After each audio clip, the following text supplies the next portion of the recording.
It was the summer of 1974. My name is Jongyu.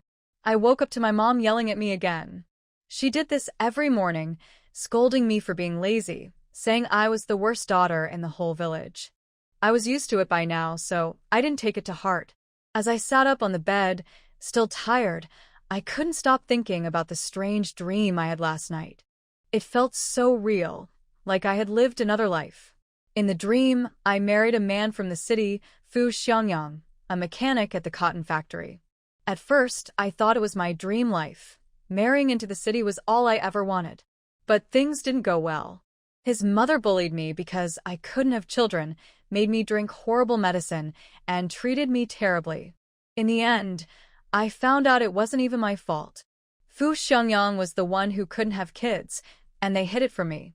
I worked myself to the bone for his family, only to die full of regret. My mom's voice snapped me back to reality as she barged in, threatening to beat me if I didn't get up. I dodged her slap, and it landed on my little brother, Jianghao, instead. Of course, she felt bad and immediately coddled him. He was her favorite, her only son, after all. I got ready quickly and walked out, listening to my mom continue to rant. My twin sister, Jiang Ting, got the brunt of her anger next, being ordered to cook for our brother and take care of the house. Jiang Ting was quiet and obedient, the complete opposite of me. I used to tell her not to let mom push her around, but she never listened. She thought being a good daughter meant doing whatever mom wanted, even if it wasn't fair. As I brushed my teeth, I casually asked Jiang Ting to boil an egg for me too, but my mom jumped in, yelling that the eggs were only for my brother. She treated Jiang Hao like he was made of gold, even though he was already overweight. My comment about him needing fewer eggs made her even angrier, but before she could hit me again, my grandma stepped in and stopped her. Then something unexpected happened. Grandma brought a guest into the house, a matchmaker from the city. My mom immediately became all smiles and rushed to please her, even offering her food and drinks. The matchmaker mentioned she was here to talk about a marriage proposal. I couldn't help but feel nervous. The matchmaker reminded me of the woman from my dream, the one who set me up with Fu Xiangyang. Could this be the start of that same nightmare? I stepped out with a bowl of sugar water, feeling a mix of annoyance and disbelief. Sure, people said I was well known, but it wasn't for anything good. I was known for being lazy and spoiled, though my mom, Wang Meili, didn't see it that way. She started bragging to the matchmaker, claiming her daughters were hardworking and skilled at everything. I sat quietly, not daring to argue, but feeling guilty inside. Her words were far from the truth. My twin sister, Jiang Ting, brought out breakfast, cornbread and eggs. While my mom was busy chatting, I sneaked an egg and peeled it. As I ate, I noticed the matchmaker, Auntie Yao, staring at me. She seemed impressed by my appearance, probably thinking I looked too good for a rural girl. But when her eyes shifted to Jiang Ting, her approval lessened. My sister was thinner, darker, and her face always carried a sad expression. Despite that, Auntie Yao still praised Jiang Ting for being hardworking, which was true. I split my egg and offered half to Jiang Ting, but she refused, so I finished it myself. Then Auntie Yao announced why she was here. She had found a potential husband from the city for one of us. My mom was thrilled, but she hesitated when the matchmaker described the man, Fu Xiangyang. He was a mechanic at a cotton factory from a double-income family, but his health was poor. Still, my mom's eyes lit up at the idea of one of us marrying into the city. She immediately started imagining ways to use this connection to help my brother, Jiang Hao. I didn't want this match. Fu Xiangyang's health problems were a big issue, and the thought of being tied to such a life made me uneasy. Just when I was figuring out how to avoid it, Jiang Ting suddenly stood up and declared, "I'll marry him." I was shocked. This wasn't like her at all. She seemed determined, even desperate, as if she'd made a life-changing decision. My mom didn't argue. To her, it didn't matter which daughter married as long as someone did. She even started planning to buy Jiang Ting new clothes for the meeting, a rare show of generosity. Jiang Ting looked happier than I'd ever seen her, almost smug, as if she wanted me to feel jealous. But I wasn't jealous. I was relieved. This way, I wouldn't have to face Fu Xiangyang. Later, Auntie Yao went back to the city to confirm the match with Fu's family. When she described us to them, she emphasized that Jiang Ting was hardworking and dependable, perfect for a family like theirs. The Fu family agreed. They didn't want a lazy, spoiled girl. They wanted someone practical, and that sealed the deal. As I watched all this unfold, I couldn't shake the feeling that Jiang Ting wasn't just making a choice for herself. There was something deeper driving her, something I couldn't yet understand. After my mom left with Grandma to brag about Jiang Ting's upcoming marriage to a city man, I turned to Jiang Ting. Something about her seemed off. "Are you really going to meet Fu Xiangyang?" I asked. She gave me a sharp look. "Of course."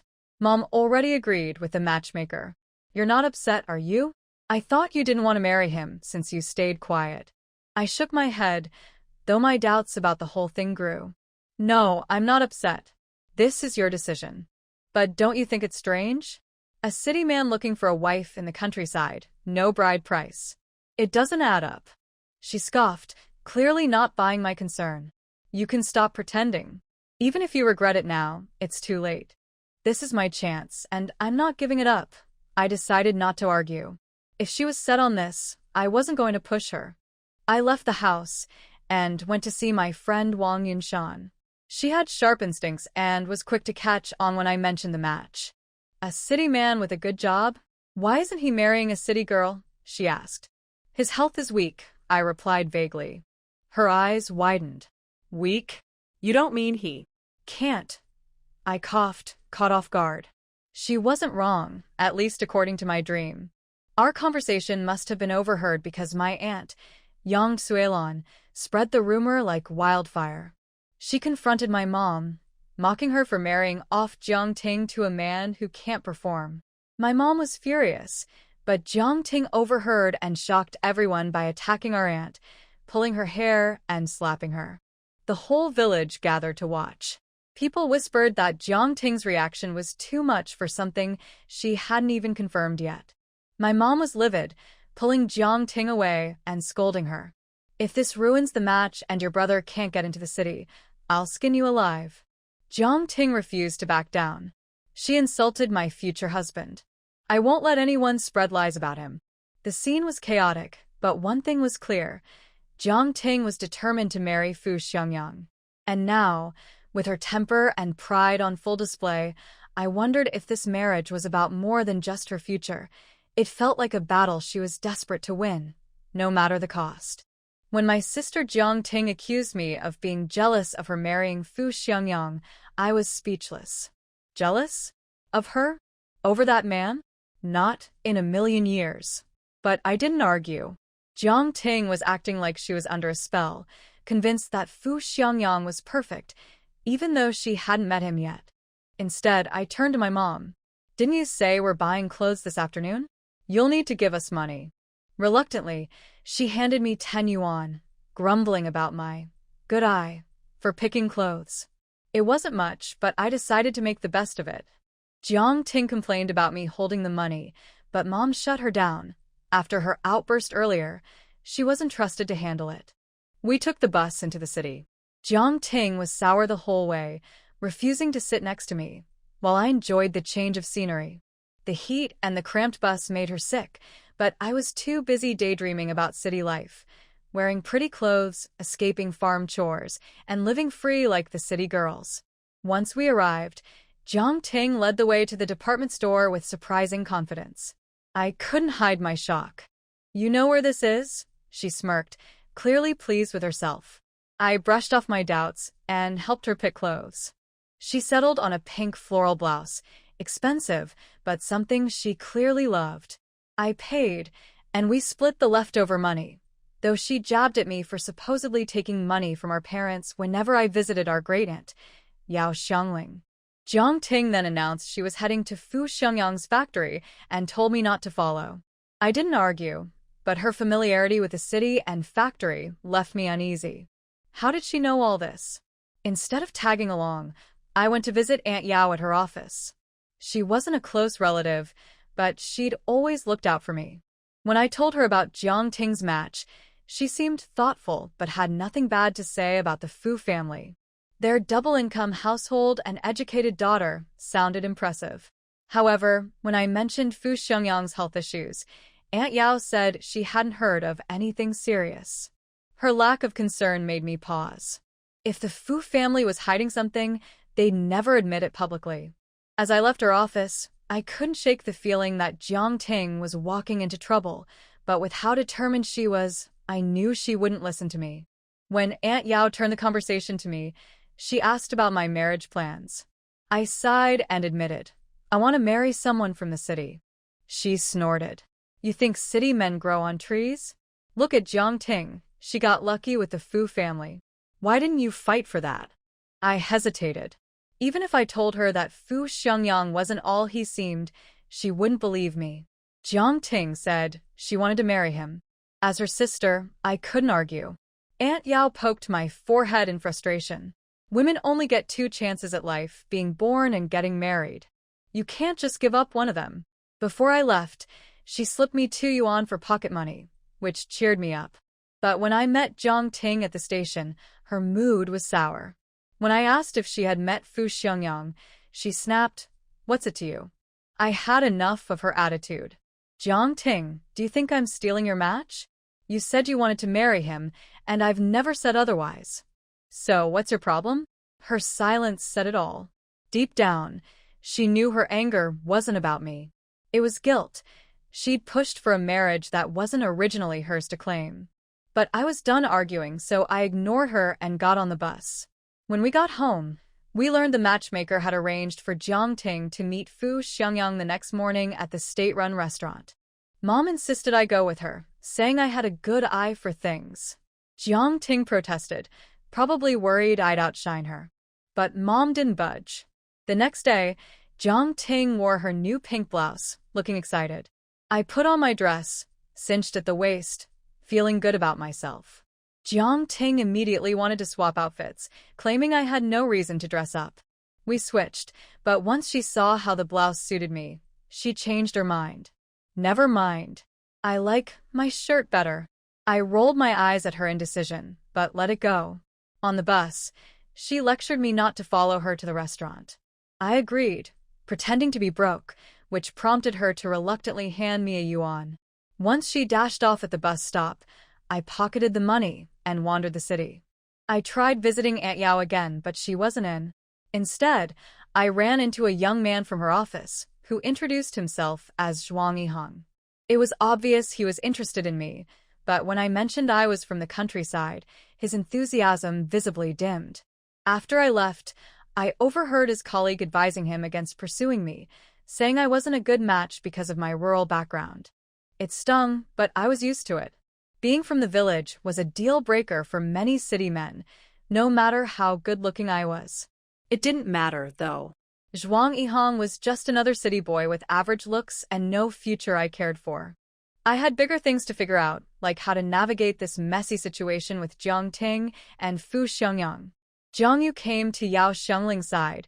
She saw her talking to Yao matchmaker. This is a coincidence. She wanted to find a matchmaker this time. Grandma Yao. Yao matchmaker looked over. It was hard to forget her outstanding appearance. This is Jiang Yu. Are you here with your sister for a blind date? People who are good-looking are born with a pass. Yao matchmaker has never been interested in other people, but she is always friendly to Jiang Yu. Jiang Yu nodded and smiled obediently. Jiang Ting doesn't need me to accompany her. I'm here to find my aunt. Aunt? Yao matchmaker was stunned and suddenly patted Yao Xiangling. The granddaughter you just mentioned is Jiang Yu? Yao Xiangling came to her to introduce Jiang Yu to a date in the city. This is a coincidence. Yao Xiangling glanced at Jiang Yu unhappily. She only has this face that's good to look at. Her brain is not active at all. Such a good opportunity was right in front of her, but she was asked to give it to Jiang Ting. Jiang Yu took Yao Xiangling's hand and acted coquettishly. Aunt, why do you say that to me? Matchmaker Yao and Yao Xiangling have been friends for decades, and the look in her eyes when she looked at Jiang Yu was a little more loving. Her friend has been single all her life, and it's rare for her to see a younger generation that she wants to help. Since it's your child, I naturally have to think about it carefully. Matchmaker Yao went through all the eligible gay men she had come into contact with during this period, and there was indeed a suitable one. There is also a mechanic worker at the National Cotton No. 2 factory who lives in the same compound as Fu Xiangyang. There is a gay man named Sun Ziliang. Do you want to meet him? He is also a worker with a stable job, so Jiang Yu is naturally interested. Now, Yao Shengling said, good men are not cabbages waiting for you to pick, so you have to hurry up and settle on one if you think it's suitable. After hearing this, Jiang Yu decided and went to see him immediately. Yao the matchmaker immediately took her to the staff family compound of the second factory. The National Cotton Factory No. 2 and the staff family compound were separated by a wide road. The staff family compound was connected to the alleys through an alley. There were hundreds of families living in the alleys. The place was narrow, and the population of the city itself was crowded, but there were still many people who wanted to run here. There are 7 families living in this yard. The 2 families in the north house are your brother-in-law's family and your grandson's family. Girl, wait here, I'll go in and call people. Otherwise, in this big yard, she and Jiang Yu would be surrounded as soon as they entered the house. If the 2 of them didn't succeed, their reputation would spread, which would be bad for Jiang Yu. Jiang Yu waited at the door for a while, and soon saw Yao the matchmaker coming out. Oh. I came at an inopportune time. The person is not at home. Jiang Yu was a little disappointed. No. Yao the matchmaker hurriedly comforted. Don't worry, I'll think about it for you. There are still many. She frowned and carefully searched for the right person. Jiang Yu had an indescribable curiosity about the slum, but unfortunately she couldn't see anything because of the screen wall.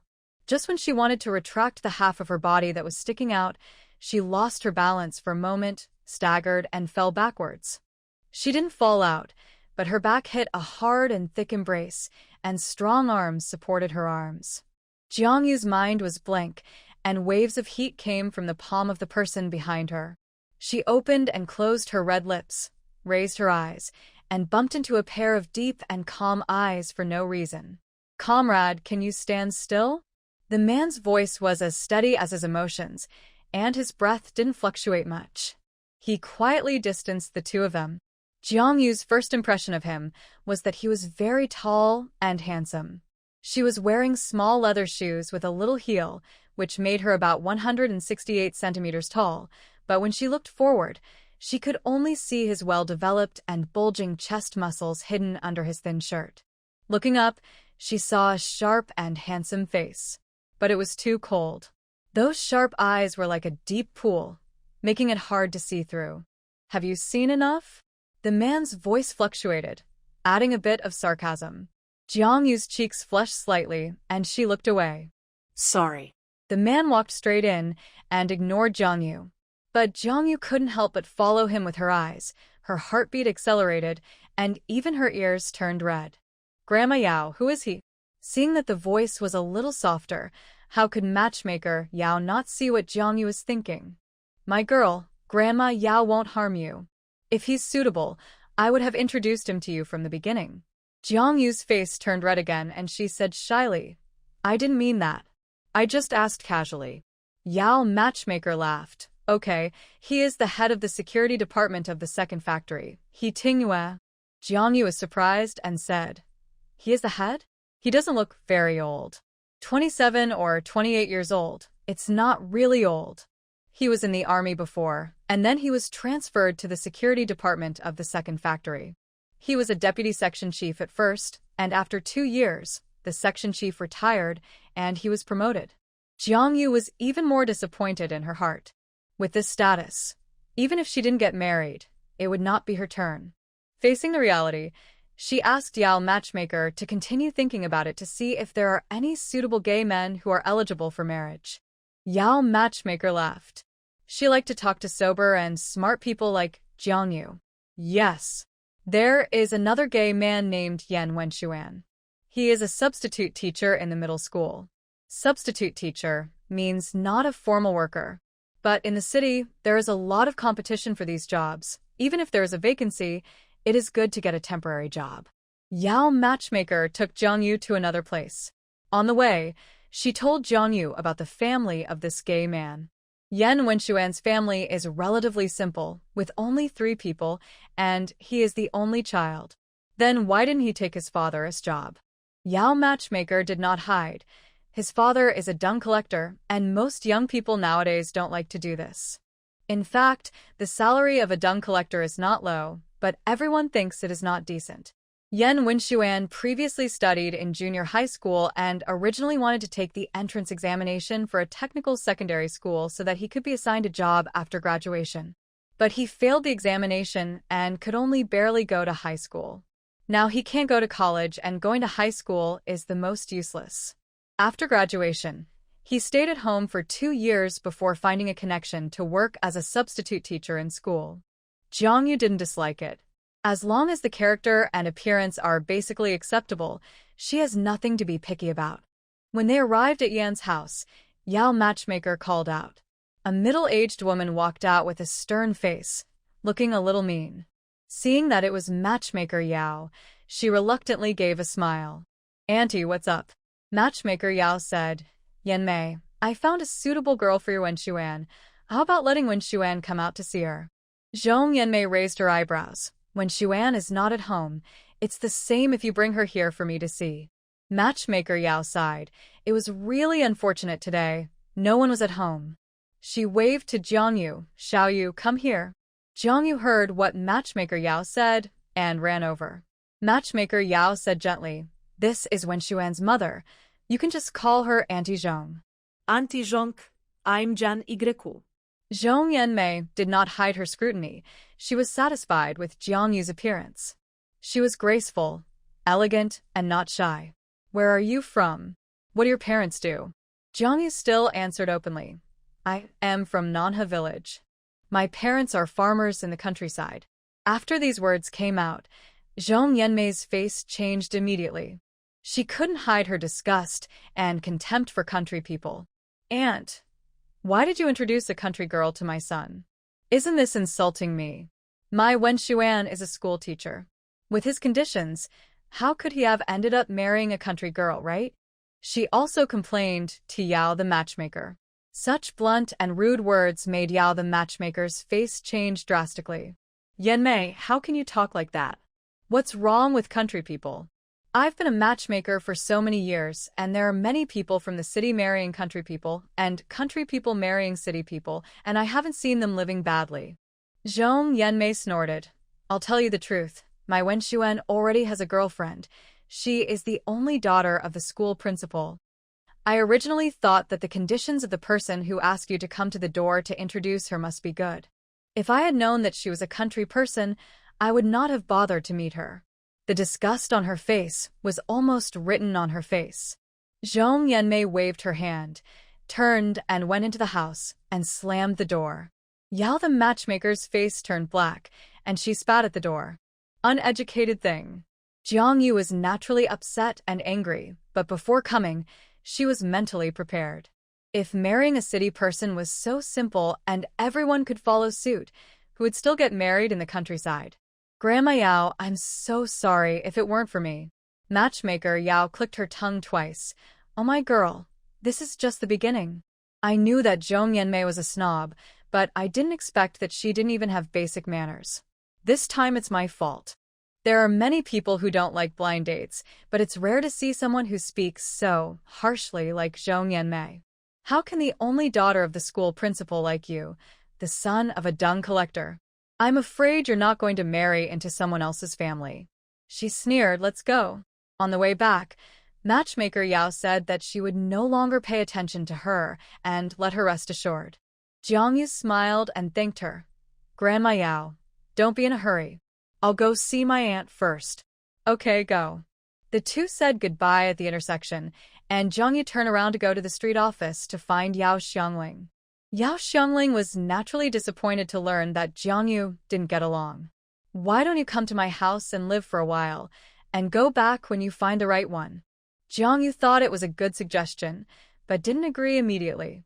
"Aunt, wait until I get home and tell my mother." "Okay, go back." Jiangyu waited for Jiang Ting at the agreed place. thinking that after so much time, she should have finished. Not long after, he saw Jiang Ting's figure. Her face could not hide the joy. It seemed that there was good news. Did it succeed? Jiang Ting raised her chin with a proud face. Of course it succeeded. Comrade Fu Xiangyang is very satisfied with me. You should give up. Xiangyang said that his family does not care about appearance when looking for a daughter-in-law. They just want to find a diligent and capable one. Even if I am not there, he will not look down on you. Jiang Yu opened his mouth and said no more. He would not say anything if he didn't agree with her. Jiang Ting is just sick. Jiang Ting hummed a little tune, feeling very happy. I didn't steal your marriage, it's their family who took a fancy to me. I'm not saying anything bad about you. You should change your lazy temper. What's the use of being good-looking? Go out for a blind date. Everyone thinks you are lazy and greedy, and the matchmaker will have to go around you in the future. Jiang Yonghua and Wang Meili were ecstatic after receiving the good news brought back by Jiang Ting. For the first time, Wang Meili felt that Jiang Ting, this girl, was so useful. In the blink of an eye, she was going to become a city dweller. Did he say when he would come to propose marriage? What about the betrothal gift? Did he say the betrothal gift? Jiang Ting was very proud. He said that he would come to propose marriage in 2 days. The betrothal gift is 50. The closer the wedding date, the better. What? Only 50? This is too little. Wang Meili began to be picky again. It has to be said that these city people are not very generous. Jiang Ting was displeased. How is 50 too little? When my cousin from my aunt's family got married, wasn't the betrothal gift only 20? Wang Meili pouted. Then your cousin didn't marry a city dweller. Jiang Ting said coldly. Then those city people don't need a betrothal gift to marry a wife. Wang Meili was about to hit her. You haven't even got married yet, but you're already turning your elbow outward. Jiang Yonghua finally stopped her. 50 is 50. It's not a small amount. In our Manhwa village, no one has offered a higher gift than your daughter. From now on, this daughter will be a city dweller, so she has to be polite. After he said that, Wang Meili was a little satisfied. She happily flipped through the calendar, muttering to herself, tomorrow is the 4th day of the 1st lunar month, and the 4th day is suitable for engagement. It's a good time to come and propose marriage tomorrow. The 5th day is the hottest day of the year, so it's not a good day, otherwise we can have a wine party on the 6th day. The wine party on the 6th day of the 1st lunar month she mentioned refers to the one in Manhwa village. As for the time of marriage, it will be discussed separately. Who knew that Jiang Ting was unwilling and said, we won't have a wine party in the village. Anyway, whether we have a drink or not, they have to pay for the gift money. We'll just set up 2 tables in his courtyard on the 6th day and go through the motions. Wang Meili almost slapped him. Even if I were to marry a city dweller, no one would be so eager as you. The village will hold the wedding on the 6th day of the new year, and we will discuss the time for the Fu family to hold the wedding separately. It's settled now. She finally married her daughter to the city, so of course, she wants to show off. How could she miss such a rare opportunity? Jiang Yu slipped out to talk to Wang Yunshan again. Did Jiang Ting's blind date succeed? Yes. Wang Yunshan sighed. I didn't expect that among us, Jiang Ting would be the first to get married. What kind of man makes her so impatient? Jiang Yu didn't care much. Come over to propose tomorrow, and then we'll see him. Wang Yunshan glanced at her. What about you? Do your parents have any plans for your marriage? Jiang Yu was lying on the haystack. It wasn't completely dark yet, and there was a faint red glow. I don't know, probably not. Jiang Ting just got married, and there's no reason to marry 2 daughters in 1 year. Wang Yunshan sneered coldly. Why doesn't it make sense? My parents are looking for a man for me. She is not the eldest in the family. She has an older sister named Lai Di. Wang Lai Di got married at the beginning of the year and married a bachelor who is 20 years older than her. Apart from his old age, the bachelor had only 2 faults. He was extremely short, less than 1.6 meters tall, and ugly. How short and ugly was he? Wang Yunshan felt that he was so ugly that she would never forget it after just 1 look. But her parents didn't care. After all, their daughter was spilled water. It didn't matter who she married. as long as there was a dowry. Jiangyu, I always wonder where our home is as women. Wang Yunshan looked confused. Her parents' home is not her home, and her husband's home is not her home either. Was she born a rootless duckweed? Wang Yunshan began to doubt since she was born. From her name to her as a person, is there any meaning for her to survive? And Jiangyu didn't know the answer either. The next day, the Fu family came to propose marriage. Jiang Ting was wary of Jiangyu, so she dug her out of the quilt early in the morning and asked her to stay out for a while. Jiangyu thought she was very ill. They are going to eat at home. I'm going out now. Will you come back for lunch? Finally, Jiang Ting gritted her teeth and stuffed $2 into her pocket and asked her to eat outside. Jiangyu reluctantly agreed, called Wang Yunshan, and went to the commune to eat 2 bowls of noodles. After wandering around the commune for a while, the two strolled home. It's really hot this day. If it weren't for this bite of food, I wouldn't come out with you. Wang Yunshan's face was flushed by the sun. Jiangyu's face was even more exaggerated, with a slight tendency of sunburn on his cheeks. Returning to Nanha village, they met the Fu family at the entrance of the village. Jiangyu recognized Fu Xiangyang at a glance, and the two looked at each other. He couldn't hide the surprise in his eyes, and he was even stunned.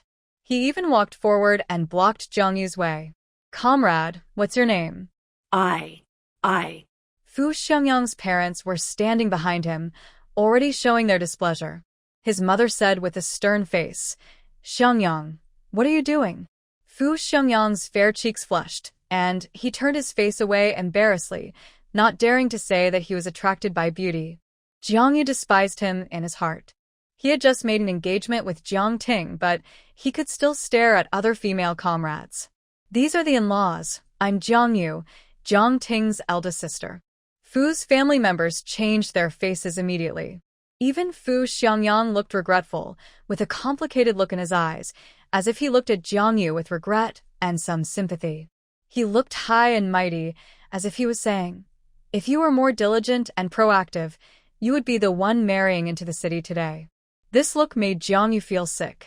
His mother did not hide the disgust in her eyes and raised her chin high.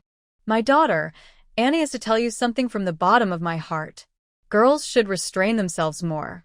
Don't show up all day long and flirt with men everywhere just because you are good-looking. No elder would like such a daughter-in-law. You should learn from your sister and be more diligent." Jiangyu pulled the corner of his lips. "Andy, I also have to tell you something from the bottom of my heart. Women have been liberated. Those feudal ideas are not acceptable and will be criticized. Good-looking people always attract bees and butterflies. I envy you for not having this worry." After saying that, she no longer looked at the faces of the Fu family, passed by Fu Xiangyang, and quickened her pace to go home. Before she reached the door of her house, her younger sister Jiang Xian rushed out. After Wang Meili gave birth to Jiang Hao, she still felt that it was not enough and wanted to have another son, so she had her younger daughter Jiang Xian. Jiang Xian is 10 years old this year and is still in elementary school. "Big sister, what are you doing running so fast?" Jiangyu stretched out her hand to catch her. Jiang Xian pulled her to the back mountain, which meant that she wanted to tell her a secret. Wang Yunshan followed behind them and wanted to listen. "Big sister, I heard that my brother is dating." Jiangyu didn't react much. Jiang Hao's girlfriend had been dating since junior high school. Later, both of them didn't get into high school and never broke up.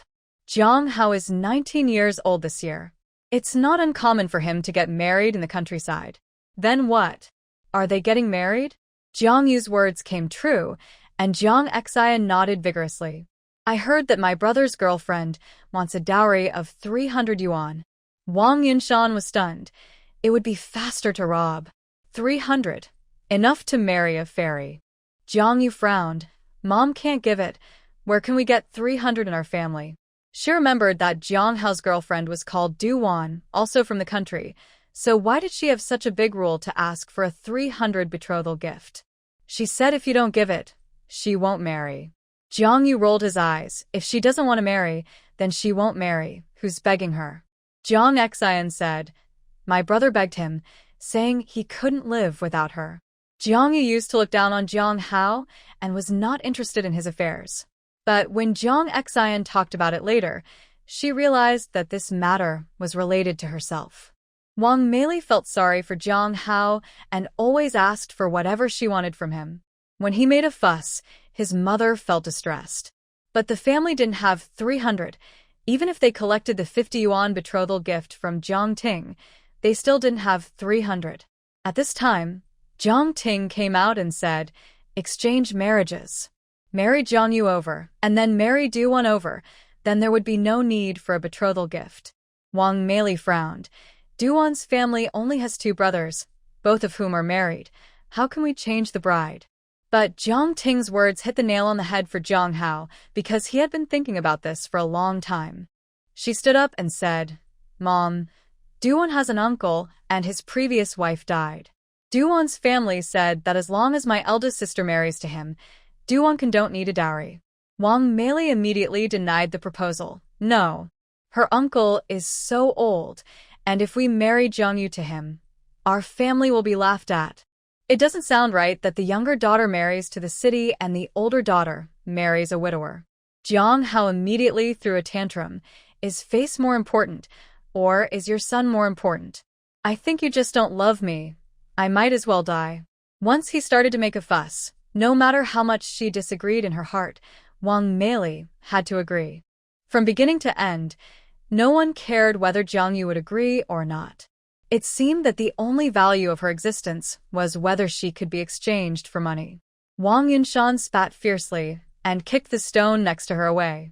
"Just like my parents, they are worse than animals." Jiang Xian looked pitiful, took out the 2 cents she had saved for a long time, and stuffed it into Jiang Yu. "Sister, you should run away quickly. Don't marry your sister-in-law's second uncle." Jiang Yu was really heartbroken at first, because they were her own mother and brother. On second thought, they were just this kind of people, so she was not surprised. Seeing Jiang Xin's reluctant face, but reluctantly stuffing the money into her, Jiang Yu's last bit of unhappiness was also driven away. No one planned for her. She had to plan for herself. Not only for herself, but also for Jiang Xin, who had not grown up yet. If she was really sold by Wang Meili in the end, she would never let Jiang Xin go her way. "Don't worry, sister knows what to do." She stuffed the 2 dimes back into Jiang Xin's pocket and turned to go home.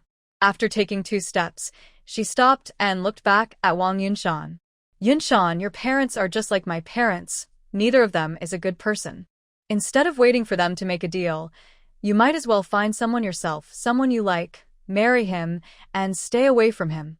Wang Yunshan was stunned where she was, her eyes slightly red, and she was stubborn and refused to cry. "What are you going to do?" Jiang Yu pretended to be relaxed. "I still have my aunt to support me. What is there to be afraid of?" Wang Yunshan nodded. "Go find your aunt. If you're going to marry someone old and ugly in the end, you might as well find someone from the city." Jiang Yu chuckled and waved his hand. "Don't worry. She knows how to adjust herself. If she had a sensitive and sentimental personality, she would have been driven to death by Wang Meili's words." Jiang Yu hummed a little tune as he walked into the house and saw Jiang Ting's smug face. She walked in front of Jiang Yu deliberately, as if to show off. "Fu Xiangyang and I have settled our marriage." Jiang Yu said, "Oh," not really caring. Jiang Ting didn't see the reaction she wanted to see, so she followed Jiang Yu and showed off with all her might. "His parents are very satisfied with me, and they're looking forward to my marriage. But don't worry, your marriage is almost settled, and you will definitely be very happy when your parents tell you." Jiang Yu fell silent. He couldn't understand why Jiang Ting hated her so much. The 2 sisters didn't have a very good relationship, but they didn't have a deep hatred. Jiang Yu rubbed his palms, which felt a little itchy. He turned around and slapped Jiang Ting in the face. Jiang Xin was stunned. This was the first time she saw Jiang Yu hitting someone. Jiang Ting covered her face in disbelief, but the pain on her face reminded her that she was really beaten by Jiang Yu. Jiang Yu rubbed his red palms, his tone cold and indifferent. "I just saw Fu Xiangyang at the entrance of the village. I looked so beautiful that he was stunned. He even came over to ask my name." Jiang Ting, if I go to the city to find Fu Xiangyang at this time, will he be willing to marry you or me? Jiang Ting had tears in her eyes, and there was a strong hatred in her eyes. She roared ferociously, "You dare!" Jiang Yu lowered his eyes and glanced at her with contempt. Jiang Ting wanted to slap back the slap, but she clenched her fists and suppressed the impulse. She didn't dare to gamble. If Fu Xiangyang was really snatched back by Jiang Yu, then what would be the meaning of her rebirth? She covered her face and lowered her head. Jiang Yu ignored her and turned into the house. At night, without waiting for Wang Meili to ask Jiang Yu to get married, Jiang Yu took the initiative to speak. "Mom, I heard that Jiang Hao's girlfriend wants a betrothal gift of 300 yuan? Wang Meili's face froze, not knowing how to respond. Then, she heard Jiang Yu continue. "Our family conditions are like this. Didn't Do-won know it at the beginning? She wanted to empty our house before she even got in. After she got in, I don't know how to control you." Wang Meili didn't know what she was thinking of. Her face turned ugly. The relationship between mother-in-law and daughter-in-law is a natural problem. She loves Jiang Hao, but it doesn't mean that she likes her daughter-in-law. When she married Jiang Yonghua, she was severely bullied by old Lady Yi for a while. It doesn't make sense that she was bullied by her daughter-in-law after finally turning over and becoming the master. She glared at Jiang Hao unhappily. "Your eldest sister is right. Why should we give her as much as she wants?" Jiang Hao coaxed. "Mom, she doesn't want it all. She will definitely bring it back. Besides, she might be pregnant with my child in her belly. If you don't hurry to marry her, you will lose your grandson." Wang Meili slapped his head and said angrily, "Are you going to die?" Do-won did such a thing before entering the house. She is not a good person. Old Lady Yi glared at her sternly. "Okay, now it's the right thing to do to marry her. Jiang Yu, we have discussed with Do-won's family, and there is a way to avoid the need for a bride price." 江鱼神色冷淡下来，问：“什么办法？”江婷勾起唇角，掩饰不住的幸灾乐祸，心里又不免在担忧，怕江鱼狗急跳墙，真和他抢傅向阳。看来自己得想个办法，锁住傅向阳的心才行。叶老太态度强硬，不容拒绝。你和杜监换亲，由你嫁过去，杜家就不会要彩礼了。江鱼照旧淡定，嫁给谁呢？叶老太和王美丽都沉默了，最后还是江浩趾高气扬道：“大姐是杜监的二伯，你放心，他二伯虽然年纪大了些，但年纪大会疼人，不会亏待你的。”他这理直气壮的模样，叫江鱼生了想揍他一顿的冲动。江鱼哦了一声：“要是我不嫁呢？”江浩一噎：“你怎么可以不嫁？你要是不嫁，我们上哪儿弄这300的彩礼？” "If I can't get married, I won't be able to give my parents grandchildren. Then you are unfilial." Jiang Ting agreed coldly. "You are the only eligible woman in our family. Who else can you marry?" Old Mrs. Yi said with a sullen face, "We have raised you to this age, and it's time for you to repay your family." Jiang Yu drooped her eyelids and looked at her hands holding the chopsticks. It would be a lie to say that she didn't feel cold. These were her family. But no matter how cold her heart was, she still had to live. Unfilial. It's better than selling your sister, right? Jiang Hao, even animals are more humane than you. How can you talk about filial piety in front of me? You want to exchange daughters? No way. Now it's a new society, and selling daughters is illegal. Wang Meili's face changed drastically. "Girl, why do you talk so harshly? How can this be selling a daughter? If the family had money, would we let you get married? You have to get married anyway, so it doesn't matter who you marry." Jiang Yu stopped talking. Now is not the time to fall out. "Mom, it's just 300 yuan. You said you wanted to marry me to an old widower, without even discussing it with me." The others were stunned and looked at her in surprise. Jiang Ting sneered. "Can you come up with 300 yuan? You're just bragging." Jiang Yu raised the corner of his lips. "Of course I don't have it, but my aunt does. You all know that my aunt loves me, so why would she marry me off for a different wife?" Wang Meili suddenly realized and clapped her hands vigorously. "Look at my brain. Mom didn't even think of it. If possible, she didn't want Jiang Yu to marry off for a different wife. Jiang Yu is good-looking, and if she has the opportunity to marry into the city in the future, then Jiang Hao will have two brothers-in-law who are city people. Jiang Hao will have a greater chance of getting a job. Wang Meili's arrangement for Jiang Yu was not out of love, but from the perspective of maximizing benefits. Jiang Yu really understood her psychology, so he brought up Yao Xiangling to talk. Mom, please help me get a letter of introduction from the village party secretary, and I will live in my aunt's house for 2 months.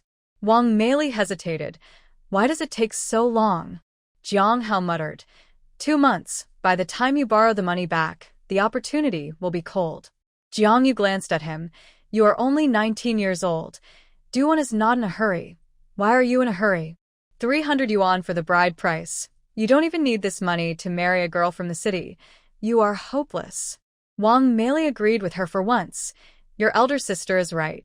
Why are you so eager to do this? No wonder they dare to ask for such a high gift. But Jiang Yu, 2 months is too long. Jiang Yu clicked his tongue. Mom, how can 2 months be a long time? That's 300 yuan. You and my dad have never earned this much money in our lifetime. I have to coax my aunt and make her happy so that she is willing to pay the money, right? Jiang Yonghua drank the last sip of wine in the glass and made a decision directly. Open. Go and get a letter of introduction tomorrow, so that Jiang Yu can go to the city. Your brother's marriage depends on you.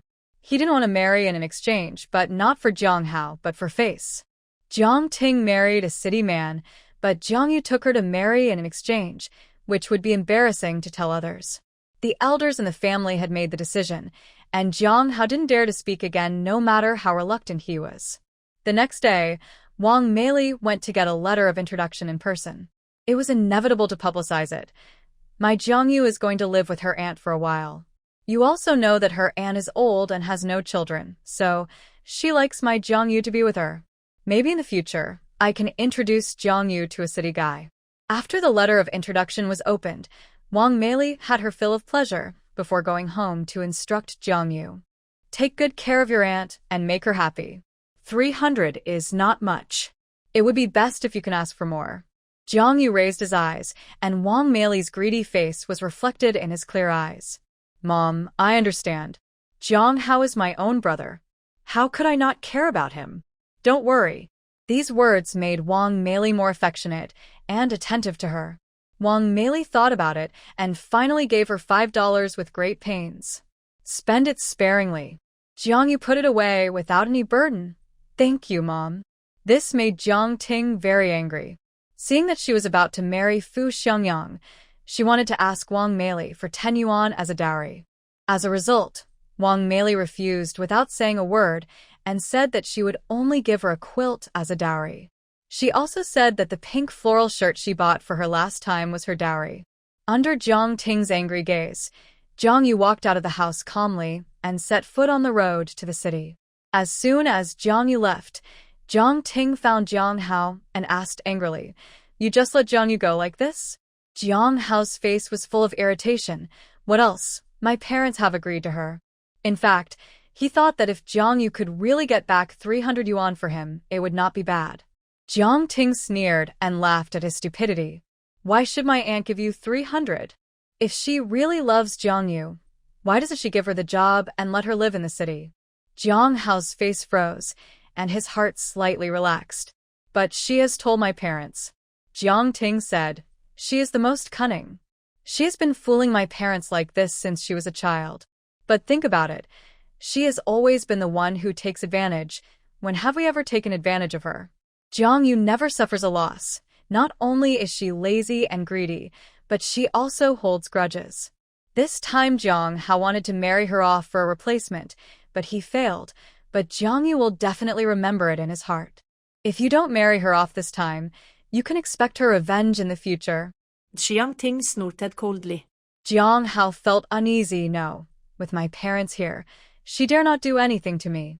Jiang Ting ignored him, but Jiang Hao felt more and more uneasy, so he turned to find Duan. Duan heard that Jiang Yu went to the city to get money for the bride price, and almost slapped her. Idiot! The reason why the Du family asked for such a high bride price was to exchange the bride. Jiang Yu has gone to the city. What should I do with my second uncle? Jiang Hao was stunned. Second uncle. But didn't you say before that you would only marry if you couldn't afford the gift? Now my eldest sister has gone to get money for me, and when she comes back, the gift will be there. Do-won was very angry and glared at him. My grandfather has changed his mind again. Your sister must be married to my second uncle, otherwise he will not agree to my marriage with you. Jong Hao was confused. Why did he change his mind again? Why didn't you say it earlier? My eldest sister has gone to the city now. Do-won glared at him. Why don't you bring her back quickly? My second uncle's wife ran away. How can I explain to my grandparents? Now, she seemed to have regarded Jongyu as the daughter-in-law of the Du family. Jongyu had already boarded the bus to the city and went straight to find Yao Xiangling. Yao Xiangling saw her holding the luggage and understood. Has the letter of introduction been opened? Jongyu smiled brightly, with a hint of complacency. Apart from anything else, she still had this ability.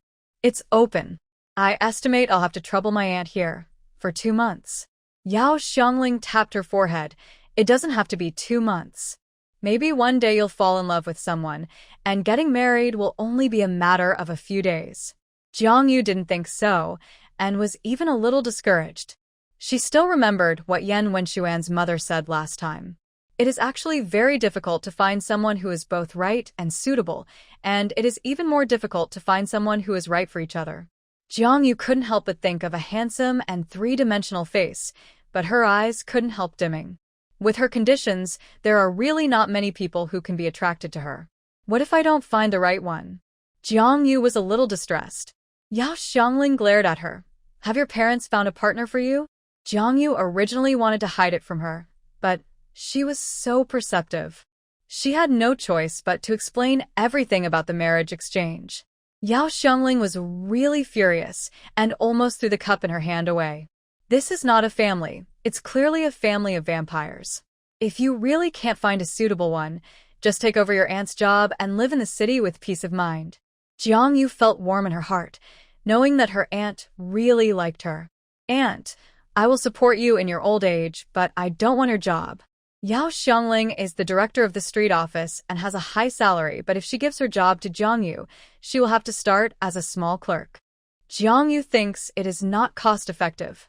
Besides, she doesn't like sitting in the office of the street office and dealing with miscellaneous matters all day long. Although Yao Xiangling was happy to hear Jongyu's words, she still said that she didn't care. I have a pension. Who wants you to support me in my old age? Yao Xiangling has always been generous to Jongyu. She took out 5 yuan and stuffed it into her pocket, asking her to go to the supply and marketing cooperative to get some egg cake. She also took out a stack of candy and pastry tickets, as well as biscuit tickets, and stuffed them all into Jongyu's pockets. Buy whatever you like. My aunt doesn't like to eat, and we don't have these snacks at home. Yao Xiangling has been a beauty lover since she was young. She has a light diet and rarely eats oily or heavy foods, or even sweet things. She is 55 years old this year, and people would believe she is in her early 40s.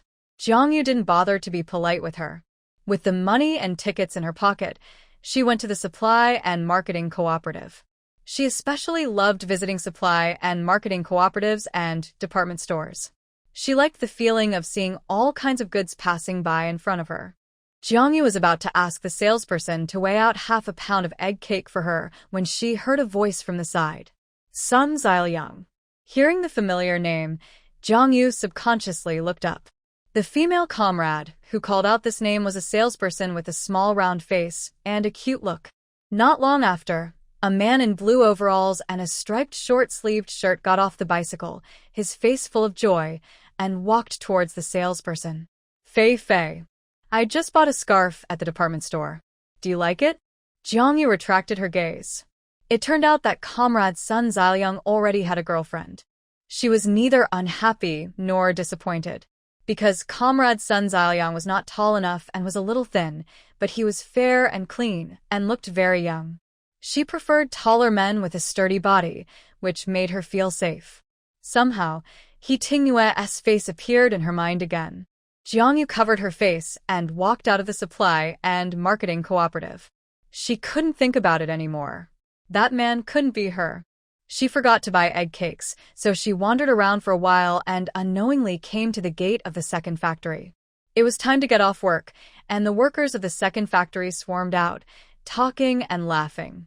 Jiang Yu saw Sun Ziliang again. He was riding a bicycle, with one foot on the ground. After a while, he was seen waving at a female worker. The female worker was very pretty. The moment she saw him, her whole face lit up, and she ran over. Because they were far away, Jiang Yu couldn't hear what they said clearly. She only saw Sun Ziliang took out another scarf, and it was exactly the same red. The female worker accepted the scarf, looked at him shyly, and kissed his cheek at a very fast speed. Jiang Yu's eyes widened. This was on the street. Wasn't he afraid of being caught?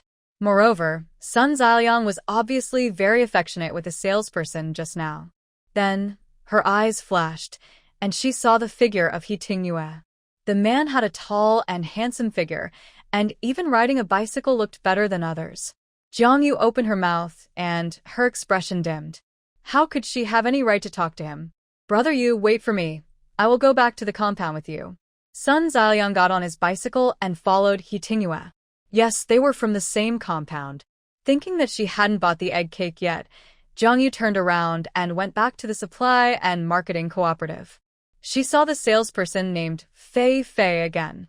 She loved to laugh and was completely different from those fierce salespeople. Why are you back again? Jiang Yu was stunned for a moment when he realized that she was talking to him. Fei Fei laughed, her eyes curved into crescents. I have a good memory, and you're so pretty, I remembered it right away. Jiang Yu smiled.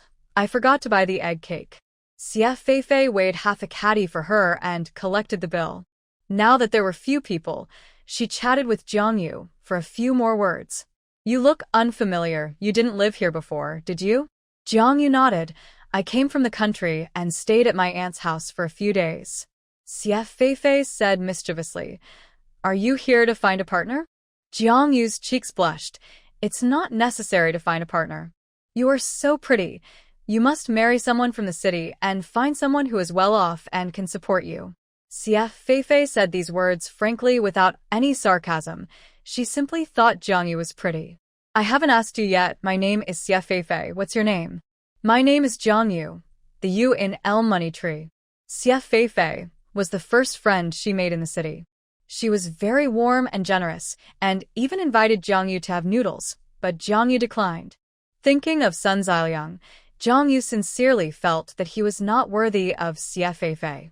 Fei Fei, the one who gave you the scarf today, is he your boyfriend? Speaking of her lover, Fei Fei smiled shyly. I haven't confirmed it yet, but I think he is a potential boyfriend. He is still pursuing me.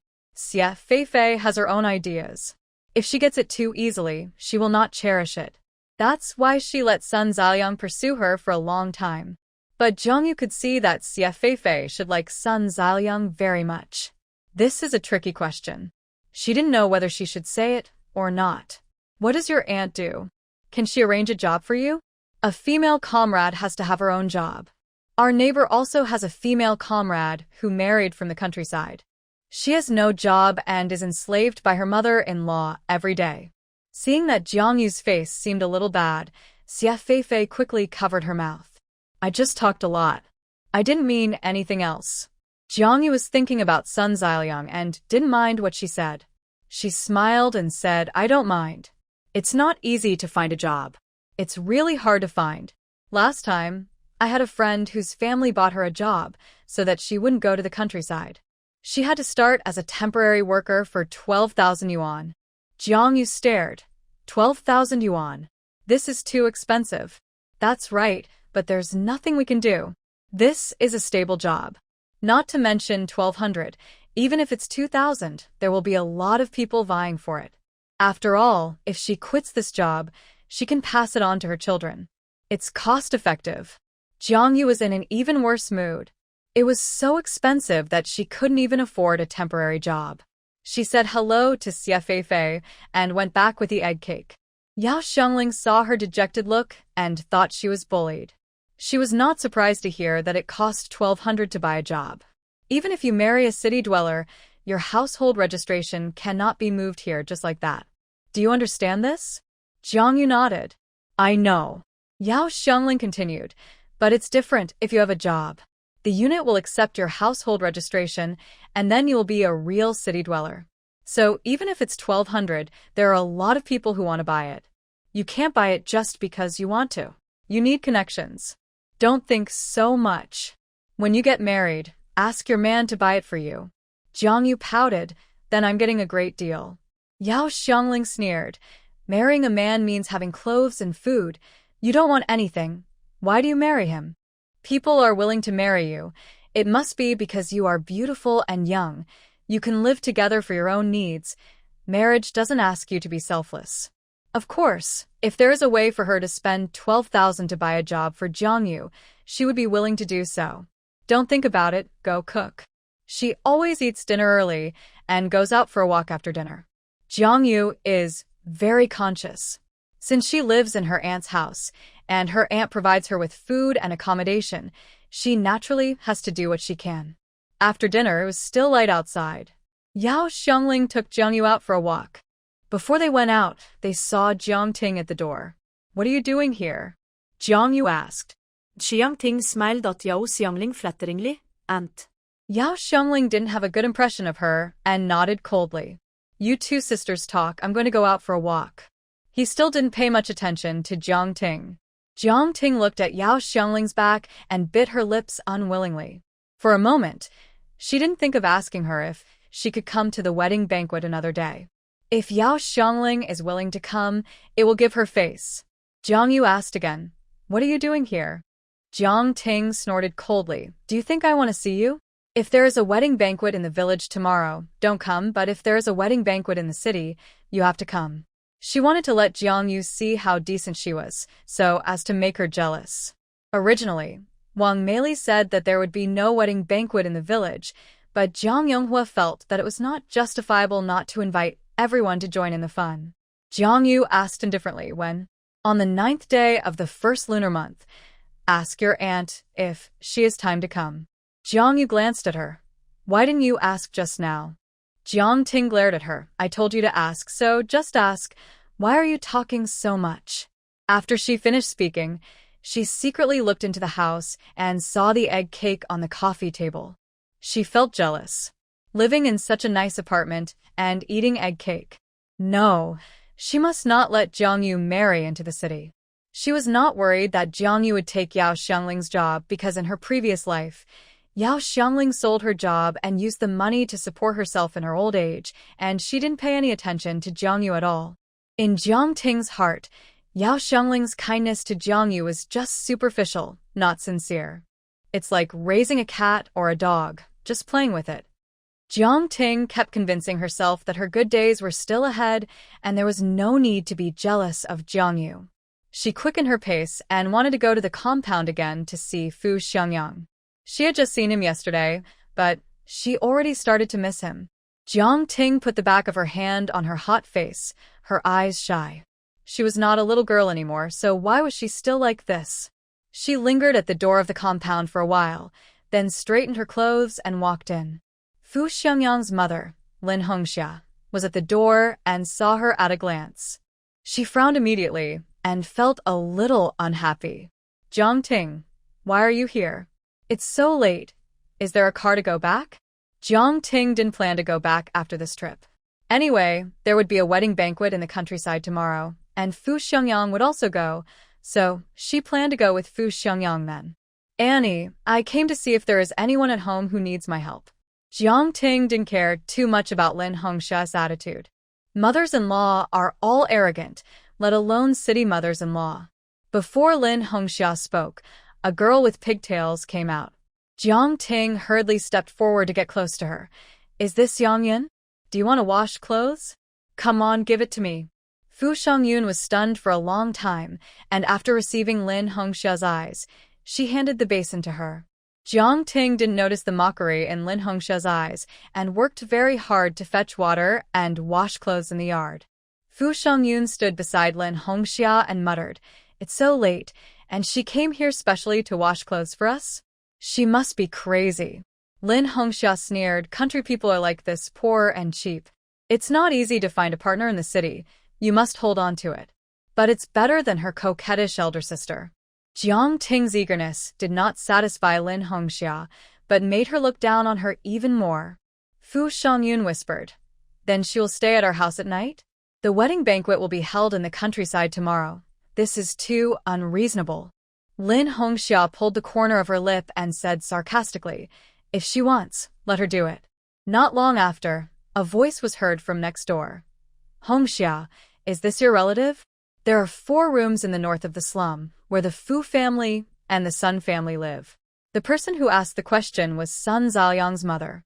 Lin Hongxia laughed. "No, this is Xiangyang's marriage partner." Sun's mother suddenly realized that she really looked down on Jiang Ting's behavior, but she kept praising her. "You are really capable. You can wait to enjoy the good life in the future." Lin Hongxia was not satisfied with Jiang Ting in her heart. She secretly felt that her son deserved a better female comrade. But the marriage had already been decided, so she could only go along with her words and said, "Yes, I will be much more relaxed when Xiangyang gets married." Jiang Ting worked harder to show herself after hearing Lin Hongxia's words. Grandmother's son sneered in her heart, "What a silly girl. After you get married, you will have work to do. I heard that your wives here are twin sisters. Maybe in the future, they can give birth to a pair of twins for your family." Jiang Ting was quite proud of herself. She had 3 children in her previous life, and the second one was twins. She is not like Jiang Yu, who is just a hen that doesn't lay eggs, but calls Fu Xiangyang so precious. The smile on Lin Hongxia's face froze for a moment, and she nodded perfunctorily. "I hope so." The West Room was originally the land of the Zhang family. Later, the father and son died one after another, leaving behind Su Lihua and Lin Rui, the mother-in-law and daughter-in-law, both of whom became widows. The only one with the surname Zhang is the youngest son of that family, Zhang Jiehua, who is still in high school. Su Lihua has sharp ears. When she heard that it was twins, she asked, "Old Lin, is your daughter-in-law the elder sister?" Lin Hongxia shook her head. "Old Su, Jiang Ting is the younger sister." Su Lihua's eyes flickered slightly. "Is the elder sister already married?" Jiang Ting smiled and replied, "Annie, my sister is not married yet." Su Lihua said, a little surprised, "Then why are you going on a blind date first? Your sister is not married yet, it's not your turn." Jiang Ting looked a little unhappy. How can there be a first and last order in blind dates? Xiangyang chose me. What can I do? Su Lihua raised her eyebrows. "Xiangyang can like you. You must be better than your sister." Lin Hongxia's face was satisfied at this time. For a blind date, naturally you choose the good one. If Jiang Ting was not good, our Xiangyang would not like her, and he is not blind. Her elder sister is not bad, she is just not that diligent. When it comes to finding a wife, I don't want to find an ancestor to serve me. Everyone nodded. This is the truth. Not long after, Fu Xiangyang came back. Everyone followed suit. "Xiangyang, your wife is here." Fu Xiangyang originally thought that Jiang Ting was not bad, but since he saw a more beautiful one yesterday, he felt that Jiang Ting was a little dull. When they met again today, he did not feel the slightest surprise, and his attitude was even a little perfunctory and cold. "Why are you here?" Jiang Ting looked at him helplessly, with a sense of crisis in his heart. "I came to the house to see if there is any help needed." Lin Hongxia ordered, "Jiang Ting, go home and cook after washing the clothes." When Jiang Ting heard this, it seemed like they wanted to keep her for dinner, so she definitely didn't have to go back tonight. In order to please Fu Xiangyang, she personally cooked 4 dishes and a soup so that he would understand how virtuous she was. But Fu Xiangyang was still cold and indifferent. The Fu family occupied 2 northern rooms, which were later divided into 3 small rooms by them. The space was not spacious. Fu Xiangyang lived alone in one room, his parents in one, and his older sister lived in another. Later, when his older sister got married, his younger sister also had her own room. Fu Xiangyun was a little reluctant and was about to ask Jiang Ting to squeeze in with him for a night. Jiang Ting was very outgoing and took the initiative to say, "Xiangyang and I can sleep in the same room." When these words came out, Lin Hongxia's face turned black. "They haven't even gotten married yet, and you can't wait for a few days? It's up to you, as long as you're willing. Jiang Ting is now bent on pleasing Fu Xiangyang. How could she not be unwilling? At night, she can finally lie in the same bed with Fu Xiangyang, looking forward to a better life, not to mention how excited she is. But the man next to her was surprisingly calm. Jiang Ting bit her lip tightly. Fu Xiangyang didn't move, but Jiang Ting was unwilling and took the initiative to reach out to him. She was married and knew a man's body well. After a while, she heard Fu Xiangyang breathing rapidly, and he turned over and pressed her under him. Jiang Ting was very satisfied with his reaction, but when they were really in perfect harmony. Huh? How come it's so small? Jiang Ting frowned, thinking that maybe this was normal. Maybe the man in her previous life was a little older. But no matter what, in order to maintain the man's self-esteem, she had to pretend to enjoy it, even if it was fake. And then she found out. In less than 2 minutes, Fu Xiangyang stopped and lay on her, panting. Jiang Ting bit her lip. Maybe every man is different. She originally thought that since her goal had been achieved, she would stop here tonight. After taking her body, Fu Xiangyang could no longer deny it. Unexpectedly, Fu Xiangyang got up again and said, Jiang Ting, it feels good. Let's do it again. That night, Jiang Ting felt that she was not very tired physically, but her throat suffered. What she didn't expect was that this was a large compound, not in the countryside, and the sound insulation was not very good. Except for the south room, which was separated into an independent small courtyard with better privacy, any movement in other houses would be heard by everyone, especially the Fu family. Fu Xiangyun blushed all night and was so embarrassed listening to Jiang Ting's unbearable voice. Fu Xiangyang's father, Fu Aigua, was very embarrassed, as if he was deliberately eavesdropping on his son and daughter-in-law. Don't say anything, go to bed. He lifted the quilt to cover his head. At least it could block some sounds, but it was too hot. What they didn't know was that when they woke up the next day, everyone was discussing Jiang Ting and Fu Xiangyang and their embarrassing moments. In a blink of an eye, it was the 9th day of the first lunar month, the day for Jiang Ting and Fu Xiangyang to have a wedding. Yao Xiangling glanced at her skirt that she had worn countless times and thought she was shabby. Wait. Jiang Yu paused. Aunt, are you going? Yao Xiangling sneered. She was not going. The soles of your shoes are about to fall off, and the leather is peeling off. Didn't you see it? Jiang Yu looked down, her face embarrassed. She treasured this pair of shoes very much. But after wearing them for so many years and repairing them several times, they were still broken. They can still be worn. Yao Xiangling said angrily. Wear these. She took out a pair of brand new leather shoes from somewhere and put them on the ground. Try them on and see if they fit. Jiang Yu clenched her fingers awkwardly. Her eyes reddened a little. Aunt, you don't have to buy these for me. Yao Xiangling glared at her unhappily. You said before that you would take care of me in my old age. So what if I gave you a pair of shoes? Are you trying to coax me? Of course not. I really want to take care of you in your old age. Jiang Yu wanted to raise his hand and swear. Okay, put it on quickly, or you won't be able to catch a hot meal later. Fu Xiangyang was going to the countryside to pick up Jiang Ting, and Jiang Yu didn't need to go so early. It was just that it was already 10 o'clock, and the bride should have been home long ago. Jiang Yu changed his shoes and was very happy. Aunt, it fits perfectly, so beautiful. Yao Xiangling laughed. She liked to look at this lively and beautiful little girl, and then took out a pink plaid skirt from the house. This is not new. I wore it several times when I was young, and then put it away. She loved this pink plaid so much at that time. When everyone was hungry, she starved, saved money, and tore off this piece of pink plaid fabric to make a skirt. As a result, because it was too precious, it was not worn many times and was kept at the bottom of the box. Go change it, it will look good on you. Jiang Yu pursed his lips. This is from Aunt. Yao Xiangling said angrily, instead of waiting to accompany me into the coffin, it is better to let you wear it, and I can still be happy. Yao Xiangling urged Jiang Yu to change into the skirt.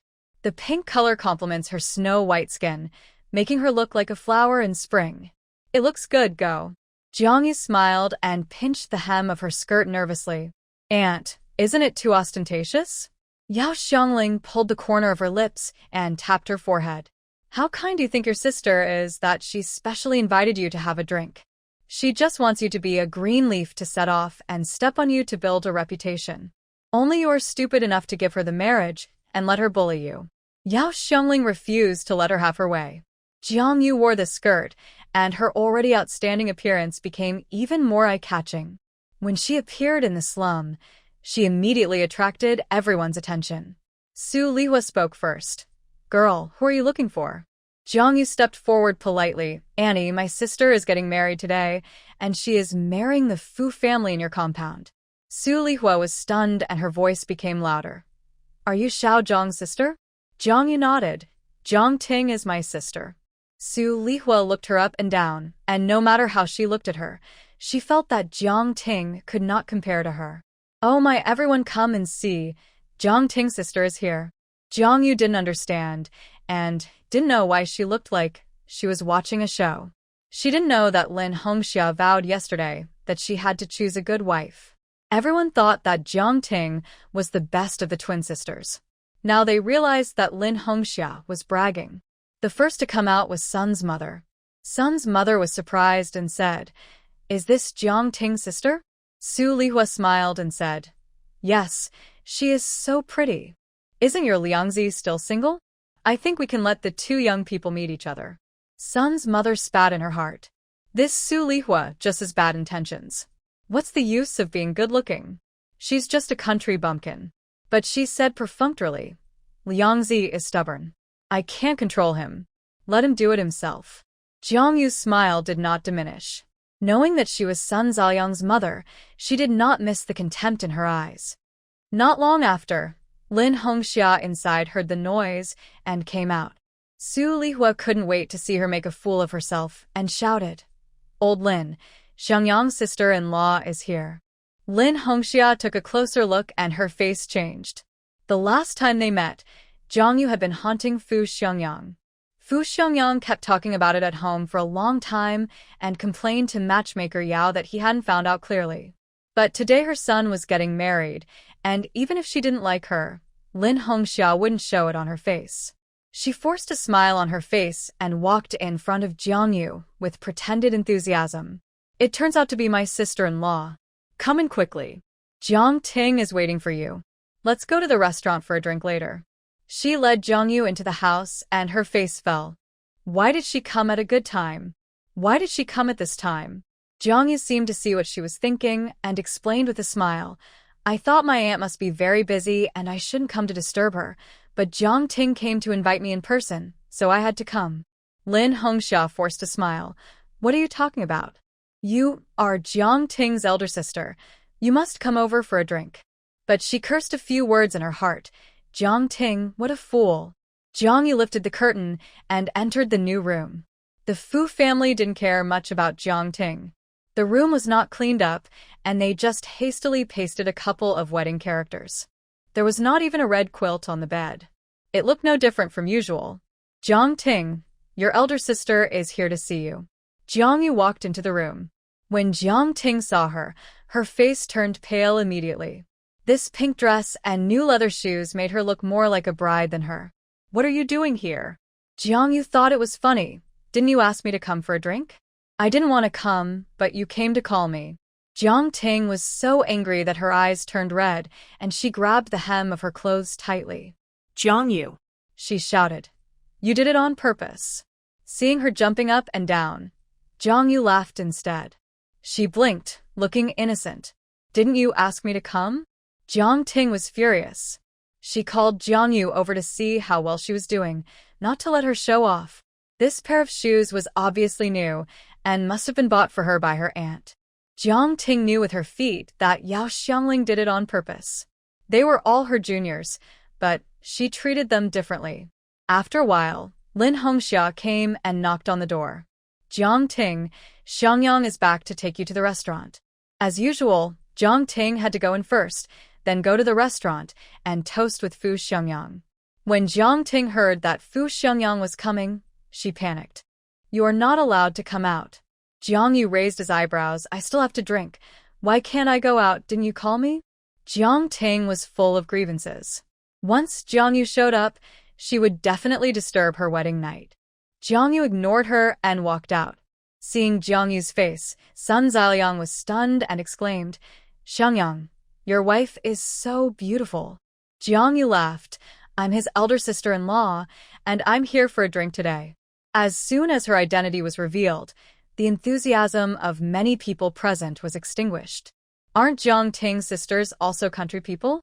Fu Xiangyang was stunned where he was, unable to take his eyes off Jiang Yu's face, and felt a little regretful in his heart.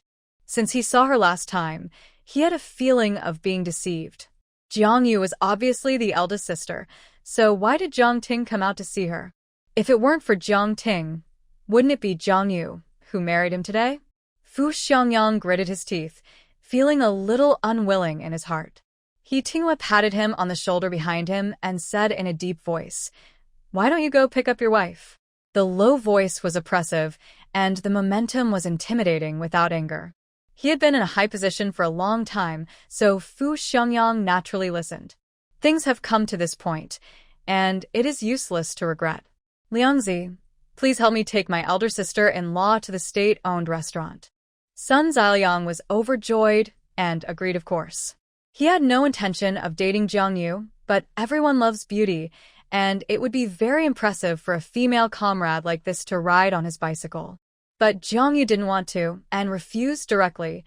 No, it's not far. I can walk there by myself. This refusal made Sun Ziliang itchy.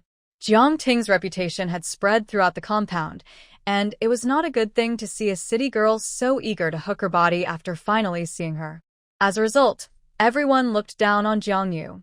But now it seems that she and Jiang Ting are really two different people. Jiang Yu politely declined their invitation and walked towards a state-owned restaurant by herself. Fu Xiangyang passed by her with Jiang Ting, bringing a gust of wind. Jiang Ting was very pleased and waved to Jiang Yu.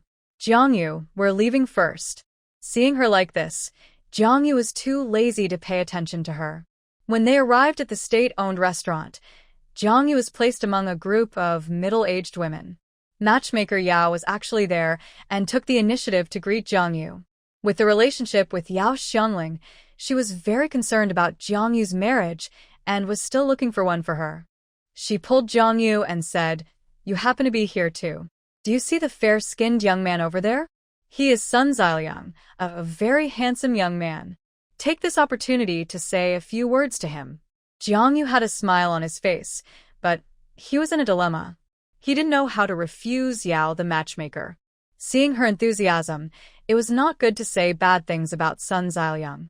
Yao the matchmaker didn't give him any explanation. She thought that it was a rare opportunity and she couldn't let it go. She directly pulled Jiang Yu forward and said with a smile, Liangzi, Grandma Yao, what's the matter? Yao the matchmaker smiled so hard that her teeth were showing. This is Jiang Yu, the sister of today's bride. You two should get to know each other. Sun Ziliang raised his eyebrows and then laughed. Okay, don't worry, I will definitely entertain you. He felt a little contemptuous in his heart. He had been so aloof just now, but he couldn't help but come closer when he turned his head. It's a pity that she is Jiang Ting's sister and is now related to the Fu family. She can't be provoked. Otherwise, she will come closer and he can't get rid of her. Comrade Jiang Yu, please sit here. He took the initiative to make room for Jiang Yu. Jiang Yu smiled and shook his head. I was sitting over there. It was Grandma Yao who was too enthusiastic and insisted that I come over here. A hint of mischief flashed in Sun Ziliang's eyes. He was still making fun of her. It's okay. Just think of it as making another friend. It's worth it. Jiang Yu exchanged a few polite words with him and turned back to his original seat. Some friends beside him followed suit. Liangzi, you are so lucky. Sun Ziliang glared at them. Don't talk nonsense. He turned around and chatted with He Tingyue, who was standing still like a mountain. I thought she was different from her sister before. It turns out she is making fun of her. She looks good, but it's a pity that my mother doesn't want me to marry a country girl. He Tingyue did not comment. His face was calm. He just listened without saying much. Jiang Yu's beautiful eyebrows flashed through his mind, as if throwing a stone into the calm lake of his heart, making him irritated for no reason. After a while, Sun Ziliang felt bored and changed the subject. After the banquet was finally over, Jiang Yu seized the opportunity to escape. Matchmaker Yao hurriedly chased after him. Jiang Yu, why are you running so fast? Jiang Yu smiled awkwardly. It was just to avoid her. He was afraid that she would match him with Sun Ziliang again. I see that you and Liangzi didn't say a few words. What do you think? Jiang Yu smiled awkwardly. He's too short. Matchmaker Yao was stunned. Short? Actually, not short. When you put on shoes, he is still a few centimeters taller than you. For most people, appearance is secondary, as long as the couple is acceptable. Most people still look at family conditions, and the Sun family is considered good. Especially since Jiang Yu is from the country and is in a hurry to find a partner, the Sun family would think they are marrying above their station. Jiang Yu gritted his teeth and decided to refuse the offer this time. Grandma Yao, I want to find someone who is over 1.8 meters tall, not too thin but strong. Sun Ziliang looks handsome, but he is so strong that I can't even lift him up. Family conditions are not the most important. Character is the most important. Matchmaker Yao. Strong? Oh, strong is good. Okay, I'll keep an eye out for you later. She muttered something and just left like that. She must be dissatisfied in her heart. Jiang Yu was about to leave when she turned her head to meet He Tingyue's sharp black pupils, which were unfathomable. The two had met several times in total, and he seemed to have no emotions, as if he couldn't see her in his eyes. But this time, his calm eyes showed a hint of sarcasm. Jiang Yu quickly realized that he should have heard what she and Matchmaker Yao said. He seemed to be quite familiar with Sun Ziliang. That comrade He Tingyue paused, turned his face slightly, and didn't look back. From this angle, Jiang Yu could only see his angular profile. She was worried and stepped forward, twisting her fingers. You don't misunderstand. Misunderstanding what? The man's voice was still cold. In Jiang Yu's memory, it seemed that she didn't find any extra emotions from him, and he was very calm. Sun Ziliang and I. He Tingyue interrupted her. Comrade Jiang, I'm not familiar with you. Jiang Yu's face froze, and before she could react, she saw him striding away. She bit her lip, knowing what he meant. They were not familiar with each other, so there was no need to explain too much. What he said was true, and that was the truth, but Jiang Yu felt a little depressed. She went back to her aunt's house with a stern face, changed back into old clothes and shoes, and washed the clothes. She didn't calm down until she went to bed at night. Why did he look at her like that? It was obviously a good day for her, but Jiang Ting just couldn't be happy. When she saw the guests off, she was already forcing a smile. She couldn't tell how many people came to ask her whether Jiang Yu was married or not. It seemed that everyone was wondering why the Fu family chose her instead of Jiang Yu. Even Fu Xiangyang was absent-minded. Jiang Ting had been holding his arm for a day, so how could she not know what he was thinking? At night, Jiang Ting washed up and went to bed to rest. She said coldly, "Don't think about it. It's no use regretting it. We are already married." Fu Xiangyang was stunned. "What did you say?" Jiang Ting sneered. "You still want to hide it from me? Aren't you regretting in your heart why you went on a blind date with me instead of Jiang Yu?" Fu Xiangyang, whose heart was touched, felt embarrassed. He lay down on the bed and closed his eyes to sleep. "You think too much." Jiang Ting sneered. "How could I think too much? It's obvious that you have something to hide. Are you done yet?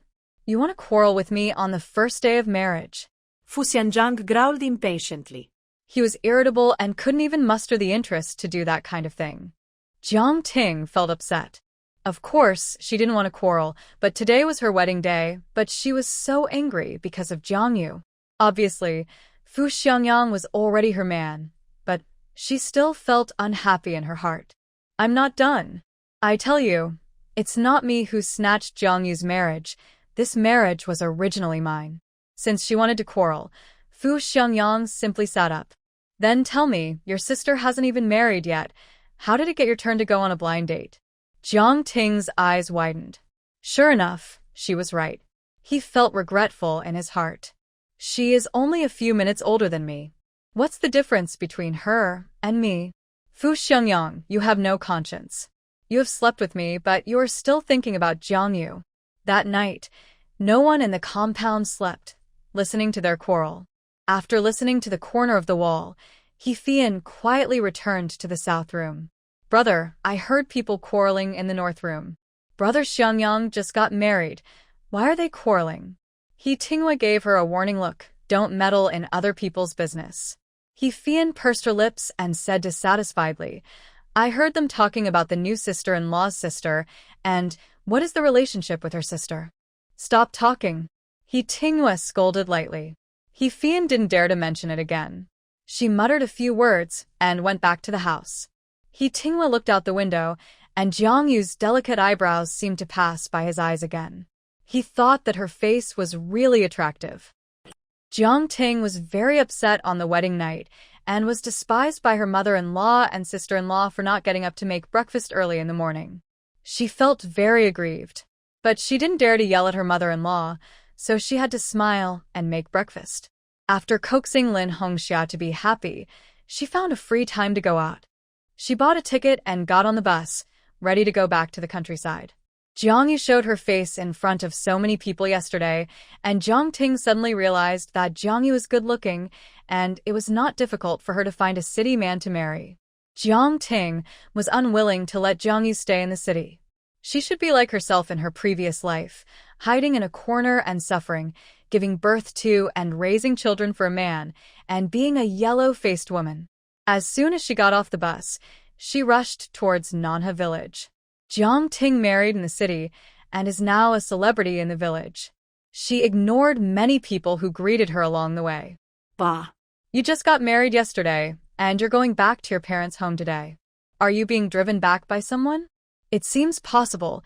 Jiang Ting is very anxious. Why isn't Jiang Yu the one who got married? She is much prettier than Jiang Ting. Jiang Ting had no time to pay attention to what the villagers outside said and ran home. Mom. Wang Meili ran out of the house in a hurry and said in surprise, Why are you back? It's not time to return home yet.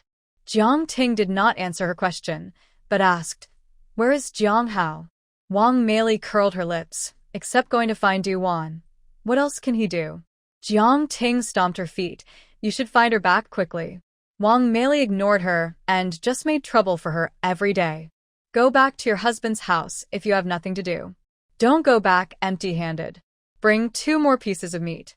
Your brother wants to eat. Jiang Ting was full of impatience, I know. You should call Jiang Hao back first. I have something to say to him.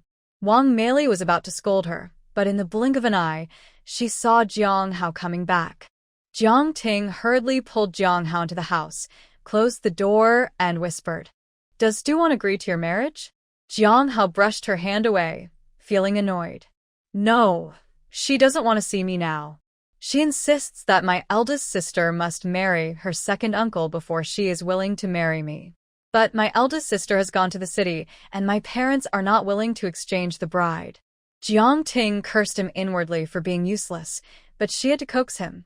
When I go back, you call your second uncle Du Wan, and I will bring Jiang Yu back and ask them to meet each other, and then let my parents arrange the marriage.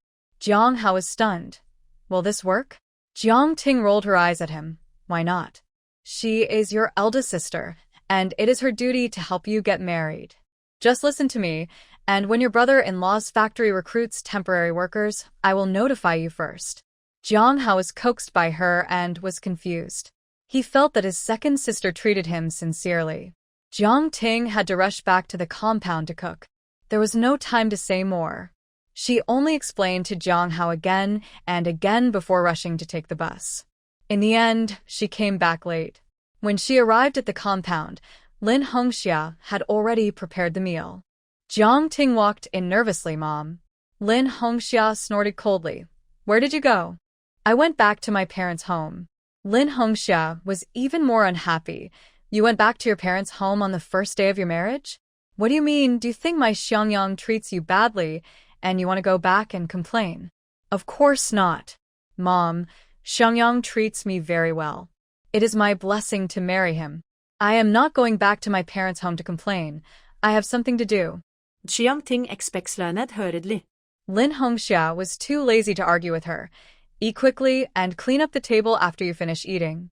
Jiang Ting was relieved and only dared to eat vegetables, not even a piece of lard. Lin Hongxia became more and more dissatisfied. You went back to your parents' home and didn't even bring back vegetables? Everyone wants to run to the city, but they don't know that it is even more difficult in the city. There is no way to farm, and even vegetables have to be bought. I wish I could break a dime into 2 halves to spend. Jiang Ting went back to her parents' home, but she didn't even take the vegetables. It can be seen that she is conscienceless. Jiang Ting lowered her head. When I go back, I'll ask my mother to prepare it. Lin Hongxia snorted and stopped talking. After dinner, Jiang Ting cleaned up the dishes and ran out again. This time, she went out to find Jiang Yu. Mom said that when I go back to my parents' home, you should go back with me. Jiang Yu was puzzled. Why should I go with you when you go back to my parents' home? Jiang Ting shouted fiercely. You haven't been home for a few days. You really think you are a city person? Are you not going to go home in the future? Anyway, I've told you, it's up to you whether you go or not. When Yao Xiangling came back, Jiang Yu told her about going back to Nanhe village. Yao Xiangling didn't think too much about it. She's not wrong. After all, they're your parents. Go back if you want to. She stuffed 5 yuan into Jiang Yu's pocket. Don't go back empty-handed when you go back. Bring some candies and biscuits for your sister. Yao Xiangling didn't mention Jiang Hao at all, which shows that she really despises him. The next day, Jiang Yu went to the supply and marketing cooperative to buy biscuits with 5 yuan in his pocket. Seeing Xie Feifei's happy expression, he asked her a few more questions. Xie Feifei shyly said, I'm considering whether to agree to date him. Jiang Yu was stunned, and naturally knew that she was referring to Sun Ziliang. For a moment, she was tangled up in her heart, not knowing whether she should say it. Xie Feifei turned around and asked her opinion. What do you think of him? Jiang Yu hesitated and asked, Can I tell the truth? Xie Feifei. Go ahead. It was just a casual question, but Jiang Yu didn't expect that he would have something to say. Jiang Yu said seriously, I don't think he's that good. I saw him at the gate of the second factory last time. He was holding hands with a female worker and gave her a red scarf. The female worker also. And what? Xie Feifei asked with a sharp look. She even kissed him. Jiang Yu finished speaking in one breath and raised her hand. I swear, I really saw it. I didn't lie to you. Xie Feifei's face changed drastically. Who is that female worker? Jiang Yu shook her head. I don't know her. But I think that no matter who that female worker is, she can't cover up the fact that Sun Ziliang has a bad character. Feifei, I don't think he is worthy of you. Xie Feifei took her words to heart, and her face became uglier. It doesn't matter who that female comrade is. What matters is that Sun Ziliang dared to 2-timing. I know, Jiang Yu. Jiang Yu bit her lip. Will you be angry with me? Xie Feifei looked at her cautious appearance and laughed. How could that be? You told me this, which means you treat me as a friend. If this is true, I have to thank you. Otherwise, if she really dated such a man, she would feel sick when she thought about it later. Jiang Yu bought something and left, and Xie Feifei thought about it and decided to ask the director for leave and wait at the gate of the second factory. It was just to try her luck, but she didn't expect to run into Sun Ziliang. Xie Feifei deliberately avoided him and just watched from a distance. Not long after, the female workers of the second factory got off work. One of them was a pretty female worker, and the 2 of them were not afraid of being scolded as hooligans, so they held hands. Xie Feifei sneered and walked out holding her bicycle. At the same time, Sun Ziliang also saw her figure and his face changed slightly. When he reacted, Xie Feifei had already ridden away on her bicycle. Sun Ziliang was annoyed, but he restrained himself and didn't chase her. But he knew that Xie Feifei had a proud personality and he would definitely not be able to catch up with her, and he couldn't help feeling a little regretful.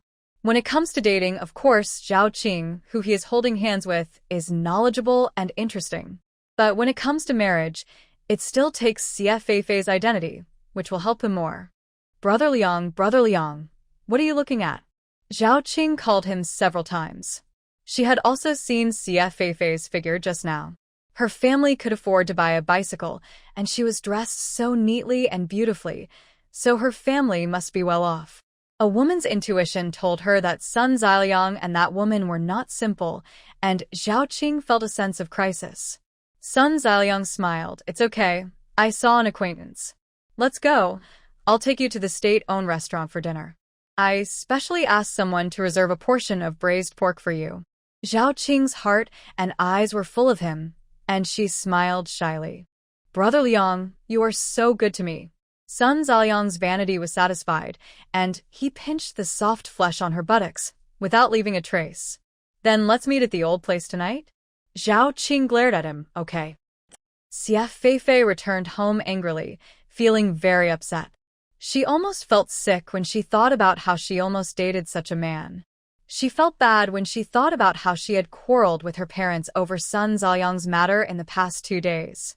Unexpectedly, as soon as she returned home, her mother Huangying said, "Don't be angry with your dad. He has agreed to let you and Sun Ziliang date. But you can't get married so early. He needs to investigate." Xie Feifei felt even more upset and lowered her head with red eyes. Mom, I was wrong. Dad is right that Sun Ziliang is really not a good guy. He is too timing. I saw it all today. Luckily, I didn't agree to date him. These words happened to be heard by Xie Jinchang, who smashed the cup in his hand and flew into a rage. This rascal actually dared to have a casual relationship with a man and a woman. I must punish him. Seeing him walking out in a rage, Huangying hurriedly stopped him. This matter can't be made a big deal. Your daughter hasn't even started a relationship with him. What crime are you punishing him for? He could only swallow his loss in silence. Fortunately, Xie Feifei had never been with him, so it didn't affect her reputation. Xie Jinchang snorted coldly. I saw through his intentions before.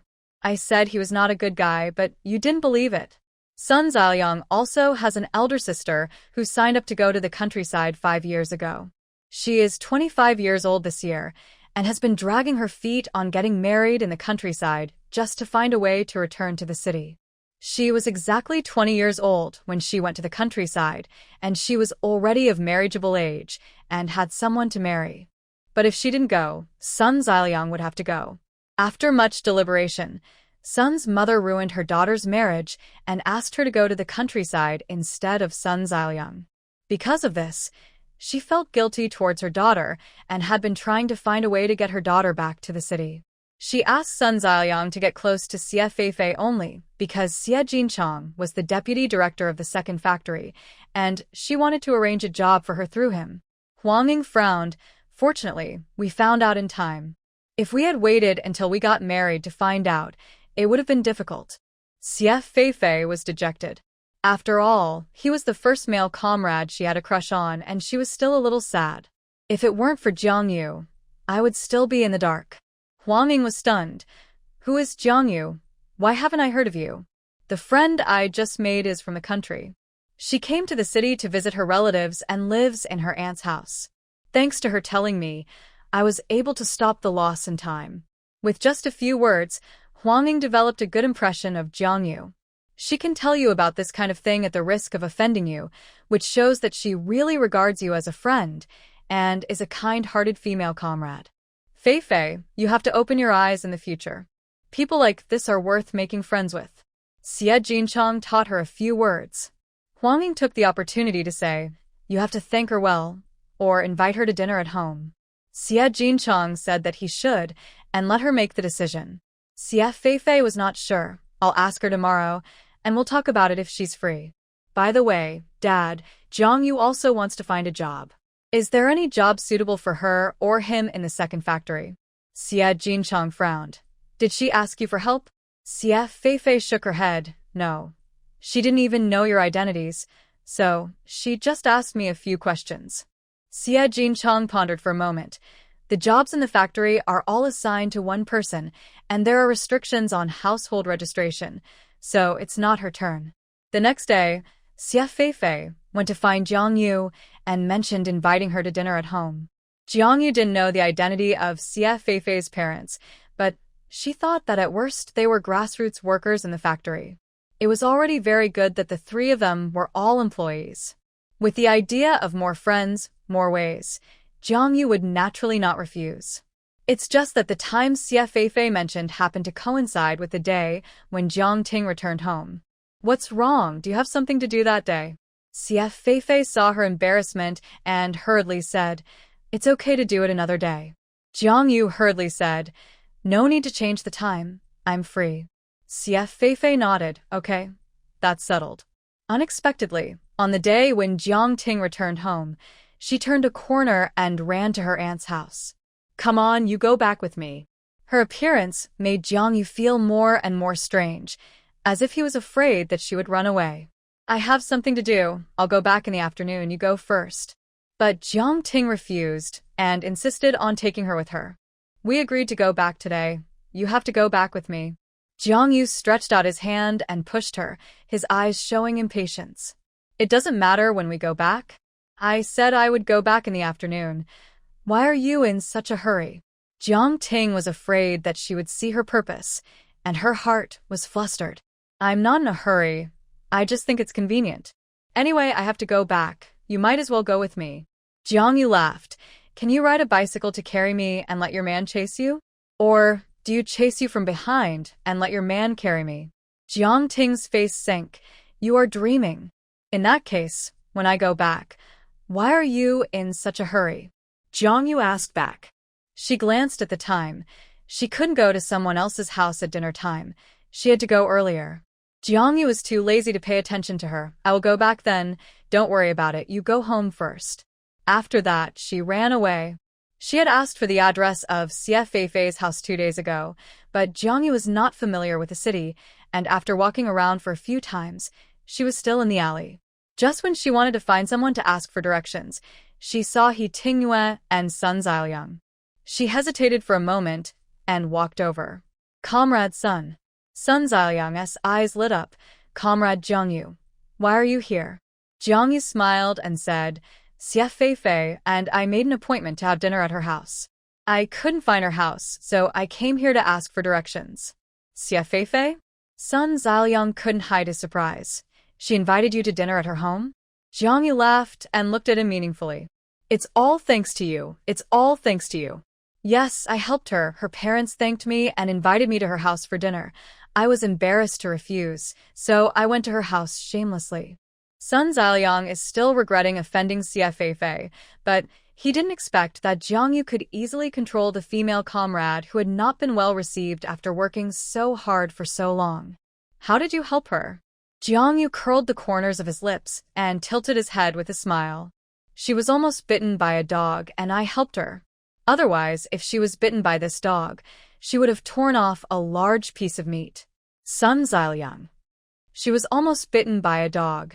When did it happen? And whose dog was so fierce? Jiang Yu covered his mouth and chuckled. It was a stray dog. Why did Comrade Sun care so much about it so that he could find out more about it and save the beauty next time? You care so much about the affairs of female comrades. Doesn't your partner care about you?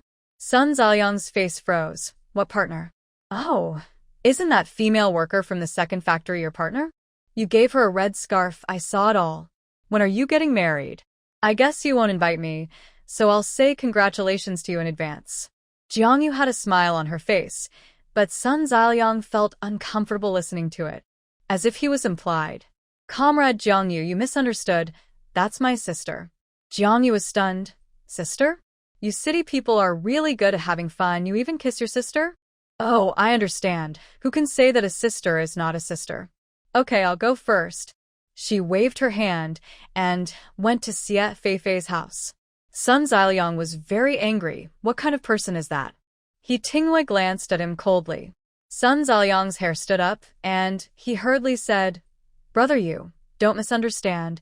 I really have nothing to do with that female worker. Then he said casually, This Jiang Yu is amazing.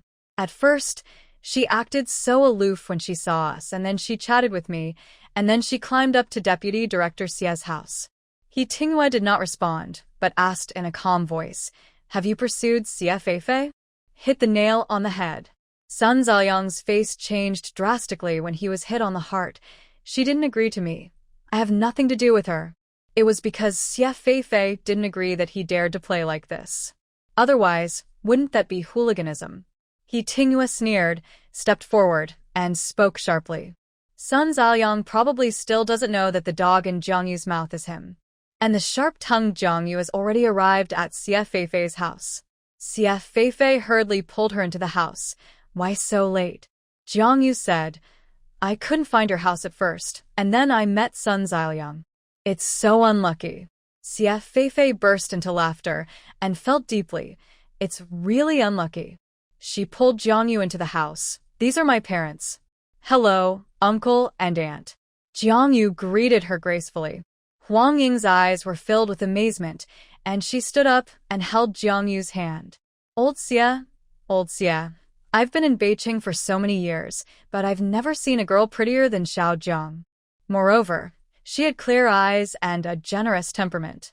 She liked such a girl at first sight, so she must not be a bad one. Xie Jinchong smiled at Xie Feifei. When your friend came, you were outshined. Xie Feifei smiled heartily. What's the matter? I saw Jiang Yu at first sight, and she is just prettier than others. Jiang Yu said angrily, if I weren't pretty, you wouldn't be friends with me?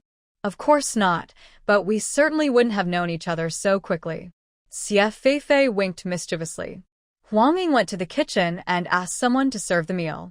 That's my Aunt Jing. She came here from another place with my mom. The Huaiyang cuisine she cooks is very authentic. You should eat more later. In fact, she is the nanny, but she certainly couldn't say that to outsiders. She just said that she was a distant relative who came to help. After sitting down to eat, Huang Ying chatted with Jiang Yu and talked about her situation. When it came to studying, Jiang Yu said, I only went to junior high school. My family was not well off, so I didn't continue my studies. She had cried and made a fuss to get the opportunity to go to junior high school. There was no way Wang Meili would support her to go to high school. In addition, when she was in junior high school, the school was in chaos and many high schools were closed. It would be better not to go. Huang Ying said with a little regret, this is a pity. Otherwise, a smart child like you would definitely have good grades. Jiang Yu felt that Xie Feifei must have inherited Huang Ying's love for looks. As long as they look good, everything will be good. Although I didn't go to high school, I have maintained the habit of reading, and I have submitted manuscripts to magazines before. Jiang Yu said casually. Wang Meili could indulge her occasional laziness and not work, also for the royalties.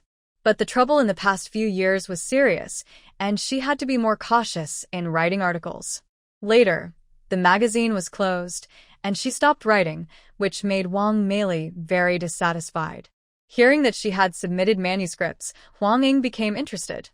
What is your pen name? It's Xiao Jiang, which is the same as my last name, but it's Jiang in Jianghe. Mainly because I was afraid of trouble, I didn't dare to leave my real last name. Huang Ying thought about it and seemed to have some impression. What magazines have you submitted to? Jiang Yu counted, several, Xinhua, Beijing Literature, and Ginkgo. Huang Ying clapped her hands and said, now that you mention it, I remember it. I was the editor-in-chief of Crescent Moon magazine before, and I have indeed read your manuscripts. Later, when the magazine was closed, she went to the North City Evening News. The reason why she was impressed by Jiang Yu was indeed because of her brilliant stories and extraordinary writing skills. Our evening paper has recently opened a story column. If you are interested, you are welcome to submit your articles to us. Jiang Yu was so excited that he didn't even have time to eat. Auntie, is that true? I have always had the habit of writing stories, and I have accumulated a lot of manuscripts. I'll go back and get them now. Huang Ying smiled and held her back. Nothing is more important than eating. You can go back and get them after you are full. There is still time. Jiang Yu was so happy. She often felt that she was useless and had no ability to make money. She only had this pen and could write 2 stories. Later, the magazine was closed down, and she had no income from royalties. She felt that life was hopeless. It was no wonder that she was so excited now. After dinner, Jiang Yu couldn't wait to go home to get the manuscripts. These manuscripts were her money-making tools. She always valued them and took them with her wherever she went. Otherwise, if Wang Meili saw them, they would be burned as firewood. So many? Huang Ying took one look and believed Jiang Yu's words. It can be seen that she has never stopped studying. A child who loves reading like this may be able to get into college. In terms of studying, you are much better than Feifei. Feifei gets a headache when she reads. Feifei frowned and said angrily, "Mom, you have been exposing my shortcomings all day today." Jiangyu and Huangming smiled at each other. Jiangyu said, "Everyone likes and is good at different things. Feifei is generous and cheerful, and she has a way of dealing with people. She is the most popular salesperson in the Supply and Marketing Cooperative.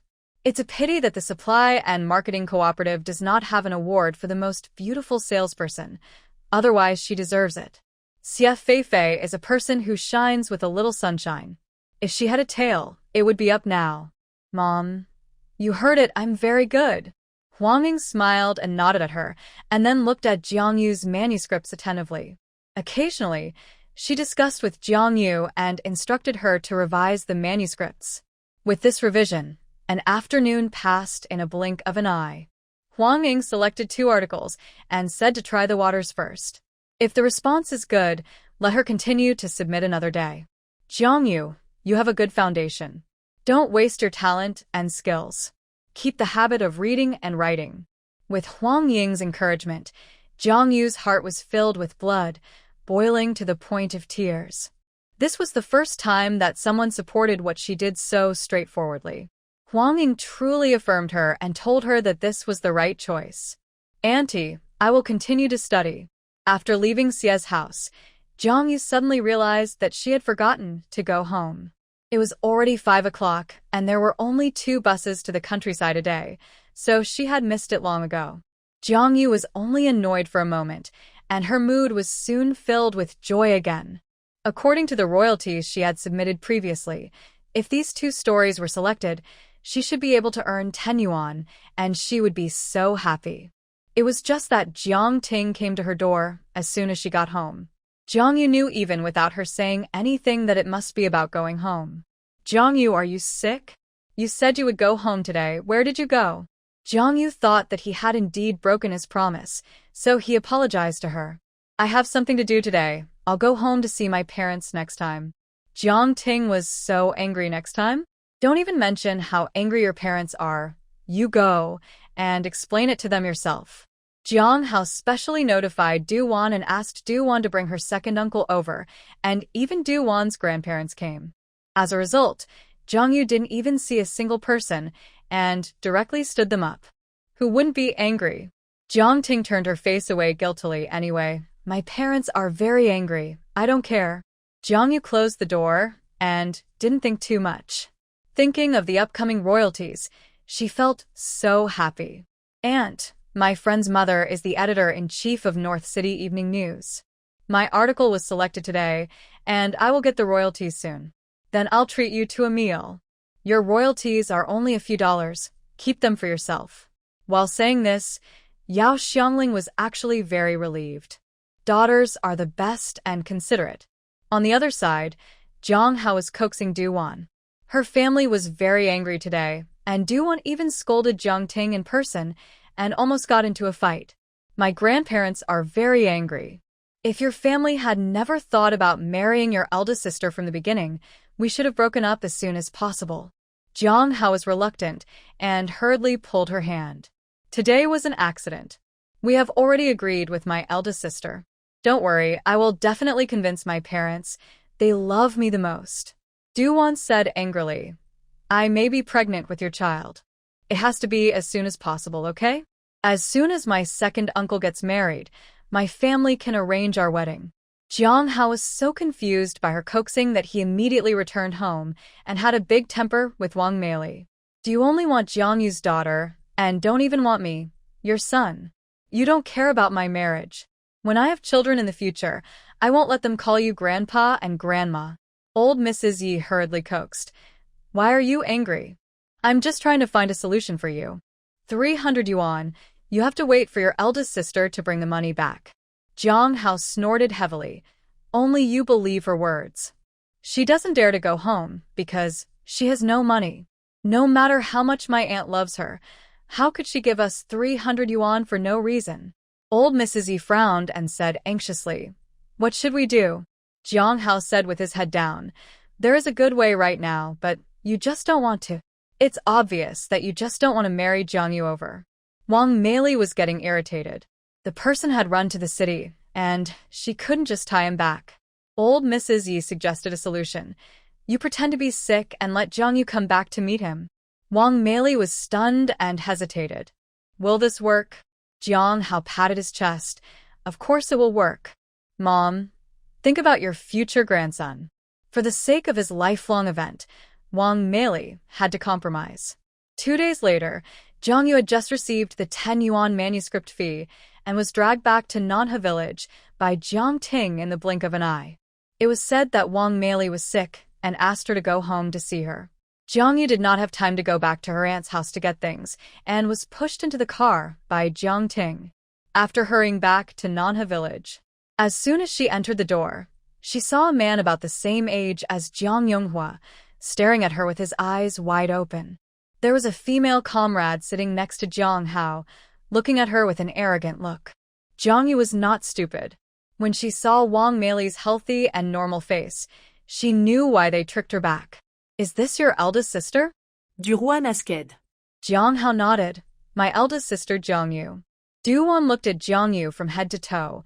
Her eyes were like she was picking goods. Jiang Ting pushed Jiang Yu forward, with a smug look on her face, as if she had already seen Jiang Yu marrying this widower. Jiang Yu's face was numb, as if a hole had opened in her heart and a cold wind blew in. These were her family members, but they were calculating how much she weighed and wanted to sell her for a good price. Wang Meili smiled and said, Jiang Yu, this is Du-won's second uncle, Yu. Jiang Yu interrupted with a cold face. It has nothing to do with me whose relatives they are. There is no need to introduce them to me. Du-won was furious and immediately stood up and asked, What kind of attitude do you have? Jiang Yu looked at her calmly. What attitude do I need? My family has been poor peasants for 3 generations, and we have to make a living with our own hands. Let alone you, even if a big leader comes, we will have this attitude. I also want to ask you, who are you? Which capitalist lady who ran away from a landlord's family is so arrogant? Du roi Ness face changed drastically. She was immediately panicked when she was accused of such a big hat. You are talking nonsense. I am a rural person. How can my family be a landlord? Jiang Yu raised his eyebrows and smiled sarcastically. Isn't it? Then why do you put on a superior attitude and make us, the children of a poor peasant family, inferior to you? I'm not. Du roi retorted harshly. Old Lady Yi came out with a gloomy face and tried to smooth things over. Jiang Yu, the guests are guests. Why are you arguing with the guests? Jiang Yu smiled coldly. Guest? Grandma, if you didn't say she was a guest, I would have thought she was a master who ran away from the feudal society. Okay, are you done yet? Old Lady Yi scolded lightly, and then began to introduce Du-won's second uncle to her. This is Du-won's second uncle. Although he is old, he is very down to earth. I asked you to come back today just to let you meet him. If it's suitable, we can settle the marriage tomorrow and choose a good day to get married. Her attitude was strong. She was not asking for Jiang Yu's opinion. It was obvious that she had already settled the matter and officially notified her. Jiang Yu said coldly, Don't bother you to worry about my marriage. My aunt introduced me a partner, a city person. As soon as these words came out, everyone looked up at her with disbelief. Jeanne Ting subconsciously denied. Impossible. You are lying. She was anxious and her tone was very hurried. Mom, she must want to avoid marriage and lie to us. City people are not cabbages in the field. It's not her turn to be picky. Jiang Yu laughed and suddenly took out $2 from his pocket and put them on the table. Mom, this is the royalties I just earned. For Jiang Ting, it is indeed difficult to marry a city person, but it's different for me. I have my aunt, and I also have the ability to make money. She glanced at Jiang Ting, whose face turned red with anger, and calmly fabricated a non-existent person. That man is a reporter from the newspaper. I met him when I went to submit an article. We hit it off immediately, and now our relationship is very stable. Then she looked at the silent Jiang Yonghua and could only pin her hopes on him. Of course, If Dad insists on giving up a son-in-law from the city and turns around to let me marry a man older than you, so that outsiders will laugh at me, I can't do anything. Do-won gritted her teeth in anger. How do you talk like that? Jiang-yu hooked the corners of his lips. I'm talking like this. Don't you understand? Now I know that you don't have the temper of a master, but are obviously a dog who barks at everyone you see. Do-won was furious and even wanted to fight with Jiang-yu, but was stopped by Jiang Hao. Listen to what she said. She scolded me, and I can't be angry. Du-won scoldait angrily. Jiang Hao had no time to come for her, and secretly observed Jiang Yonghua's expression. He did not speak, which meant that he did not deny Jiang Yu's words. Maybe they would not meet today. Jiang Hao. Du-won screamed. You say something. Jiang Yonghua frowned and looked at her unhappily. Jiang Hao treated such a woman as a treasure, which showed how short-sighted he was. Before even entering the door, he had disturbed the peace of the family. Jiang Yu's marriage. Put it aside for now. As soon as he opened his mouth, it meant that the matter was settled. Jiang Hao's heart sank, and he said unwillingly, Dad, what about my marriage? Jiang Yonghua frowned. At most 50 yuan for the betrothal gift. If you are willing, you can get married. If you are not willing, it only means that you are not destined to be together. Du-won stood up suddenly, her voice tense. Second uncle, let's go. Seeing his girlfriend leave, Jiang Hao wanted to chase after her, but he didn't dare to move because so many people were watching at home. Jiang Yu didn't want to stay and watch the show, so he turned to Jiang Yonghua and said, Dad, when I was going out, my aunt told me to go back early, so I left first. Jiang Yonghua nodded and asked Wang Meili to pick some vegetables from the vegetable garden and asked Jiang Yu to take them back. Jiang Yu didn't bother to be polite with him and just took the vegetables and left. Jiang Ting looked at her gradually receding back and slapped Jiang Hao on the head with her backhand. You dead man. I brought her back, and you can't keep her. Jiang Hao laughed angrily. Second sister, please talk some reason. Jiang Yu doesn't want to. What can we do? Jiang Ting spat in his face. Do you have a pig brain? Solutions are thought up by people. Let your boyfriend, the second uncle, hug Jiang Yu and tear off her clothes. Her innocence is gone, and she has no choice but to marry. Wang Meili slapped her on the back and yelled, Are you deaf? Your aunt introduced a city guy to your sister. There are city guys who don't want to marry, but you let your eldest sister marry a widower in his 40s? Jiang Ting stiffened her neck. Only you believe her. Jiang Yu must be lying. Jiang Hao, you should be more careful. If you don't marry Jiang Yu over, your wife will run away. Jiang Hao had a bitter face. What else could he do? He couldn't take out the money and couldn't persuade Jiang Yu. Jiang Ting got angry when she saw him like this and didn't plan to say anything more. Instead, she shouted to Wang Meili, Mom, pick some vegetables for me and I'll take them back. You're going to die. You just got married and you know how to go back to your parents' home to beg for money. What vegetables do you want? You come here empty-handed. Do you expect me to give you anything? Wang Meili refused. Jiang Ting was very dissatisfied. Why does Jiang Yu have what I don't? Wang Meili sneered. Jiang Yu sent money back. What did you take? You dare to come empty-handed on the day of the return visit. Your family is full of stingy people and shameless. Get lost. Go back to your home. Jiang Yu got on the return bus with a cold face. The coldness in her heart just now turned into anger. Even if she was just a cat or a dog, she couldn't just throw it away after raising it for so many years. The funny thing is that her daughter is not even as good as a cat or a dog. She took a deep breath, looked at the dazzling sunlight outside, bit her lips tightly, and tears welled up in her eyes. Grievances and anger filled her chest, squeezing each other, almost tearing her apart. She was often moved by the slightest kindness of others because she had never been favored. But if she was really favored by others, she would feel terrified. She always felt guilty about the love her aunt had for her and wondered how she could be worthy of her aunt's kindness. Back in the city, Jiang Yu calmed down her emotions because life had to go on. She didn't go home, but came to the slum. Having been here a few times, she was already familiar with it and greeted everyone with a smile. Su Lihua was sharp-eyed and saw her at a glance. Isn't this Jiang Yu? Your sister is not at home. I saw her go out. Jiang Yu smiled and replied, I know. She went back to her parents' home. I met her at home. Oh, she went back to her parents' home again? Su Lihua said this to Lin Hongxia. Jiang Yu saw that Lin Hongxia's face darkened and was very dissatisfied. She walked over with a smile. Auntie, my mother asked me to come over to thank you. Lin Hongxia was confused. Thank me for what? Jiang Yu tilted his head, very innocent. Didn't Annie ask my sister to bring a piece of meat home? My brother hasn't eaten meat for a long time. My mother must be so happy. Lin Hongxia's face was as black as the bottom of a pot. She was reluctant to buy meat, but she asked Jiang Ting to carry it back to her parents' home. She just got married, and she knew how to steal things from her husband's family to supplement her parents' family. Good, it's really good. Jiang Yu achieved her goal, feeling refreshed, and turned to leave.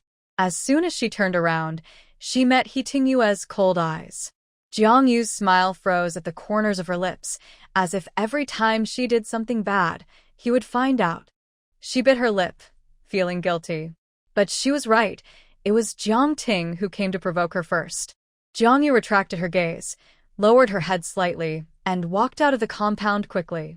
He Fian brushed past her and looked at her twice more, indescribably amazed. Brother, I just saw a very pretty female comrade. Is she coming to our compound? Whose relative is she? He Tingyue's eyebrows were indifferent. I don't know. He Fian frowned. Can you help me find out? What for? He asked in a cold voice. He Fian stuck out her tongue and dared not say anything more. If you don't want to say it, then don't say it. I'll ask it myself.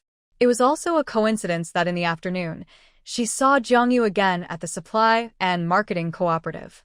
Jiang Yu went to the Supply and Marketing Cooperative to find Xie Feifei. She first told Xie Feifei that her parents wanted to exchange her for a bride, but she didn't notice that He Fian was eavesdropping on her.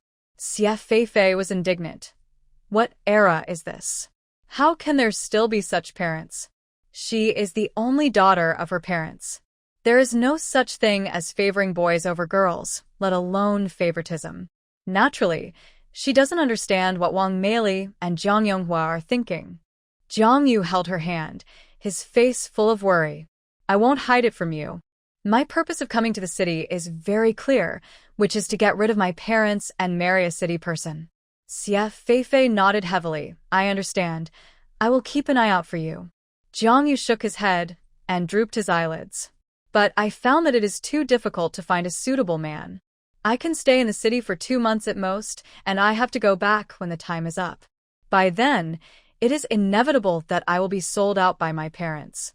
So, I want to ask you to help me find a job. No matter what kind of job it is, as long as it allows me to stay. She talked to Yao Xiangling, and Yao Xiangling said that as long as she could help her pay for the job. Jiang Yu thought that at most she could write an IOU and pay it back every month. Xie Feifei certainly couldn't do anything herself, but she could go back and talk to her parents. Don't worry, Jiang Yu. I will ask my parents when I get home from work, and they will definitely keep an eye out for you. Jiang Yu held his forehead.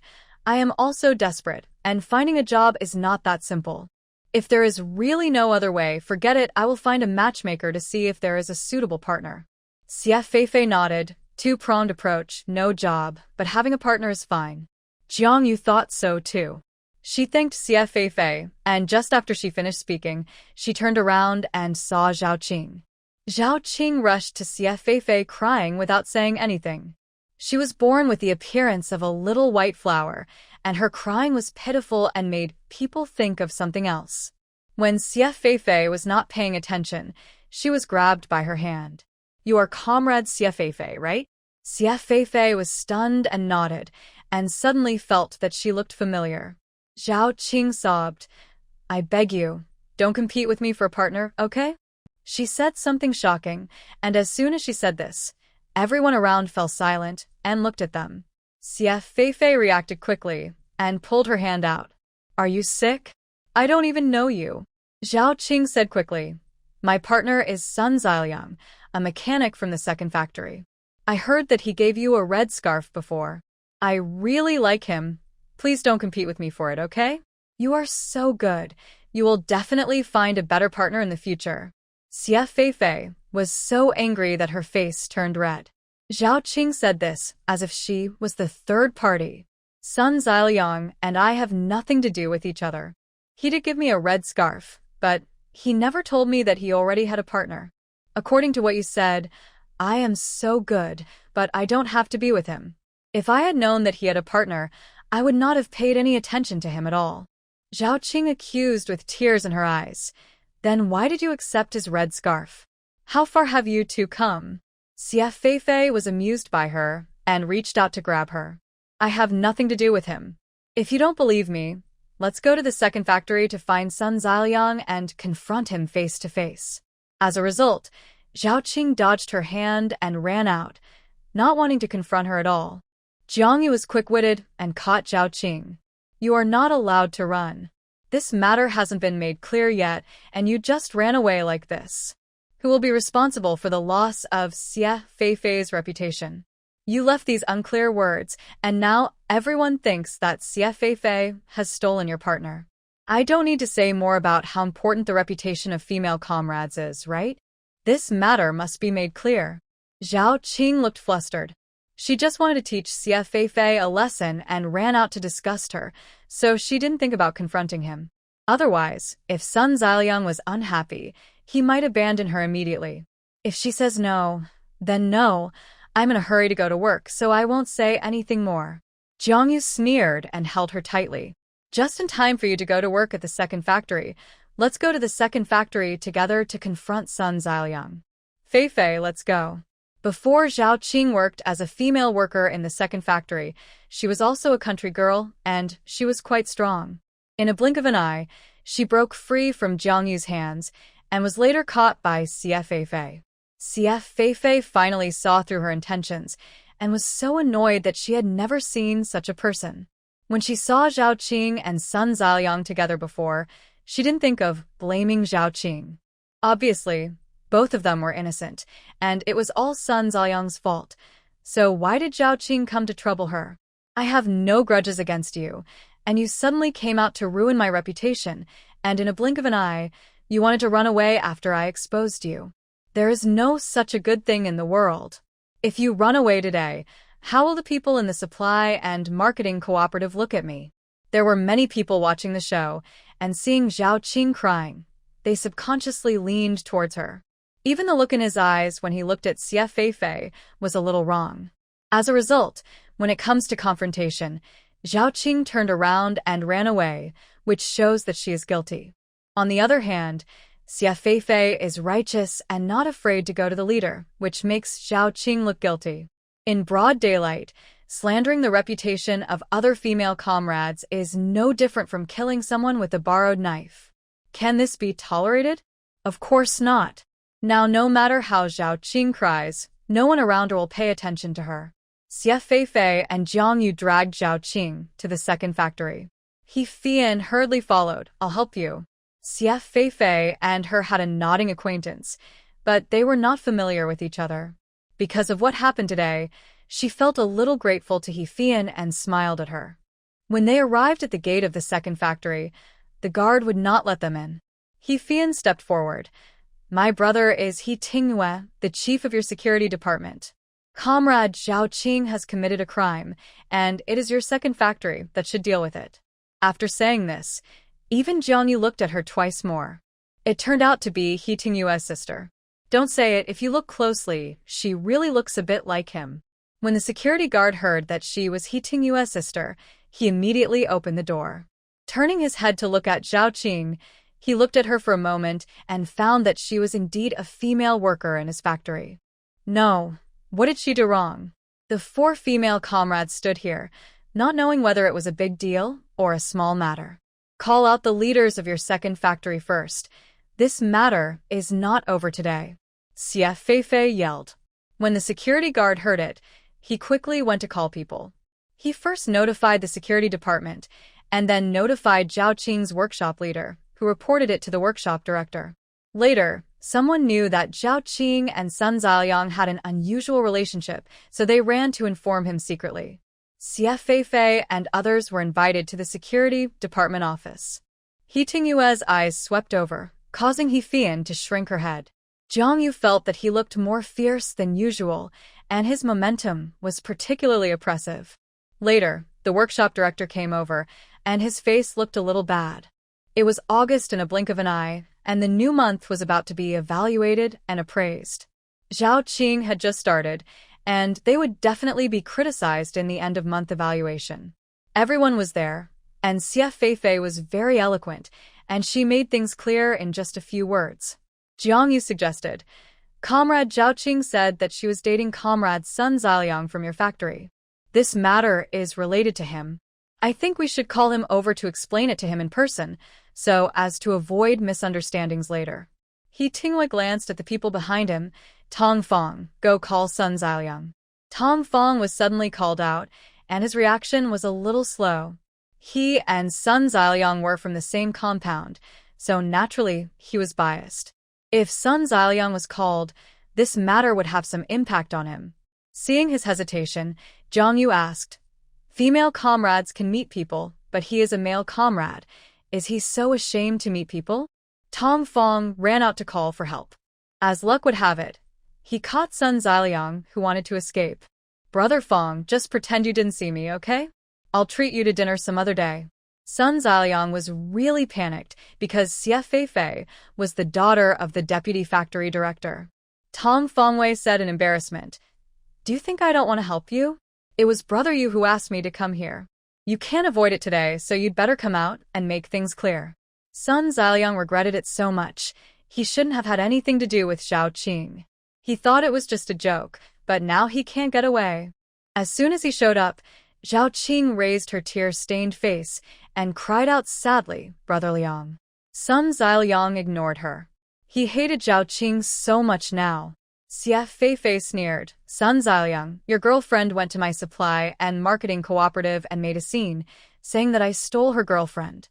Not only did it affect my work, but she also wanted to ruin my reputation. Now you should tell everyone, have we ever been in a relationship?" Sun Ziliang closed his eyes, full of despair. Not only did he fail to catch the girl, but he also completely offended the Xie family. Sun Ziliang gritted his teeth. "No, Comrade Xie Feifei, and I only said a few words, and we never had much contact." Zhao Qing's face turned pale, and the hem of her clothes was almost torn by her. Her heart was colder than Sun Ziliang's. If she had known this would happen, she would never have gone to the supply and marketing cooperative to make a scene. Xie Feifei sneered, thinking that he was sensible. She turned her head and stared at Zhao Qing. "Did you hear that?" Zhao Qing bit her lip and cried, as if she had suffered a lot of grievances. Xie Feifei rolled her eyes. "Why are you crying? You slandered me in front of so many people and ruined my innocence." "I haven't cried yet. I tell you, don't think that you can escape responsibility by crying. That's not possible." The workshop director hurriedly said, "Of course not. Comrade Zhao Qing was indeed wrong in this matter. Why don't you apologize to Comrade Xie Feifei?" Zhao Qing sobbed, "I'm sorry, Comrade Xie Feifei. I misunderstood." Xie Feifei looked at her like this, and her heart was even more blocked, as if she asked for something else, as if she was being unreasonable. She was just about to say that the matter was over, so as to show her generosity, when she heard Jiang Yu speak. "There is no order without rules. Although I am not a worker of the second factory, I know that every factory has its own reward and punishment system. Merits are rewarded and mistakes are punished, right?" The workshop director looked at Jiang Yu seriously, feeling upset. Seeing that Xie Feifei was about to give in, she thought that the matter would end here. If a simple sorry can solve the problem, then can everyone imitate her behavior in the future? Anyway, I have been caught, and I only need to say sorry. The workshop director's face darkened. Then what kind of punishment does Comrade Xie Feifei think is needed? Xie Feifei looked at Jiang Yu, undecided. Jiang Yu said, "How the factory punishes is the factory's business. How can you interfere? But the second factory must take an attitude and warn the workers below that Comrade Zhao Qing is a bad example and cannot follow suit." She was completely immune to Zhao Qing's tears, and she didn't feel distressed at all. If she wanted to cry such tears, she could cry more beautifully than Zhao Qing. Comrade Zhao Qing's incident, this time, has a bad influence. It is not enough to apologize privately. She must write a letter of self-criticism, explain her mistakes, clarify for Xiafei and apologize to her, and then post it at the door of the supply and marketing cooperative to let everyone know that what she said today is pure slander. Xiafei finally understood why Huangying said that her brain was not as active as Jiang Yu's. She is so organized that she didn't even think of these things. Sun Zhaoliang looked reluctant. There is no need to be like this. This is too serious. Jiang Yu laughed. So, comrade Sun Zhaoliang, you don't realize the seriousness of this matter at all, right? That's right. Zhao Qing didn't hurt you, and it wasn't your reputation that was damaged, and you didn't suffer any losses. She sighed softly, ignoring Sun Zhaoliang's ugly face. There are always so many people in this world who talk without any hesitation. This generosity is different from being generous to others. I hope that tomorrow when you meet those who hurt you, you can be so tolerant, instead of just asking others to be tolerant. Sun Zhaoliang was dumbfounded. He just said one sentence. How did he become that kind of unforgivable person?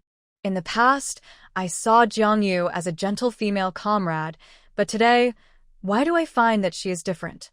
Sure enough, beauties are all thorny. The workshop director looked at He Tingyue. All the disputes in the factory, big and small, were resolved by the security department. He had to speak up for the specific handling. He Tingyue did not speak, but he had a scale in his heart and knew what was important. According to what Comrade Jiang said, Zhao Qing wrote a self-criticism, submitted it to the security department, and after review, it was posted at the door of the supply and marketing cooperative. And at the commendation meeting at the end of the month, the behavior of comrades Sun Zhaoliang and Zhao Qing was criticized. This was the first time He Tingyue spoke so much in front of Jiang Yu. Every word was sonorous and powerful and could not be refuted. Over Jiang Yu's opinion, he directly expressed his opinion on behalf of the second factory and made a decision without any favoritism. Just for this reason, his image in Jiang Yu's heart became much taller. This man always touched her heart with every little thing he did unintentionally. Sun Zhaoliang's face turned pale, and he felt resentful. He hated Zhao Qing and Xiafei, hated Jiang Yu for meddling in other people's business, and hated He Tingyue for being merciless. The only thing he didn't think about was his own mistakes. Xiafei was very satisfied with this result. She smiled with the corners of her lips curled. I believe that the second factory is fair and strict and will definitely give me a satisfactory explanation. The matter ended here, and Xiafei glanced at Jiang Yu. Let's go. When passing Zhao Qing, Xiafei paused. Every word I just said to you is true. Sun Zhaoliang pursued me and gave me gifts, but I didn't even know you existed at that time. I can tell you clearly that I don't even like the man you treasure. She was like a proud peacock, with her head held high. After making this statement, she left under everyone's gaze. Zhao Qing closed her eyes and didn't dare to look up. She felt like a clown at the moment, especially in front of Xiafei. Until now, Sun Zhaoliang hasn't said a word for herself. Zhao Qing smiled bitterly. Is it really worth it for this man? He Fian greeted He Tingyue furtively and left the security department quickly. She thought she would not be able to catch up with Jiang Yu, but saw them waiting for her at the door. He Fian ran over quickly. I thought you guys had left. Xiafei patted her pockets. It's too late to go back to work now. I'll treat you to dinner at the state-owned restaurant. She was very generous for once. But this time it was really thanks to Jiang Yu and He Fian. If it weren't for their help, Zhao Qing might have really run away. He Fian and Jiang Yu were willing to eat for free. Xiafei was not stingy this time, and ordered 3 meat dishes, 1 vegetable dish, and a soup, which was already very rich. The 3 female comrades ate to their heart's content. Jiang Yu, Fian, I am really grateful to you. I will tell my parents later and invite you to dinner at home. He Fian waved her hands repeatedly. She didn't like to deal with those elders. She intervened in today's affairs for a purpose. After dinner, she used the excuse of sending Jiang Yu home and told him about her own affairs. I want you to do something for me. After the task is completed, I will give you 30 yuan as a reward. He Fian is 18 years old this year, and she still has 1 year before graduating from technical secondary school. She has money on hand because He Tinghua is rich, and he never treats his younger brothers and sisters badly. In the whole compound, the children in his family are the most decent. Jiangyu looks suspicious. What is worth 30 yuan? You don't want me to do something bad. He Fian hesitated. Listen first, and judge for yourself whether this is a bad thing. Tell me about it. He Fian hesitated, pursed her lips, and then spoke. I have a friend who is cheated of his feelings and money by a substitute teacher in the neighboring school. Jiangyu, your friend is not you, right? He Fian's face changed drastically, and she was full of anger. You see through it but don't say it. How can you be so bad at dealing with people? Jiangyu. Although he is young, he still cares about face. Okay, then how did your friend get cheated? And what about the money? He Fian bit her lip. That substitute teacher is good-looking, I like him. Oh no, my friend likes him. He was quite generous at the beginning, willing to spend money on my friend, and he is also personable, handsome, and suave. Wait a minute, he has cheated you of your money, and you are still praising him like this. Jiangyu rolled his eyes. He was hopeless. He Fian was furious and stomped her feet. My friend, he said, he was my friend. Not me. Jiangyu rubbed his forehead. It was really a headache. Okay, your friend. Go on talking about your friend. He Fian said, but not long after, he began to borrow money from my friend for various reasons. Did your friend borrow? Of course he did. He is so handsome. Jiangyu interrupted her quickly. How much did he borrow in total? He Fian stammered. More than 100. How much? A total of 130 yuan. Jiangyu was shocked. He Fian didn't even have a job yet, but she had a huge sum of money in her hands. I envy you so much. It's so easy to cheat this silly girl out of her money. Then what happened? He Fian. Then my friend found out that he already had a girlfriend, and he used the money he cheated from my friend to please his girlfriend. My friend went to pay him back, but he didn't acknowledge our relationship. The man even questioned her in return. When did I ever date you? I never borrowed money from you, and you gave me all that money voluntarily. Even if you make a big deal out of this, you can see if anyone believes you. This substitute teacher is very good at pretending. He looks good, and no one believes that he is a beast in human form. He Fian even told her classmates about this, but none of them believed it. Jiangyu listened and listened, but still didn't understand what she wanted her to do. Why don't you just tell me what you want me to do? He Fian said, do to him whatever the teacher did to my friend. When Jiangyu heard this, she was like, this is asking her to go out and cheat money. You think too highly of me. I don't have that ability. He Fian whispered, that Yan Wenshuan is a pervert. He can't walk when he sees a beautiful woman. There was nothing special about her, except that she was good-looking. With the comparison, He Fian became even more angry. But she is not as pretty as you, and her figure isn't as good as yours. With Yan Wenshuan's brain, with your looks, walking him is like walking a dog. He Fian didn't want Jiangyu to cheat her of much money. She just wanted to get her money back. After the job was done, giving Jiangyu 30 yuan as a reward was not a loss. It's not difficult. It's a piece of cake for your face. Sister Jiangyu, I beg you, please help me. Otherwise, I really can't get rid of this anger. Jiangyu glared at her. Why don't you ask your brother to vent your anger for you? When He Tinghua was mentioned, He Fian's head shrank. How dare I tell my brother? He doesn't allow me to have a boyfriend at school. If he knows, he will break my legs. Jiangyu asked, then why did you look for me? He Fian laughed. There are 2 reasons. First, you're good-looking. I'm not kidding you. Yan Wenshuan is a pervert. What about the second one? Let me make it clear to you first. I didn't eavesdrop. It was you and Xia Feifei who talked so openly that I heard it. I know your parents treat you badly. You want to stay in the city to work. You must be short of money. He Fian's eyelashes fluttered, feeling a little guilty. 30 yuan certainly can't buy a job, but it's not a small amount. The money is saved.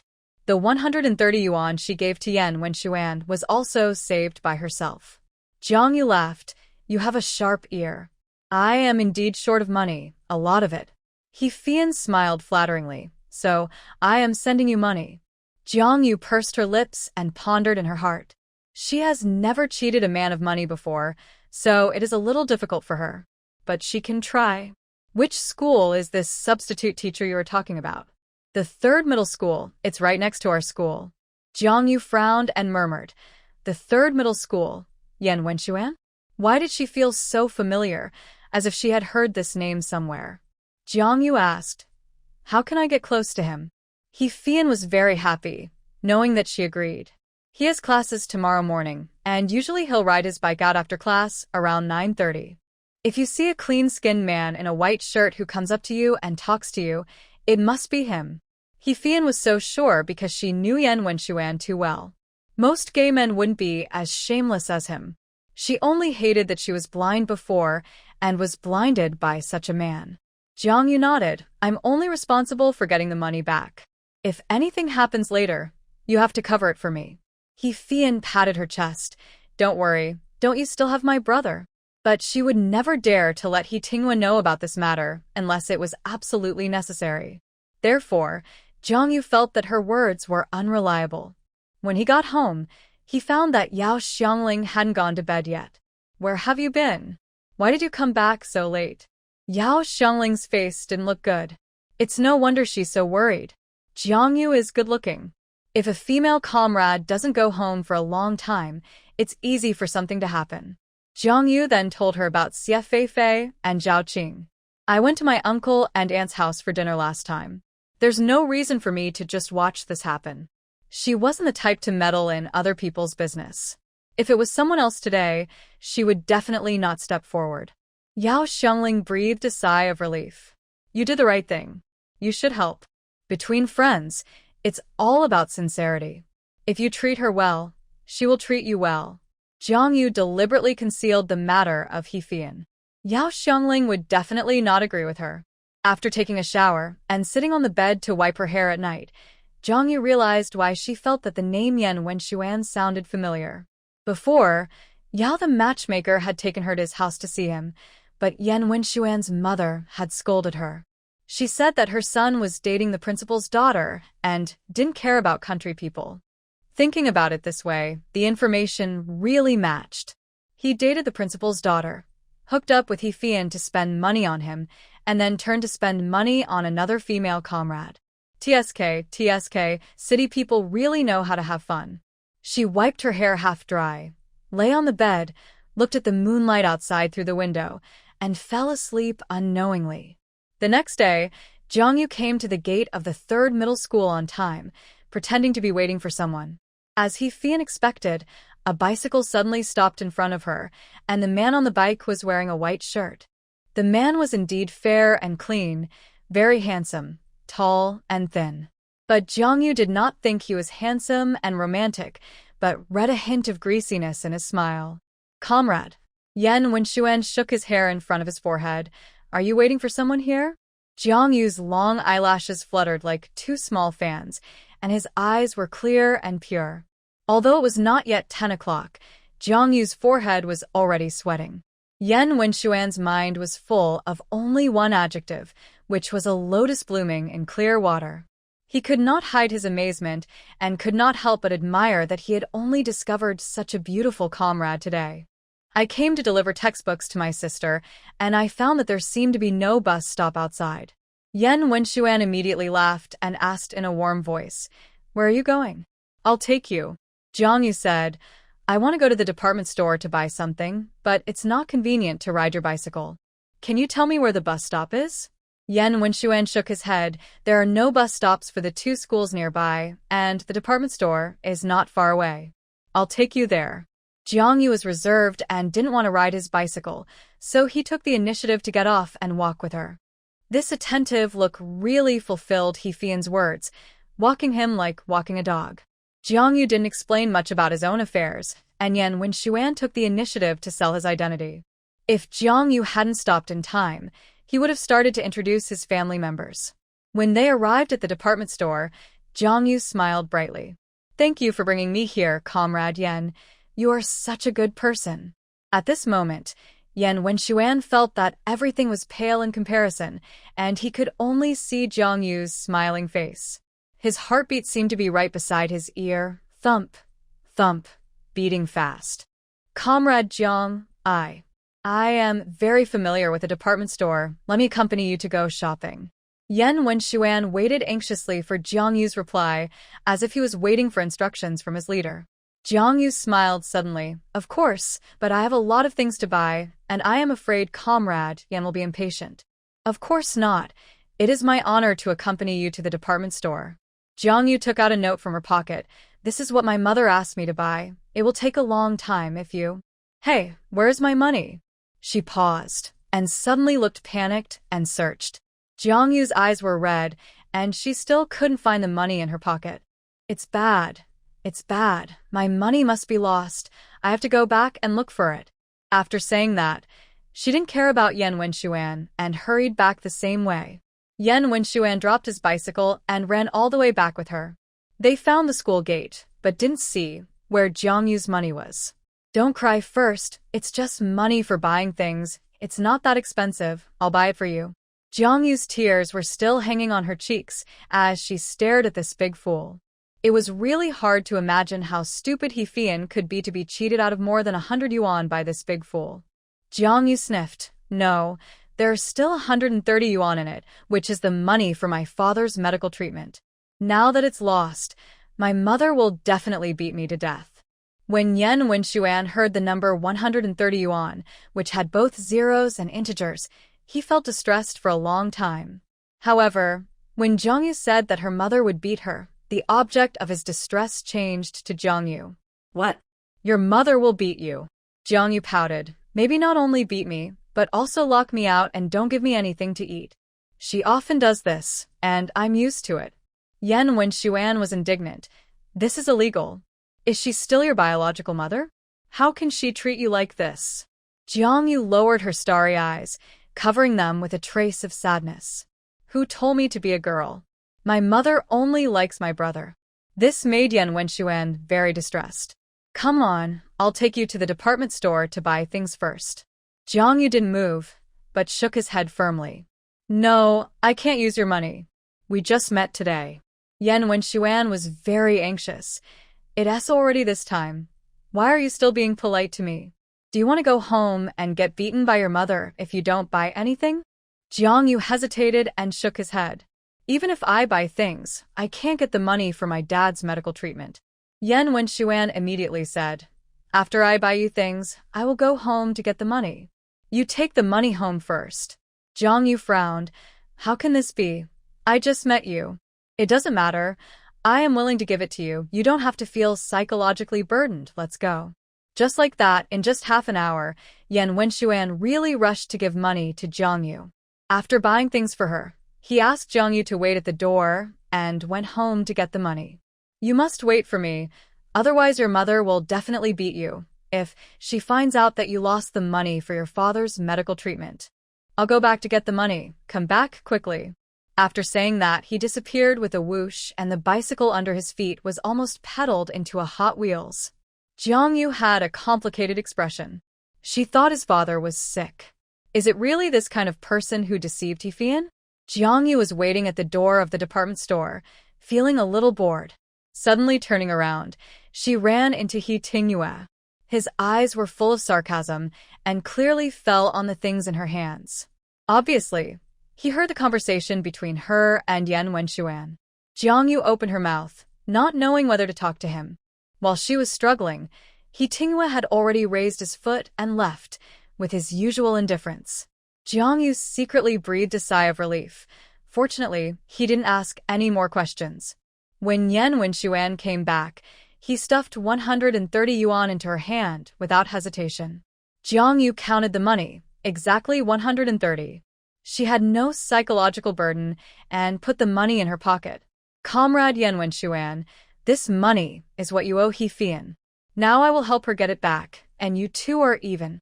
As for the things bought from the department store, they should naturally be returned to him. At that moment, Yan Wenshuan seemed to hear the sound of a broken heart. He stared at Jiang Yu in disbelief. What did you say? What He Fian? Jiang Yu said seriously. Comrade, He-Fian asked me to help her come here to collect the debt. According to my understanding, you owe her a total of 130 yuan, which is just right. Yan Wenshuan was almost laughed out of anger. He-Fian, very good. How silly you were when you were bewitched by beauty just now, and now your face has changed, and your face is so hideous. Do you know who I am? How dare you play tricks on me? Jiang Yu looked straight at him with a faint expression. I know who you are, a substitute teacher at the 3rd middle school, and your partner is Zhang Xia, the daughter of the principal. I also know that most of the money you cheated from He-Fian was spent on another female comrade. Your behavior is not an exaggeration to say that you are playing with several women at the same time. Yan Wenshuan smiled coldly. That's my business. What does it have to do with you? Why do you have to meddle in other people's business? Jiang Yu smiled slightly. I'm not meddling in other people's business. I'm paid for it. I actually want to ask you, do you know who He-Fian is? Her brother is the chief of the security department of the 2nd National Cotton Mill. Just ask around. One of his arms is thicker than your thigh. At this time, the chief of the security department was more arrogant than the police in the police station. Yan Wenshuan did not inquire about He-Fian's background in advance. He only knew that her parents were not around and she was easy to coax. Now he changed his face after hearing Jiang Yu's words. He was panting and unwilling. He just lost the money in vain and lost his face. But Jiang Yu blocked his way, so he could only hold his breath. Jiang Yu, right? You'd better not fall into my hands. Jiang Yu smiled, his eyebrows bent. Comrade Yan, don't be so angry. This money is not yours in the first place. Yan Wenshuan glared at her fiercely, thinking of how anxious he was just now, like a fool. He spat, turned around, got on his bicycle, and left quickly. Jiang Yu secretly breathed a sigh of relief. She was actually pretending to be relaxed. Fortunately, Yan Wenshuan did not break the jar. After completing the task, she turned around and looked for He-Fian. 130 yuan, 100 for you. He-Fian was astonished. You got the money now. Jiang Yu nodded. I got it. The tone was as relaxed as answering her I ate it. He-Fian was shocked. I know he is lustful, but I didn't expect that he would lose his brain directly when faced with beauty. Jiang Yu was silent. There is actually no difference between you and him. She thought He-Fian was not very smart to be cheated by someone like Yan Wenshuan. He-Fian. Don't praise one and demote one. Jiang Yu's expression was hard to describe. I'm not praising one and demoting one. You two are the same. She stepped on 2 people at the same time. He-Fei. Your attitude towards your employer is not good, right? Jiang Yu rolled his eyes at her. You'd better be more careful. Don't just look at the face when looking for a partner in the future, or you'll be fooled by others.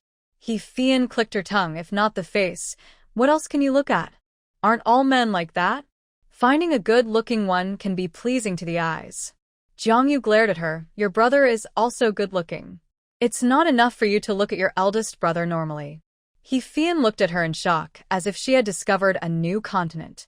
Are you attracted to my brother? Jiang Yu's cheeks flushed red, and he raised his hand to hit her. Do and talk nonsense. He-Fian had been in a relationship before, so she knew why she blushed at a glance. I can't believe that someone thinks my brother is good-looking. Jiang Yu asked curiously. Is he not good-looking? He-Fian had a complicated expression. It has nothing to do with his face. Don't you think he is fierce? With his imposing aura and strong and tall figure standing there, many female comrades automatically ignored his handsome face. Everyone looks for a man to live with, and who wants to face a living devil all day long. He Tingyue is already 27 years old and still single. One reason is that he doesn't care, and the other is his appearance. Jiang Yu pursed her lips and smiled. He is quite fierce. She didn't say much to He-Fian and went home with the money. As soon as she sat down, Yao Xiangling said to her, My aunt has a suitable candidate. Do you want to meet him? Jiang Yu asked. Who is it? You should have seen him, the Xiaozhuang in our street office. Yao Xiangling had not had any ideas about him at first, as she thought he was a little lukewarm and not decisive enough. But today he came to her house on his own initiative and said he wanted to meet Jiang Yu. Yao Xiangling would naturally not reject a marriage that was offered to her. After all, meeting each other does not necessarily mean they have to be together and get married. Jiang Yu's mind flashed with the image of Zhuang Yihang, wearing black framed glasses and looking very gentle. Since she didn't dislike him, she might as well go and meet him. Aunt, let's meet him. When? Yao Xiangling said, I'll tell him tomorrow. Or you can make an appointment to meet him at dinner time. Jiang Yu agreed. The next day, she waited in the state-owned restaurant, as Yao Xiangling said. After waiting for a while, she saw He Tingyue and others. The people around him should be from the security department. Now they are in a restaurant, it is normal for them to come to eat. But Jiang Yu was a little uncomfortable. After all, she was caught on the spot when she cheated Yan Wenxuan of his money yesterday. Now she is going on a blind date with another male comrade. Soon, Zhuang Yihang came. But he did not come alone. He was accompanied by a middle-aged woman. The two of them came arm in arm, talking and laughing. Jiang Yu felt a little weird. Even though they were mother and son, they seemed to be a little close. Zhuang Yihang smiled when he saw her. Comrade Jiang Yu, my dad is out, and I thought my mom would be home alone and save her the trouble of cooking, so I called her over. You don't mind, do you? Jiang Yu shook her head. How could that be? Auntie, please sit down. Zhao Qianghua sized her up secretly. She had a good look and temperament. No wonder Zhuang Yihang was thinking about her. Xiao Jiang, you sit down too. Just chat with yourselves. Don't worry about me. I just come here to have a free meal. The first thing to do after sitting down was, of course, to order food. Jiang Yu was waiting for him to ask her, but Zhuang Yihang actually looked at Zhao Qianghua. Mom, what should I order? Zhao Qianghua smiled. Order braised pork, ask if there is fish or steamed fish, and order 2 vegetarian dishes. That's enough. Zhuang Yihang nodded and got up to order food. After ordering the food and sitting down, Jiang Yu could see that he was very nervous. But with Zhao Qianghua around, Jiang Yu couldn't relax and find topics to talk to him. Before the two of them could say a word, he turned around and asked Zhao Qianghua again, Mom, what should I talk about? Jiang Yu. No wonder he brought his mother here. Zhao Qianghua smiled and said, ask about the other person's family situation, what they like and what they hate, and introduce yourself to them. This is probably what a blind date is like. Zhuang Yihang nodded, cleared his throat, and began to introduce his family situation to Jiang Yu. He is not an only child. He has 2 older sisters who are already married. Because he is an old man, the age difference between him and his sisters is quite large, and he has also been breastfed by his eldest sister. Jiang Yu covered her mouth and coughed lightly. Needless to say, she was not very interested. Xiao Jiang, is your home in Nanhe village? Zhao Qianghua took the initiative to speak. Jiang Yu nodded, yes, auntie. Zhao Qianghua also asked about some basic family situations, and was not very satisfied that she had a younger brother. Then your family won't ask you to help your younger brother more, right? Jiang Yu smiled and said, it's not surprising for siblings to help each other. So, people are essentially double standard. Zhao Qianghua hopes that her 2 daughters can help her youngest son more, but she doesn't want Jiang Yu to help her younger brother. No one likes a brother-supporting demon, but everyone wants to be the younger brother of a brother-supporting demon. Having said that, the waiter called out the number, and it was Jiang Yu's table's turn. Zhao Qianghua hurriedly said, it's too hot, don't move, let Mom do it. She glanced at Jiang Yu inconspicuously, waiting for her to take the initiative to ask for the job. Jiang Yu was immersed in shock that Zhuang Yihang was sitting still, and did not receive her eyes at all.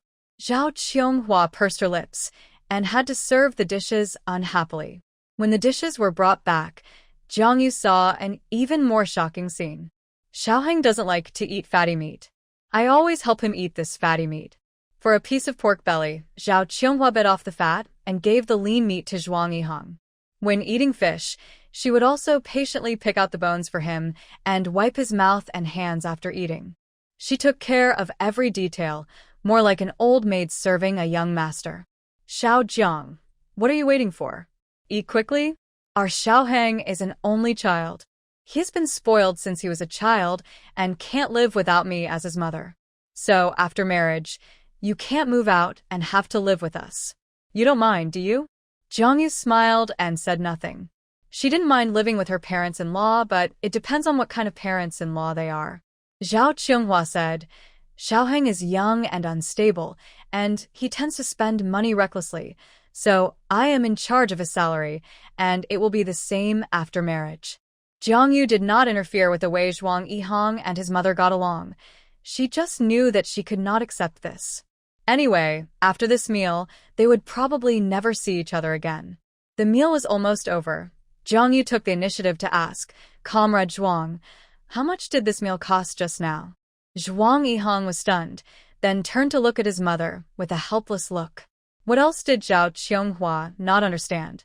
Jiang Yu just didn't like her son. She immediately got angry. Why did a country boy look down on her son? Zhao Qinghua's mind was filled with thoughts one after another. After several twists and turns, she finally managed to force out a smile. Xiao Jiang, you're still young. You can't be too picky just because you're a little bit pretty. My son has good conditions. Although he is a temporary worker now, he will be able to become a regular employee in 2 years.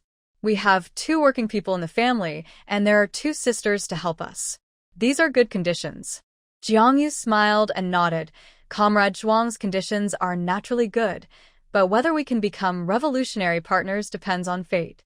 I don't think that Comrade Zhuang and I should have that fate. Zhao Qinghua was so angry when she saw her stubborn look. Did she like a country wife? She had never thought of asking Zhuang Yihang to come and meet him. She thought that country people were easy to control, and she could still keep her son's salary after marriage, so she relented. It was a marriage that was almost certain to happen, but Jiang Yu didn't like Zhuang Yihang? What a joke. You. Zhuang Yihang? Why are you here? A voice came from the side, interrupting Zhao Qinghua's unvented anger. Zhuang Yihang looked over and called out, cousin. Jiang Yu didn't know her, so she didn't say anything, but she clearly noticed that this cousin was looking at her. Zhao Qinghua also laughed and greeted her. It's Xia, are you coming to the state-owned restaurant to eat too? Jiang Yu's eyebrows moved. Xia? The only person she knew with this name was Yan Wenxuan's girlfriend, Zhang Xia. Yan Wenxuan? Zhuang Yihang? Cousins? Zhang Xia raised her chin proudly. Aunt Zhao, are you looking for Zhuang Yihang? Zhao Qinghua nodded. Yes. He is not young anymore. It's time to look for him carefully. Zhang Xia glanced at Jiang Yu. When she looked at people, she had a sense of superiority, as if she was born superior to others, which made people very uncomfortable. Where are you from? You look unfamiliar to me. Jiang Yu did not answer, but Zhao Qinghua replied to her, I'm from Nanhe village, which is some distance away from the city. She just wanted to use Zhang Xia's hand to suppress Jiang Yu's arrogance. Zhang Xia's eyes were indeed more contemptuous. Aunt Zhao, why did you find a country girl for Zhuang Yihang? When looking for a wife, you can't be too picky. This sentence really touched Zhao Qinghua's heart. Well, I just felt that the other party had already spoken, so I brought my son out to meet him, to see if he was suitable. Zhang Xia clicked her tongue. How can a city person and a country person be suitable? Definitely not. Zhuang Yihang, you are far worse than your brother. You need to hone your vision in picking a partner. Jiang Yu looked at them as if they were setting up a stage, back and forth, and smiled with the corners of his lips pulled. What this sentence means is that you really need to hone your vision in picking a partner. I think Comrade Zhang must have a good vision. Zhang Xia was very pleased at first, but then she reacted and frowned. How do you know my last name is Zhang? Do I know you? Jiang Yu shook his head. No, I just heard of you. Zhang Xia sneered. Flattering is useless, I don't fall for it. It's even more useless to please me. You and Zhuang Yihang are not suitable. I have just rejected Comrade Zhuang. He and I are indeed not suitable. Jiang Yu said frankly. Zhuang Yihang's face changed immediately. How could they not be suitable before they even said a few words? Jiang Yu continued. I heard that Comrade Zhang's partner is a substitute teacher at school. Teacher Yan is very famous in the school. He often chats with beautiful female comrades and buys gifts for female teachers in the same school. He is very enthusiastic. Zhang Xia's face immediately darkened, and she became angry. You are talking nonsense. Jiang Yu blinked. You can find out whether I am talking nonsense or not by asking around. I also heard it from others. As for Zhuang Yihong, Zhang Yu turned and looked at him. I'm sorry, Comrade Zhuang. We probably are not destined to be together. My mother doesn't let me play with children who are not yet weaned. She just estimated the cost of the meal, threw $3 on the table, turned around and left. Jiang Yu's every word and action was seen by He Tingyue and others who were sitting 2 tables away. He Tingyue was still as calm as a mountain and did not comment on other people's affairs. But the man next to him laughed and patted his thigh. This female comrade is quite interesting. My mother doesn't let me play with children who are not weaned. Isn't this just scolding that male comrade for not being weaned? The man sitting opposite him continued. She hasn't been weaned yet. So what man would bring his mother with him when he goes out to date? It's okay for him to bring his mother with him, and it's okay for him to ask his mother instead of his female comrade when ordering dishes, but he is to ask his mother to find the bones when he eats fish, and he is to wipe his mother's mouth after the meal, and he won't have to be coaxed to sleep tonight. He Tingyue glanced at them. Don't gossip about others behind their backs. Eat. In fact, Jiang Yu was also complaining in her heart. She didn't say much to her aunt. After all, Zhuang Yihong worked under her, so he didn't want to affect her work judgment. But in the blink of an eye, she ran to chat with Xie Feifei and He Fian. Tell me, if he can't leave his mother so much, why does he still go out for a blind date? Can't he just live with his mother directly? Xie Feifei clicked her tongue and shook her head. You can't marry such a person. After getting married, his salary is still in his mother's hands. How can you live like this? The reason why his mother wants to find a country daughter-in-law must be that she thinks country girls are easy to bully and dare not resist. Jiang Yu glanced at He Fian and said in a low voice, I met Zhang Xie yesterday, and I just found out that Yan Wenxuan is Zhuang Yihong's cousin. Is it a coincidence? Zhang Xie? Zhang Xie. The shocked voices of He Fian and Xie Feifei overlapped. Jiang Yu and He Fian looked at Xie Feifei at the same time and said in unison, You know her too? Xie Feifei said, I told Jiang Yu last time that my neighbor's family always bullies her daughter-in-law. Do you remember? That's Zhang Xie's family. Zhang Xie's father is the principal of a middle school, but her family is under a lot of pressure. The whole family depends on her father's salary. Her brother had a high fever when he was a child, which damaged his brain and made him unable to take care of himself. Her mother found a country daughter-in-law for her brother. Everyone thinks that country girls are blessed when they come to the city, but in fact it's the same everywhere. They are beaten and scolded by Zhang Xie's mother all day long. Xie Feifei reminded Jiang Yu. Yan Wenxuan, whom you just mentioned, is her boyfriend, right? Don't meddle in her business. Zhang Xie is mentally ill. She had discovered a long time ago that Yan Wenxuan was a bad person and liked to flirt with other girls. As they were neighbors, she kindly reminded Zhang Xie, but was scolded by her in return. She scolded Xie Feifei because she couldn't bear to see her having a good boyfriend. And you said that I'm jealous of her. What am I jealous of? Are you jealous that she has a stupid brother, or that she has parents who favor boys over girls? Jiang Yu and He Fian looked at each other and swore in their hearts that they would stay away from this couple in the future. As a result, what they said came true. As soon as the thought flashed through their minds, they saw the figure of Yan Wenxuan. There was a good-looking female comrade beside him, who looked the cold type. Yan Wenxuan smiled beside her, and his smile was obviously flattering. Jiang Yu was too familiar with this look. She found that this man was really mean. He had just been cheated of money by her yesterday, and he didn't remember it at all. Before the three of them had looked for long, Jiang Yu widened his eyes. Zhang Xie is here. Almost in an instant, Zhang Xie rushed up at a rapid speed, grabbed the female comrade's hair, and slapped her face left and right. He Fian frowned. Why do I feel that this beaten female comrade looks familiar? Xie Feifei and Jiang Yu looked at her immediately. He Fian felt that the eyes of these two people were very much like those of wild badgers in a melon field. He Fian thought for a long time before she remembered who she was. Isn't this the daughter-in-law of Aunt Sue's family? Jiang Yu raised his eyebrows. Aunt Sue's family? Could it be Su Lihua who lives in the same compound as her? Soon He Fian gave the answer. She is from the same compound as me. You should have seen her when your sister got married. Aunt Sue and Aunt Sun are the same. Their men died in a fire in the national cotton mill that year. Later, their men's jobs were taken over by their sons. Aunt Sue was even more miserable. Her son had been married for less than a year when he fell to his death during a field trip. Naturally, Lin Rui, the daughter-in-law who had just married for less than a year, also became a widow. After her son died, Lin Rui was asked to take over her job. But Lin Rui didn't know how to do mechanics, so later she found some connections and was transferred to a middle school as a teacher. This teacher, Lin, seldom goes out. I have only met her once, so I didn't recognize her at first. He Fian thought that since Lin Rui was a widow and had no children, it was understandable that she would find a new man. The strange thing was why she found an unreliable man. Zhang Xie and Yan Wenxuan were in a legitimate relationship. She was just butting in by doing this. She deserved to be beaten. He Fian thought about it. What do you think? Should I go up to help? Xie Feifei shook her head. It's not your turn. Yan Wenxuan is protecting her. With Yan Wenxuan's licking of Lin Rui, he quickly protected her behind him. Xie, you misunderstood. Teacher Lin is my colleague. She teaches the same grade as me. Have you forgotten?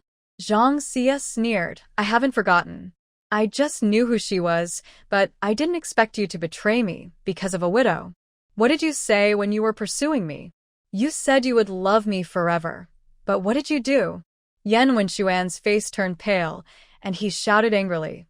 Anyway, Teacher Lin and I are innocent. You can slander me, but you can't ruin her reputation. Don't say I won't. Even if I really cheated, it is impossible for me to find a female comrade in the same office. Zhang Xie asked coldly.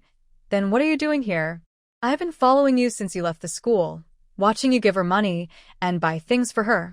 You have no relationship at all. Why did you buy her anything? Lin Rui bit her lip and was about to cry.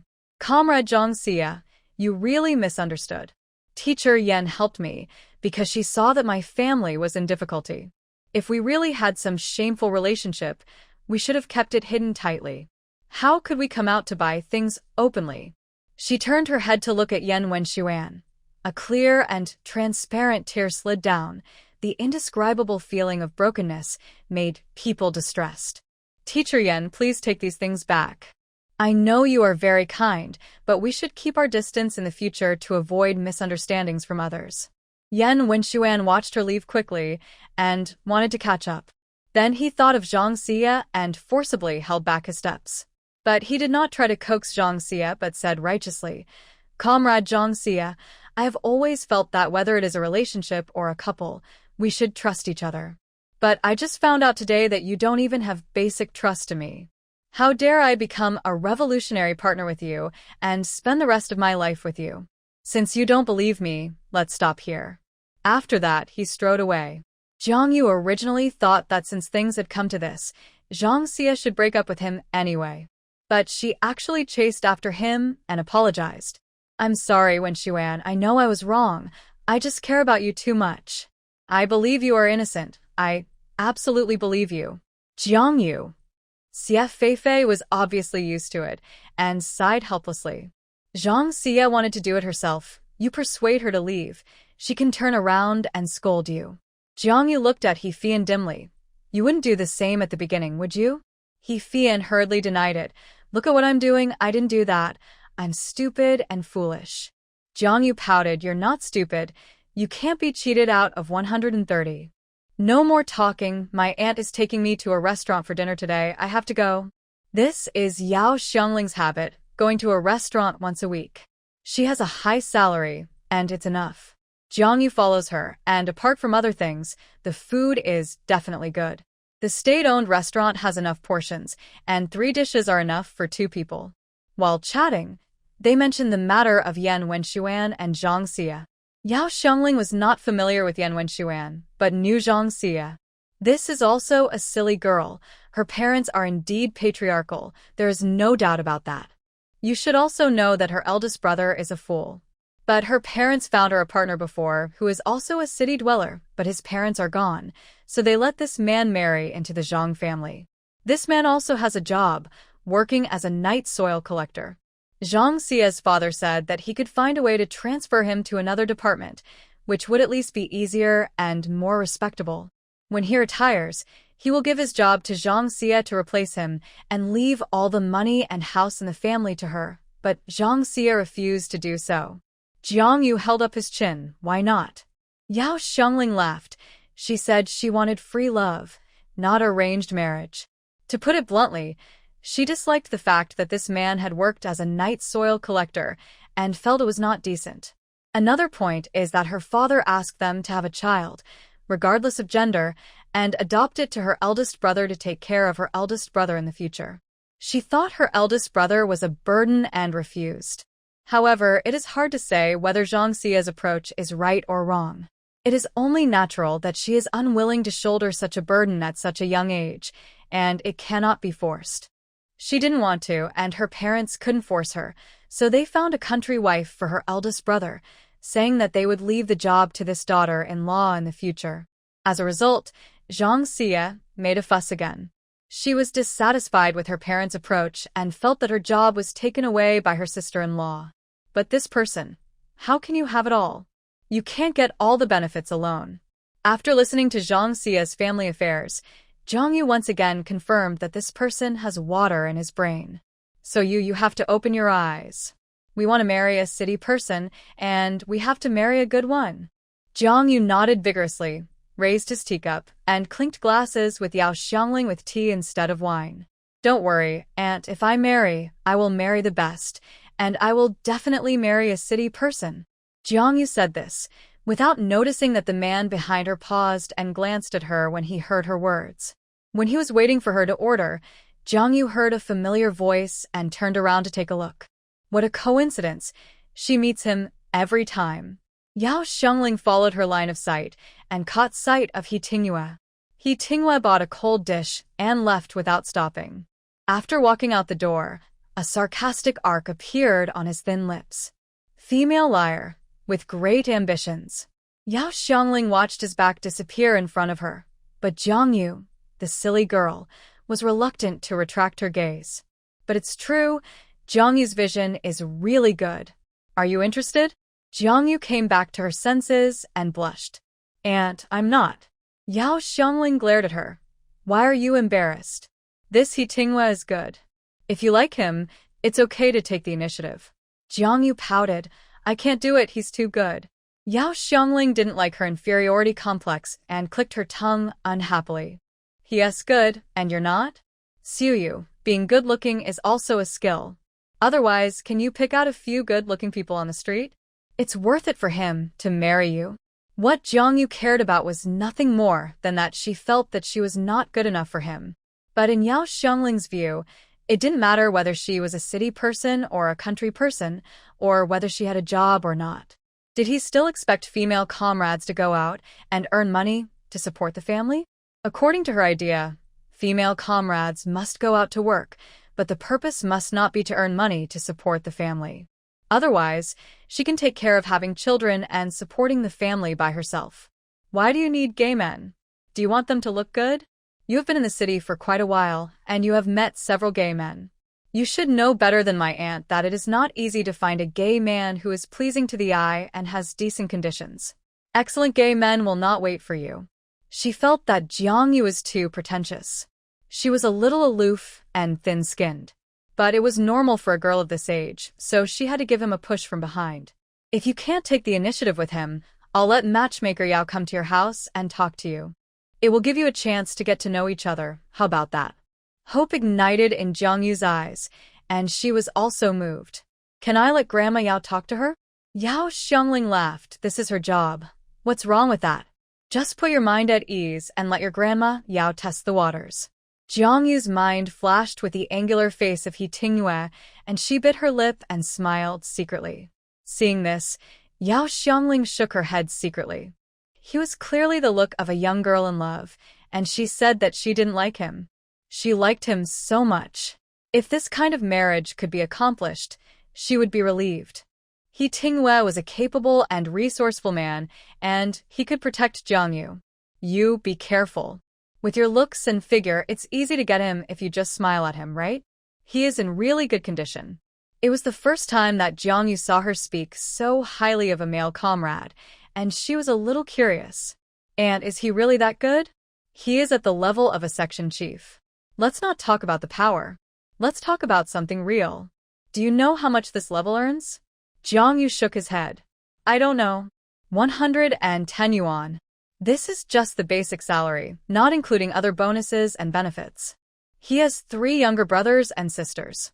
The oldest one, He-Fian, is studying at a technical secondary school. She will be assigned a job after graduation next year and will not be supported by him. The 2 younger ones are the children of his former squad leader. They were abused in their hometown, so he took them in. Because they are the relatives of martyrs, the factory provides subsidies. These are just the things that can be learned on the surface. These conditions alone are attractive enough. You know, the female workers in the second factory take Li Haiying, who is rated as advanced every year, for example. Her monthly bonus is the first prize, and the highest salary is only 65 yuan. The work of front-line female workers is still the hardest and most tiring. Typically, they work more, but get less. Jiangyu asked, what about his parents? Yao Xiangling shook her head. Then I don't know. The rest you have to find out for yourself. He Tingwe transferred to the security department of the second factory and appeared in a parachuted manner. At that time, he brought his 3 younger brothers and sisters with him, and his parents were not seen. Because of his high rank and the fact that he brought 2 martyrs' families, the house allocated to him was also the best. The 3 rooms in the south house were divided into an independent small courtyard. The conditions were the best in the entire courtyard, and many people coveted it. Before she knew him, Jiangyu had already been interested in him. Now that Yao Xiangling had analyzed it this way, her heart flew away. And then you can talk to Grandma Yao. Can you let me meet him? Yao Xiangling nodded her head. Wait, it will definitely work. The next day, Yao Xiangling went to tell Yao the matchmaker about this. Yao the matchmaker was very surprised. The little he you're talking about, is it section chief he? Except for him, who else can match Jiangyu's appearance? Looking at her confident look, matchmaker Yao didn't know what to say for a moment. Jiangyu is pretty, but can beauty be used to make a living? He Tingwa has been single for so many years because he has good conditions and high standards, so he doesn't have to worry about not finding a wife. In comparison, Jiangyu's conditions are a bit disappointing. We have known each other for many years. Let me tell you straight, he may not be willing. Yao Xiangling knew what she was worried about and didn't mind her straightforward words. Just help to talk to him. If he really doesn't want to, I'll find a way. Matchmaker Yao was shocked. Don't mess around. Section chief, he is not an ordinary person. What are you thinking? I just asked Jiangyu to take the initiative. It won't be out of line. With Jiangyu's personality, do you think she can do anything out of line? Yao Xiangling rolled her eyes. Now that things had come to this, Yao the matchmaker had to agree to it and help Jiangyu fight for it. After leaving Yao Xiangling's place, she went to the second factory to look for someone. Yao the matchmaker was very famous, and people in these streets knew her. Auntie, who are you looking for? Yao the matchmaker smiled. Looking for your section chief, please call him for me, and when it's done, you can even ask for a glass of wedding wine. The security guard ran in happily to find He Tingyue. After much persuasion, he persuaded him to come out. Yao the matchmaker looked at the group of monkeys waiting to watch the show behind him and waved her hands unhappily. Go away, don't eavesdrop. I'm not here to look for you. He Tingyue glanced at the people behind him and frowned. Go in. Then those people dispersed. Yao the matchmaker smiled brightly. Xiao He, I came to see you today, you know what I meant, right? In fact, this is not the first time she has come to look for He Tingyue. He has such good conditions, and many people are eyeing him. It's just that after several times of talking to her, he refused without even meeting her, and later matchmaker Yao lost interest. This time, she had to come for Yao Xiangling's sake. Grandma Yao, just go ahead. Matchmaker Yao smiled and said, I have a suitable female comrade here, who is very suitable for you. Do you want to meet her? Don't rush to refuse. This female comrade is really good. He Tingyue raised his eyebrows. Which one? Matchmaker Yao heard it and thought there was a chance. This female comrade is Jiangyu from Nanha village. Don't look at her as a country girl. She has good looks. I have never seen anyone prettier than her in the whole North City. He Tinghua sneered. What's the use of being pretty? She is just a female liar. She is vain, materialistic, and scheming. Matchmaker Yao was choked by him. Although she said so, there are still people who like her. So you don't plan to meet her?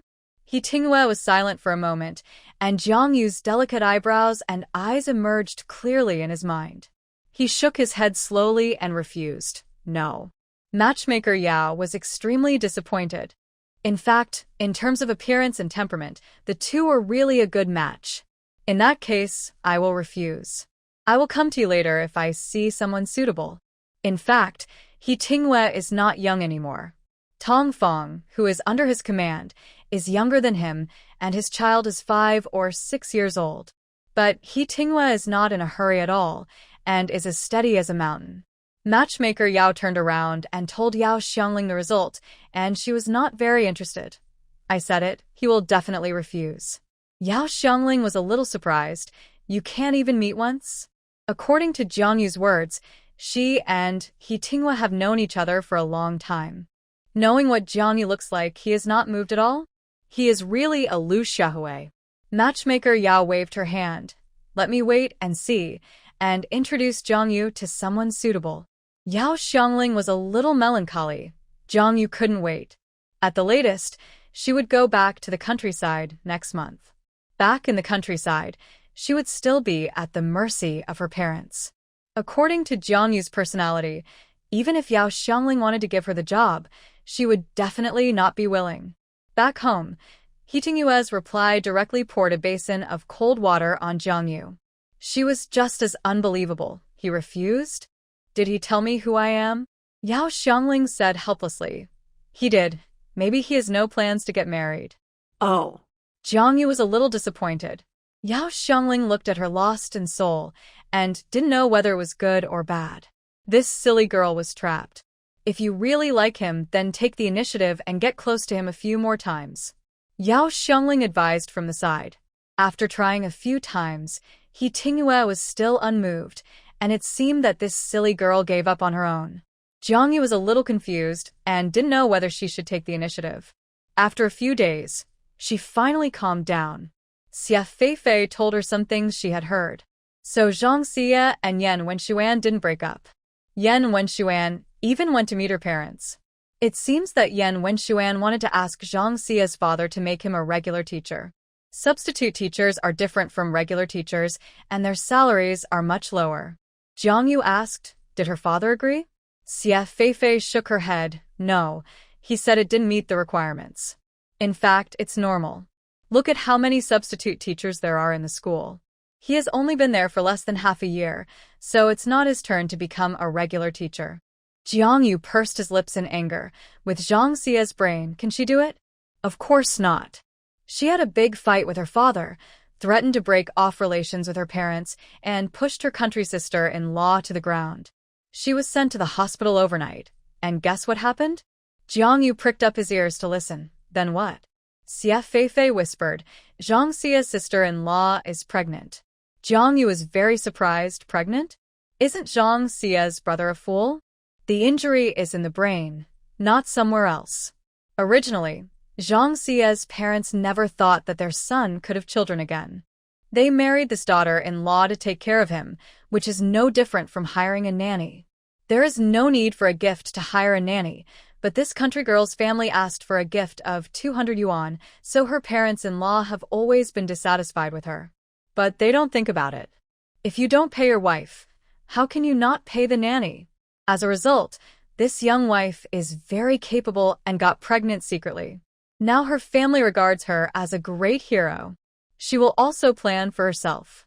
With this child, her father-in-law's job will never be taken away by Zhang Xia. It is estimated that the appearance of Yan Wenxuan gave her a sense of crisis. After all, with Yan Wenxuan's greed, he will definitely instigate Zhang Xia to grab the job. After eating a melon, Xia Feifei took out a registration form for Jiang Yu. My mother's newspaper is hiring a temporary worker. My mother thought you had a good literary talent, so she asked me to give you an application form. Jiangyu was very surprised. Fei, I really thank you. Fei waved her hands again and again. Don't be like this. My mother can only give you one chance. It's not certain whether you can be selected. Huang Ying disdains to do things through back doors, but it doesn't mean that others are the same. Maybe this job has been decided by someone else. Jiangyu knew it in his heart, but he was still very happy. As long as there is a chance for me to fight for it, I will be very happy. As for success or failure, let's do our best and leave it to fate. Jiangyu took the application form and planned to go home to fill it out, and then give it to Huang Ying tomorrow and thank her in person. Yao Xiangling felt that whether it would succeed or not, this opportunity was rare. Generally, when recruiting workers in the city, there will be restrictions on household registration, so there is no place for Jiangyu. But Jiangyu was able to get the application form, which means that Huang Ying helped. Take this bag of apples over tomorrow and thank them. Okay. The next day, Jiangyu took the things to Xie's house to thank Huang Ying and handed in the application form. There was a column on the application form for writing previously published works. After reading it, Huang Ying asked her to write her pen name and the 2 stories she submitted later. That's it. I'll ask Fei to notify you when the formal exam is held. Jiangyu stood up and said goodbye. Thank you, Auntie. You're welcome. I didn't help much. You have to rely on yourself. Huang Ying smiled and waved her hand. Jiangyu came out of Xie's house happily. She felt that this was the first happy event since she came to the city, and she had to celebrate. So she went to the state-owned restaurant to buy some braised food to take home. As soon as she came out of the state-owned restaurant, she saw He Tingyue. Her eyebrows lit up, and just as she was about to go up to greet him, a figure flashed past her and snatched her wallet away. Jiangyu was shocked. There's a thief. Catch the thief. Jiangyu shouted. She was so shocked that she stood there in a daze. In just a few breaths, the little thief was pinned down by him. He Tingyue turned his head to look at her and threw the wallet to her. Here. He returned the wallet to Jiangyu, and without saying anything more, he took the little thief to the police station. Jiangyu put the wallet away, turned around and followed. After handing the man over to the police, He Tingyue did not take credit and just left. Jiangyu followed closely, thinking that she should be more proactive as her aunt said, and walked forward with hot cheeks. Comrade He, thank you for what I did just now. He Tingyue hummed, without much response, and his attitude was very cold. Jiangyu was a little discouraged at first, but then she mustered up the courage to speak. Thank you so much for today. I'll treat you to a meal. No need. Ruthless rejection. Jiangyu puffed up her cheeks, cold and hard, like stone. Give me a chance to thank you, otherwise I will feel bad. He Tingyue finally stopped and turned to look at her. Jiangyu's eyes were burning, full of hope, waiting for his reply. If she hadn't seen her before and knew what she had done, this skin would indeed be very deceptive. Like a rabbit, pure, soft, and obedient. But He Tingyue understood that she was not a rabbit, but a fox that could lie. Didn't matchmaker Yao tell you clearly? In one sentence, the rejection was made clear. He was not a person who dragged his feet. Jiangyu was slightly stunned, looked at his back, and didn't follow him. She went back home. Her mood was at its lowest point, and she was dejected.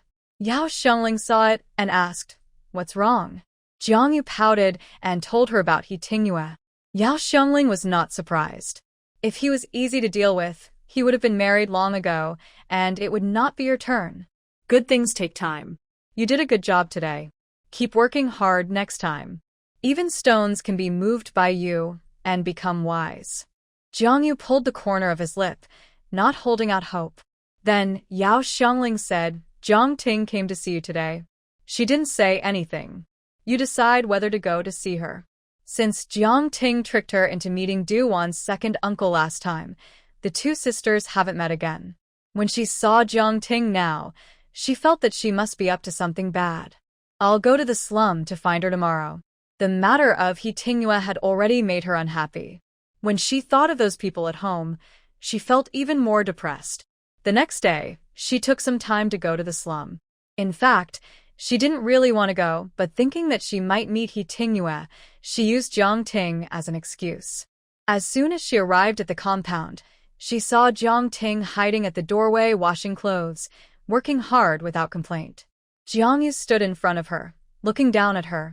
I see that your life here is no different from that in the countryside.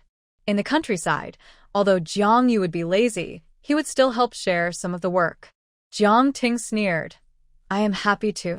In her previous life, Jiang Yu married Fu Xiangyang and lived a good life. She didn't believe that she could not compare to Jiang Yu. Jiang Yu looked down at her, still not understanding where her hostility towards him came from. I heard you came to see me yesterday. What's the matter? Jiang Ting paused, wiped her hands, and stood up. Let's talk inside. At this time, Fu Xiangyang was at work, and only Fu Xiangyun was at home. There were many people in the compound, and from the moment Jiang Yu entered the door, she had countless pairs of eyes staring at her. Jiang Ting took her to the room and closed the door. Jiang Hao and Duan are about to break up. Did you know that? Jiang Yu was not interested in this matter and said lightly, It's good that they broke up. Maybe it's a blessing for Jiang Hao. Jiang Ting was furious. How can you talk like that? It's better to destroy 10 temples than to break up a marriage, not to mention that he's your own brother. Jiang Yu glanced at her. He broke up with Duan. That's Duan's family problem. It has nothing to do with me. How can it have nothing to do with you? If it weren't for you, Jiang Hao would be married now. You have been like this since you were a child, selfish and self-centered, and you don't consider others at all. He's your own brother. Can't you act like a sister and make some sacrifices for him? Jiang Ting taught Jiang Yu a lesson with righteousness. If Jiang Yu didn't know what she was talking about, he almost thought she was lecturing someone. You like to be a good sister so much. Why don't you divorce Fu Xiangyang yourself and marry Duan's second uncle? I think you are very dedicated, otherwise let Fu Xiangyang give the job to Jiang Hao. Jiang Ting was so angry that her face was distorted and she gritted her teeth. How could Xiangyang's job be given to Jiang Hao? What nonsense are you talking about? Jiang Yu frowned and looked at her with a condemning look. So you have been like this since you were a child, selfish. Am I more selfish than you? It is obvious that marrying Uncle Duan will bring harmony to the family, but you insist on making everyone unhappy. What's wrong with Uncle Duan? He is a little older, but older people are more caring. When Jiang Hao and Duan get married, they will definitely remember your kindness in the future, and the Du family will definitely treat you well. Jiang Ting made up a lot of such twisted logic. Jiang Yu looked at her in surprise. Jiang Ting, you're married. How can you still think of other men in your heart? Jiang Ting was stunned. What did you say? Jiang Yu was heartbroken and educated her with righteous words. You think Duan's uncle is a good man, so why did you marry Fu Xiangyang? Oh, I see. You must have married Fu Xiangyang because he is from the city. But since you married him, you should be faithful to him and be a loyal wife. No matter how much you like Duan's uncle, you can't always talk about him. How will Fu Xiangyang feel if you do this? Jiang Ting laughed angrily. When did I? You don't have to say it. Jiang Yu interrupted her harshly. I hope this is the last time I hear about Duan's uncle from you. In the future, forget your feelings for him, live a good life with Fu Xiangyang, and don't think about the past anymore. That's all I have to say. I'm leaving. Jiang Yu turned around and left, regardless of how angry Jiang Ting was. As soon as she opened the door, she saw Fu Xiangyun's furious look, as if he had caught Jiang Ting in bed. Jiang Yu bit her lip in annoyance. Comrade Fu Xiangyun, don't get me wrong. I was just talking nonsense. Fu Xiangyun pushed her away and ran into Jiang Ting's room angrily. After a while, Jiang Ting's cry of pain came from inside. Witch! You've married my brother, and you still dare to talk about wild men outside. From the beginning, I knew you were not a person who would live a peaceful life. Finally, I caught you. Fu Xiangyun was quite fierce. He grabbed Jiang Ting's hair and slapped her several times, from the house to the main hall. Jiang Yu stepped back a few steps and hid away to avoid accidental injury.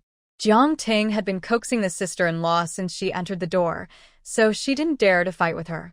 Therefore, Fu Xiangyun had the upper hand from beginning to end, and Jiang Ting suffered a lot. Jiang Yu looked at him coldly, shouting insincerely, "Oh, stop it. Please stop it." Comrade Fu Shangyun, those words were all nonsense. My sister didn't talk about that, Uncle Duan. I was talking nonsense. Jiang Ting hurriedly said, "Shangyun, it's really a misunderstanding. Jiang Yu has admitted that she was talking nonsense. She was really wronged. How could she look down on Uncle Duan's shabby appearance?" Fu Shangyun was so angry now that she would never listen to Jiang Yu. As soon as Jiang Yu opened her mouth, she thought of the fact that Jiang Ting was still talking about another man in her heart, and she married into the family because of her brother's city identity. Bah. She spat on Jiang Ting's face. "Shameless witch. You are a country bumpkin. You are not worthy of my brother at all. You are not even worthy of carrying his shoes. What qualifications do you have to pick and choose my brother? You dared to climb into my brother's bed before you even got the marriage certificate, and you wanted to cling to him tightly, looking at me and wondering if I knew what you were thinking." Jiang Yu listened to Fu Shangyun scolding more and more fiercely, turned around and ran out to call for help. "Aunt Sue, Aunt Wan, please come and help. My sister and comrade Fu Shangyun are fighting. People who watch the fun will never be late." Su Lihua ran out first, and her slippers were worn backwards. "Where is it? Where is it? Why is it fighting? Old Wan show you. Come and see." Su Lihua yelled, and people from every household ran out. At this time, Fu Shangyun kicked Jiang Ting out of the house in one breath. Bah. Jiang Yu raised the corner of her lips, and just as she was about to wave her sleeves and leave, she turned around and saw He Tingyue. It was really terrible. How could she meet him every time she did something bad? Comrade He Tingyue originally planned to ignore her, but he couldn't control his sight. He glanced at Jiang Yu and nodded slightly. Then he turned back and said in a deep voice, "Liangzi, go and call Fu Shengyang home. These family matters were not easy for them to get involved." "Okay." Jiang Yu opened her mouth, stood there for a while, and watched He Tingyue move forward. She didn't think she had done anything wrong. Jiang Ting didn't plot against her, so she naturally wouldn't fight back. But He Tingyue didn't know the inside story. Would he think that she had bad intentions? Just when Jiang Yu was thinking about whether to explain, she saw a figure walking towards He Tingyue. "Brother He, that female comrade is looking at you. Do you know each other?" Jiang Yu received a hostile look, and his heart skipped a beat. Then he heard He Tingyue's cold reply, "Not familiar." He knew who Duan Yuzhen was very well. If he said he knew Jiang Yu, Duan Yuzhen would turn around and embarrass her. Jiang Yu bit her lip, turned around and walked out of the slum, leaving the hustle and bustle behind. In fact, what he said was not wrong. It was true that they were not familiar, but it made her feel very uncomfortable. After leaving the slum, Jiang Yu went to the supply and marketing cooperative. After Xie Feifei finished her work, she went up to talk to her. Xie Feifei listened with relish, wishing she could fly over to watch a good show right now. "Then why did you leave so fast?" Jiang Yu curled his lips. "Don't you think I'm bad?" "How could it be? It was Jiang Ting who was bad. She hurt you first." Xie Feifei snorted. Jiang Yu is the unlucky one with such a sister. Jiang Yu felt upset when talking about those things at home, so she changed the subject and talked about He Tingyue. Xie Feifei knew that she had actually gone to a matchmaker and was rejected. "That's not surprising. You are not the first person to be rejected by Section Chief He. He had rejected many people before Jiang Yu." Jiang Yu pulled the corner of his lip and smiled helplessly. "Thank you for your comfort." Although she was not comforted, Xie Feifei chuckled. "I'm not comforting you, Section Chief. He is really hard to pursue. Otherwise, he would have been married long ago. He is so fierce. I actually think you two are not suitable. I might as well introduce you to my cousin." Jiang Yu just listened and didn't take it seriously. She really liked He Tingyue and wanted to give it a try. If she couldn't make him like her in the end, then forget it. By the way, the exam time has been set. Report at 9 a.m. on the 21st, Wednesday. Don't be late. Jiang Yu wrote it down in the notebook she carried with her. "I know. I won't be late." Xie Feifei couldn't bear to see her so serious, so she finally reminded her. There is one person named Duan Yuzhen who took the exam in the same batch. Her uncle is the editor-in-chief of a newspaper. My mother said that this job may have been given to her. In fact, Huangming was not too sure because the editor-in-chief was an upright person and would not necessarily help Duan Yuzhen through the back door. But Xie Feifei felt that no matter how upright a person was, he would definitely favor his relatives, so she reminded Jiang Yu. Jiang Yu smiled with bitterness in his heart. It's okay, I will still do my best, just to gain experience for myself. If the job was so easy to find, no one would spend 12,000 to buy it. She had no power, no background, and no money, and it was very rare for her to get this opportunity. On the other hand, in the slum, after He Tinghua showed up, Fu Xiangyun finally let go of Jiang Ting. But he was still cursing in a dirty way, and the words he cursed were even considered dirty by Su Lihua and the others. I shook my head secretly in my heart, wondering why I didn't know that Fu Xiangyun was so fierce before. Fortunately, Fu Xiangyang and Lin Hongxia came back in time. Sun's mother hurriedly shouted, "Old Lin, you are back at the right time. Xiangyun said that your daughter-in-law is cheating. How could such a thing happen just after entering the door?" As a result, the two words cheating hit Jiang Ting hard in the heart, making her furious, and she threw herself on Sun's mother. She was beaten by Fu Xiangyun just now because she didn't dare to fight back. She tolerated Fu Xiangyun because of Fu Xiangyang. Who the Hades is this old hag? Who dares to say that to her? You guys talk nonsense and slander my innocence. When did I cheat on someone? Show me the evidence. Old hag, you're full of bad water. I'll tear your mouth apart. Sun's mother didn't expect that her words would hit a wall. She went from being a spectator to a performer.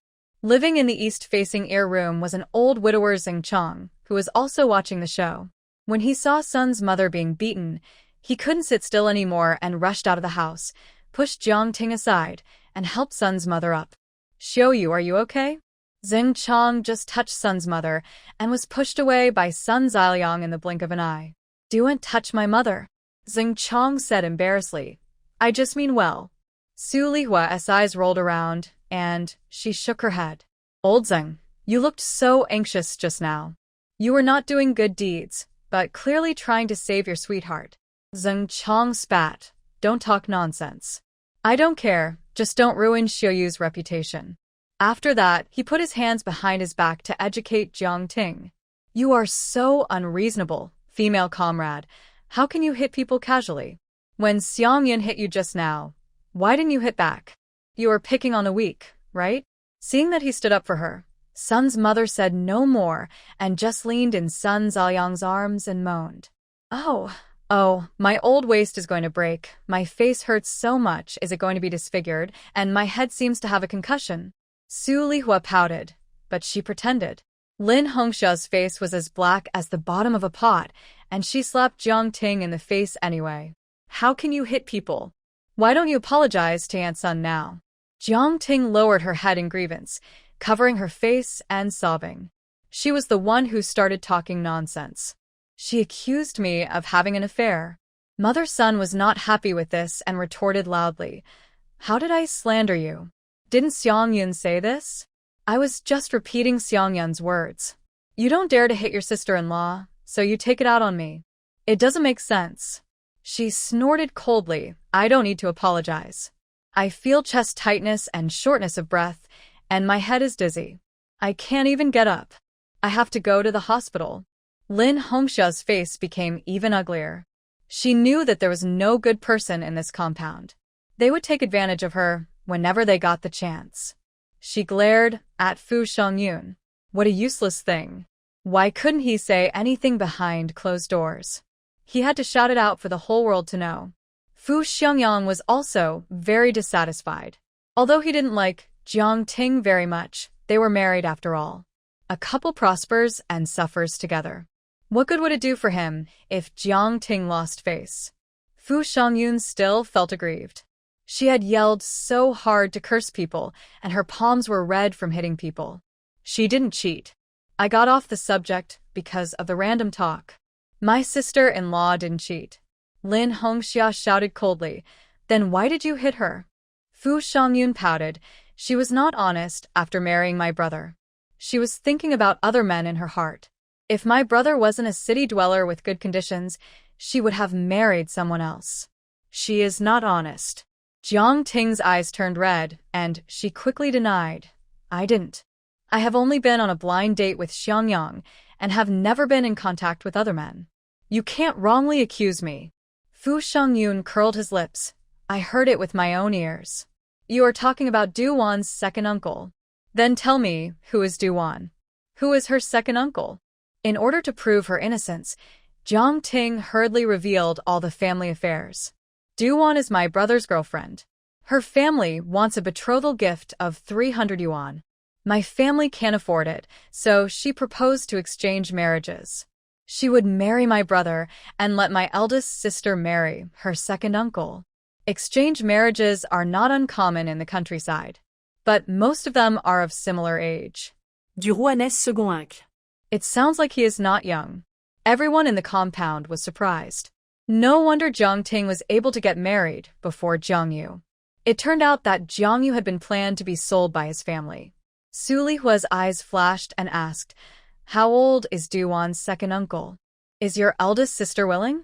Jiang Ting realized that she had said the wrong thing and bit her lip. Well, she's not very old. What's wrong with being older? She can care for people. Jiang Yu is the eldest sister. What's wrong with her sacrificing a little for her brother? Lin Hongxia couldn't bear it anymore. Veins on her forehead throbbed, and she slapped her again. Shut up. Go inside, and don't come out again. What the Hades is she talking about? She couldn't help but wonder. Jiang Ting loves her brother so much. Will she use her husband's things to support her parents' family for her brother in the future? It's unfortunate for the family. She shouldn't have been allowed in the first place. Jiang Ting was beaten like this, but Fu Xiangyang didn't say a word for her. She felt sad in her heart, burst into tears, and ran into the house. Lin Hongxia glared at Fu Xiangyun fiercely. You go in too. When Sun's mother saw her looking at her, she immediately covered her chest and groaned again. Oh my, why can't you breathe? Lin Hongxia gritted her teeth, took out 10 yuan and stuffed it into Sun Zhaoyang's hand. Liangzi, buy your mother a chicken to nourish her. It's Jiang Ting who has let your mother down. Sun Zhaoyang pretended to refuse several times before reluctantly accepting the money and helping Sun's mother back to the house. As soon as they entered the house and closed the door, Sun's mother pocketed the 10 yuan as if nothing had happened. Bah. She got it for free. She touched the corner of her mouth, which was very painful. It must be swollen. Jiang Ting, this little witch, will be taught a lesson sooner or later. Mom, you shouldn't have interfered in their family affairs. You got beaten for nothing. Sun's mother glared at him. Why did you get beaten for nothing? You took the 10 yuan. Sun Zhaoyang said helplessly, Our family doesn't lack the 10 yuan. There are only him and Sun's mother in the family. His salary alone is enough for the mother and son to live a good life. Sun's mother raised her hand and hit him, who would complain about having too much money. Have you forgotten that your sister is still in the countryside? The person she owed the most in her life was this daughter, and she was thinking about saving money to buy her a job. But this job can't be bought with money. Thinking of her daughter, who is still suffering in the countryside, Sun's mother's face darkened. You can't hold on to a good Xiafei, and you have to get involved with Zhao Qing. Zhao Qing is just a temporary worker. She doesn't even have a city hukou. What do you want from her? Sun Zhaoyang grabbed his hair irritably. Didn't he regret it? And he lost face because of her self-criticism. I've broken up with her. Sun's mother's eyes lit up. In that case, then you win Feifei back? Let me tell you, I don't like anyone else. I just like Feifei. Sun Zhaoyang pulled the corner of his lip. Everyone knows that Xia Feifei is good. Her father is the deputy director, and it is just a matter of a word to arrange a job for her. She has ignored me for a long time. After what happened last time, he not only hated Xia Feifei, but also disliked Jiang Yu. Thinking of Jiang Yu, he grinned. She is everywhere, and she is quite good at handling things. Sun's mother was very worried. She leaned on the window to look out, and saw He Tinghua still in the yard. The more she looked, the more satisfied she felt. Liangzi, why don't you let your sister come back for a blind date? If she can marry Section Chief He. Sun Ziliang sneered. Mom, stop dreaming, look at Brother Yu. Is it possible for him to marry my sister?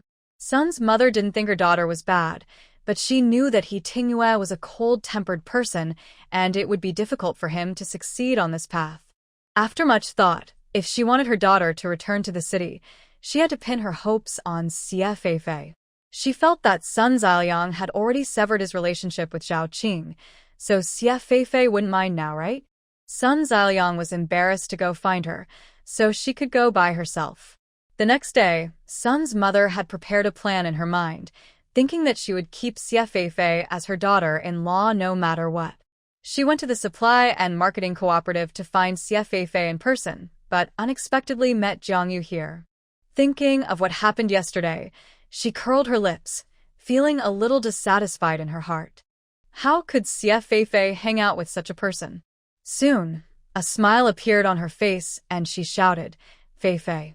Xie Feifei looked over with a puzzled look on her face.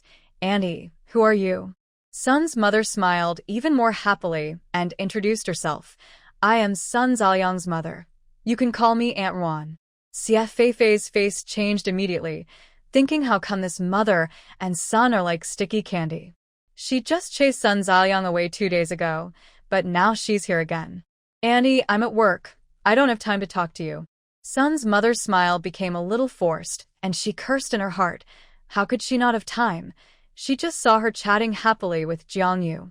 Auntie won't keep you for long, just a few words. Liangzi mentioned you to me before, saying that you are so good. I liked you when I heard it then, and now when I see you, I think you are 1,000 times better than Liangzi said. Xie Feifei. You know I'm good after just 2 sentences? Sun's mother nodded repeatedly. Of course you are the best. I came here today mainly to explain one thing to you. My Liangzi has nothing to do with Zhao Qing anymore. Xie Feifei didn't have too much emotion, nodded and said. He told me before. If you want to break up, then break up. It has nothing to do with her. Seeing that she didn't care, Sun's mother was a little anxious. Do and misunderstand Liangzi. This matter is really not his fault. It's all because of that Zhao Qing who seduced him. Liangzi is simple and didn't know that Zhao Qing was a bad person, so he fell for her trick. Xie Feifei sneered. I used to hate the saying that it takes 2 to tango, but this saying is very appropriate for your son. Aunt Ruan, you are also a woman. You should know that women always suffer in dating. How can you say such a thing? Sun's mother's face sank, thinking that this matter was more difficult than she thought. But my Liangzi and her are innocent and have nothing to do with each other. Now, they have broken up. Xie Feifei was too lazy to argue with her and waved her hand impatiently. Don't say anything about innocence or innocence. I don't believe it anyway. If Jiang Yu hadn't told me, I would still be kept in the dark by him and would have been killed by Sun Ziliang. Sun's mother didn't expect that Jiang Yu was involved in this. She immediately glanced at her with a pair of eyes that wanted to tear the flesh from her body. Jiang Yu. When I saw you before, I thought you were a good person, but I didn't expect that you were a treacherous person. You tried every means to destroy my son and Feifei. What are you thinking? Jiang Yu thought she was really sick. Your son has affairs with both men and women.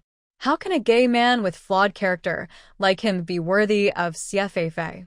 Auntie, even if Sun Ziliang is your son, you can't confuse right and wrong like you. Sun's mother didn't know what was going on in her mind. In her eyes, Sun Ziliang was perfect and she couldn't find any shortcomings at all. She thought about it and felt that the reason why Jiang Yu tried every means to destroy him and Xie Feifei must be because he couldn't get the love he wanted. She suddenly realized, I know. You like my Liangzi too, right? You think Liangzi would marry you if he wasn't with Xie Feifei. Bah, dream on. The minimum requirement for my daughter-in-law is that she is a city dweller. You and Zhao Qing are both black-hearted people. Jiang Yucai didn't argue with her. He just grabbed her hand and pulled her out. Not only did you come to harass Xie Feifei, but you also wanted to slander me and ruin my reputation. Even if Feifei doesn't care, I can't just let it go. Since you think Sun Ziliang is right, Where did the factory's punishment for him come from? Let's go to the second factory and sort it out now. Xie Feifei was so angry that her face turned red.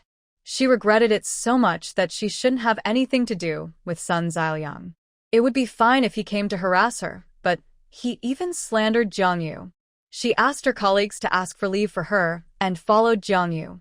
It just so happens that I also want to ask what Sun Ziliang wants to do. First he came, and now he asked his mother to come and harass me. What on earth do you want to do?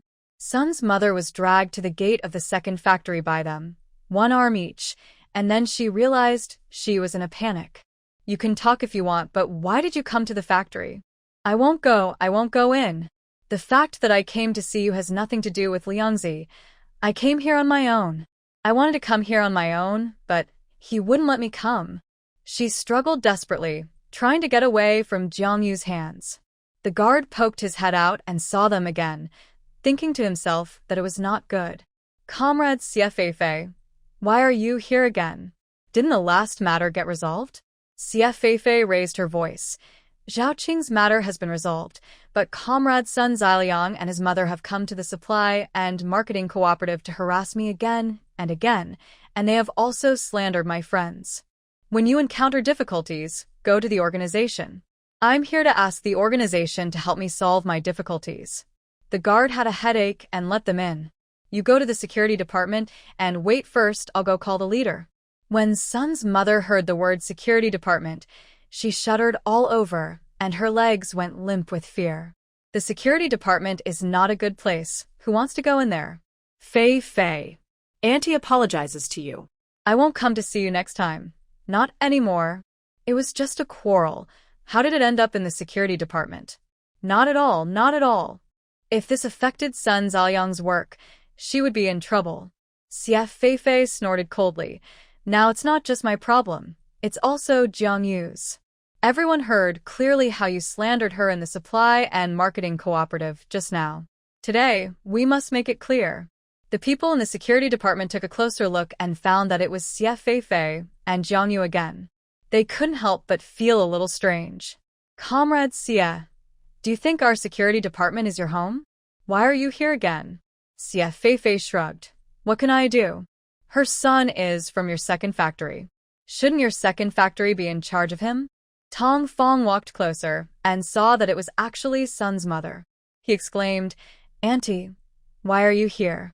I'm not saying anything bad about you, but Liangzi was just punished last time, and he has to make a self-criticism at the commendation meeting at the end of the month. You're making things worse for him.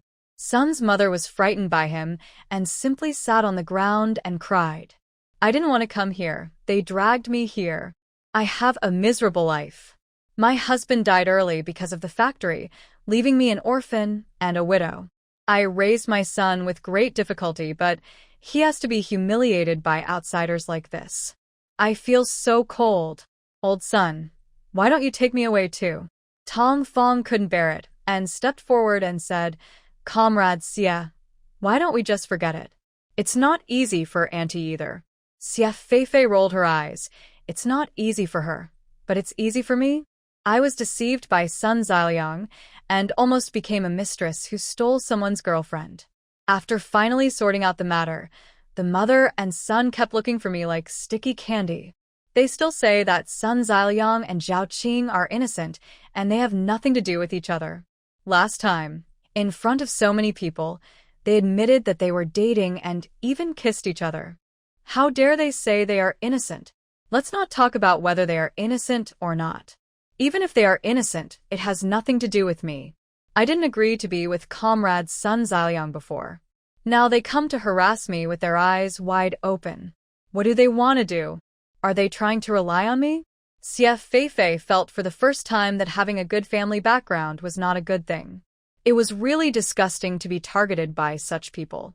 Tong Fongwei said in embarrassment, Auntie is old. Can you do whatever you want just because you're old?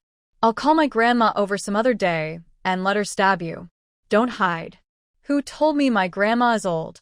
Xie Feifei was full of sarcasm.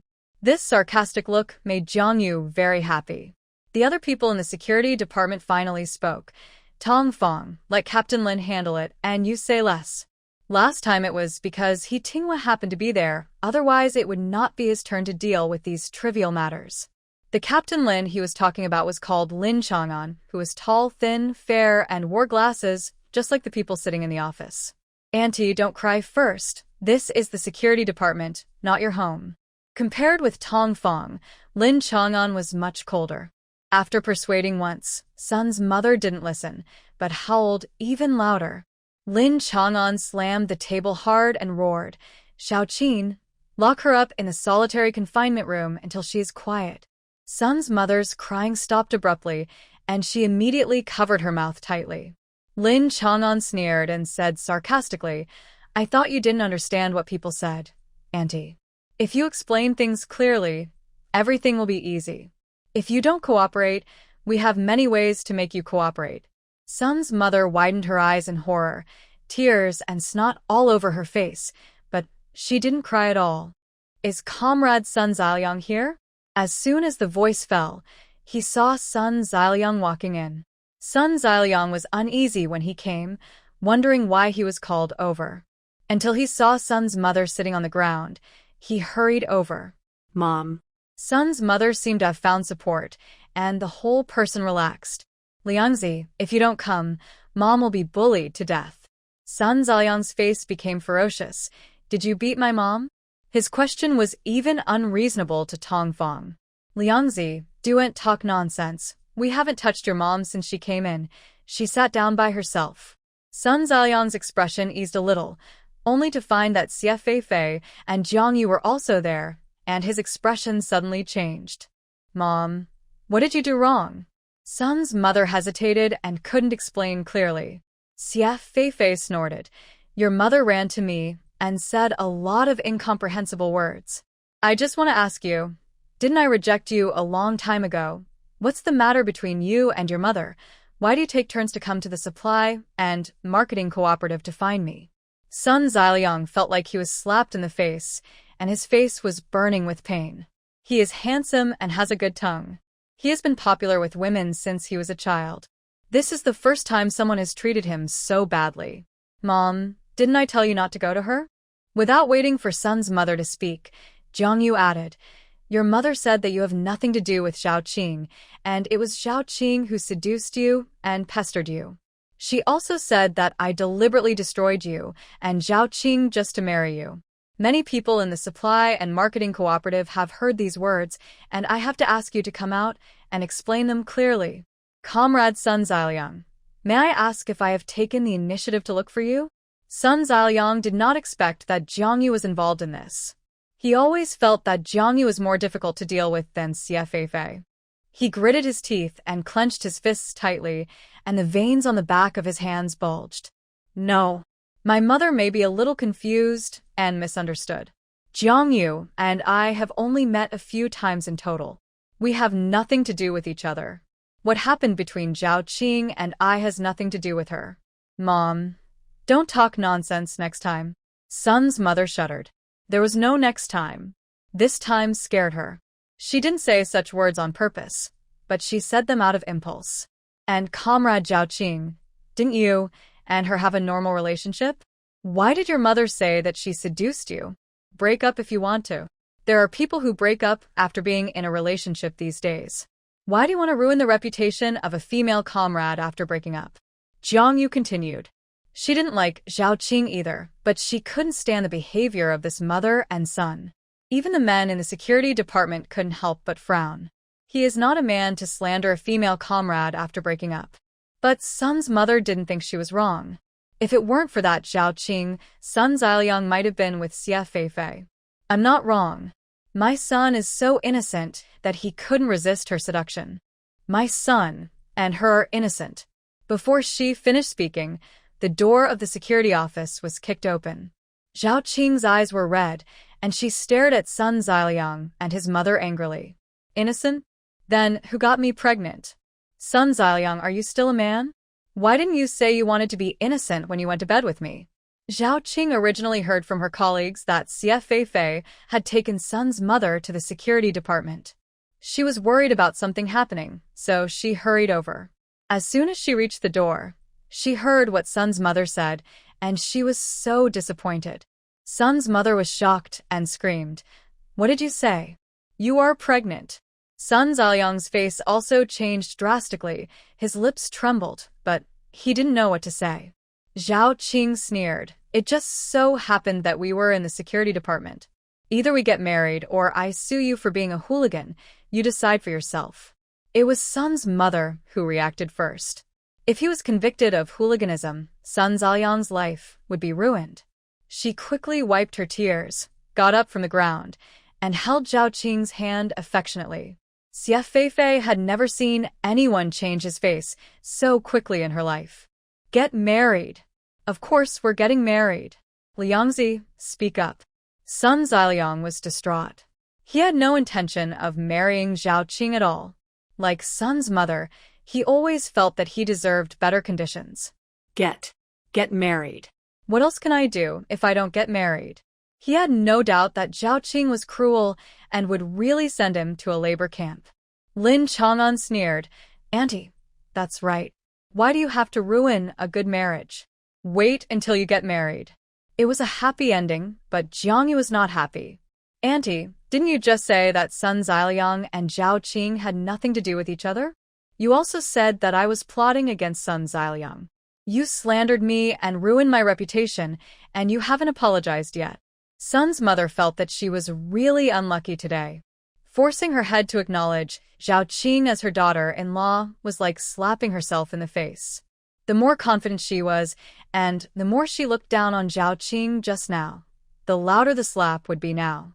She had never been so embarrassed in her life, even when her husband was gone. Sun's mother clenched her jaw, and her teeth were almost broken. "I'm sorry, I was wrong and misunderstood you." Jiangyu was no longer aggressive. All he wanted was this apology. "Auntie, please be careful with your words next time. I won't make a fuss about it this time." "Comrade Sun Zaoliang, I wish you and Comrade Zhao Qing a long and happy marriage." Xie Feifei laughed, "And I wish you all the best." Then she thanked the comrades from the security department, and the two left. As soon as she came out of the second factory, Xie Feifei couldn't help laughing. "Did you see that?" Sun Zaoliang's mother's face turned black. The person she despised the most became her daughter-in-law. "I'm afraid this family will have a lot of trouble in the future." Jiangyu raised the corners of his lips. "That's good. Let them deal with it themselves, and they won't have time to bother you." Xie Feifei giggled. "That's right. I really don't have the patience to deal with them." As soon as the two went out, they turned around and saw a woman talking to the guard. She pleaded softly, "Just let me see him once. I'll say a few words." "It's not that I don't want you to see him, it's that Captain Lin doesn't want to see you. If I let you in, it would be a dereliction of duty and it would hurt me. Comrade, you should go back." The woman harassed the guard at the door for a long time before wiping her tears and turning to leave. Xie Feifei said, "Captain Lin? It can't be that Lin Chang'an, right?" The guard sighed, "Yes, that Captain Lin. This is his stepmother." Xie Feifei walked over. "Stepmother? What did she come to see Captain Lin for?" Captain Lin moved to the single dormitory, and she came to find him and asked him to move back home. His stepmother has come many times, and Lin Chang'an didn't even come out to see her. He is so heartless. Xie Feifei widened her eyes. "Uncle, how can you say that?" The guard said, "I'm not wrong. His stepmother is really good to him. She has come several times." Xie Feifei rolled her eyes. "Teske, then why did he move out?" "He is too brutal. I heard that he beat his brother at home and was kicked out by his father. They are all brothers. What difficulties can he have to deal with that would make him be so cruel to his brother?" The guard kept talking. Xie Feifei curled her lips.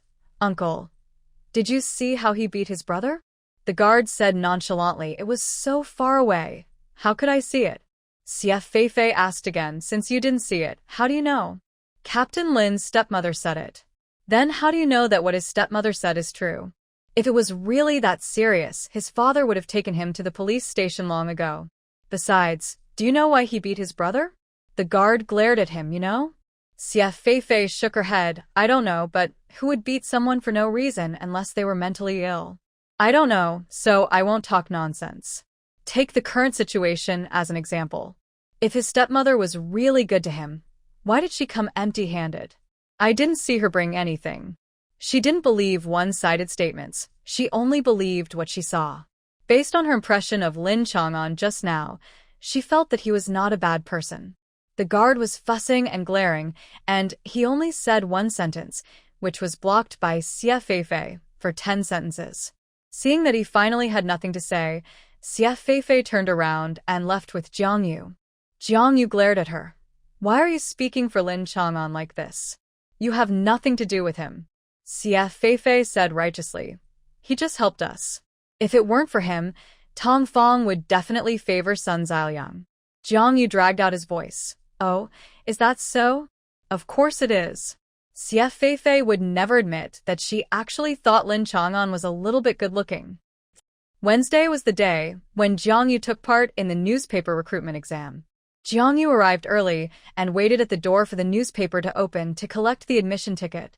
Here, she met the female comrade who talked to He Tingyue in the slum last time. She took the initiative to come over and talk to him.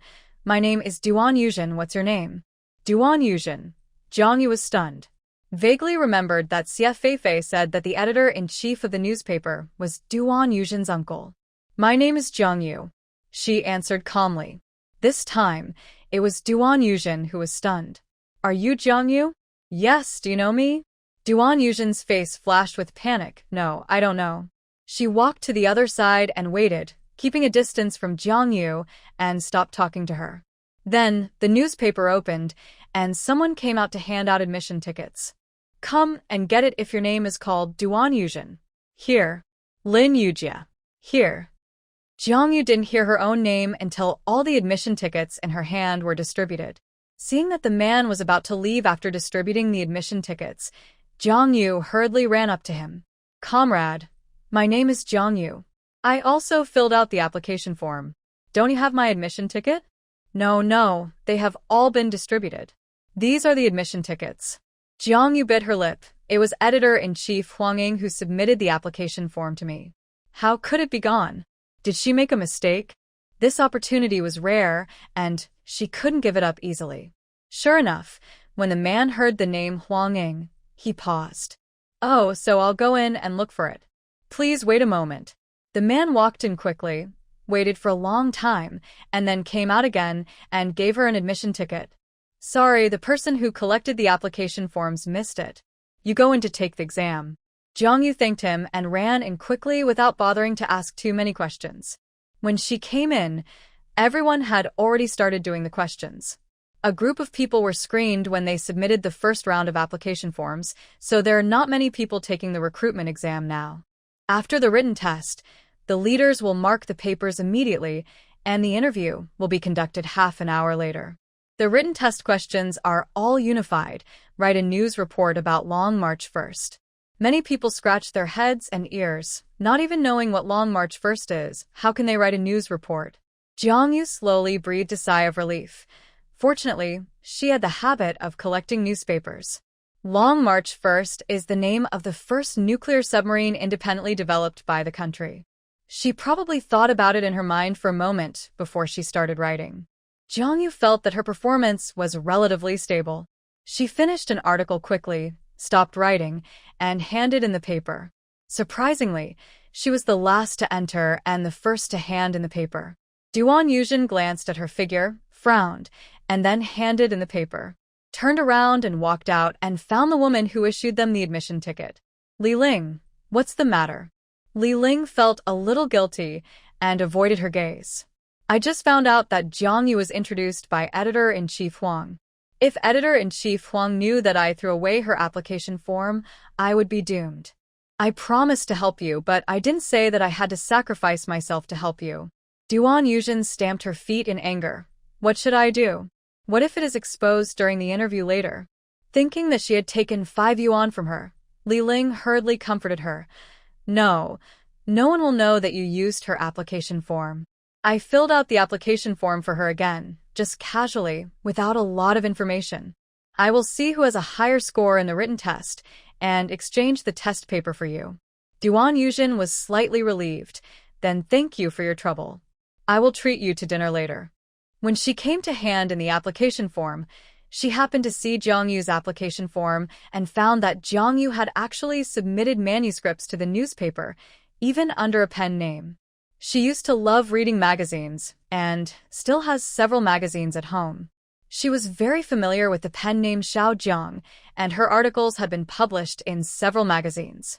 Duan Yuzhen suddenly had an idea and bribed Li Ling to replace Jiang-Yu's application form. Li Ling thought that Duan Yuzhen was the niece of editor-in-chief Wen, and perhaps the recruitment quota was originally reserved for her, so why not take this opportunity to please her? Who knew that it was almost exposed? Duan Yuzhen was anxious, waiting for the interview. Her uncle did not participate in either the written test or the interview. In fact, her uncle had said early on that he would only give her the opportunity to register, but would not. She was furious that she was given a backdoor. When it came to the interview stage, she was ahead of Jiang-Yu in the order she drew. Before she even entered, she felt cold hands and feet and stiff all over. After going in for the interview, she also stumbled in her answers and didn't understand anything. When she came out, she was just like the others, like an eggplant hit by frost. Duan Yuzhen felt that she had no hope because the interview score accounted for 60%. When it was Jiang-Yu's turn to enter, she was of course nervous, but she looked calm on the surface. The interviewer glanced at her application form and asked, "Jiang-Yu?" "Yes, I am Jiang-Yu. Our newspaper's current profit model is relatively simple. Do you have any ideas to increase the newspaper's profits?" This question has deviated from the writing module and is not in the category of Jiang-Yu's expertise. She bit her lip and thought carefully. The leader nodded. "Okay, you. I think," Jiang-Yu said, "we can add an advertising space in the newspaper." The leader narrowed his eyes and looked at her steadily. "What did you say? What is an advertising space?" Talk about it in detail. Jiang-Yu said, "Leave an advertising space for state-owned factories or other legal organizations to advertise their products and increase product awareness. For example, the National Cotton Mill has not been very profitable in the past 2 years. The factory's profitability is not only related to product quality, but may also be due to insufficient exposure. People don't even know you exist, so how can they come to cooperate with you?" The leader showed appreciation. "Good, the interview is over, you can go back first." Jiang-Yu's interview will undoubtedly get a high score, and it is the only high score among many interviewees. He is Zhang Jiadong, director of the newspaper's administrative office, and is only responsible for some personnel and logistics work. After the interview, he has to find a few editors-in-chief to communicate with editor-in-chief Wen. The one with the highest interview score is Jiang-Yu, and the one with the highest written test score is Duan Yuzhen. Hearing Duan Yuzhen's name, everyone looked at editor-in-chief Wen. Editor-in-chief Wen asked, "Let's talk about Jiang-Yu's interview first." The director then told editor-in-chief Wen about Jiang-Yu's ideas. Editor-in-chief Wen nodded. "It's really a good idea. Where is her written test paper?" An editor-in-chief next to him handed it over and shook his head repeatedly. How can someone who doesn't even care about news and current affairs be qualified for the work of our newspaper? Asking her to write about the Long March #1, she doesn't make any sense and knows nothing about it. This is not news, it's simply nonsense. After reading it, editor-in-chief Wen also frowned. It's really not good. Then the editor-in-chief took the opportunity to hand over Duan Yuzhen's test paper with a flattering intention. Comrade Duan Yuzhen is different. Her article is concise and clear, with a clear theme. You can tell at a glance that she often pays attention to current affairs. I have seen her application form. She also has her own pen name, Xiao Jiang. She has submitted several articles to our newspaper. Her writing is good, and the feedback is very good. Editor-in-chief Wen did not expect that his niece had this ability. He was very proud and showed a satisfied smile on his face. Let's discuss it and choose one between Jiang-Yu and Duan Yuzhen. Without a doubt, Duan Yuzhen got the highest number of votes. Editor-in-chief Wen originally had no hope for Duan Yuzhen, but her performance was beyond his expectations. Okay, then let's decide on Duan Yuzhen and notify her to come to work later. The meeting was over and everyone dispersed. Zhang Jiadong felt a little regretful. He really thought Jiang Yu was a talent. Unfortunately, the recruitment exam is a combination of written test and interview. He walked out of the meeting room and saw Huang Ying. Editor-in-Chief Huang, you're back. Huang Ying nodded. Today's recruitment exam. Well, I was just about to tell you, Duan Yuzhen, editor-in-chief Wen's niece, was chosen. But it's not just because of this relationship. His niece's writing is really good, and everyone is very satisfied with her past achievements. Huang Ying was a little disappointed, but she didn't think much about it. It's okay, the competent ones will get the job anyway. Zhang Jiadong laughed. That's right. But he didn't have a good impression of Duan Yuzhen, especially the trembling and incoherent appearance during the interview. There's nothing he can do. Who can blame her for her good writing? Although it was bad news, Huang Ying still asked Xie Feifei to bring her the news. Xie Feifei comforted her. Don't be too disappointed. Who can blame her for having an uncle? Jiang Yu smiled bitterly. You can't say that. Maybe she is just strong enough. There are mountains outside mountains and people outside people. I don't think I am so good that I can crush everyone. But he was still very disappointed in his heart. Such a good opportunity. It doesn't matter. It doesn't matter if I didn't pass the exam. I will continue to work hard next time. Xie Feifei nodded. That's right. I will ask my parents to keep an eye on you, and I will definitely let you sign up next time if there is a chance. Don't give up submitting your work. My mother said the last story I wrote received a good response, and the royalties are not small. The only difference is that writing is not a formal job, so there is no way to keep Jiang Yu in the city.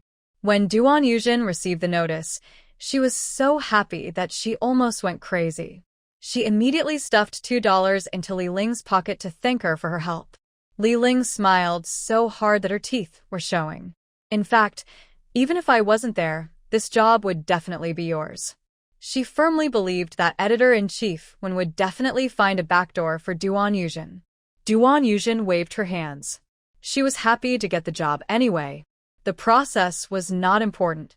She only found out yesterday that the Jiang Yu was actually Jiang Ting's sister, the new bride, who just married into the compound. Duan Yuzhen smiled contemptuously and wanted to compete with her. A country girl, what ability did she have to compete with her? She returned to the compound and went to find He Tingyue as soon as possible. Fei Yan, is your brother at home? He Fian didn't want to pay attention to her. She was reading a book without even raising her head. No, don't shout. Duan Yuzhen's smile faded a little. Wait for your brother to come back and tell me. He Fian closed the book and turned to look at her. Duan Yuzhen, my brother doesn't have that kind of interest in you. As a couple, keep your distance. He Fian said this not out of selfish desire, but because she could see that He Tingyue really didn't want to talk to her. But she didn't like Duan Yuzhen either. Duan Yuzhen bit her lip and said boastfully, I passed the recruitment exam of the North City Evening News, and I'm going to work at the newspaper. He Fian didn't care much and casually said congratulations. After Duan Yuzhen left, she suddenly remembered. Jiang Yu seemed to have taken the exam as well, so she didn't pass. Duan Yuzhen started chatting with people in the compound. Aunt Sue, I passed the recruitment exam of the North City Evening News, and I'm going to work at the newspaper starting next week. Su Lihua felt a little sour in her heart, but she still said nice things. Oh my, is the old Duan family so lucky? How come all the capable children are born into your family? Grandmother's son also came out and chattered.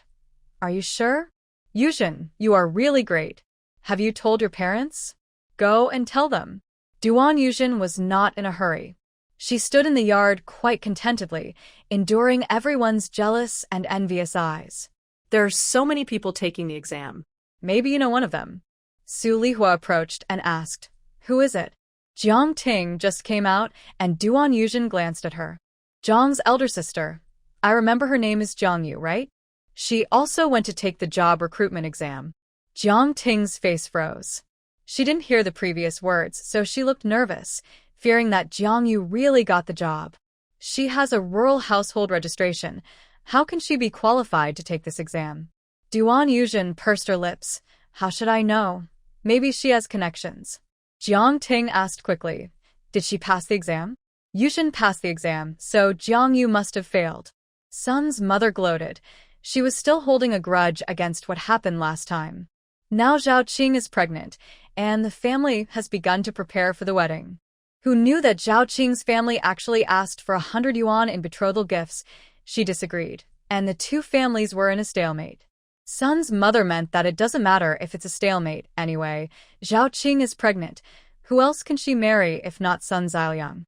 When Jiang Ting heard her words, not only did she not feel disappointed, but she was very happy and praised Duan Yuzhen. Jiang Yu is a country girl.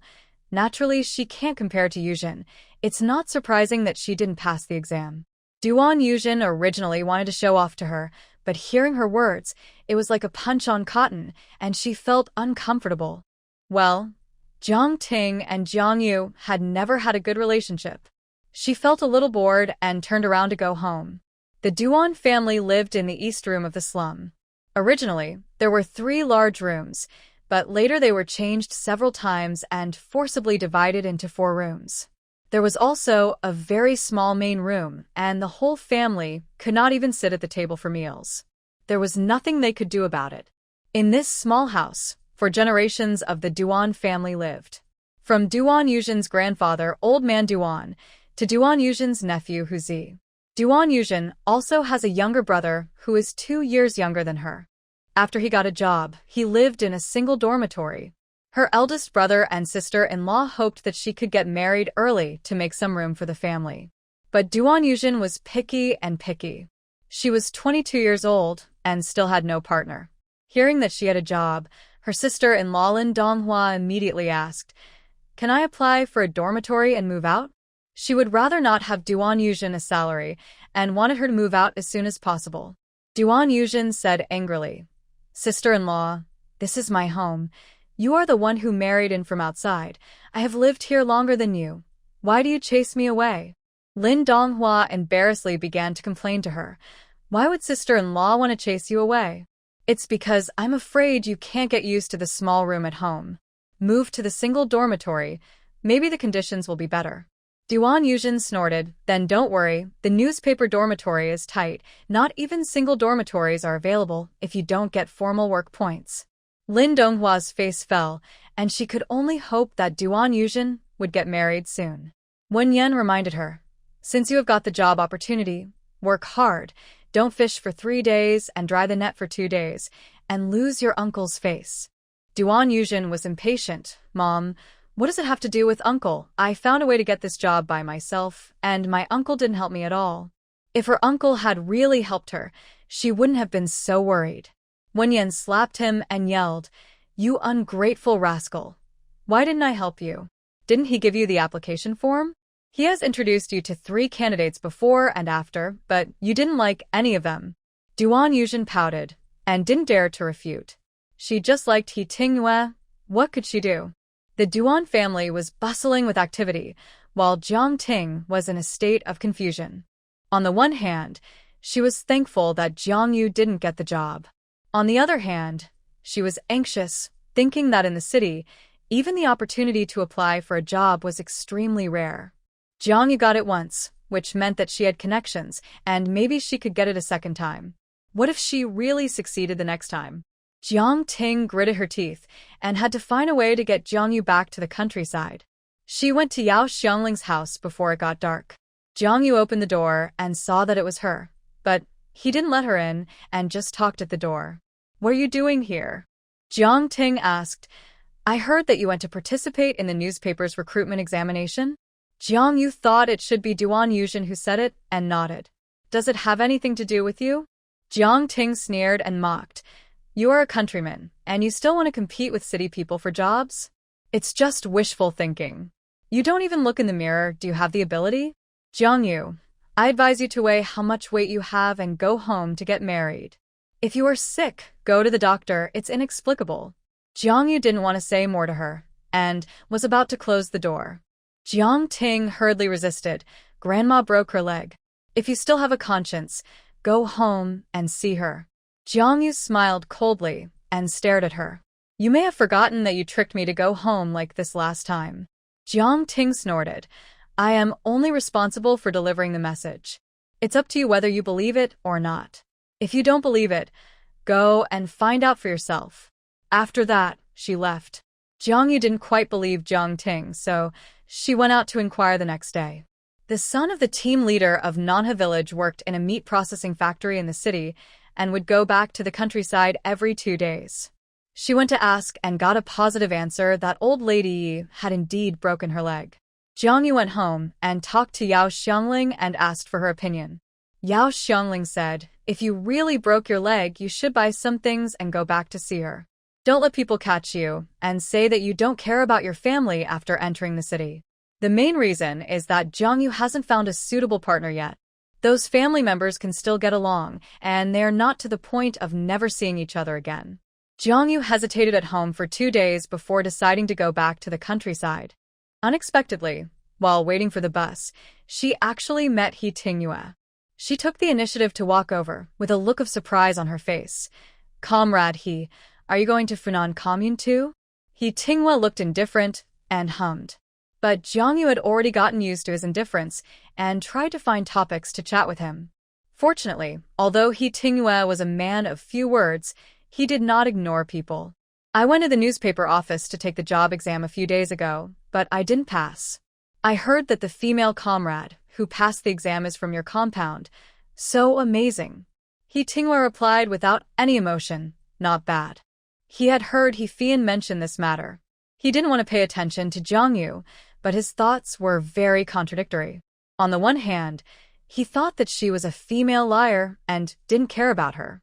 He couldn't help but think of what Jiang Ting had said before, that her family wanted to marry Jiang Yu to a widower as a replacement. The amazing thing is that he began to make up for what Jiang Yu had done. Her family wanted to replace her with a widower. What was wrong with her planning for herself? On the other hand, he thought that although her own experience was sad, it was not a reason for her to cheat people for money. This tangled and contradictory mind made him very irritable. He couldn't figure it out, so he stopped thinking about it later. Anyway, he just needed to be sure of one thing, that there was no possibility for him and Jiang Yu. When they arrived at Funan Commune, Jiang Yu got off the bus with He Tingyue. Seeing that he had friends here, he borrowed a bicycle from his friends. Her eyes lit up and she walked over immediately. "Comrade He, is it convenient for you to give me a ride?" He Tingyue was silent and asked, "Where is your home?" Jiang Yu was so happy that she quickly said, "Nanha village." He Tingyue almost agreed, but he stopped the impulse when the words came to his lips and almost bit his tongue. "It's not on the way." These 3 words seemed to pour a basin of cold water on Jiang Yu. Since it is impossible, it is necessary to make a decision when it is necessary and not drag it out. This is He Ting's principle of action. Jiang Yu's originally spirited face suddenly dimmed, and the corners of his mouth drooped. "Then forget it, I won't bother you." Jiang Yu was a little unhappy and turned around and left quickly. But on second thought, if he really wasn't on the way, there was really no reason to take a detour to take her. But she didn't know that after she turned around, He Tingyue stood there for a long time until her figure disappeared from his sight, and then he cursed himself in his heart and got on the bicycle. The road from the commune back to Nanha village is all dirt. There is a very narrow section of the road, with cornfields on both sides. A girl had an accident in this area before. Jiang Yu felt scared every time she walked this road and ran over without stopping. But today, she felt creepy as soon as she walked over. Her heart was pounding, and she always felt a bad feeling.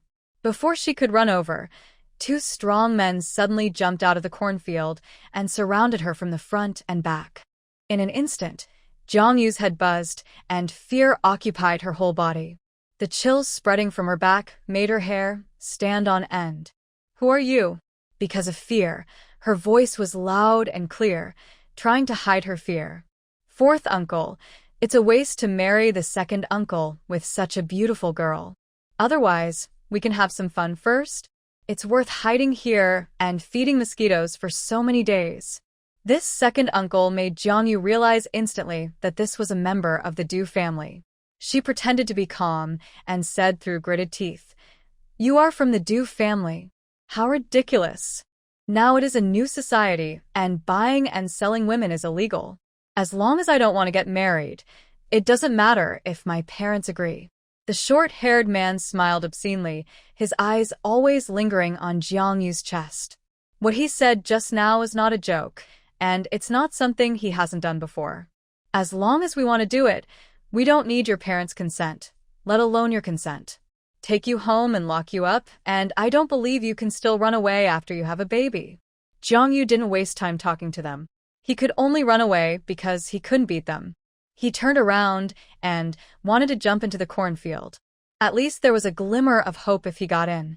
As a result, the strong man behind her had been on guard against her. As soon as she took a step, her arm was tightly grasped by him. The Du family members were all very tall and had tendons all over their bodies. Jiang Yu's small body was not enough to look at. The crew cut laughed. It seems that you really want to go to the cornfield with us, so let's go. Fourth uncle, let's go. Let me go. You are committing a crime, kidnapping, and you'll be shot. Jiang Yu struggled desperately, tears falling with fear, and her whole body was shaking. But compared with fear, what filled her chest was more hatred. If it weren't for the internal and external cooperation, how could the Du family know that she would go back to the countryside in the next few days? The crew jumped into the cornfield, just waiting for the strong man who was shackled Jiang Yu to take her away. Just as Jiang Yu screamed in despair, a bicycle flew into the air and hit the crew's head directly. Jiang Yu was startled and stared at the scene in a daze. Then he heard a click, and the strong man behind him let out a miserable cry. His hand loosened. Jiang Yu reacted quickly and fled at the first time. After ensuring safety, he looked back, and it turned out to be He Tingyue. The man with a short haircut in the cornfield was hit on the head by a bicycle, and his head was broken. He Tingyue chased him along the blood trail and caught him back in a short while. He was ruthless but measured. He did not break their legs so that they could walk to the police station. Jiang Yu's legs were weak, and she just sat on the ground with tears on her face, staring at the scene in a daze. She was still in shock, and her mind was in a mess. She lost the ability to think. Until He Tingyue walked in front of her and looked down at her. Can you get up? Jiang Yu opened her mouth and hiccuped. She twitched and shook her head with a flat mouth. She was not injured, but her legs were weak and she couldn't stand up. He Tingyue let out a silent sigh, turned his back and squatted. Come up. Just this time, he thought. Jiang Yu's tears fell as she lay on his back. She had been suppressed for too long, and as soon as he carried her on his back, she couldn't help but burst into tears.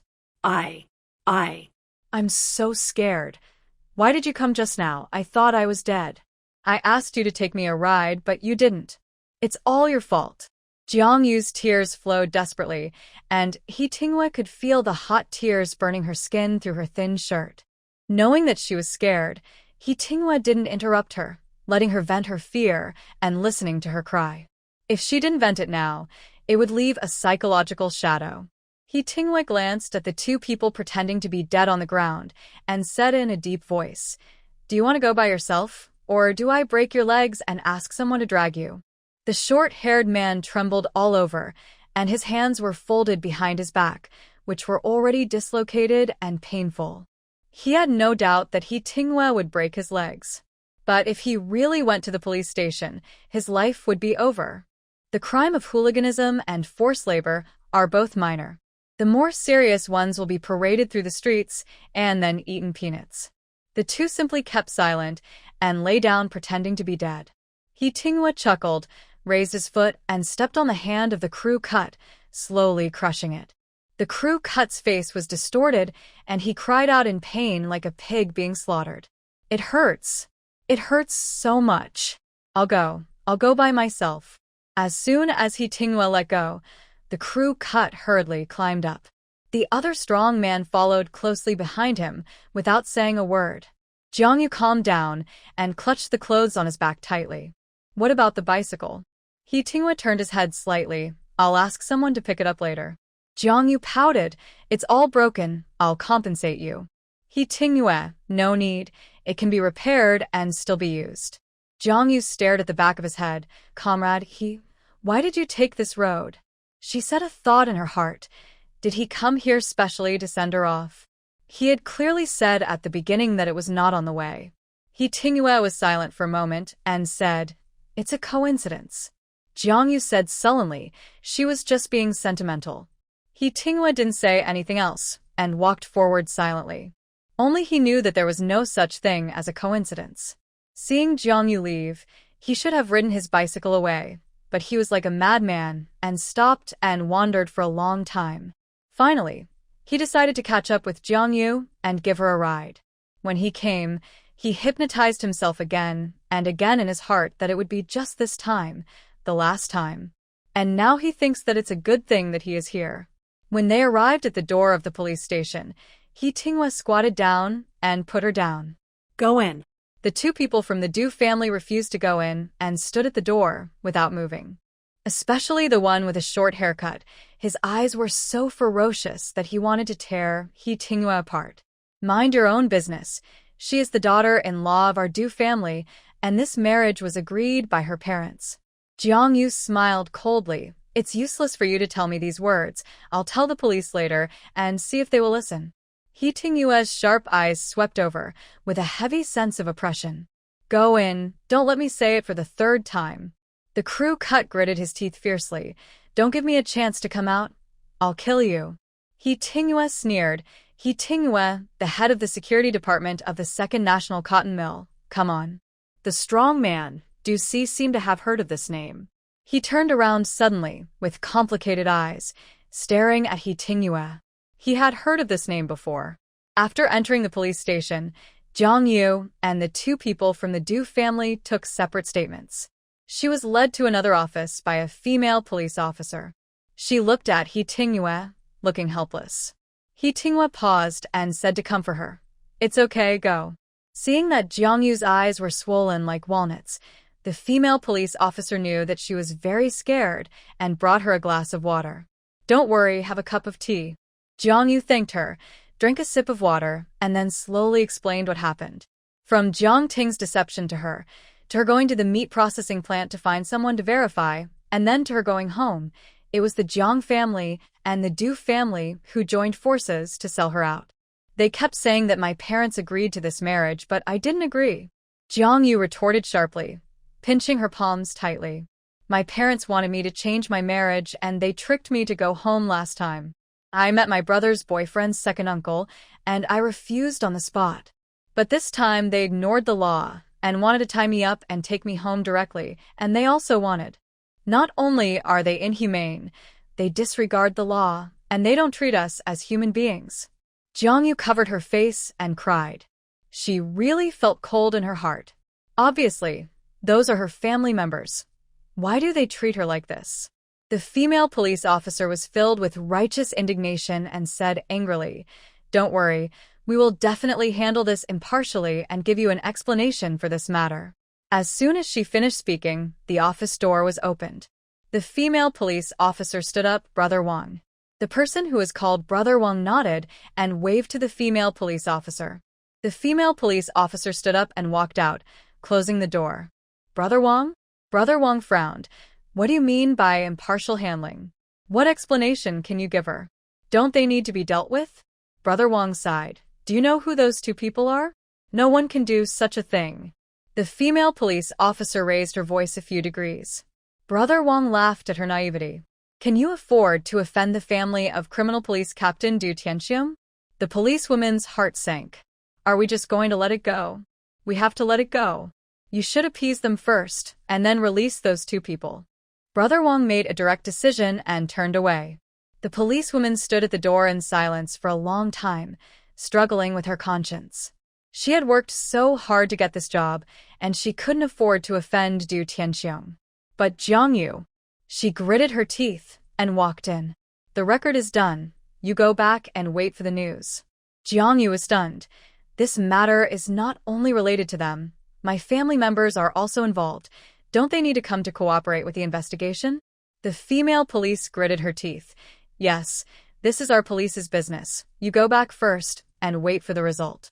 Jiang Yu was a little uneasy and asked, When will the result come out?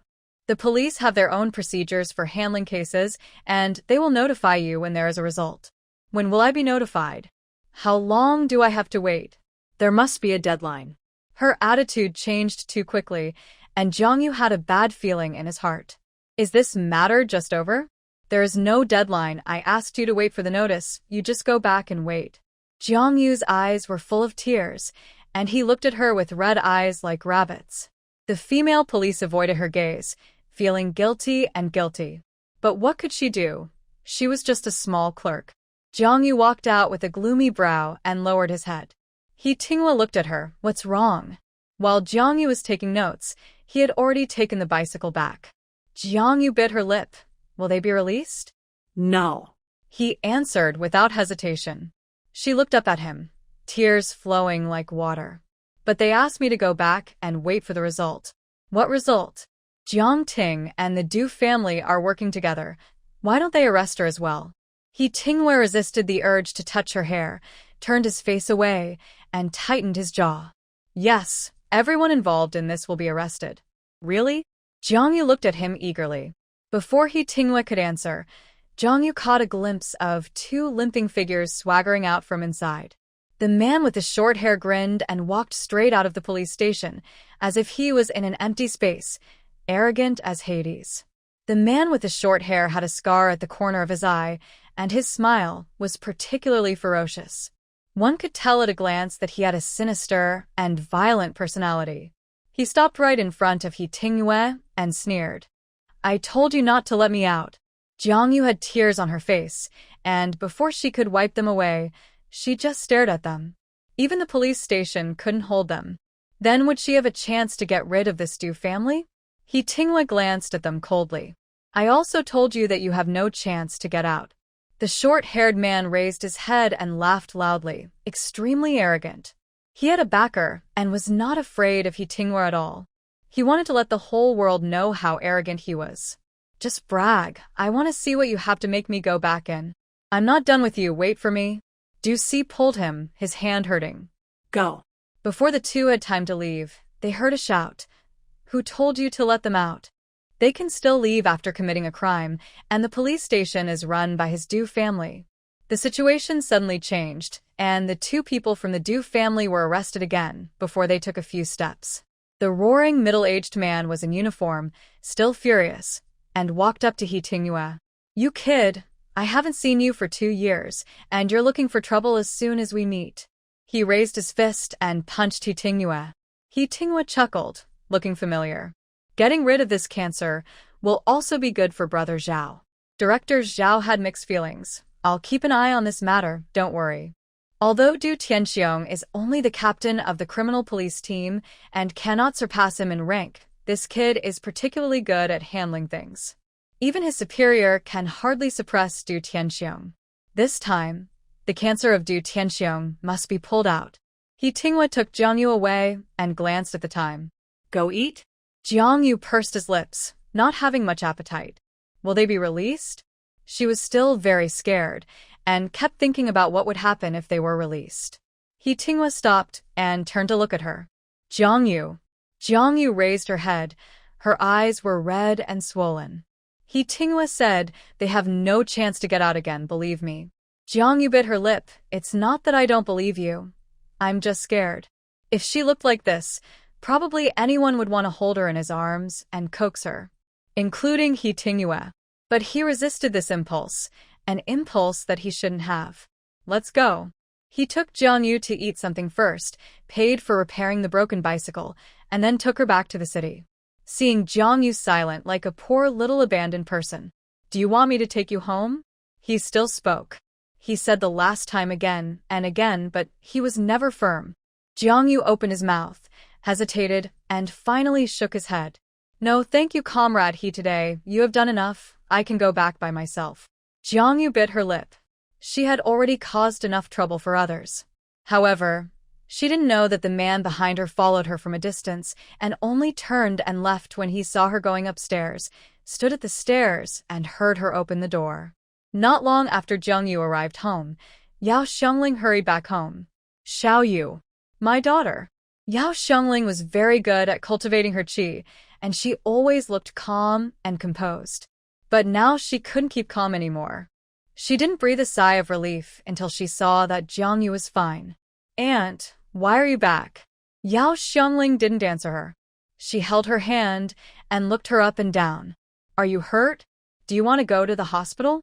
Those black-hearted guys will get their comeuppance sooner or later. Jiang Yu hurriedly pulled her to sit down. And I'm fine. I was indeed a little scared, but He Tinghua saved me, so I'm not hurt. The two from the Du family were the ones who were seriously injured. Yao Xiangling spat fiercely. Jiang Ting, that little witch, is full of bad ideas. Jiang Yu looked gloomy. I really don't understand why she hates me so much. But from the beginning, she never thought of competing with Jiang Ting for anything. From childhood to adulthood, the relationship between the two was not good, but it was not as tense as it is now. She just can't stand seeing you do well. She is afraid that you will really find a city man to marry and surpass her in popularity. Why do you need so many reasons to hate someone? Jiang Yu felt a little annoyed, and I want to go to sleep. Yao Xiangling patted her head. Go. I guess your parents will come to the door soon. She was also distressed for Jiang Yu, but no matter how distressed she was not her family member after all, and many things could not be bypassed by her parents. No matter how annoying the relatives are, it is impossible to completely cut them off. When Jiang Yu woke up from a nap, it was already evening. The sun set, and the air was hot after a day of sun exposure outside. Your friend came to see you, and saw that you were sleeping, so he didn't disturb you. Yao Xiangling saw her coming out and informed her. Jiang Yu rubbed his eyes. Aunt. Who is here? He Fian, He Tinghua's sister. How do you know each other? Yao Xiangling thought that Jiang Yu had learned to be smart and wanted to get close to He Tinghua through He Fian. When she asked this, Jiang Yu really didn't know how to answer. She couldn't say that it was because of cheating Yan Wenchuan's money. Fortunately, Yao Xiangling just asked casually and didn't force her to give an answer. If your parents are determined to marry you to the Du family, then this matter is not over yet. The best way is to solve it once and for all. You should hurry up and find someone to marry. Yao Xiangling felt that the people in the Jiang family were really annoying. As long as Jiang Yu didn't get married, she would be stared at by them. They are all conscienceless things. Jiang Yu lay on the table, looking listless, like a withered flower. If it was so easy to find, I would have married long ago. Yao Xiangling glanced at her. Are you stupid? What's the best way to repay a hero who saves a beautiful woman? Jiang Yu subconsciously added. Promise yourself to him? But he doesn't seem to like me. She wanted to get married and get rid of the Jiang family, but she always felt like she was using He Tinghua, and she felt a little uncomfortable. Yao Xiangling laughed and patted her head. Not too stupid. I don't believe he has no feelings for you. Take your things tomorrow and go to the compound to find him and thank him for saving your life. You take the initiative. It's easy for a girl to chase a boy. You two are attracted to each other, and I can help you by the way. Why bother with those details? Jiang Yu nervously pulled at the hem of her clothes. Aunt, should I go over now? Yao Xiangling waved her hand. It's too late now.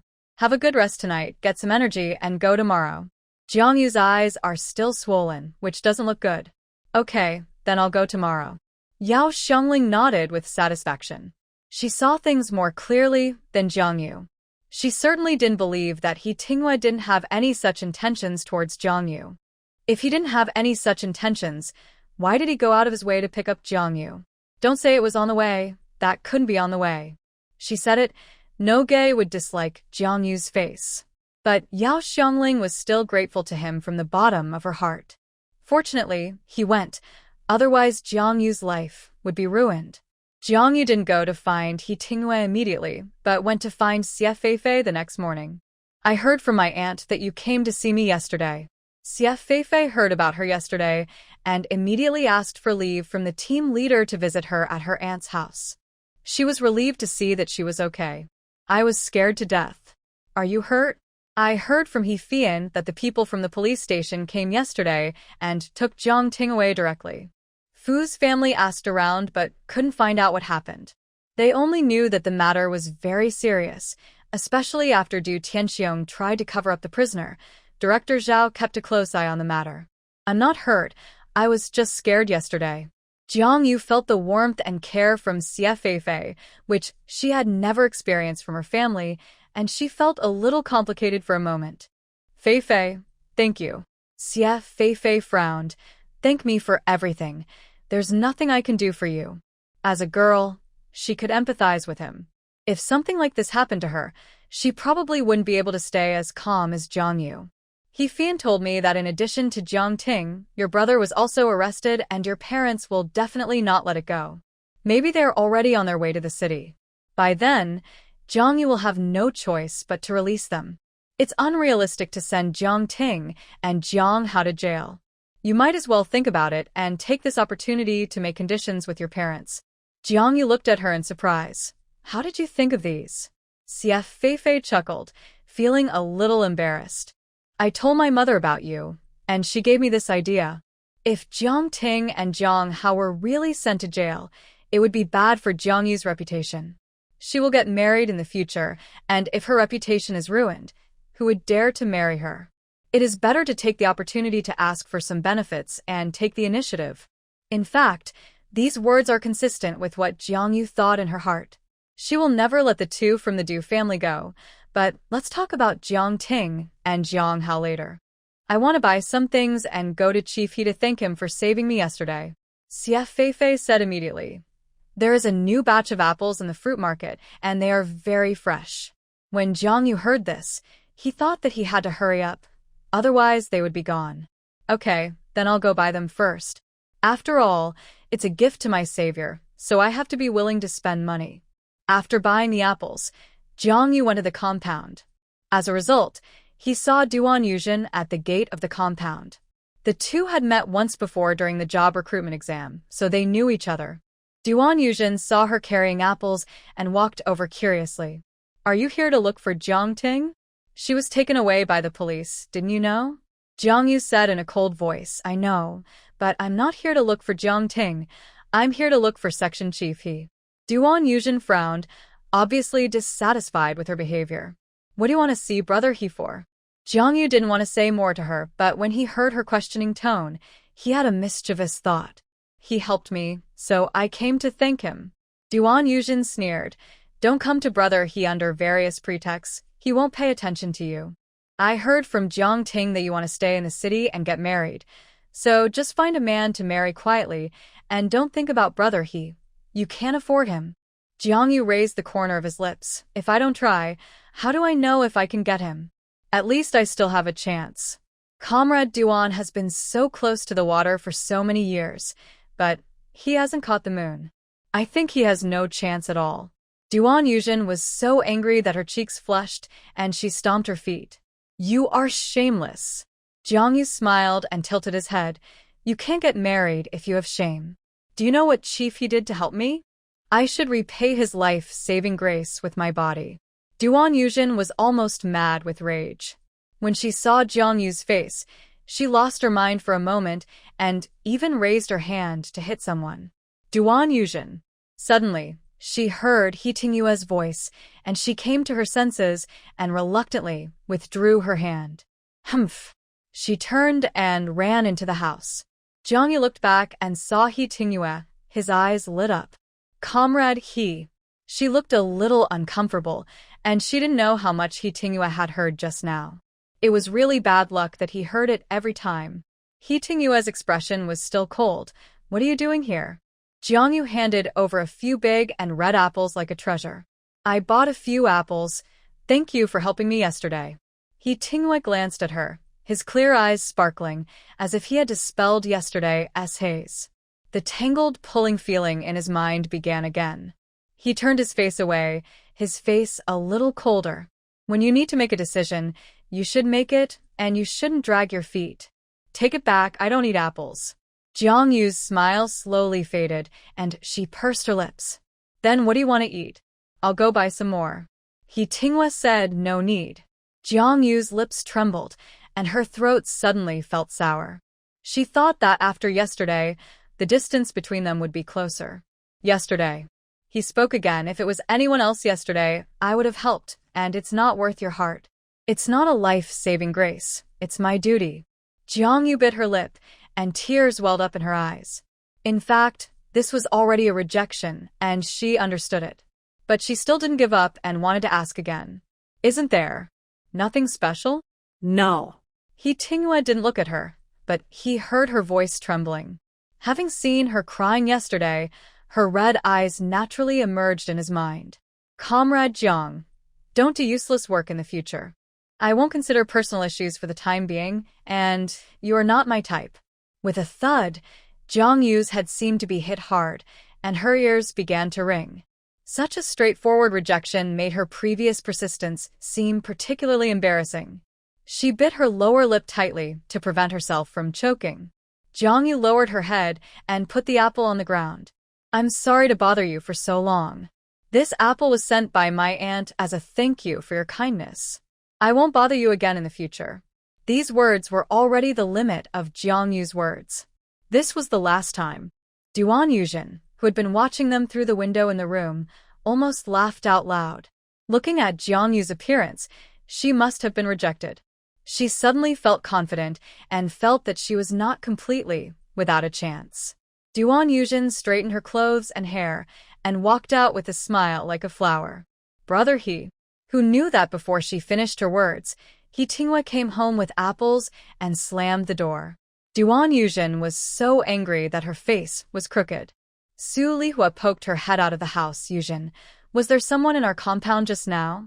What were you doing at the door of Xiao He's house? Duan Yuzhen forced a smile. No, I had something to talk to Fian about. After coming out of the slum, Jiang Yu walked around the street and found that she had nowhere to go. North City is big, but there is hardly any place for her to stay, and there are few people to talk to. It seems that except Xie Feifei, she really doesn't know who to find. But Xie Feifei has her own job, so how can she talk to her every day? Jiang Yu went to the park and sat, looking at the lake, looking at the white tower in the distance, listening to the children playing, and her heart finally calmed down. It was sad to be rejected, but life had to go on. Her life did not revolve around He Tinghua. It was just that without He Tinghua, she had to start her blind date again. With such a beautiful woman in front of her, she was afraid that it would be even more difficult for her to choose a suitable partner. With a heart full of disappointment, Jiang Yu calculated the time when Xie Feifei got off work and went to the supply and marketing cooperative. Xie Feifei glanced at her and asked immediately, "Why are you crying?" Jiang Yu was stunned. "I didn't cry." Xie Feifei touched the corner of her eyes. "Your eyes turn red when you cry. It's too obvious. Didn't you give apples to He Tinghua today? Did he bully you?" Jiang Yu said in a muffled voice. "No, he just rejected me." "What? He Tinghua rejected you? No way, you don't like his taste and you want to marry a fairy?" Xie Feifei couldn't believe it. Behind Jiang Yu, an even more unbelievable voice came. "What? My brother rejected you." Xie Feifei and Jiang Yu looked over at the same time, and He Fian immediately covered her mouth. Her movements seemed a bit cautious. She walked over and asked in a low voice, "Did my brother really reject you?" Jiang Yu hummed. "Is it strange that he rejected me?" "It's not strange. He has rejected at least 8 out of 10 female comrades." He Fian pouted. Xie Feifei slapped her in the face. "Watch your words." He Fian realized that she might have said something wrong and quickly made up for it. "What I mean is that my brother is a person who doesn't understand romance. It's his loss if he rejects you. Don't be sad." Jiang Yu chuckled. "Are you his biological sister? You weren't adopted, were you?" He Fian raised her chin. "Even if you were adopted, it could only be that he was adopted." Xie Feifei laughed and scolded. "You're still showing off. But Fian is right. I'll introduce you to a better one later. My cousin is 25 years old this year, a battalion-level cadre, and my aunt is most worried about his marriage. I immediately sent a telegram to my aunt, asking my cousin to come back for a blind date." Xie Feifei patted her chest and said. He Fian glanced at her with doubt in her eyes. 25 years old and still not married. Isn't there something wrong? Xie Feifei glared at her. Then your brother is 27. Isn't he still not married? My cousin has been in the army and has been on the battlefield before. He was busy with the mission, so he delayed his personal problems. He Fian curled her lips, feeling a little regretful. She really liked Jiang Yu, and they had similar personalities, so why did He Tinghua look down on her? When she got home at night, Xie Feifei thought about it over and over again, but couldn't figure it out. Finally, she couldn't help but go to find He Tingyue. Brother. He Tingyue ignored her and continued to look at the newspaper in his hand. In fact, he didn't read a single word. His mind was full of Jiang Yu's tearful eyes. Brother. I'm talking to you, do you hear me?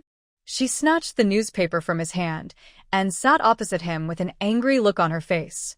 He Tingyue finally looked at her. What's the matter? He Fian said, why did you reject Jiang Yu? He Tingyue's eyebrows moved, and he said in a light voice, how do you know? When he was talking to Jiang Yu, he deliberately observed the movements in the yard and made sure that no one was around before he said it. He Fian pouted and said, she and I are friends. What's so strange about knowing her affairs? You haven't answered me yet. I think she's very good. Why did you reject her? He Tingyue then looked up at her. It's not appropriate. What's inappropriate about it? You haven't even been with her. How do you know it's not suitable? Anyway, she was going to get to the bottom of it today. He Tingyue was a little impatient. The personalities are not suitable. He Fian was puzzled. That's too general. What's not suitable about the personalities?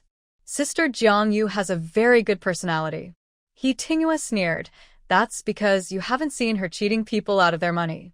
He Fian seemed to be struck by lightning, sitting stiffly, staring at him blankly.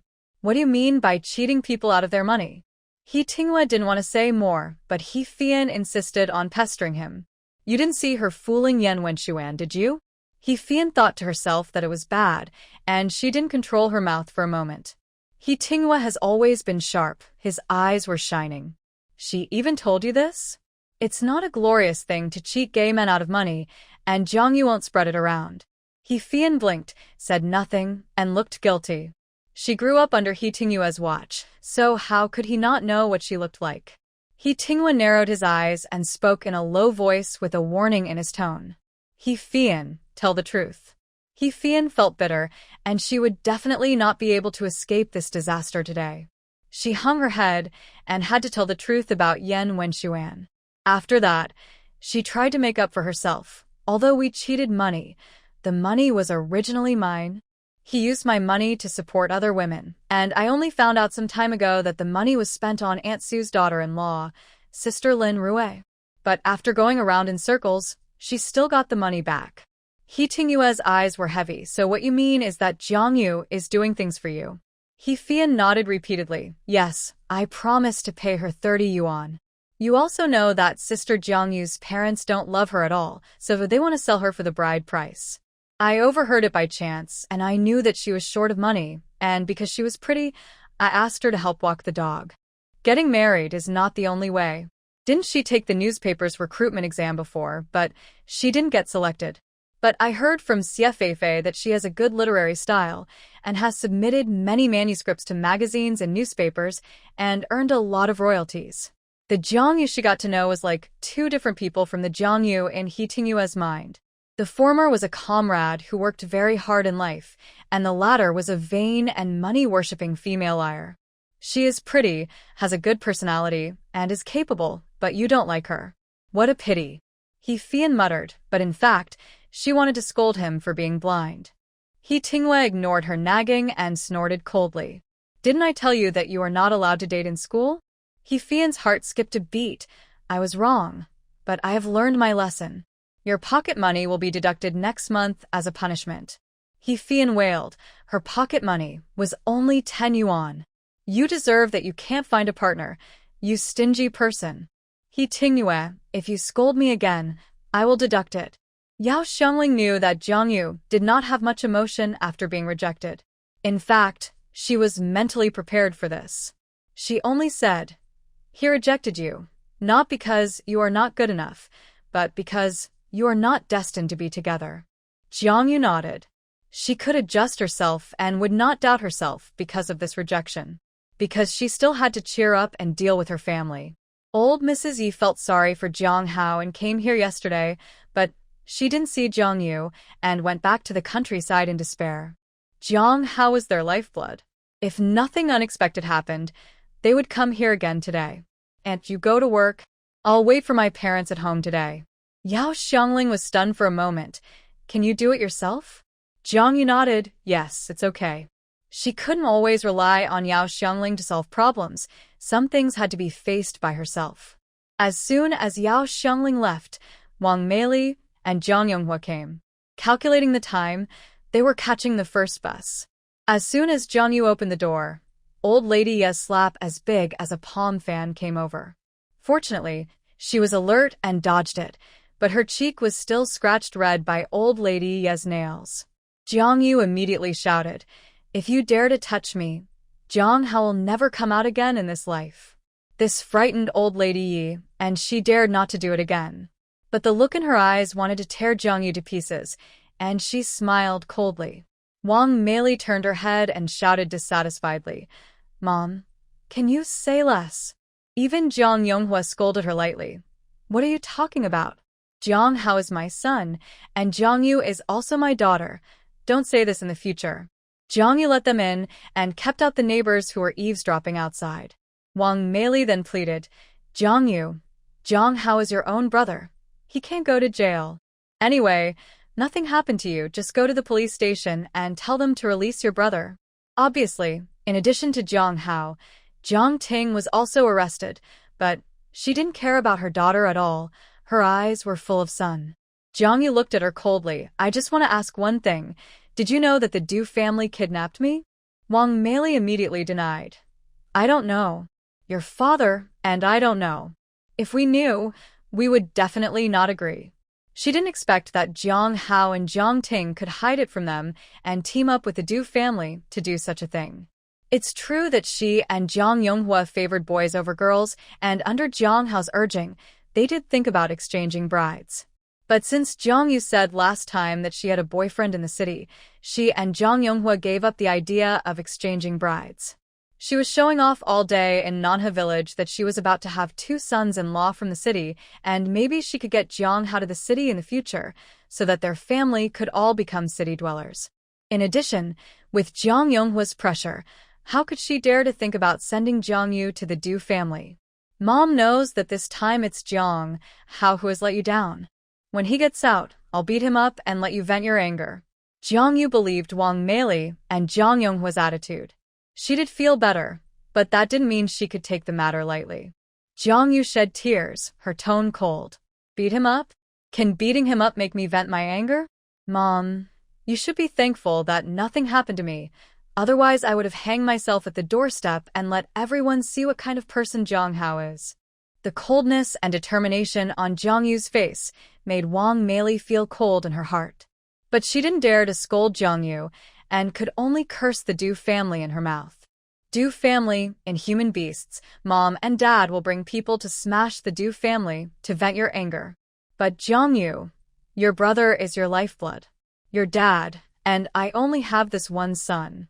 If he goes to jail, we won't even have someone to smash the pot for after we die. Zhang Yonghua has always been taciturn, but he couldn't help but speak at this time. "Zhang Yu, forgive him this time. And Zhang Ting, she's your twin sister, and as an older sister, you should be tolerant and forgive them. He has only a few children, and the one he cares about the most is naturally Zhang Hao. But it's not that he doesn't care about his other daughters.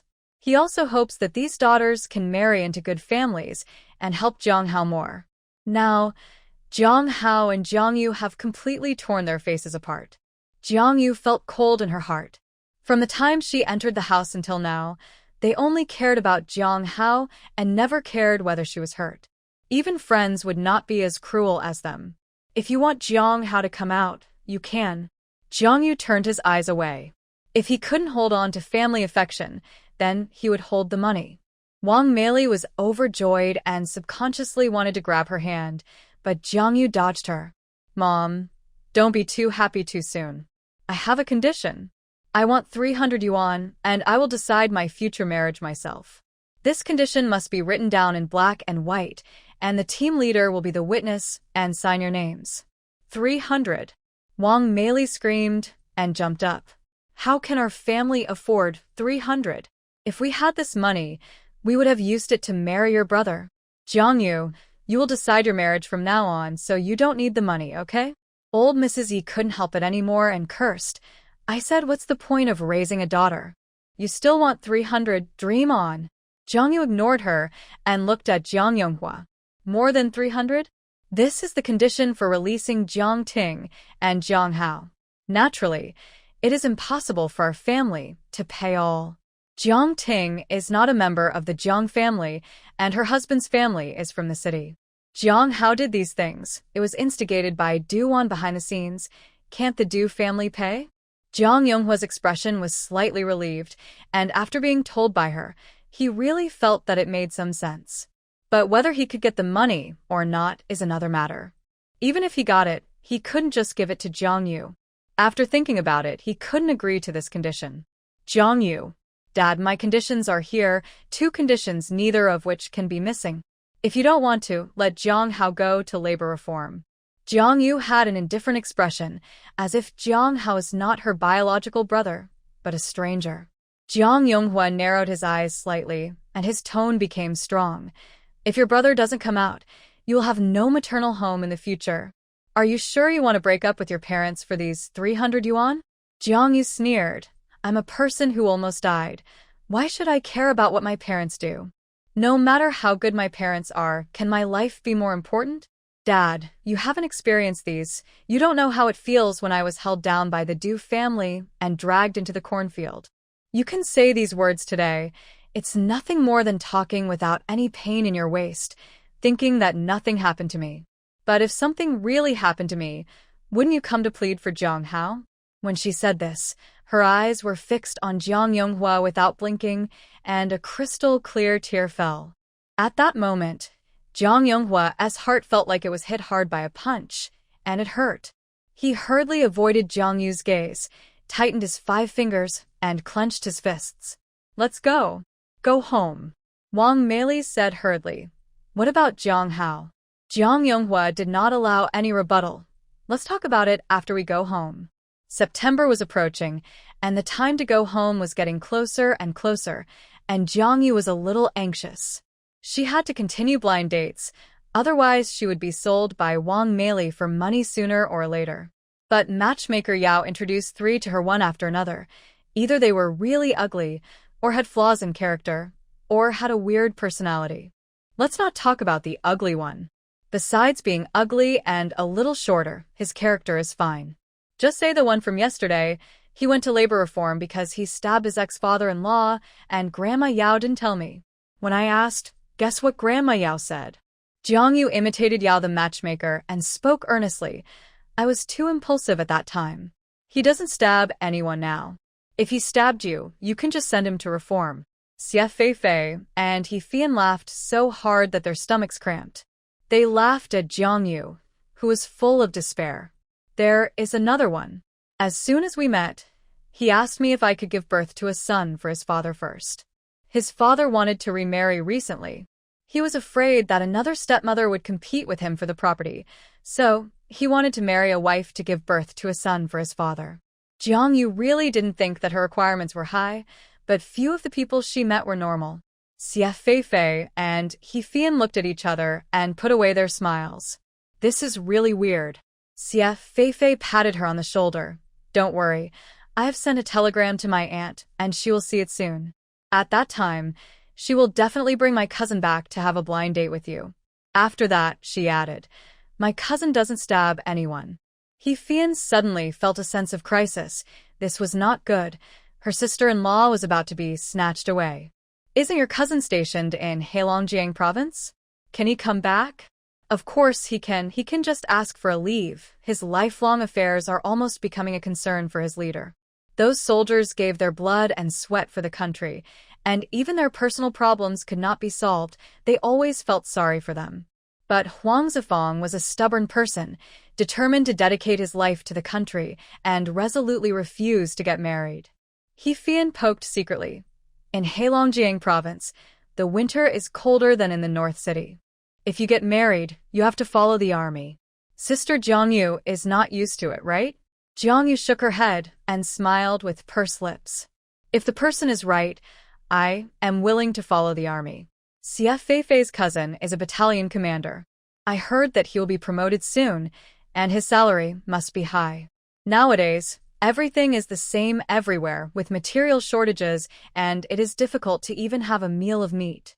But the soldiers in the army have basic food guarantees. At least they don't have to worry about going hungry. Except for the bad weather, it's actually okay. He Fian may not be suitable. Xie Fei clicked her tongue. My cousin has been single for many years. Can't you have a little sympathy? You start to speak ill of him right away. He Fian felt depressed. My brother is older than your brother. Let's not talk about it, it hurts feelings. Sister Jiangyu, I have a manuscript that I want to submit to the school newspaper. Can you help me revise it? Jiangyu readily agreed. Sure, bring it to me. He Fian wanted to create an opportunity for her and He Tinghua to meet, so how could she give it to her? Come home with me to get it. Jiangyu hesitated for a moment, but under He Fian's urging and begging, he followed her back to the compound. When they arrived at the gate of the south courtyard, Jiangyu did not go in, thinking it was inappropriate. I'll wait for you at the gate, just give it to me. Seeing her avoiding suspicion, He Fian once again mourned for He Tinghua. Okay, wait for me. Jiangyu waited at the gate for a while, and was discovered by Su Lihua. She deliberately raised her voice and shouted, Isn't this Jiangyu?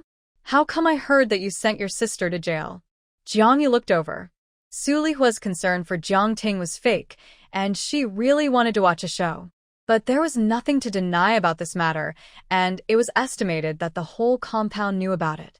Aunt Su, the police did arrest Jiang Ting because of me, but she must have been arrested because she broke the law. Otherwise, I am not a local emperor who can cover the sky with one hand. Su Lihua walked forward with the basin. Then tell me, why is it? She couldn't pry open the mouths of Fu's family, nor could she find out anything else, so she was itching for days. Jiangyu looked at the clothes on Su Lihua and asked with a smile, Aunt Su, are these new clothes? Su Lihua immediately became proud. Did you notice? This is what my daughter-in-law just bought for me. This shirt costs 16 yuan. It is more expensive than Dacron, but because it is a new model, she likes it very much. She has been wearing it for 3 days in this hot weather and was reluctant to take it off. Oh, 16 yuan?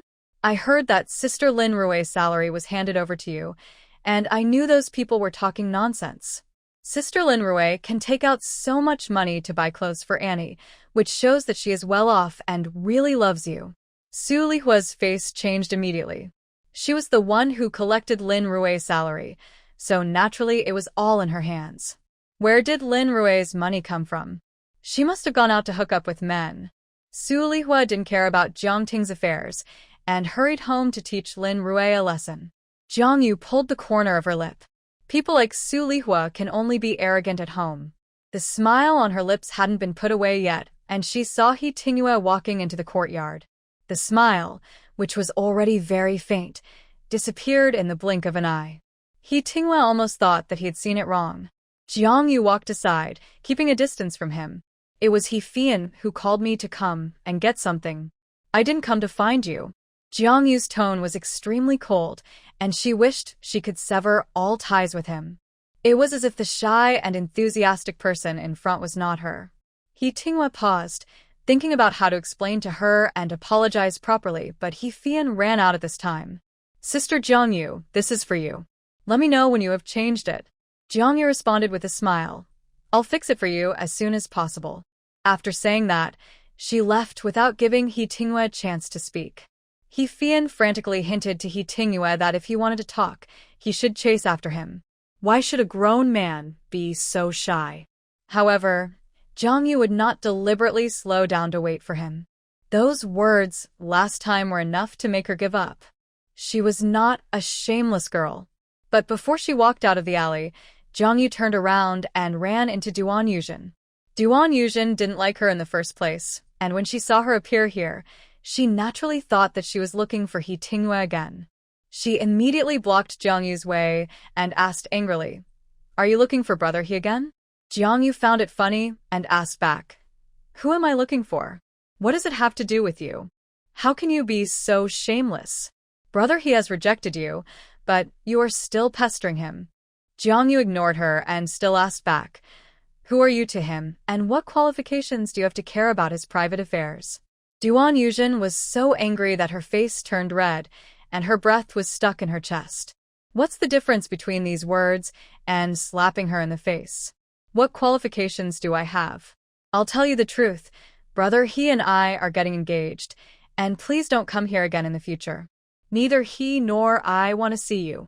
Duan Yuzhen changed the subject and made up the sentence. I don't know if she took these words seriously, and her heart was sweetened. Before Jiang Yu could speak, Duan Yuzhen heard He Tingyue's voice not far away. When did I get engaged to you, and why didn't anyone inform me? He Tingyue came over with a cold face and stopped behind Jiang Yu, as if to support her. Duan Yuzhen's face changed all of a sudden, turning white and red, like a palette. The smug look on her face just now disappeared in an instant, and she was so embarrassed that she dug her toes into the ground. Brother, He Tingyue interrupted in a deep voice. I have told you many times, either call me by my full name or by my position. I am not your brother. In the past, he gave her some face because they were in the same compound and for the sake of Mr. Duan. Now it seems that Duan Yuzhen doesn't need it. Duan Yuzhen was about to cry, but He Tingyue didn't say a soft word. Jiang Yu suddenly felt balanced. It turned out that he was so disrespectful to female comrades. Duan Yuzhen sobbed. I said this just because I was afraid that she would pester you, and I wanted her to give up. He Tingyue didn't give her a way out, but asked, what is your right to say these things? When did I say that it was Jiang Yu who was pestering me? Jiang Yu looked surprised. Was he defending herself? His current attitude was completely different from before, which was really hard for her to believe. But to Duan Yuzhen, these words were really unpleasant. She finally covered her mouth and cried and ran away. Jiang Yu thought about it, probably for the sake of He Fian, so she didn't care about him. She didn't thank him and just walked away. But He Tingyue called her again, Jiang Yu. She almost thought she was hallucinating and turned back unsurely. Are you calling me? He Tingyue hummed, thinking about how to explain to her. Jiang Yu looked at his stern face, guessing in her heart what he wanted to say. This look probably wouldn't be anything good. Jiang Yu bit her lip. Just because she liked him, she had to be bullied again and again. Was she a cheap person? I know what you want to say. He Tingyue was stunned. He has never been good at speaking. How could she guess it before he even thought about how to start? Jiang Yu smiled coldly. Comrade He, the friendship between He Fian and I is based on our mutual compatibility. It has nothing to do with you. I didn't approach her for you. You don't have to come here to warn me. He Tingyue. Jiang Yu's face was tense. I will try not to come to the compound to find her in the future, or avoid places where you are, okay? He Tingyue almost laughed at her words. Was he wronged? He clearly didn't say anything. If this doesn't work, then I have no choice. If you really don't want to see me, just poke your eyes out. Jiang Yu turned and left. It was obvious that she didn't want to say another word to him. She didn't want to listen, but He Tingyue had to say it, otherwise he didn't know how badly he would be slandered. Jiang Yu. As soon as he shouted, Jiang Yu walked faster. He Tingyue had to reach out and grab her wrist. It was warm and delicate. He lowered his eyes to take a look. Why was it like jade? In a blink of an eye, he met Jiang Yu's angry eyes and let go instantly. I still have something to say to you. Jiang Yu sneered. Didn't I finish it just now? He Tingyue was a little helpless. I didn't say anything just now. Jiang Yu asked patiently. Then, do you have anything else to add? Not a supplement, a correction. He overturned the words that Jiang Yu had imagined in her mind and spoke again. He Tingyue looked at her, his face still without any extra expression, but his eyes were sincere. I apologize to you. I'm sorry. Jiang Yu was stunned, and her heart was very surprised. At this moment, she even suspected that He Tingyue had been possessed by another body. Why are you apologizing to me? Looking at her clear eyes, He Tingyue couldn't escape, nor did he defend himself. He told her all his misunderstandings about her. Jiang Yu was stunned. Was it because of these that he rejected her? You think I'm a vain, materialistic female liar, so you rejected me. It was obviously the truth, but when these 8 words came out of Jiang Yu's mouth, He Tingyue felt a dull pain in his chest.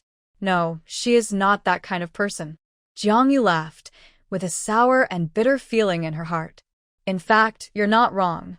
I am that kind of person. I came to my aunt's house just to marry a city person. If I'm rejected by you, I'll go find another one. There will always be a city person who will like me. Jiangyu was not angry. After knowing the reason, although she felt aggrieved, she felt better. So be it. She was marrying above her station. He Tingyue's eyes were heavy, and he just watched her leave. If Jiangyu scolded him, he would feel better. Her reaction, on the contrary, showed that she had completely given up on him. On the other side, Jiangyu returned to her aunt's house and complained to Yao Xiangling about this matter. I want to marry a city person. I don't want to be sold like a commodity by my family. Am I wrong? Yao Xiangling comforted. That's right. Don't doubt yourself because of a few words from others. Marriage is a two-way choice. You chose him, and he chose you, which means that you have something he likes. Everyone has their own goals. Why do you say that others are vain? Do you have to marry a man who is nothing? Don't want money or body shape or appearance, just to marry him and be a servant? You just like to think too much. Yao Xiangling tapped her forehead, but was reluctant to use too much force.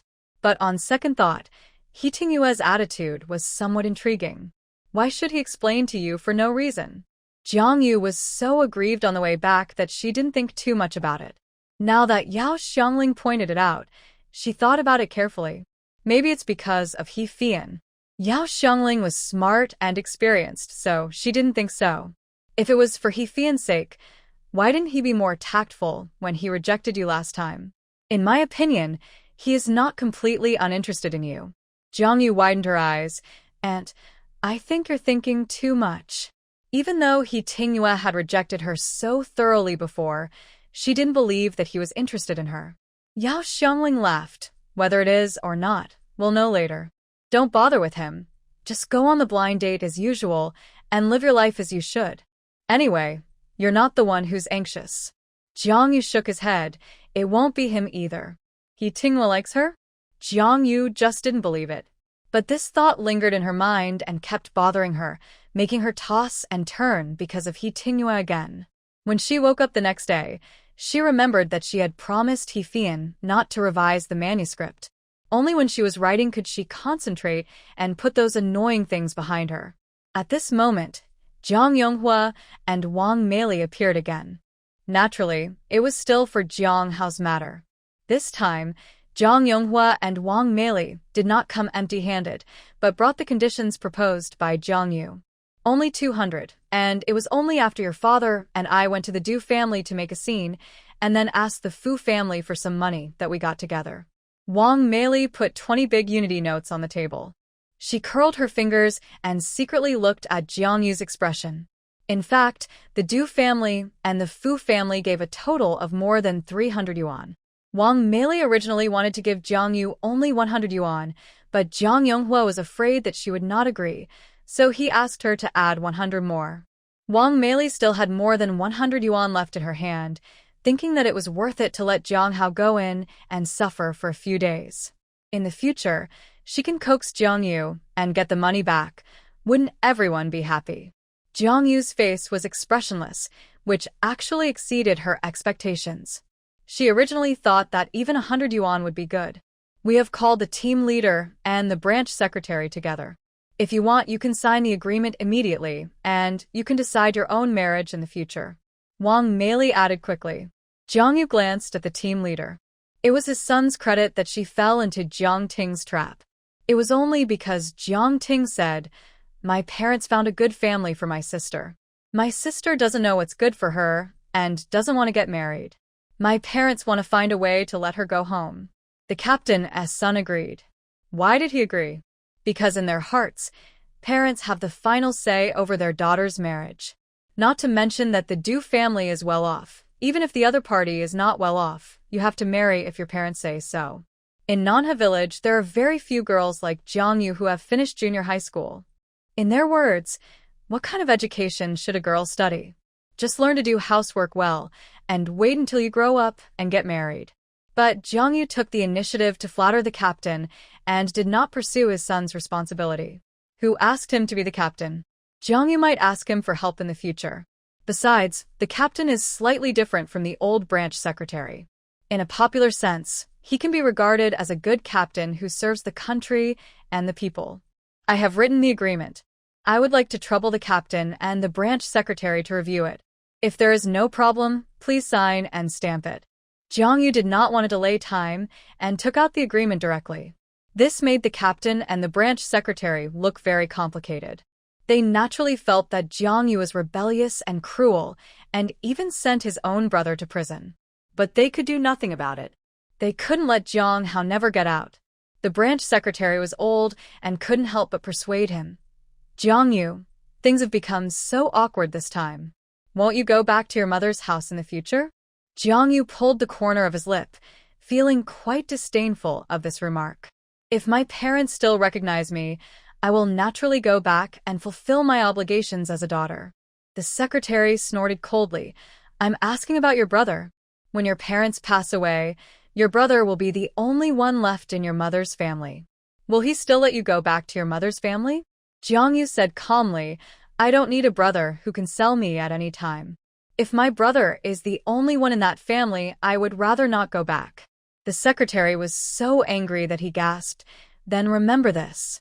You may not be able to marry into the city. Even if you can you guarantee that your husband's family will treat you well for the rest of your life? If you are bullied in the future, don't cry and go back to your mother's family. No one will stand by you. In his opinion, there was really no need to make things so awkward. Which girl in Nanha village gets married at the order of her parents? They were raised by their families, so they had no choice but to get married, and it didn't matter who they married. Jiang Yu sneered, Except Jiang Hao and my mother's family, no one will bully me. The branch secretary ignored her, signed his name on the agreement, and left angrily. The team leader sighed, but Jiang Yu had let his disappointing son go last time, so it was a favor, and he couldn't just leave like that. After signing the agreement, Jiang Yu put away the money, and he spoke. Go to the police station and take Jiang Hao and Jiang Ting out first. Wang Meili nodded repeatedly, Yes, let's go to the police station first. Her poor son must have suffered a lot. Jiang Yu had already got what he wanted, so he naturally wouldn't go back on his word. The two sides reached a settlement, and Jiang Hao and Jiang Ting were both released. As for the Du family, because of their bad nature and the involvement of Du Tianxiong's previous incident, they had to be severely punished and could not come out. Jiang Yu did not follow Wang Meili and wait for others to come out, but took the bus back to the city and left. With the fresh and hot 200 yuan in hand, she also wanted to buy something for herself. Jiang Yu is a hedonist. He has to save money and buy things. Fei Fei, do you have any defective cloth here? Xia Fei Fei shook her head. This stuff is more in short supply than intact cloth. Sometimes it's all distributed within the textile factory, and there's not much left when it leaks to us. We can't distribute it all internally, so we sell it. Cloth is like meat. Everyone is rushing to grab it, especially those without tickets. Jiang Yu was a little disappointed. It seems that it's impossible for me to make a new dress for myself. Xia Fei Fei was a little curious. Did you get the royalties again? No, I haven't submitted any articles recently. Then where did you get the money? I agreed to let Jiang Hao and Jiang Ting come out and let my parents compensate me. They asked the Fu family and the Du family for it. Xia Fei Fei gave her a thumbs up. Jiang Yu did a great job. It was so easy to get Jiang Hao and Jiang Ting out, and it was a bargain for them. Then wait for me to think of a way to get you a piece of cloth. Jiang Yu laughed. Try to pick the better-looking ones. I don't mind having too much. Xia Fei Fei almost got lost in her eye-catching smile and glared at her. It's good to have cloth, and you're so picky. Jiang Yu hurriedly said, Don't be picky as long as you have it. After she left, Xia Fei Fei turned around and told He Fian about this. Didn't you say before that your classmate's mother works in the textile factory workshop? Can you help ask if there are any defective cloths? Jiang Yu wants to buy them.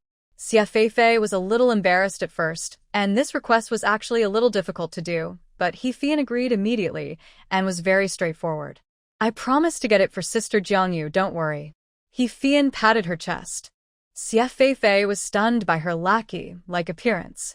Is cloth so easy to get now? He Fian finally realized that she agreed too readily and quickly made up for it. This is not the first time Sister Jiangyu has asked me for help.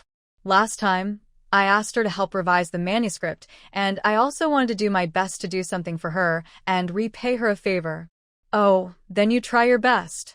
It's better not to have a ticket. She probably doesn't have any cloth ticket. Xie Feifei reminded. He Fian readily agreed.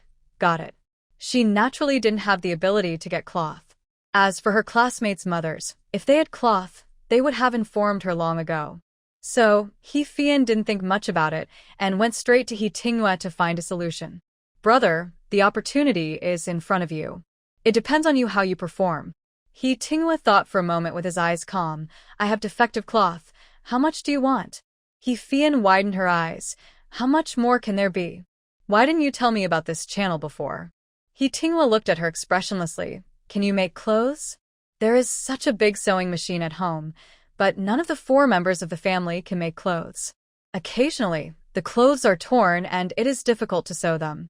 The family basically spends money to buy ready-made clothes and rarely makes clothes by themselves, let alone buy cloth. He Fian shrank her head guiltily. Okay, Sister Jiangyu said the more the better, and there is no need for tickets anyway, so just take more. Okay. Just 2 days later, He Tinghua put the cloth in front of He Fian. It was filled with a whole snakeskin bag, half of which was a whole piece of cloth, and the other half was cloth scraps or scraps. But these cloth scraps are not very broken, and they can be pieced together to make clothes. So many? He Fian was stunned. He Tinghua said, I had a comrade in arms who worked in a textile factory after he was demobilized. To be able to get so much, his position must be high, but he did not mention it much. He Fian said, Oh, twice. Do you want to deliver it in person? He Tinghua thought of Jiangyu's angry look last time. She is still angry with me. You deliver it. He Fian glared at him. Oh, are you still afraid that female comrades will be angry? I heard that Duan Yuzhen was so angry with you that she cried last time. It was no secret that Duan Yuzhen ran home crying. It was made public by Su Lihua, and the whole compound knew about it.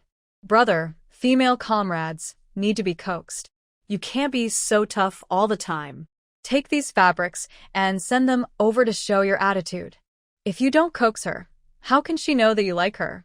He Tinghua glanced at her lightly, and the look seemed to say, Do I need you to teach?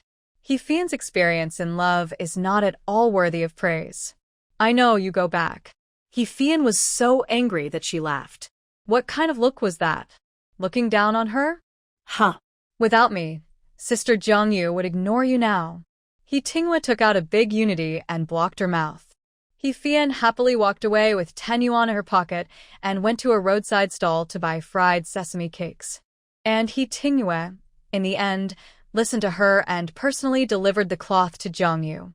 He knew where Yao Xiangling's house was, but he was afraid of disturbing them if he rashly went to their house, which would also affect Jiangyu's reputation. In the end, he chose to wait for a long time across the street downstairs, keeping an eye on her. After waiting for more than an hour, Jiangyu finally came downstairs. He appeared hurriedly with a snakeskin bag, which scared her. Why are you here? He Tinghua put down the snakeskin bag, the things you wanted. Jiangyu took a look inside and stared in shock. It was all cloth. So much cloth. Where did you come from? He Tinghua said, Don't worry about it. Seeing Jiangyu's worried eyes, he added, Don't worry, it's okay. Jiangyu was not only worried about the source of the cloth, she was also in a complicated mood, thinking that she clearly asked Xie Feifei for help. Why was it he who helped her in the end? Moreover, there was too much cloth, and she felt uneasy holding it. There are too many. Why did you help me? He Tinghua was silent for a moment. What do you think? It is afternoon now. The sun is very strong. Jiangyu felt like being roasted by fire after standing for a while, and she was sweating profusely. Looking at He Tinghua again, he was not white but not dark either. His wheat-colored skin was sunburned red, and his clothes were wet. Jiangyu was stunned. Have you been waiting downstairs for a long time? Not long. He Tinghua said in a hissing voice, Just an hour. Jiangyu bit her lip. Then why didn't you come up to see me? He Tinghua, I was afraid it would have a bad influence on you. Jiangyu's mood became more complicated. This kind of thing of being loved by others was rare in her life. She avoided He Tingyue's gaze and looked at the snakeskin bag again. How much is it? It's not spent. You can use it. Jiangyu didn't believe it. How is it possible? So much. He Tingyue explained concisely. He owes me a favor, so he gave it to me. Jiangyu pursed her lips. Favors are much more valuable than money. Calculate how much money you have, and I'll give it to you. I have money. After she said the last 3 words, she looked somewhat proud, and her eyebrows were flying with joy. As if she was showing off to him, her tail was slightly raised. He Tingyue said, if possible, you can make a dress for Fian to pay for these cloths.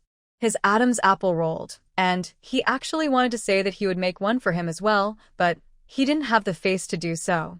Then I can't have it. These cloths of yours must cost a lot of money.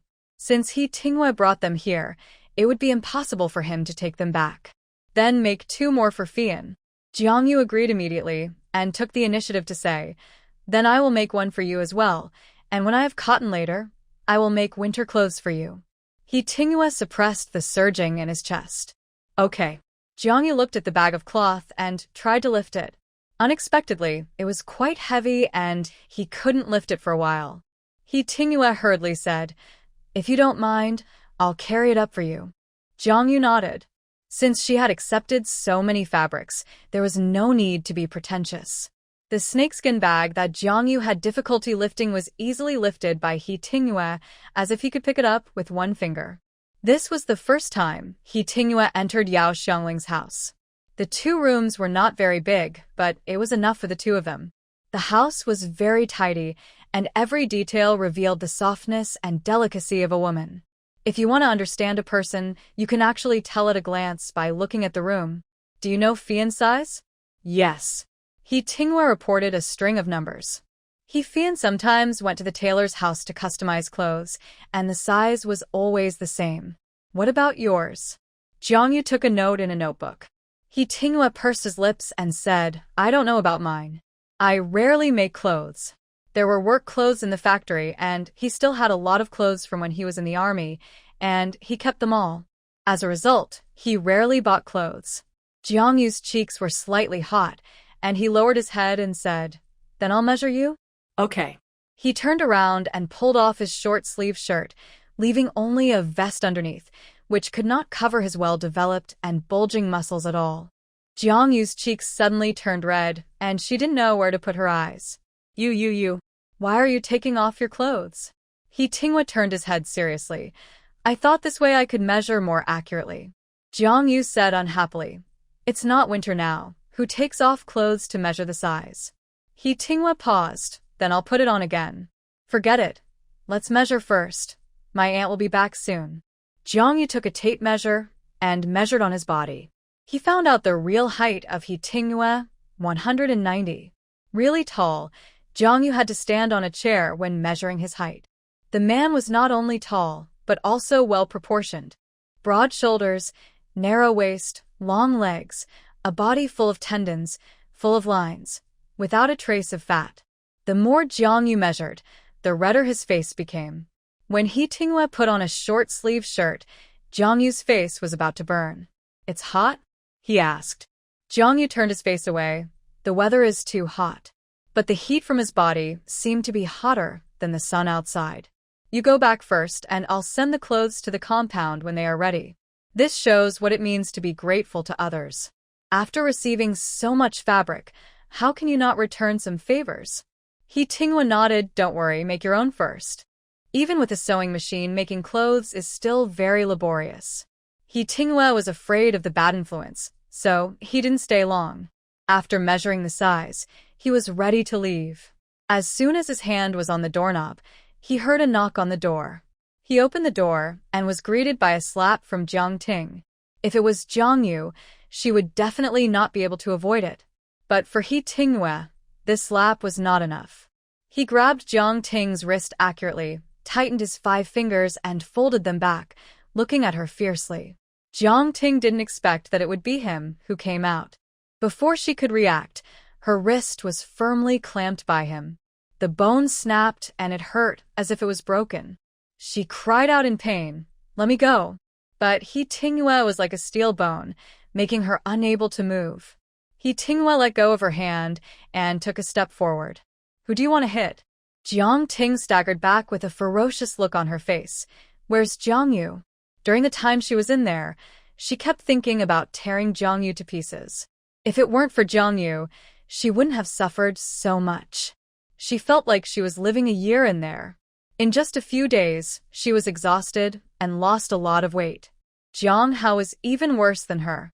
The suffering of the two siblings was all caused by Jiang Yu. Jiang Yu walked out and appeared from behind He Tingyue. Come out? It seems you haven't learned your lesson. Just got out, and he dared to cause trouble. Jiang Ting's eyes were bloodshot, and she gritted her teeth for every word. How dare you mention it? If it weren't for you, how could I have suffered so much? Jiang Yu, are you satisfied now? Jiang Hao and Duwan's marriage is ruined, and the two families have broken up. Jiang Hao will never recognize a heartless person like you again.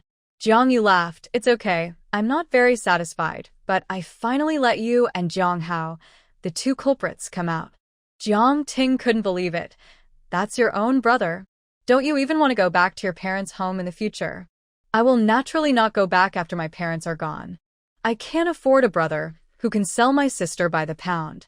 Jiang Yu's eyes were full of sarcasm. He asked himself that he had never treated the brother and sister badly since childhood. But what they did was really chilling. Jiang Ting hated it so much. She had just entered the house, and such a thing happened. Lin Hongxia wanted to tear her apart. In order to get her out, the Fu family gritted their teeth and paid 100 yuan, but it went into Jiang Yu's pocket. How could she be willing to lose more than she gained? Jiang Ting changed her mind. Jiang Yu has always been soft-hearted. She suppressed the anger in her chest and softened her attitude. Sister, I am your biological sister. How can I hurt you? The matter of the Du family was a misunderstanding. If you are willing to marry well, why would they be violent with you? You only have Jiang Hao as your biological brother. You have to rely on him for support in the future. Jiang Yu looked at her coldly. A misunderstanding almost cost her life. She was too lazy to dwell on this matter. She just looked at Jiang Ting coldly and said, marrying Fu Xiangyang was your choice. I never competed with you for it. I just don't know why you hate me so much. Jiang Ting, you take care of yourself. I hope you won't regret it in the future. I'm too lazy to get entangled with you anymore. Jiang Ting wanted to say something, but Yao Xiangling came back at this time. What are you still doing? Don't you think it's not enough to harm Jiang Yu? Jiang Ting bit her lip, hating Yao Xiangling for being too partial. Aunt. Yao Xiangling raised her hand, but then held back. Forget it, I don't even want to dirty my hands to hit you, get out. Jiang Ting's face turned pale, with unspeakable humiliation. Obviously Jiang Yu and I are the same. Why are you so partial, Aunt? Yao Xiangling glared at her coldly, without saying a word. She was indeed partial to Jiang Yu, and this partiality was destined since they were born. But when they were young, Yao Xiangling once took them to the city to play and bought a bag of candy for each of them. Jiang Ting didn't eat any and kept them all for Jiang Hao. Jiang Yu divided the candy into 3 parts, gave one to Yao Xiangling, kept one for herself, and took one back home.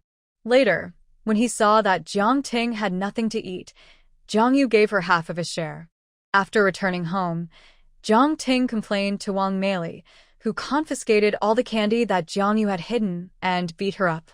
From then on, Yao Xiangling roughly knew what kind of person Jiang Ting was. Go back. You earn your own face, not given by others. Next time you come, I will have to go to the Fu family to ask how they teach their daughter-in-law. Jiang Ting was afraid that she would really go to Lin Hongxia to complain, so she quickly covered her face and ran away. Yao Xiangling pushed Jiang Yu's forehead and said unhappily, next time she comes over, just slap them both in the face. She almost killed you, and you still talk nonsense with her. Jiang Yu pursed his lips.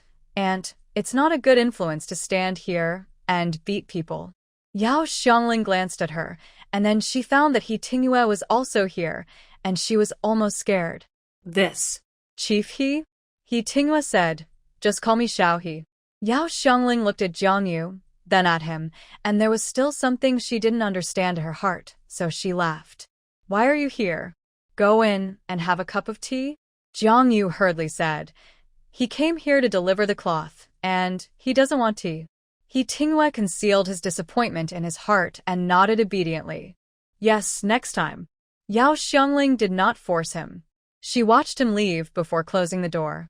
When she entered the room and saw the cloth in the snakeskin bag, her face was full of surprise. Where did all this cloth come from? Jiang Yu roughly told Xie Feifei about asking him to buy cloth. How much did you give for all this cloth? Yao Xiangling calculated in her mind. No matter how much money she had, she could not buy this cloth. Jiang Yu shook his head. He won't accept it. TSK, if he doesn't accept it, you won't give it? Your aunt wants you to marry him. If you get married, you will be his wife and he should support you. But you haven't even started dating yet, so how can you use his money? Pre-marriage and post-marriage are two different things, and Yao Xiangling has always made a clear distinction. Jiang Yu pouted. I made clothes for him and Fian, and he said it was enough to pay for these cloths. I know I'm still taking advantage. I'll find a way to buy some cotton later and give them 2 cotton-padded clothes if conditions permit. Yao Xiangling then smiled with satisfaction. Andy said it before. He likes you, but he feels uncomfortable. Don't say, this little, he is quite innocent. Jiang Yu felt a little unnatural and turned her face away. He Tingyue's attitude towards her had indeed changed a lot, but she began to be uncertain. Before, she had plunged into it without caring about anything. Now that she is a little more sober, she can see the gap between them. Auntie, I will measure your size and make you a dress. Yao Xiangling would naturally not refuse. This is her filial piety. Make 2 more for yourself and keep the extra fabric. Don't let your parents take it away. Jiang Yu nodded. Don't worry, I will definitely keep it for myself. If she really couldn't find a suitable man and had to go back to Nanha village, she would not take these cloths back. Wang Meili and Jiang Yonghua might not be as bad-hearted as Jiang Hao, but as long as the Jiang family was in Nanha village, she would not sleep well. After measuring Yao Xiangling's size, Jiang Yu began to choose the cloth. She planned to make a skirt for herself and He Fian. The weather in Beijing is still hot now, but it will turn cooler next month, so it would be more appropriate to make a long-sleeved one. The flowery ones will be kept for skirts, while Yao Xiangling prefers plain colors, so she will keep a beige piece for her to make a shirt with lace embroidered on the collar. As for He Tingyue's clothes, she hasn't decided whether to make one or a set. She sat by the sewing machine, looking a little distressed. Before, she thought about making clothes for him because he didn't charge money, so she should give him something in return. Now that she thinks about it, they have no relationship, so is it a bit over the line to make clothes for him? The next day, Jiang Yu went to talk to Xie Feifei. Speaking of He Fian's help in solving the cloth problem, she was very grateful to her. Thank you too. How about I make you a skirt? The clothes I make are very beautiful. Xie Feifei was naturally tempted, but fabrics were so precious these days that she dared not accept them. Just make it for yourself. Don't think about me. Jiang Yu took her hand. There are plenty of fabrics. Enough. A lot? Xie Feifei was surprised. Jiang Yu looked a little uncomfortable and explained in a low voice. It was Fian's brother who got it. He said he asked his former comrade in arms to get it, so there are a few more. Xie Feifei looked at her in astonishment, wondering in her heart if He Tingyue was interested in Jiang Yu. Didn't he say no before? Why did he suddenly come out to compete with her cousin for a partner? Jiang Yu, my aunt called me back and said that my cousin has applied for leave and is going to take a train back from Heilongjiang province for a blind date. If you don't want to, I will refuse you. Jiang Yu was stunned and did not respond immediately. She still couldn't figure out what He Tingyue was thinking. If she went on a blind date again, did he come back specially for a blind date with me? Xie Feifei shook her head. Of course not. He hasn't had a vacation in several years, and he came back to see my grandparents. The blind date was just a byproduct. His parents were in a hurry. Don't feel pressured. Blind dates are not marriages, and you may not like my cousin. But she hoped from the bottom of her heart that Jiang Yu could be with Huang Zifang. Jiang Yu nodded. Okay, you told your aunt specifically for me. I can't just run away at the last minute, just go and meet him. If He Tingyue really had feelings for her, hasn't he made it clear yet? He couldn't ask her, a female comrade, to rush in. Xie Feifei was delighted. Fortunately, Jiang Yu was not overwhelmed by He Tingyue's sugar-coated bullets. Then wait until my cousin arrives in Beicheng. I'll ask him to set a time and then notify you. Okay. By the way, please return this notebook to Fian for me. Just say that I have helped her to modify it. I will come back tomorrow to measure your size. Without waiting for Xie Feifei to refuse, Jiang Yu waved and left. She still had to go home to make clothes. It was still a bit time-consuming for one person to make clothes for several people. Xie Feifei was looking forward to getting a new dress. After get off work, she rode her bicycle into Yulin Hudong to return the notebook to Hefian. As soon as she entered the compound, she saw Lin Hongxia kicking Jiang Ting. Jiang Ting was washing clothes and almost fell into the basin. You can't even wash clothes clean. You think we're raising you in vain. Jiang Ting had a humiliated look on her face, tears streaming down her face, but she didn't resist. Xie Feifei shook her head secretly in her heart. Everyone has to bear the consequences of their own choices, whether they are bitter or sweet. Fian. Is Fian at home? When Xie Feifei shouted like that, many people looked over. Especially Sun's mother. Her eyes almost popped out. If it weren't for her, Sun Zhaoliang wouldn't have to marry Zhao Qing. Now the Zhao family is asking for a huge amount of money, and they want a betrothal gift of 200. She originally wanted to drag it out, but the Zhao family said they would report Sun Zhaoliang for being a hooligan if they didn't give it. She had to suffer this loss. Look, the wedding will be held in a few days. Xie Feifei ignored her resentment, and when she saw Hefian coming out, she handed over the notebook directly. Jiang Yu has revised your article for you. Hefian didn't care about the article, but was a little curious. Why didn't Jiang Yu come? She has to go back to make clothes. By the way, there is good news. My cousin agreed to come back for a blind date, and he will soon take the train from Heilongjiang province back to Beicheng. Xie Feifei said this deliberately. Both sides were secretly competing for their brother's marriage. When Hefian heard this, her heart really skipped a beat, and she had a bad premonition. What about sister Jiang Yu? Did she agree? Xie Feifei was a little proud. Of course, my cousin is so good. Hefian thought to herself that it was not good. Xie Feifei's cousin actually got there first. Feifei, if sister Jiang Yu marries your cousin, she will have to go to Heilongjiang province, and she won't be able to come back during the holidays. Won't you be reluctant? Xie Feifei's smile froze, of course. So, I think my brother and Jiang Yu are more suitable, and he can go to the supply and marketing cooperative to chat with you every day. What do you think? Hefian took her hand and coaxed her. Xie Feifei pouted and pulled her arm away. Don't try to coax me. Jiang Yu's blind date with my cousin will definitely work. Who? Jiang Ting suddenly appeared behind Xie Feifei at some point. Her eyes were red and her pupils almost popped out. Who is Jiang Yu going on a blind date with? She asked sharply. Xie Feifei was even happier to see her angry. She raised her chin high. Jiang Yu is going on a blind date with my cousin. My cousin is a battalion-level cadre. After the blind date is successful, Jiang Yu can follow my cousin to the army and get rid of you evil people. Jiang Ting's eyes were so red that they were about to bleed. They were red from jealousy and unwillingness. She didn't understand why Jiang Yu was so lucky. After losing Fu Xiangyang, He Tingyue came later, and now there's another soldier. Which of these two is not better than Fu Xiangyang? Jiang Ting gritted her teeth. Your cousin may not be interested in her. Not necessarily. My cousin's family is well off. Both his parents are working, and he is an only child. He doesn't care much about economic conditions. The only thing he values is character and appearance.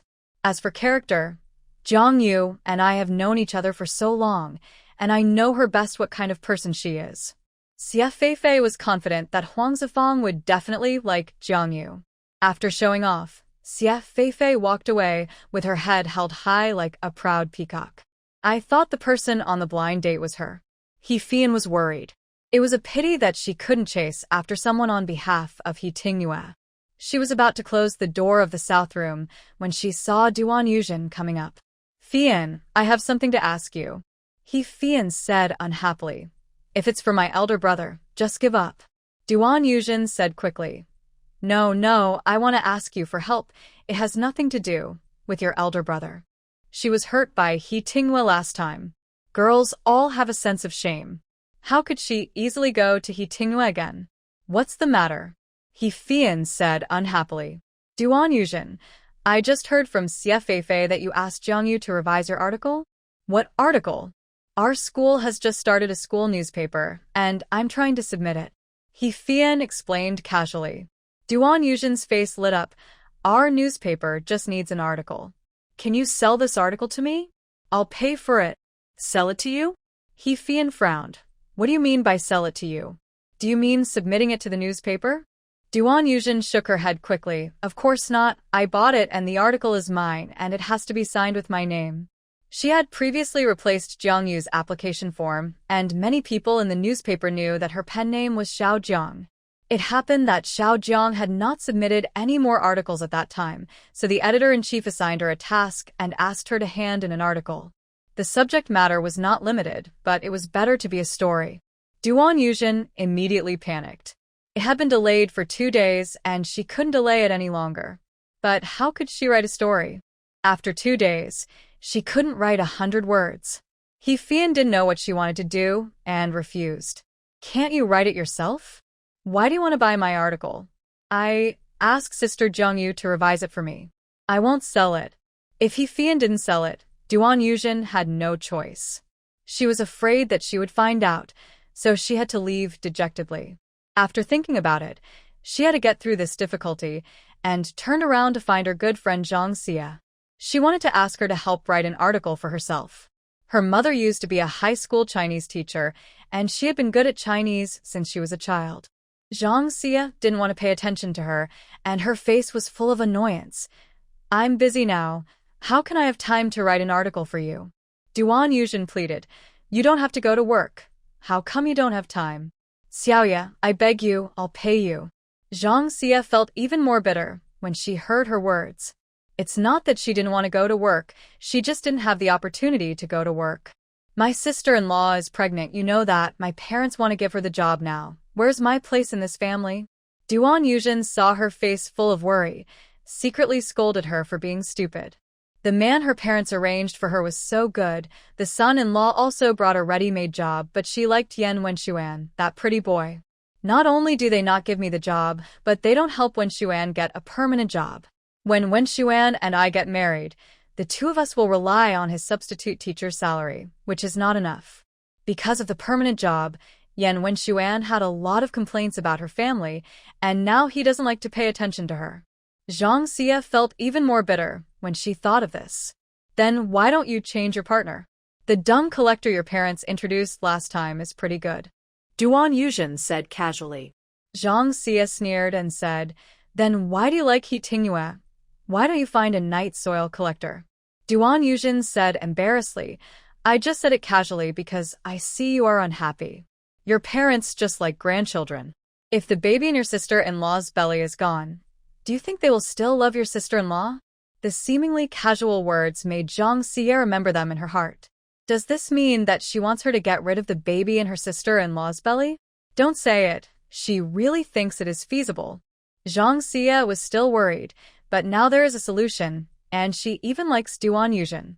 Okay, I'll write an article for you, but I have to charge money, 3 yuan per article. Duan Yuzhen was a little unhappy, thinking that she was still trying to take advantage of her friend for so many years. But she knew that she was asking for help now, and there was no other way but to agree.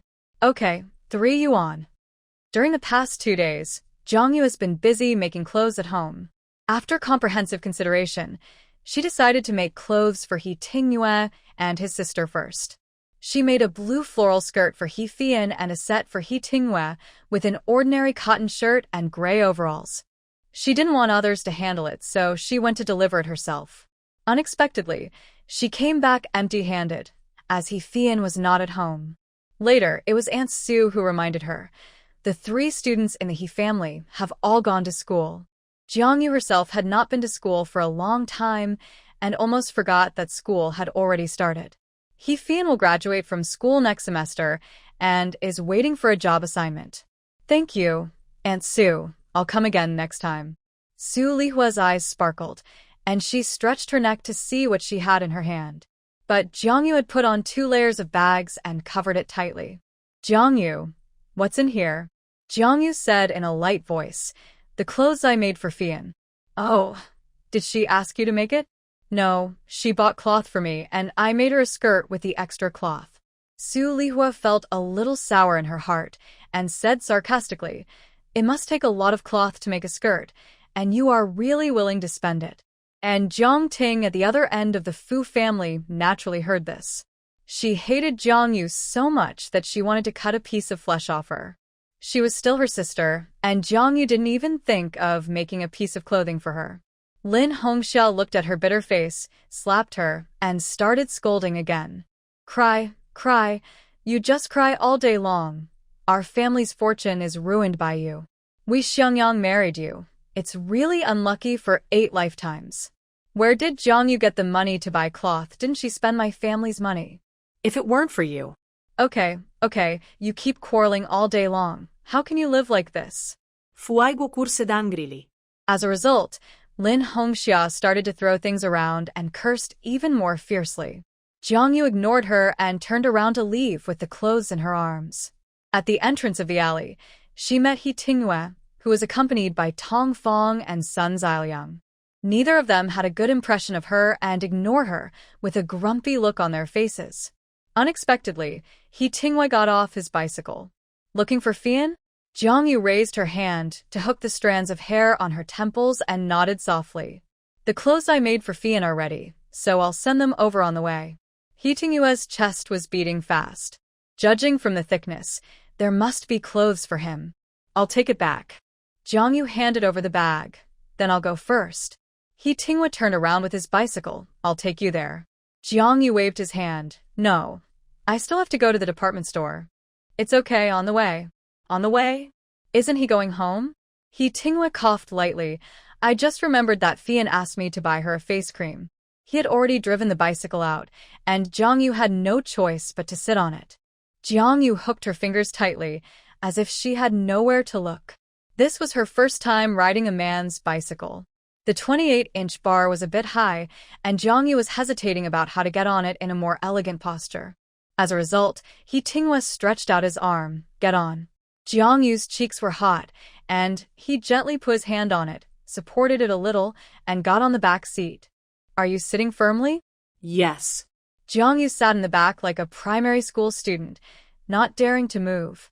There was a distance between the two of them, but he had a high body temperature, and Jiangyu seemed to be able to feel the warm smell of soap.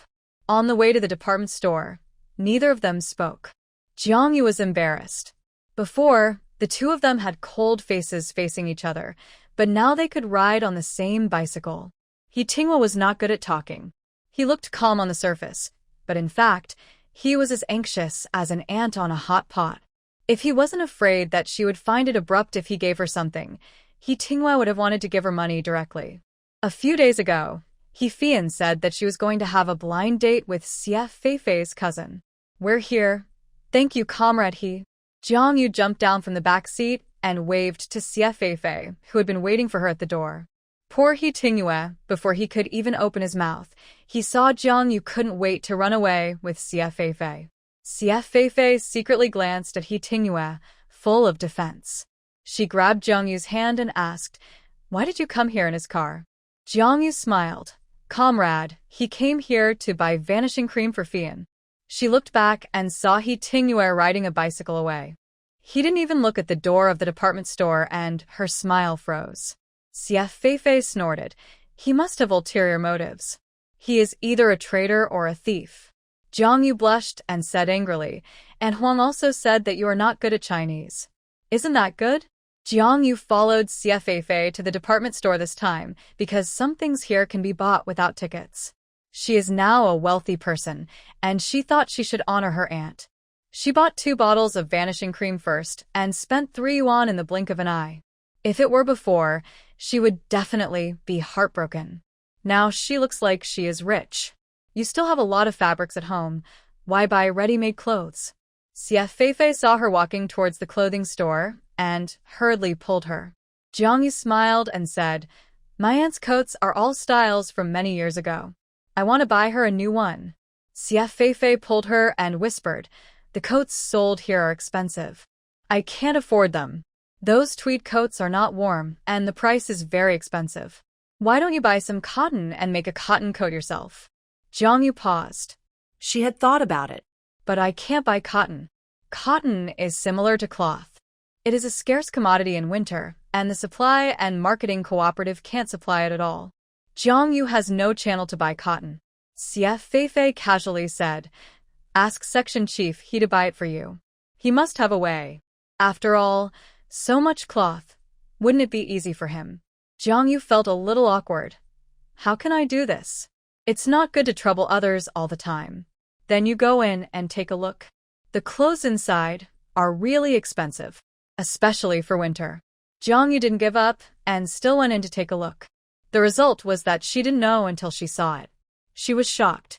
She did like a cotton coat, but it cost more than 50 yuan, and she had to add some cloth coupons. Even if she was willing to spend the money, she had to have cloth coupons to buy it.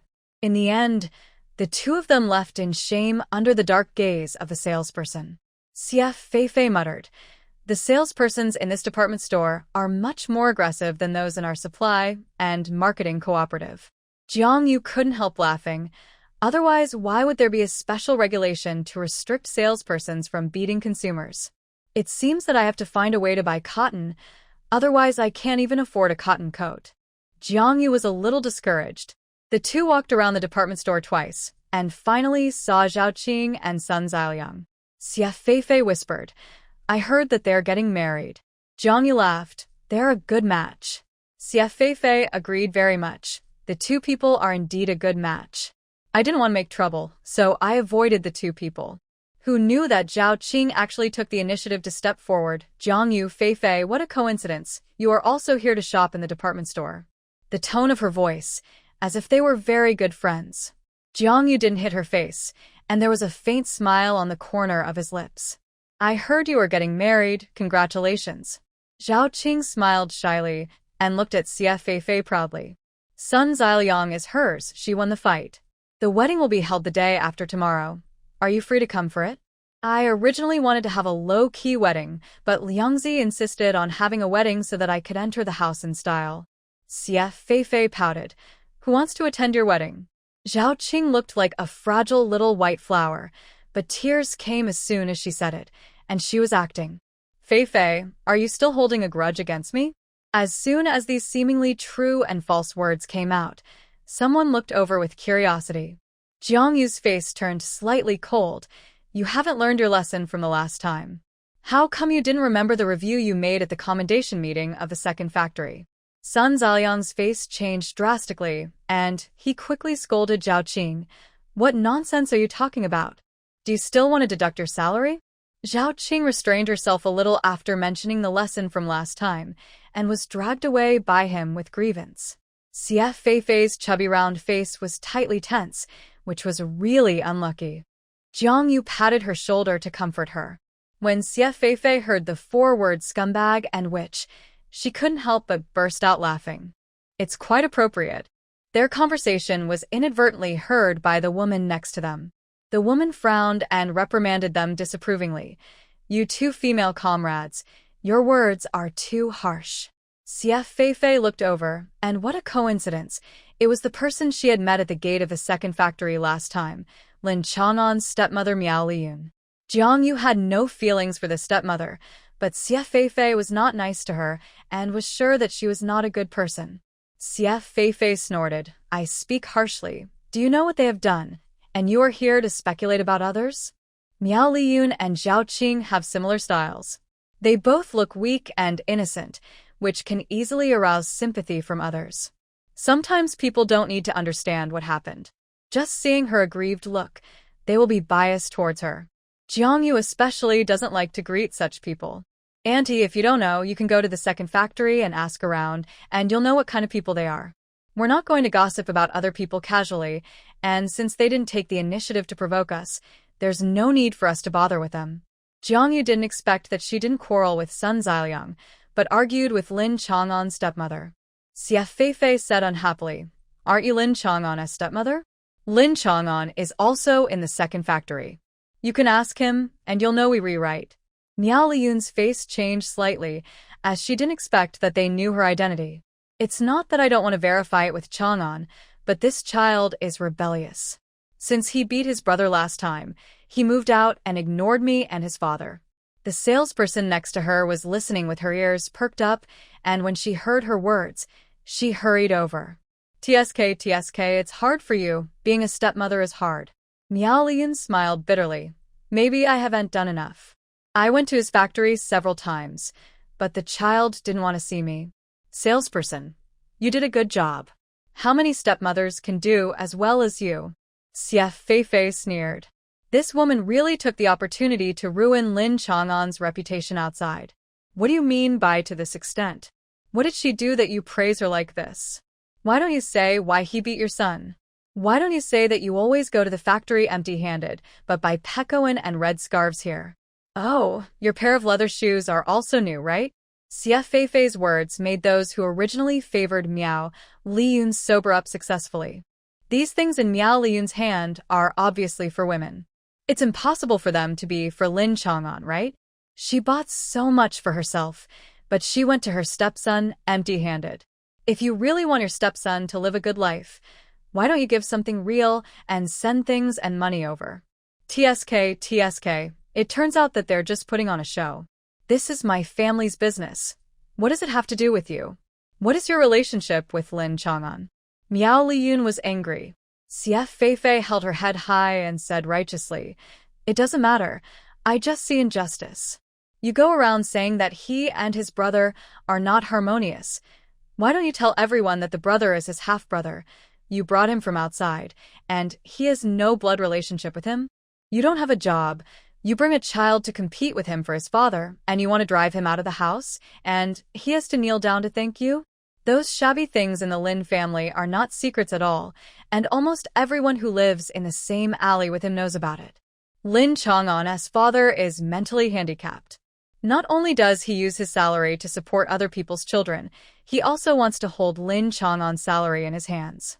The son brought by Miao Liyun sold all the relics left by Lin Chang'an's mother as rags in exchange for ice cream, so Lin Chang'an took action.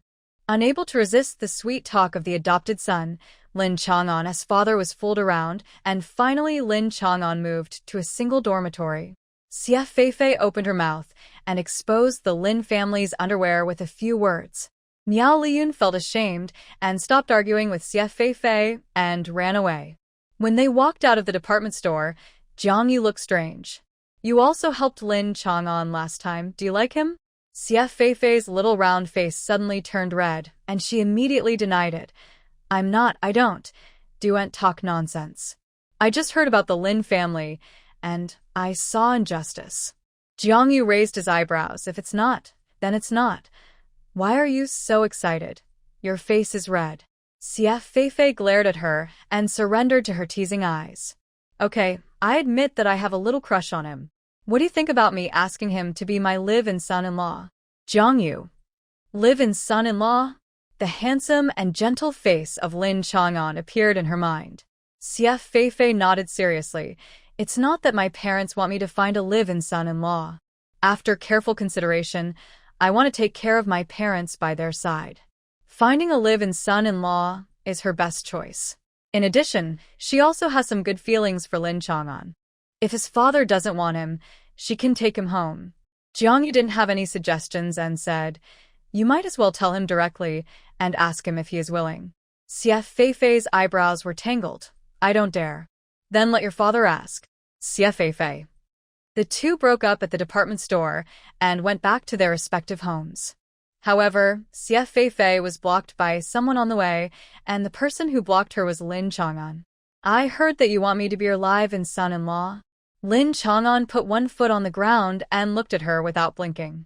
Unfortunately, Xie Feifei had just fought with Miao Liyun for 300 rounds in the department store, and he happened to be there. He was in a complicated mood, asking himself how she could defend him when he didn't even know Xie Feifei. As a result, as soon as he went out, he heard her and her friends talking nonsense, saying that she wanted to find him to be her live-in son-in-law. Xie Feifei's round face turned red like a tomato. How could he know what she just said? You eavesdropped. Lin Chang'an sneered. Do I need to eavesdrop on you talking at that volume? I can hear it from the friendship store opposite. Xie Feifei looked at him blankly. Very loud? Lin Chang'an laughed. Her face looked so good to pinch, and he felt itchy to do it. Just tell me if it's true or not. Xie Feifei lowered her head and stammered. Yes. Lin Chang'an nodded. I agreed. But I've never been a live-in son-in-law, and I don't know the rules. Should I go to propose marriage? When will we get the marriage certificate? The child should take your surname, right? Are there any other conditions? You. What did you say? I said I agreed. What are the conditions for being a live-in son-in-law? Lin Chang'an was a little impatient. This girl looked a little stupid and dumb. Xie Feifei was very excited. She didn't have much hope at first, but now she felt very surprised.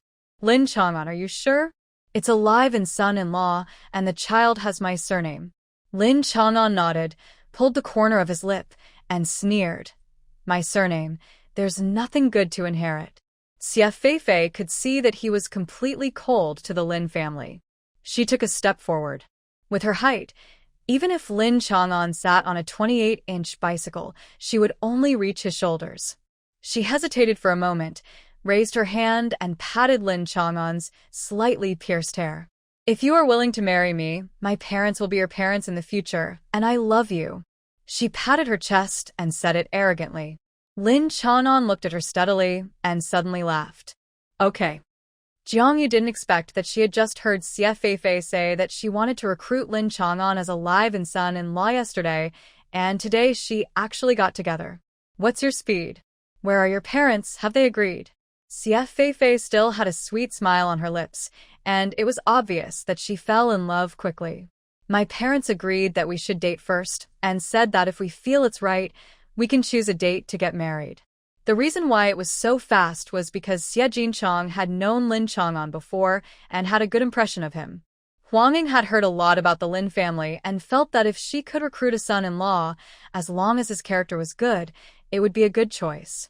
The two of them decided to have a relationship and dated first. Jiang Yu didn't know Lin Chang'an well, so she only said, I suggest you write it down in black and white, so you don't regret it later. There are many people who said at the beginning that the child would take the mother's surname, but regretted it later. Xie Feifei smiled even more brightly. He also said that. My parents said that we would do it together when we got married. Jiang Yu looked surprised. It's me who is mean-spirited. No, I know you are doing this for my own good. Xie Feifei held her hand, feeling warm in her heart. The two chatted for a few words and Xie Feifei suddenly asked, Have you submitted any articles in the past 2 days? Jiang Yu shook his head. Didn't I tell you that I haven't submitted any articles in this period of time? That's strange. I saw an article published in the newspaper under the pen name of Xiao Jiang. Xie Feifei read the newspaper before leaving and remembered it very clearly. Huang Ying is not in charge of this section now, and she doesn't pay much attention to it. Jiang Yu frowned. Impossible. I haven't submitted any articles in the past few days. Xie Feifei guessed. Could someone have used your pen name as an impersonator? The two of them decided to go to the newspaper office to ask clearly. As a result, when Li Ling saw that it was Jiang Yu, her face changed drastically, and she turned around and ran away in a panic. Xie Feifei grabbed her collar. Sister Ling, why are you running? You look guilty. Are you a thief? Li Ling smiled awkwardly. Feifei, you are really a joker. I was a little anxious because I thought I had work to do. Xie Feifei looked at her with scrutiny. Really? At this moment, Jiang Yu had already had doubts in his heart because the person who issued the admission ticket last time was Li Ling.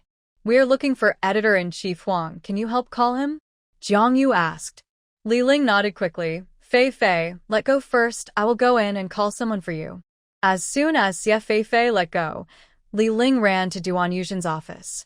If this matter is exposed, she will also be implicated. Xie Feifei saw the clue. My mother's office is not over there. She must be hiding something. She turned around and asked another person to call Huang Ying.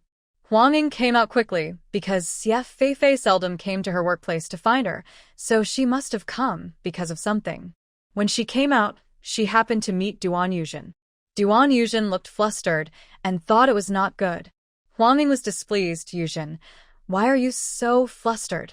Duan Yuzhen turned her face away guiltily, not daring to look her in the eye. Nothing. Huang Ying glanced at her before walking out. Li Ling on the side felt desperate and hurriedly urged, Yuzhen, go find Editor-in-Chief Wen. Duan Yuzhen's face was gloomy, and she gritted her teeth. This job was not obtained by her uncle through connections. Her uncle valued Face the most. How could he help her cover up? As for Jiang Yu, he had already made the matter clear in a few words. Huang Ying looked at the newspaper in her hand. This section was not under her jurisdiction. She really didn't know that someone had published an article under the pseudonym Xiao Jiang. I'm going to ask Editor-in-Chief Lan now. This section is under the jurisdiction of her subordinates. Editor-in-Chief Lan was Duan Yuzhen's immediate superior, and he was quite strict. In fact, she had long disliked Duan Yuzhen. She originally thought she was a talented woman, but after getting to know her, she found out that she was just a fool and had no knowledge at all. But who asked her to be the niece of Editor-in-Chief Wen, so it was difficult for her to even scold her. Isn't this Xiao Jiang Duan Yuzhen herself? Editor-in-Chief Lan asked. Huang Ying was surprised. How could it be Duan Yuzhen? Xiao Jiang is my daughter's friend. She had submitted 2 stories to the newspaper before. Editor-in-Chief Lan, don't you remember? I remember. She personally reviewed those 2 stories. How could she not remember them? This is also what surprised Editor-in-Chief Lan the most. When Duan Yuzhen registered before, her pen name and representative works were clearly written on the application form. I still have her application form. She had found it strange before. How could someone who is quite good at writing articles behave so differently after coming to the newspaper? Editor-in-Chief Lan took out Duan Yuzhen's application form and showed it to Huang Ying. Huang Ying's face changed immediately, and she scolded, ridiculous. Even if she is the editor-in-chief's niece, there is no reason for her to replace someone else's application form. Editor-in-Chief Lan's face changed as well. Editor-in-Chief Huang, what do you mean by this? This application form is the application form of Jiang Yu, the person I recommended. Jiang Yu, that is Xiao Jiang as I told you before. Duan Yuzhen obviously copied someone else's application form. Huang Ying sneered. No wonder Jiang Yu didn't even get an admission ticket on the day of the job recruitment exam. She was afraid of being exposed. Editor-in-Chief Lan's face darkened, and he said seriously, go find Editor-in-Chief Wen and hold a meeting to discuss how to deal with this matter. No matter what, Duan Yuzhen must not be kept. Huang Ying and Editor-in-Chief Lan took Duan Yuzhen's application form to the Editor-in-Chief's office. Before they entered, they heard the angry scolding inside. How could you do such a thing? I thought you were really good and was looking forward to you giving me face, but now you have ruined my old face. The 2 people outside the door looked at each other. Regardless of whether Editor-in-Chief Wen was really unaware of the matter, his attitude was clear anyway. He scolded Duan Yuzhen and told her to pack up and get out. Finally, he called a meeting of the newspaper's leadership and held Li Ling responsible. Although Li Ling was not fired, her salary was deducted and she was punished. When discussing Jiang Yu, Editor-in-Chief Wen's face froze. Logically speaking, Jiang Yu's registration form and written test answer sheet were replaced, and Duan Yuzhen's workstation should have been hers.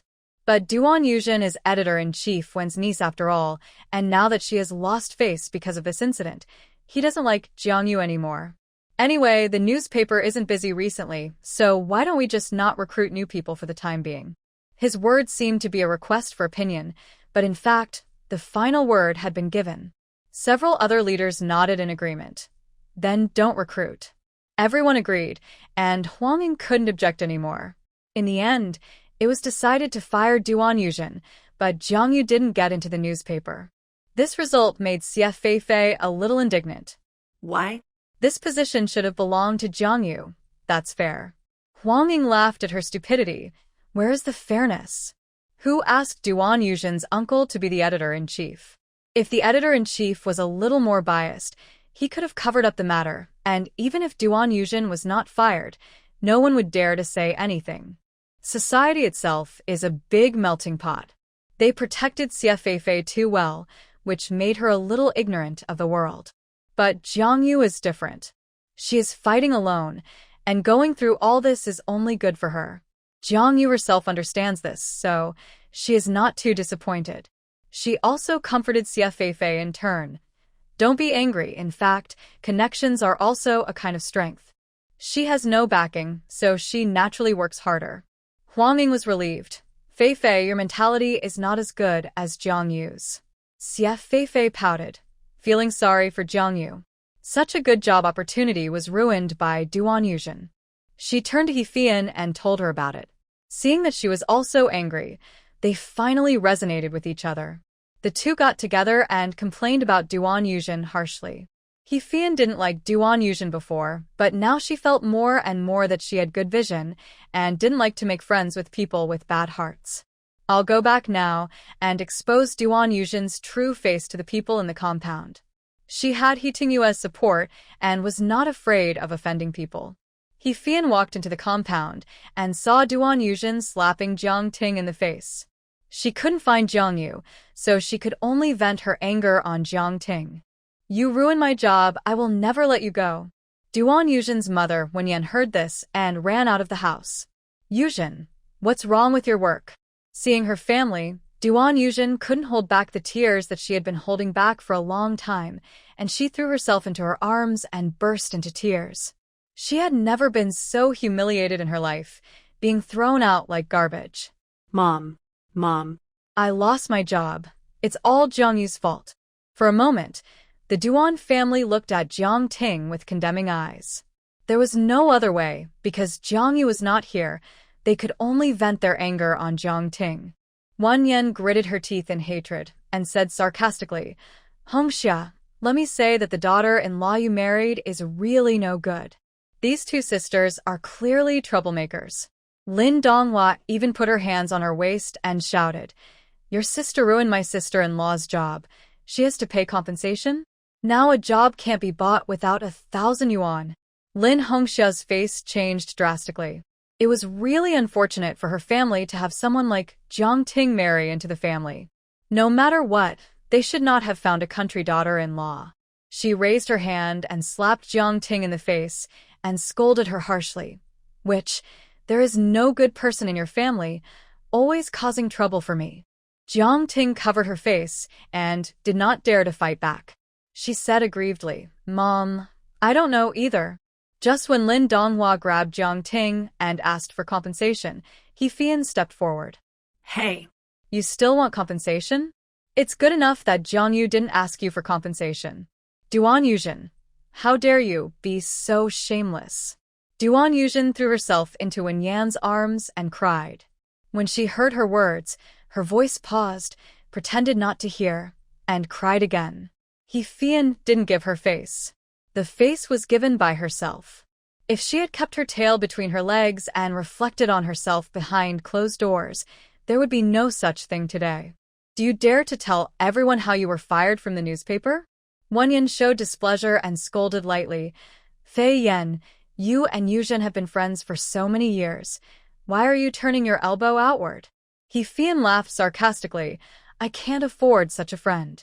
Lin Donghua immediately stood up. No matter how much she disagreed with Duan Yuzhen, she knew to protect her own family. Hefian, how do you talk like that? What did our Yuzhen do to you that makes you talk so harshly? Hefian raised her chin high and straightened her chest. Since you don't want to say it, I'll say a few words for you. Don't say it. Duan Yuzhen's face was grim and she roared. It was embarrassing enough to lose her job. If she told these things to others, she would not be able to hold her head up in the future. When Lin Hongxia heard that there was an inside story, she said anxiously, Fei Yan, tell everyone what happened. If Jiang Yu is really wrong, our Jiang Ting is her sister, and she should ask Yuzhen for compensation. But if it's not Jiang Yu's fault, then Jiang Ting's slap can't be in vain. Su Lihua sat at the door of her house, holding a large palm leaf fan. Go ahead and tell everyone to come out and argue about right and wrong. He Fian avoided Duan Yuzhen's pestering and in a few words explained how Duan Yuzhen replaced Jiang Yu's application form and deceived the newspaper. If it weren't for you, this job would definitely be Jiang Yu's. It was you who ruined her job. How dare you feel wronged? You were fired from the newspaper, and you deserved it. If it wasn't your fault, your uncle is still the editor-in-chief of the newspaper. How could he not protect you? When the people in the compound knew the truth, their expressions became intriguing. Even Wan Yan felt ashamed and slapped Duan Yuzhen in the face. You still have the face to cry. Wait until your grandfather comes back, and he will beat you to death. Wan Yan simply ignored her business and turned into the house angrily. Since her mother didn't care, her sister-in-law Lin Donghua was even more ashamed to be here. The hatred in Jiang Ting's chest continued to accumulate and suddenly exploded at the peak. She rushed up and slapped Duan Yuzhen twice. Duan Yuzhen was slapped 3 times in a row.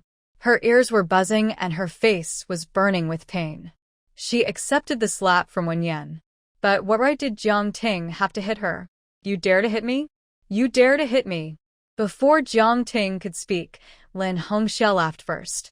Yuzhen, you did something wrong. It's fine if you don't admit it, but you came back and fought with Jiang Ting. Why can't our Jiang Ting fight back? Are you a capitalist lady? Even if you do something wrong, others have to flatter you? Su Lihua clicked her tongue and shook her head. At the foot of the imperial city, even the princesses in the old society didn't have such a big airs. They couldn't even tell right from wrong. Wan Yan had closed the door at first, but when she heard what they said, she hurried out of the house. What else did I ask you to do? Apologize to sister-in-law Jiang Ting. What a capitalist lady. With such a hat put on her, the whole Duan family will be implicated. Duan Yuzhen, with a pig-like face, was forced to lower her head by Wen Yan, apologized to Jiang Ting, and took 3 yuan as compensation. Jiang Ting was holding the fresh 3 yuan, and before she could warm it up, Lin Hongxia snatched it away. What are you looking at? Lin Hongxia glared at her unhappily. I'm not dead yet, and you want to be the head of the family? Jiang Ting shook her head quickly, Mom. How dare I? In the evening, He Tingyue returned home. He Fian told him about what happened today, still expressing her regret for Jiang Yu. It's so hard to find a job nowadays. I finally got a chance, but it was ruined. What a pity. She knew in her heart that if she hadn't studied in a technical secondary school and could not be assigned a job after graduation, she might not be able to find a job in the future. She might have to rely on He Tingyue for support. Brother, if you help sister Jiang Yu find a job, maybe she would marry you if she was happy. He Tingyue glared at her coldly. You don't need to worry about my affairs with her. He Fian's face was full of melancholy. When Xie Feifei's cousin comes back, you will know how anxious you are. He Tingyue had a stern face and said nothing, but in fact he was already thinking about whether there was a job suitable for Jiang Yu. In fact, if she married him, it would be okay. If she didn't work, he could support her. But Jiang Yu was capable, and she would be buried if she didn't shine at her job. The next day, He Fian went to find Jiang Yu again and told her about Duan Yuzhen's miserable condition yesterday. Jiang Yu happened to give Xie Feifei a finished skirt, and Xie Feifei was very happy to hear it. She thought that this was the way it should be, so that Duan Yuzhen could learn a lesson. If evil people don't get evil retribution, then this society is too boring. Without saying much, she took a look at her new dress first. It was also a floral dress, but the color was slightly different from He Fian's. Xie Feifei had a slightly plumper figure and tender skin. Her skin was slightly whiter than He Fian's, but not as white as Jiang Yu's. She looked good in this lotus pink floral dress. Seeing that it was pink, Xie Feifei liked it very much. Pink fabrics are very rare. I saved up fabric coupons for a long time, but I couldn't buy them even when I went to the department store. Fabrics nowadays are very single in color, with more dark colors. Bright colors like this are basically sold out as soon as they come out. Jiang Yu was willing to make her a skirt with pink fabric, which showed that he really cared about her as a friend. Before Jiang Yu could say a word, Xie Feifei was already making plans in her mind, and she was so moved that she burst into tears. Try it on when you get home. I've washed the clothes, so you can wear them when you take them home. Fian didn't like pink as much as she did. She had yellow skin and looked rustic in pink. My skirt is very beautiful too. He also likes the clothes you made for my brother. He won't let me touch it. What a stingy person. Fian pouted. Xie Feifei widened her eyes, her face full of surprise.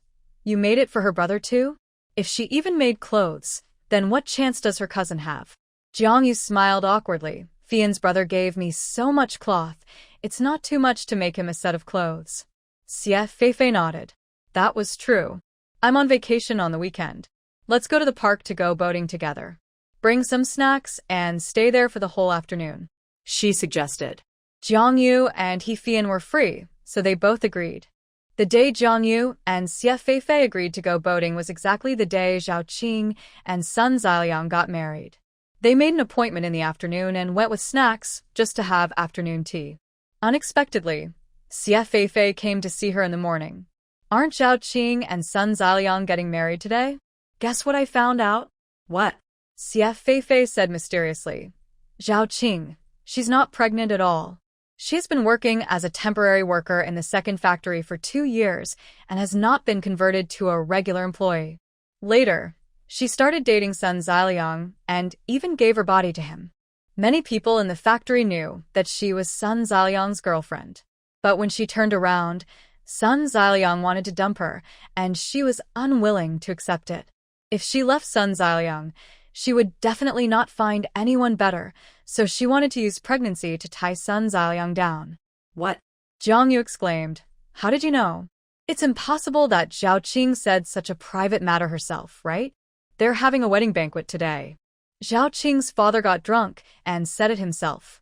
Sun Ziliang's mother fainted on the spot. But what can they do?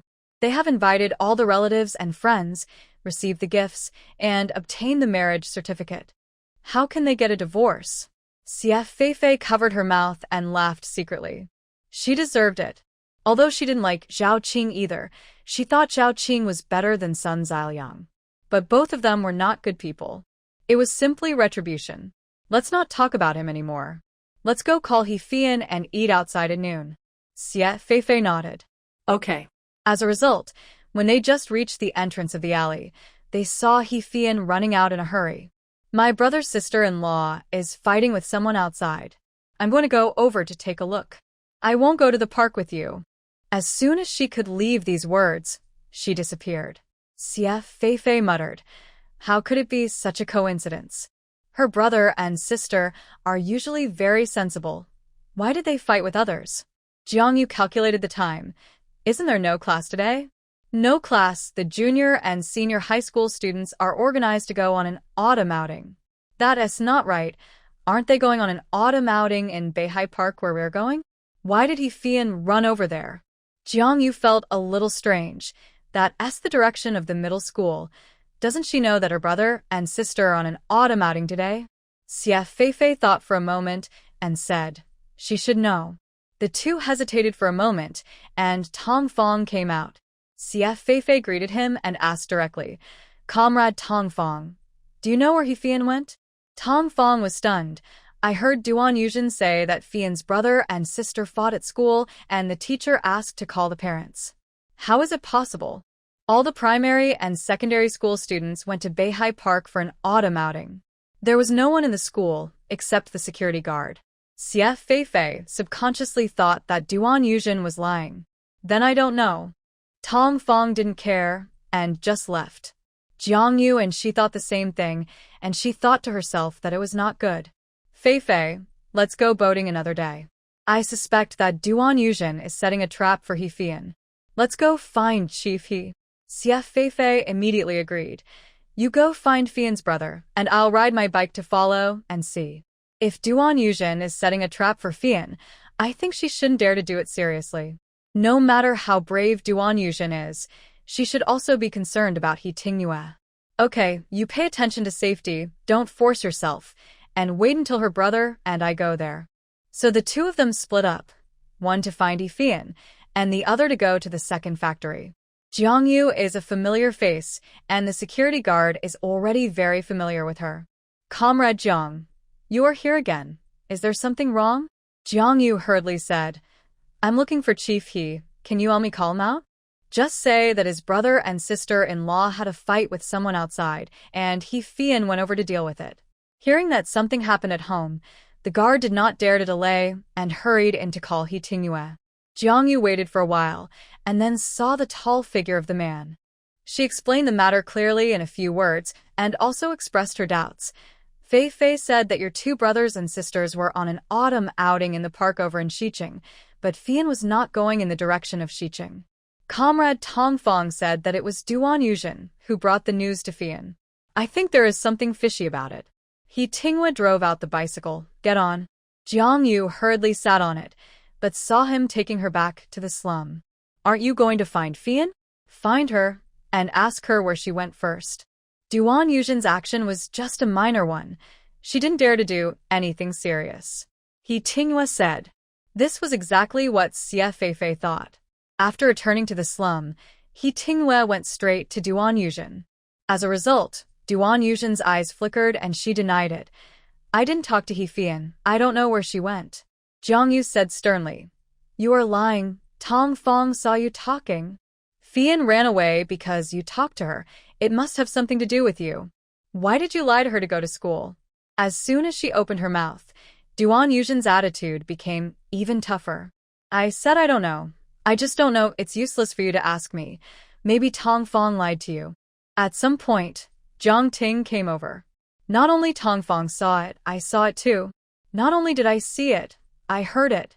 You told He Fian that her two younger brothers and sisters had a fight at school and the teacher asked to call the parents over. I also saw you and the two street urchins in Daxin Hudong walking very close before. Did you want to hurt people at that time? Jiang Yu looked at Jiang Ting as if he was a little surprised that she would come out and say that. But Jiang Ting sneered back at her. Why are you looking at me? I'm not helping you. I have no entanglement with He Fian. He Tinghua was of extraordinary status and lived in the same compound. It would be beneficial to please him. Jiang Yu ignored her and followed He Tinghua's pace. There is only one way to the third middle school from here. No matter who tricked He Fian to come here, it is impossible for them to choose to do it in school. So Jiang Ting should not have lied. It was in Daxin Hudong. When Jiang Yu really arrived at this place, he knew the reason. Not only is this place remote, but the scattered people are all street urchins. They are either playing cards or leaning against the wall smoking and bragging. He Tinghua glanced at them and walked into the alley. The alleys are connected in all directions, and it is easy for unfamiliar people to get lost. But He Tinghua is obviously not here for the first time. He can slow down and protect Jiang Yu on the inside. Explain to her, behind Daxin Hudong is the black market. There are few people here, and we're afraid of getting involved in gossip. Jiang Yu's eyes lit up. She hadn't been there yet, but she was just curious. As they were walking, He Tinghua suddenly stopped. There is movement. Jiang Yu was stunned, looking at him confusedly, and didn't hear any sound. At this moment, a short scream came from somewhere. It's just that there are many small paths here, and the sound sounded like it came from all directions. Fei Yan! He Fei Yan! Jiang Yu shouted loudly. The one who responded to her last was Xie Feifei. Jiang Yu, we are here. You street urchins, I'll send you all to labor camp today. Hearing that she still had the energy to curse, Jiang Yu slowly breathed a sigh of relief. At least she was fine. When they finally found Xie Feifei and He Fian, the two of them were like seeing a savior. The two of them were forced into a dead end by the street thugs in groups of 3 or 4, with no way out. Jiang Yu opened his mouth. Looking at the posture of these people, they probably just wanted to scare He Fian, and they really didn't mean it. But He Tinghua would never give them a chance to explain. He only used his fists to speak, and subdued them in no time. He Fian didn't look frightened at all. She folded her hands around her chest and kicked the yellow-haired man in front. You were very awesome just now. Keep talking. The yellow-haired man held his head and begged for mercy. Brother, I didn't do anything. I just said a few words to her. If you don't believe me, ask her. He was miserable, thinking that today was really a bad start. He Fian smiled coldly. You didn't do nothing. You just didn't have time to do it. Brother, send them to the police station. They keep saying that I have offended someone, and they want to teach me a lesson. Someone must have instigated them. He Tinghua looked stern, and he would not let them go just like that. Go to the police station and tell the truth. You will be released after a few days in jail. The yellow-haired man had a sullen face, and his head drooped. It was really hard to make money in this world. He had just accepted a big unity, but he still had to be locked up for a few days. After all, he had been in this alley for so long and had some reputation. It would be so embarrassing to go in like this. He Tinghua led the 3 street thugs in front, and Jiang Yu and the other 2 followed behind. Are you all right? Jiang Yu asked in a low voice. CF Fei pouted. When I came here, I happened to hear Fian's voice, but when I walked in, I saw that these street thugs were touching Fian and saying a lot of obscene words. I was scared for a moment, so I pulled her to run, but I ran into a dead end. She was actually a little scared at the time, as she had never encountered such a thing in her life. Later, after listening to what they said, it seemed that they just wanted to scare them and didn't do anything serious. She suddenly felt relieved. Anyway, Jiang Yu went to call people, and sooner or later these people would be arrested. Fian gritted her teeth. I am stupid too. I actually believed Duan Yuzhen's lies. If Duan Yuzhen hadn't done this, she would have written her name upside down. Jiang Yu pursed his lips. This simple, crude, and brainless method really seemed like Duan Yuzhen's style. I still have to go to the police station. Why don't you go back first? We probably can't go to Beihai Park today. Jiang Yu patted her shoulder. It's okay. We will accompany you. If you can't go today, you can go another day. Fian exhaled. Actually, I was a little scared at the beginning. Luckily, you called my brother over. She is younger than Jiang Yu and is well protected by He Tinghua. How could she not be afraid? If you come to my house for dinner, I will cook for you myself. Thank you very much for Jiang Yu and CF Feifei's alertness. CF Feifei shook her head and refused. I won't go. I get scared when I see your brother. Fian. Not that exaggerated, right? Anyway, I won't go to your house. Fian looked at Jiang Yu, her eyes full of hope. Jiang Yu, you're not afraid, are you? My brother treats you so well. Jiang Yu's cheeks flushed, and she said shyly, What nonsense are you talking about? Fian took her hand and acted coquettishly. Just come. My brother is a good cook. Jiang Yu glared at her. Didn't you just say you would cook for me? Fian chuckled, feeling a little guilty. I do want to cook, but I'm afraid you won't dare to eat. Jiang Yu patted the back of her hand and arrived at the police station. Let's solve the problem at hand first, and then talk about it. The 3 of them were considered parties involved and had to cooperate in the record. Huang Mao's legs went weak when he saw He Tinghua, let alone in the police station. He confessed everything in detail without any further questions. There is no doubt that Duan Yuzhen hated Fian for making her lose face in the compound last time, so she bribed these gangsters to attack Fian. Fian spat coldly. The mastermind behind the scenes has been found. Should we go and arrest him?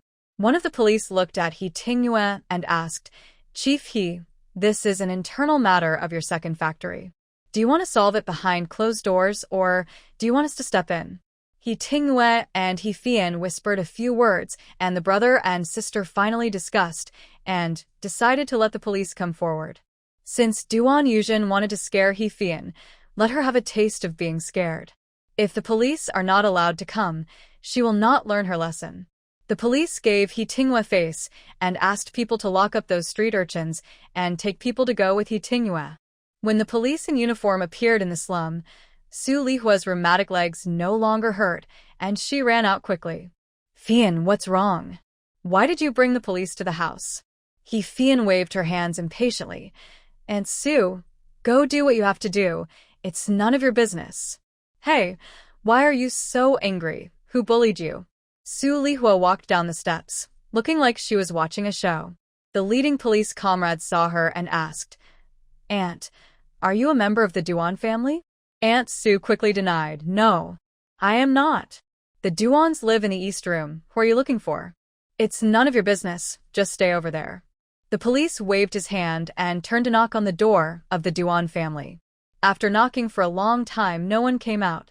Su Lihua hurriedly shouted, Yuzhen, The police comrades are here, looking for your family. Open the door quickly. After waiting for a while, there was still no response. Su Lihua clicked her tongue. That's impossible. Yujin didn't come out after she went in. There must be someone inside. They can't be sleeping, right? He Fian smiled coldly, raised her foot, and kicked the door of the Duan family a few times. Duan Yujin, don't think you can get away with this by pretending to be dead. I tell you, no way. The first person to return home was Duan Yujin's sister-in-law Lin Donghua. She stepped forward in a hurry. He Fian, what's going on? We are all from the same compound. Can't we just talk properly? Su Lihua's eyes rolled. Donghua, quickly ask your sister to open the door. The police comrade is here to look for her. Lin Donghua's heart skipped a beat, and then she realized that the police comrade was standing at the door like a door god. Are you mistaken? My Yujin is the most honest person and can't do anything outside the box. Whether she is or not, we don't need to explain to you. Let's call the people out first. Those street thugs are being held in the police station.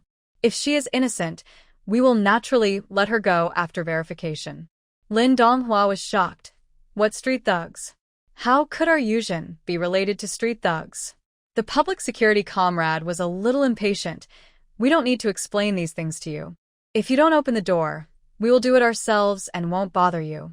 But if the door can't be saved, don't ask us for compensation. Lin Donghua winked at her youngest son and asked him to go out and find someone. Then she turned around and patted the door. Yujin, I'm your sister-in-law. Open the door quickly. If you don't open the door, the public security comrades will break it down. If there are any misunderstandings, you should come out and talk it out. Duan Yujin, who was in the room, knew that she had no way to avoid it, so she had to come out to open the door. Her heart was heavy, and the moment she saw the public security comrades, her eyes were red.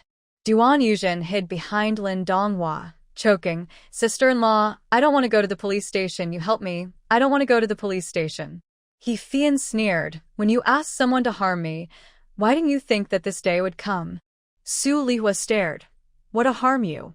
Fian, tell me clearly, who did Duan Yujin ask to harm you? Lin Donghua's face changed drastically.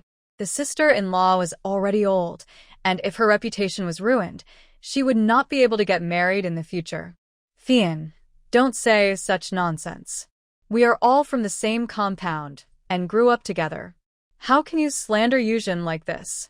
He Fian pointed at the public security comrade next to her and said coldly, whether I am talking nonsense or not, you should go and explain to the public security. Those street urchins admitted that you gave them 10 yuan and asked them to bully me. The people in the compound immediately exclaimed. There are 6 or 7 families living in this compound, and there are bound to be conflicts. But everyone is close to each other and live a noisy life.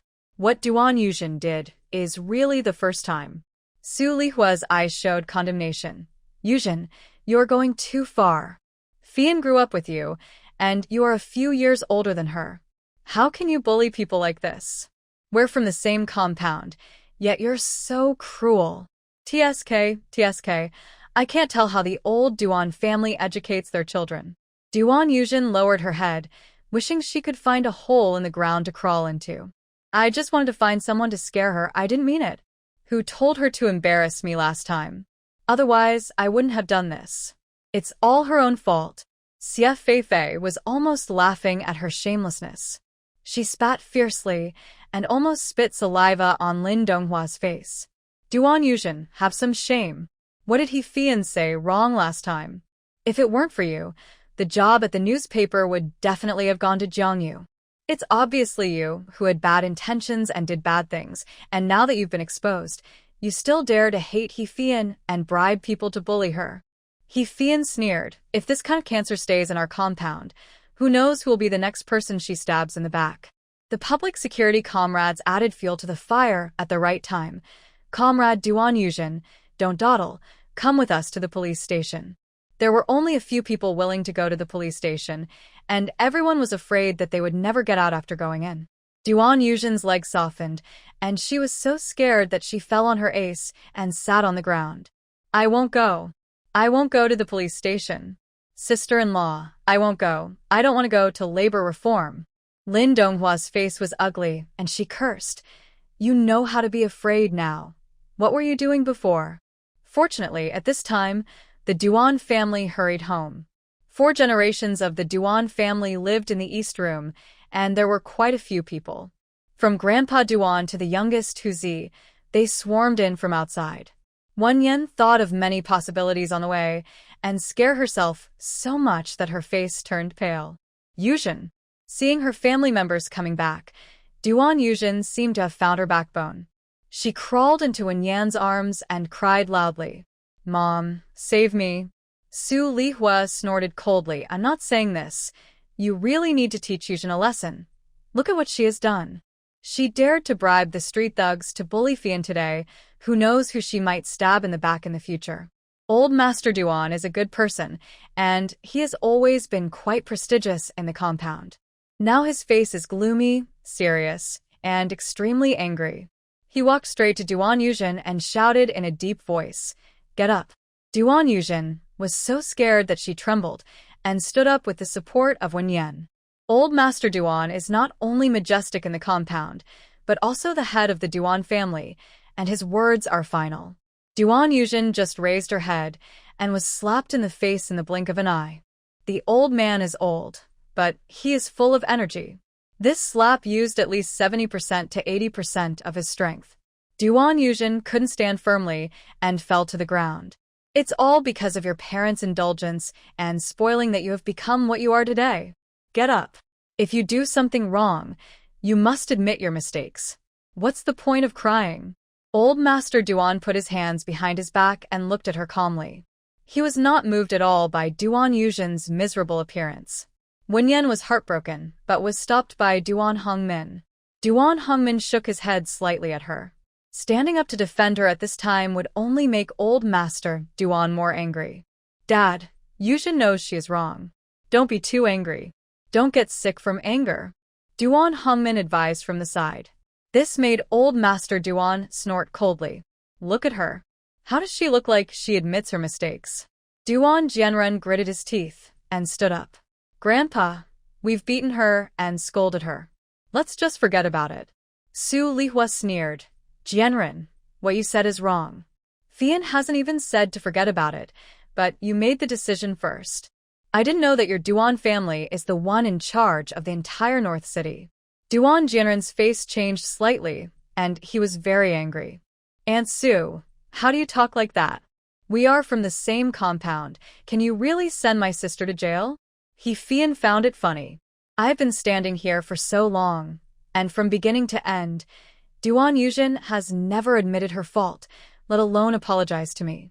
I really can't see how she knows she is in the wrong. Which, brother, just let it go with a casual word from you, and I have to accept my bad luck, right? Duan Jianren's name is not nice to hear. Everyone calls him Xiao Duan, and those who are younger than him are called Brother Ren, and few people call him Jianren. Now that Fian called him out, it sounded like scolding. Wan Yan pulled Duan Yuzhen hard, gritted her teeth and scolded. Hurry up and apologize.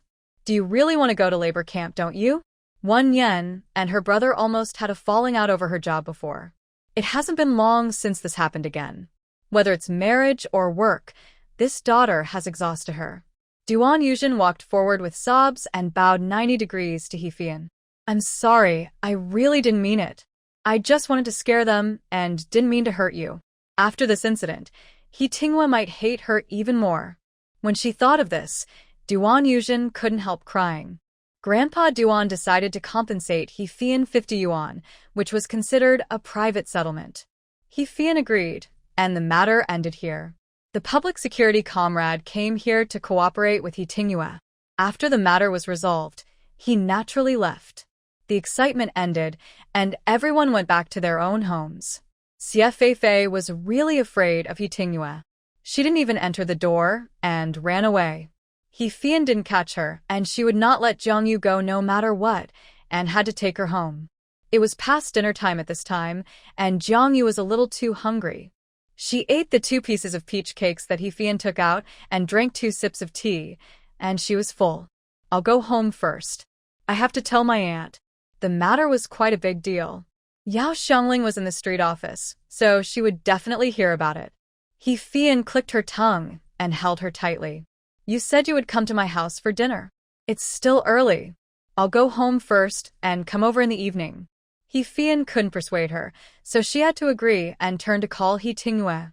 Brother, send sister Jiangyu home. Before Jiangyu could cover her mouth in time and was about to refuse, He Tingyue came out of the house. Okay. Jiangyu looked at him blankly. Why did he change clothes after going home? After a closer look, she found that the suit He Tingyue was wearing was the new clothes she made for him.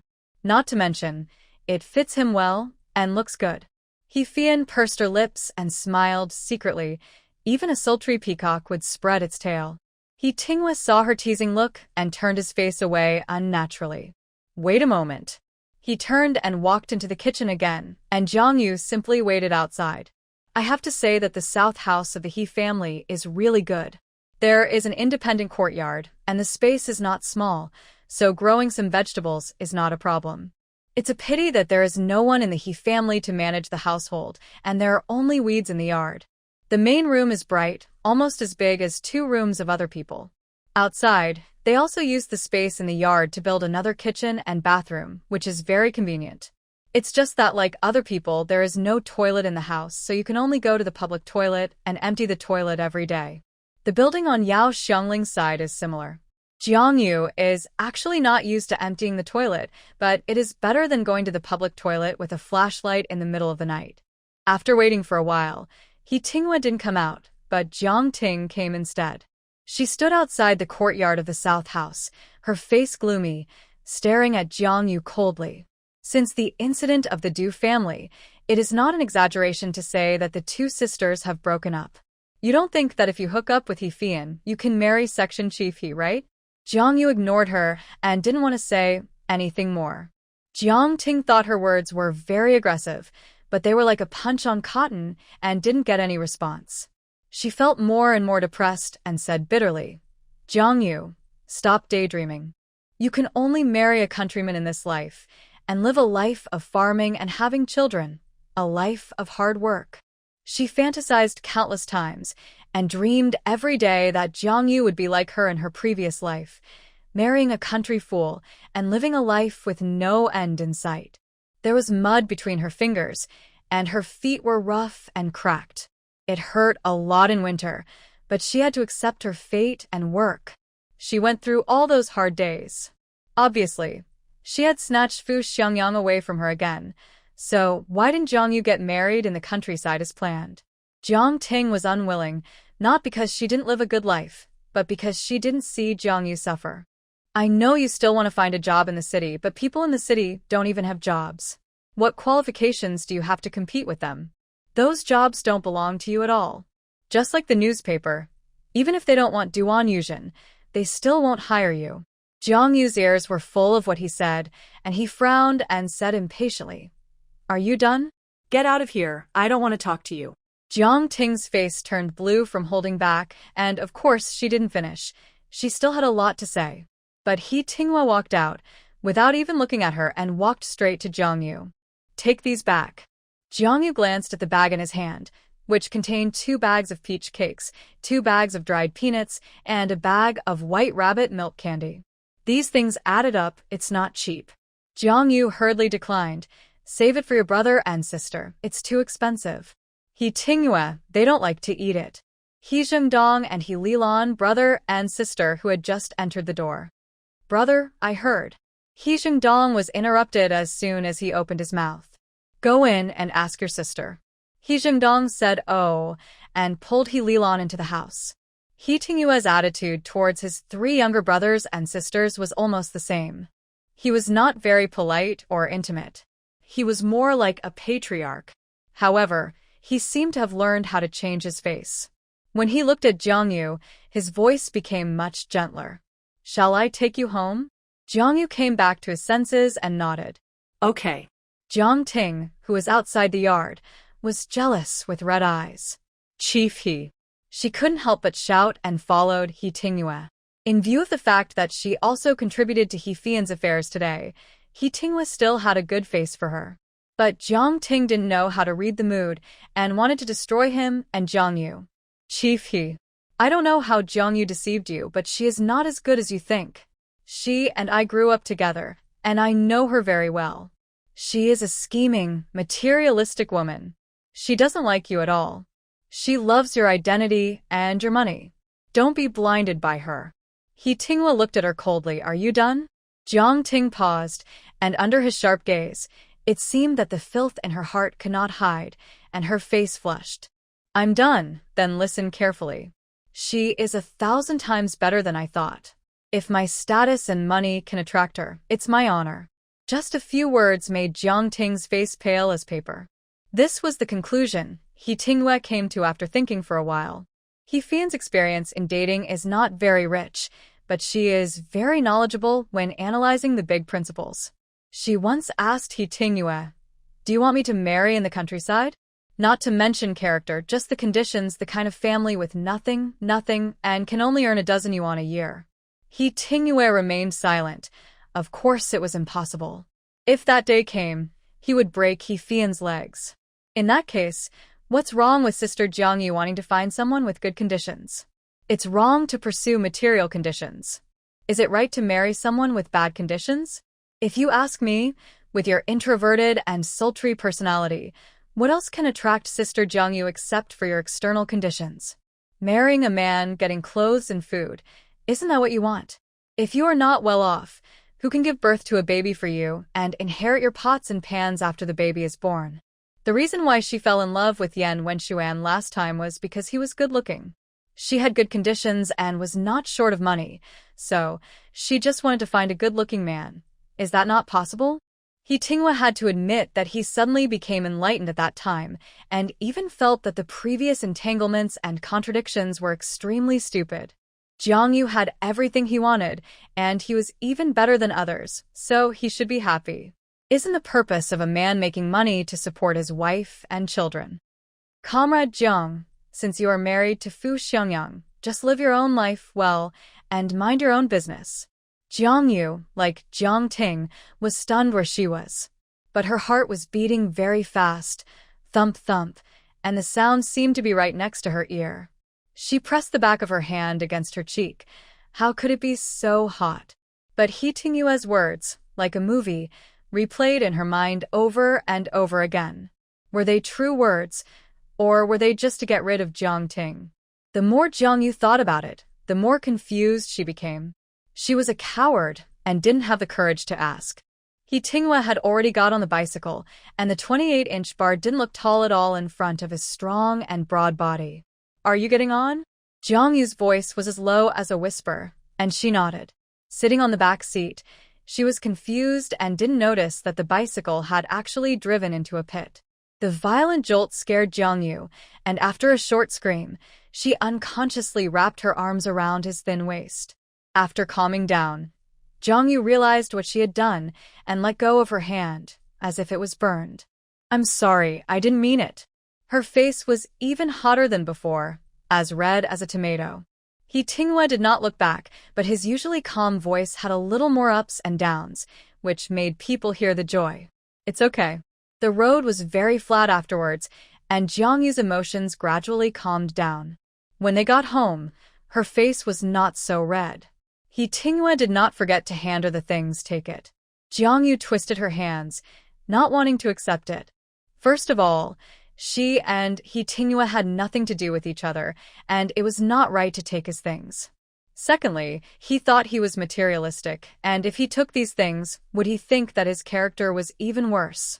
He Tinghua frowned, saw the entanglement in her heart, and stuffed the things in. You helped Fian, she should thank you. Jiangyu looked a little unnatural. I didn't do anything. But if you hadn't been alert, no one would know what would happen. So, I'll come pick you up in the evening. Without giving Jiangyu a chance to refuse, He Tinghua had already left on his bicycle. Back in the compound, He Tinghua, holding his bicycle, bumped into Fu Xiangyang, who was about to go out. Fu Xiangyang instinctively stepped back to make way for He Tinghua. As an employee of the same factory, he was just an ordinary worker, and He Tinghua was a cadre and his leader. It was only because they lived in the same compound that he could call him Brother Yu. Thinking of what Jiang Ting had just complained to him, Fu Xiangyang looked up at He Tinghua, hesitant. Brother Yu, I heard that you and my eldest aunt. He Tinghua parked his bicycle, gave him a blank look, intimidating without anger. Fu Xiangyang looked timid, but the unwillingness in his heart prompted him to speak. Brother Yu, please don't mind me saying a few more words.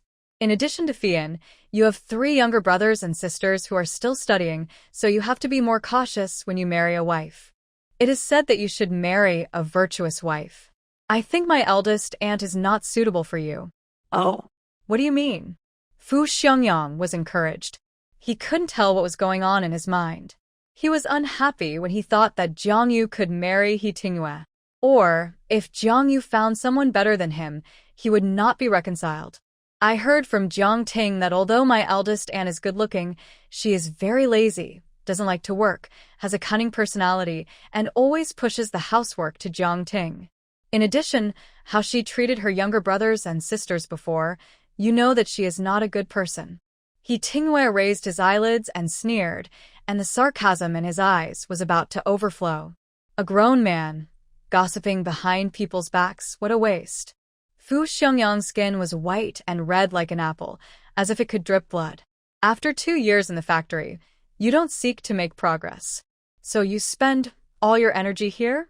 If there is a next time, the National Cotton Mill will not keep idlers. Fu Xiangyang felt like he was slapped in the face, his face was burning, and he couldn't say a word of rebuttal. It's none of your turn to say anything about her. Don't covet people you shouldn't touch.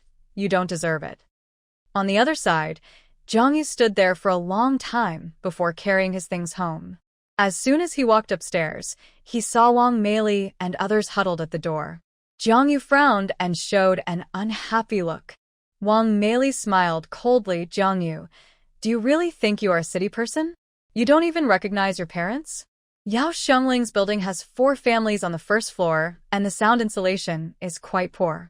Whatever happens in anyone's home can be heard by others. Look, the nosy old lady next door has already poked her head out. Xiao Zhang, it turns out to be your parents. I just called them into the house for tea, but they refused and said they would wait for you to come back. Jiang Yu responded, Grandma Zhao, thank you for your help. I'll take them in right away. Mrs. Zhao nodded. There is no unsolvable knot in this family. Talk to your parents nicely. It's not easy for them either. People should not forget their roots. If they are unfilial to their parents, they will be struck by lightning. Jiang Yu ignored her muttering, opened the door, and led them in. As soon as the door was closed, Wang Meili reached out to take the bag in her hand. What's in it?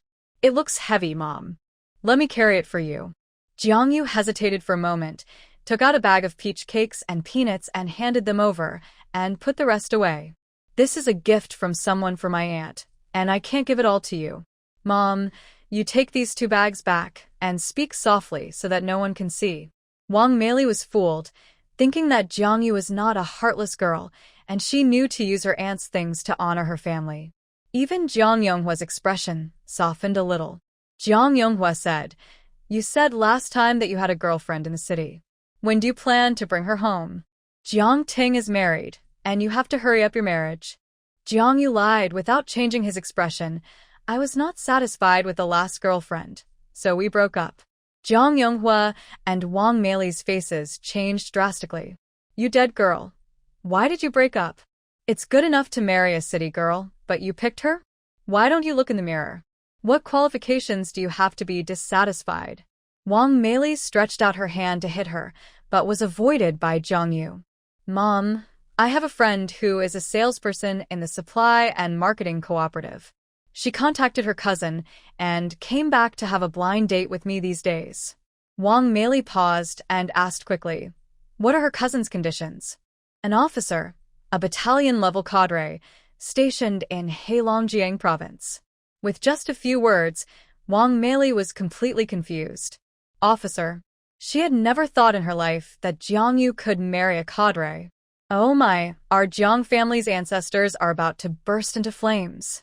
Jiang Yu, you have to seize this opportunity, do you hear me? Jiang Yu felt a little guilty and used Huang Zifang as a shield. In fact, her mind was very confused these 2 days. She always felt that she was entangled with He Tingyue, and then she turned around and went on a blind date with Huang Zifeng. It felt like she was riding a donkey to look for a horse, which was not kind. Originally, when she went out today, she wanted to mention it to Xie Feifei. Otherwise, she would not go on a blind date with Huang Zifeng first. As a result, she forgot to mention it after the incident with He Fian. I see, if you have nothing to do, go back first. Anyway, my letter of introduction is about to expire. If the blind date doesn't work out, I will go back to the countryside and get married.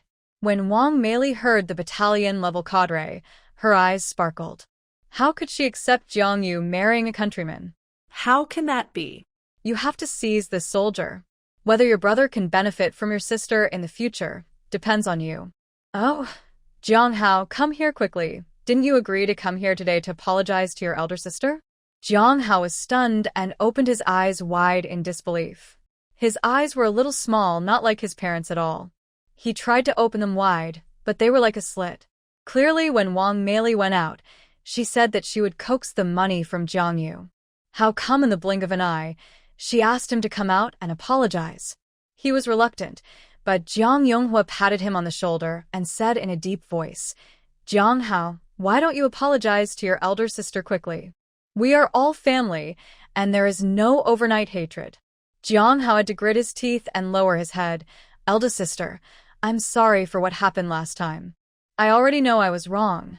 Jiang Yu sneered in his heart, but didn't show it on his face. It doesn't matter. Anyway, the Du family has been taught a lesson, and I don't care anymore. Be more careful in the future. If it happens again, I won't let you go easily. Jiang Hao's face froze, and he clenched his fists tightly. In fact, he hated Jiang Yu in his heart. If it weren't for her, Duan would not have broken up with him. Wang Meili was afraid of meeting Yao Xiangling, so she didn't stay long and happily took her things back to her hometown. After thinking about it, Jiang Yu couldn't help but went to Xie's house and mentioned the blind date to Xie Feifei. You came at the right time. Can the blind date be set for the day after tomorrow? Jiang Yu apologized. I just wanted to tell you about this. Otherwise, let's forget it. Xie Feifei was not unhappy, but asked, do you still like He Fian's brother? Jiang Yu was stunned, looking confused. After she pointed it out, it was as if the fog in his heart had been cleared, and he got a clear answer. She nodded, yes. She should like He Tingyue. It's unfair to your cousin for me to go on a blind date with him like this. Xie Feifei covered her mouth and chuckled. This is the first time I've seen someone as innocent as you. Do you think my cousin only went on a blind date with you? He's been back for 10 days, and my aunt has arranged 5 blind dates for him. You're just one of them, not the first one. It's not fair to you when you say that. But blind dates are like this. You meet the most suitable and favorite one, and then get a marriage certificate. In such a short time, you can get to know very limited things, nothing more than family and personal conditions. If you don't look at those external conditions, what else can you look at? Relax. Don't put too much pressure on yourself. Even if you don't like my cousin, it doesn't matter. Just think of it as making another friend. The female comrade my cousin met 2 days ago liked him very much, but he didn't like her. You can't just let it go and still hold him responsible, right? Blind dates are meant to be two-way. After hearing what she said, Jiang Yu felt better and agreed to have dinner with Huang Zifeng the day after tomorrow. In the evening, He Tingyue came on time to pick Jiang Yu up to go home for dinner. When Jiang Yu arrived, the meal was ready. Just as He Fian said, He Tingyue's cooking skills are good. The whole table of dishes, except for the cold dish, were all made by him personally. He Fian whispered to Jiang Yu, I've told you, my brother is very good. You don't lose out. Jiang Yu said angrily, what nonsense are you talking about? Hey, my brother has been single for so many years. If you don't like him, he's too miserable. He Fian pretended to sigh. Jiang Yu ignored her and focused on the food. 3 adults, 2 half-grown children, a total of 6 dishes and 1 soup. There were chicken, fish, and braised pork. More than half of them were meat dishes. Do you usually eat like this? The food was too good. He Fian shook her head. How can it be possible? Even if I have money, I don't have tickets. He Tingyue is the only one who earns money in the family. The tickets are distributed in fixed quantities by the factory. Their family is already well off and can eat meat several times a month. But most of the time, Hee Tinghwa has no time to cook and has to get food from the canteen. The food in the canteen is not only oily, but also very unpalatable. My brother used to go hunting in the mountains with his friends. At that time, there was more meat at home. Later, when Hee Tinghwa's friend got into trouble, he stopped going up the mountain. Jiangyu listened with gusto. How do you hunt? Use a shotgun? She remembered that there were hunters in Nanha village, and there was always a hunting rifle in the house. You can use a gun or a crossbow. Hee Tinghwa replied, and gave her a piece of braised pork with fat and lean meat. At this time, people's stomachs are empty, so it is impossible not to crave meat. Seeing that there were 2 half-grown children in his family, Jiangyu basically didn't pick up meat, but he didn't expect to be discovered by him. We also have mountains over there, and I picked up pheasants in the mountains before. Hee Fian exclaimed, Really? Sister Jiangyu, you are so lucky. Take us around later. Okay, but I don't know how to hunt, but there are a lot of wild fruits and vegetables there. I picked chestnuts and persimmon trees. If it is spring, there are also bamboo shoots. Pick fresh spring bamboo shoots and stew them with meat. They are fresh and tender. But at home, Jiangyu can only eat a few pieces of meat all year round. Meat is exclusive to Jiang Hao, and his daughter is not allowed to touch it. After dinner, Hee Tinghwa offered to take her home. It was dark outside, so Jiangyu did not refuse.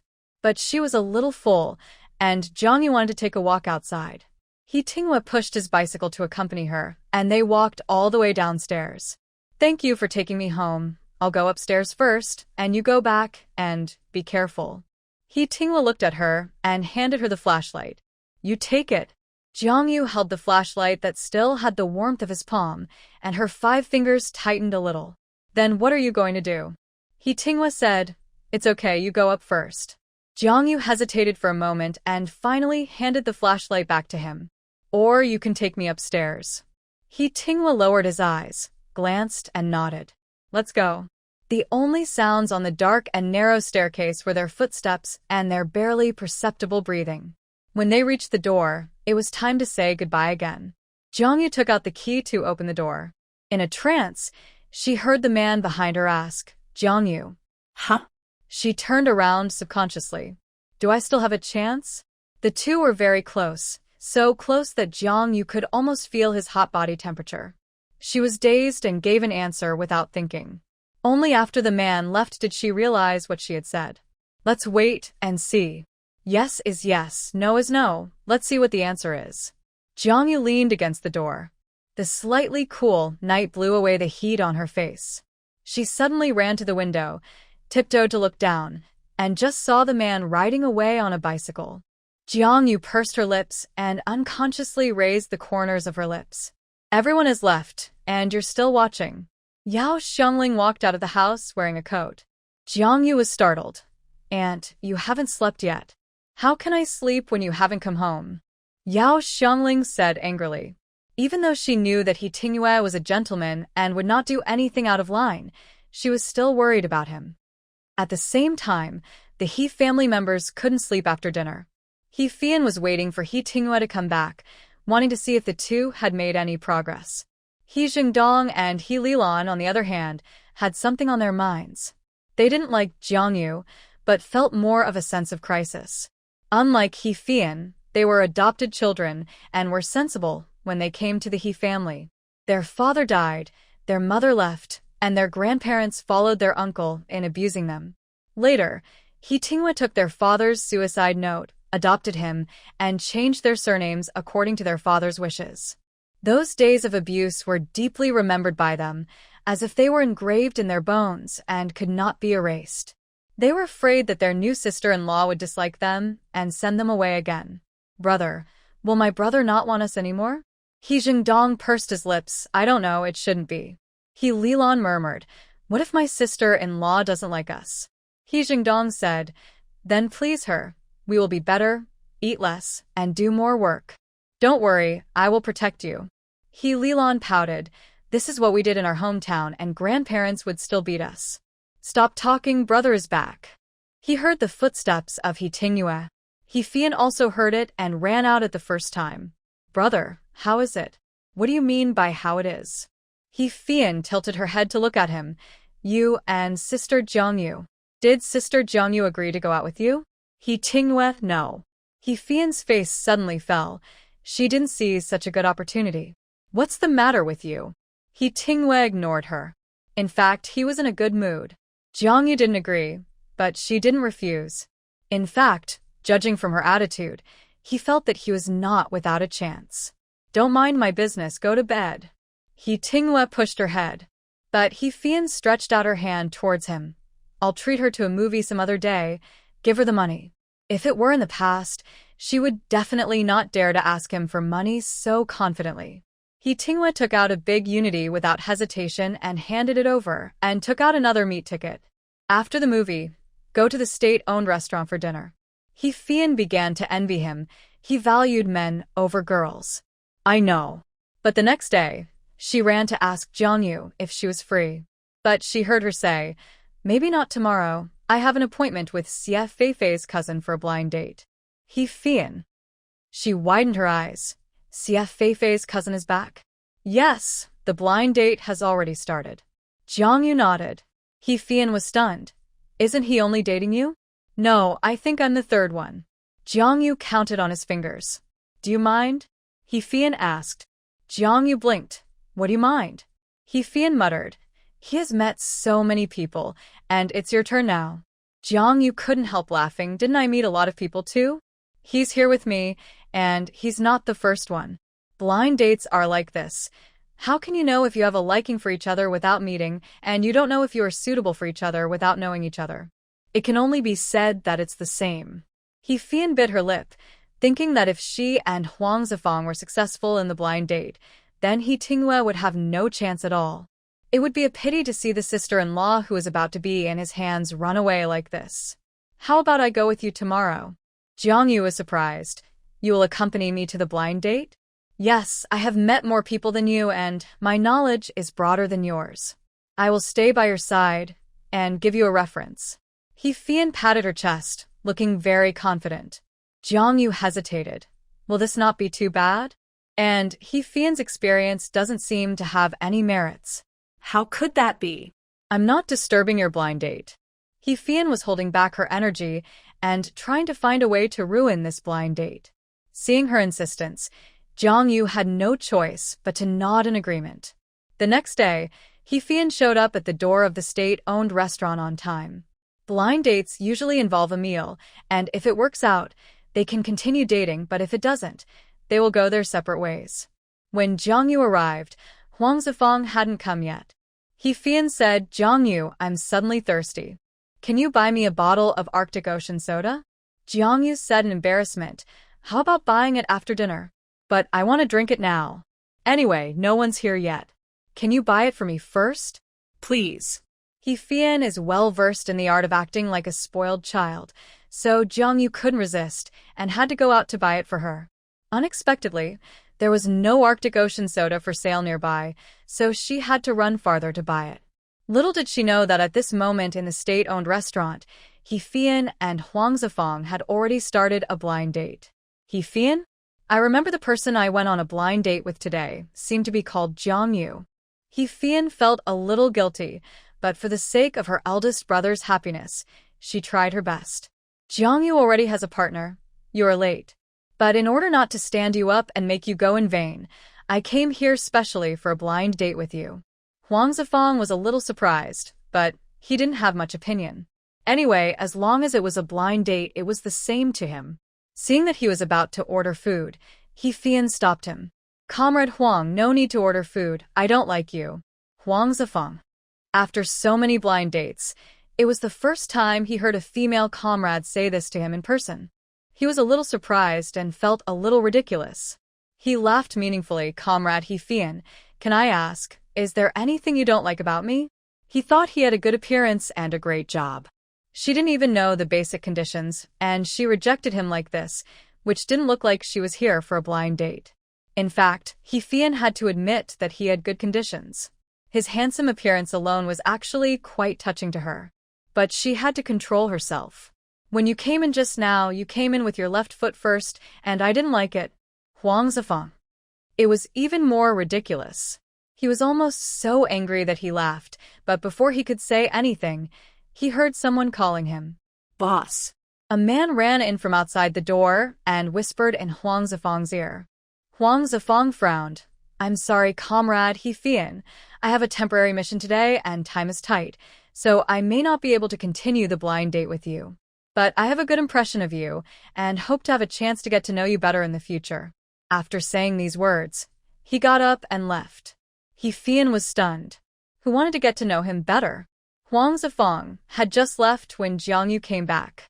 She wiped her sweat and put the soda on the table. Drink it. He Fian stuck out her tongue guiltily. Thank you, Sister Jiang Yu. Jiang Yu glanced at her. Comrade Huang hasn't come yet? Yes.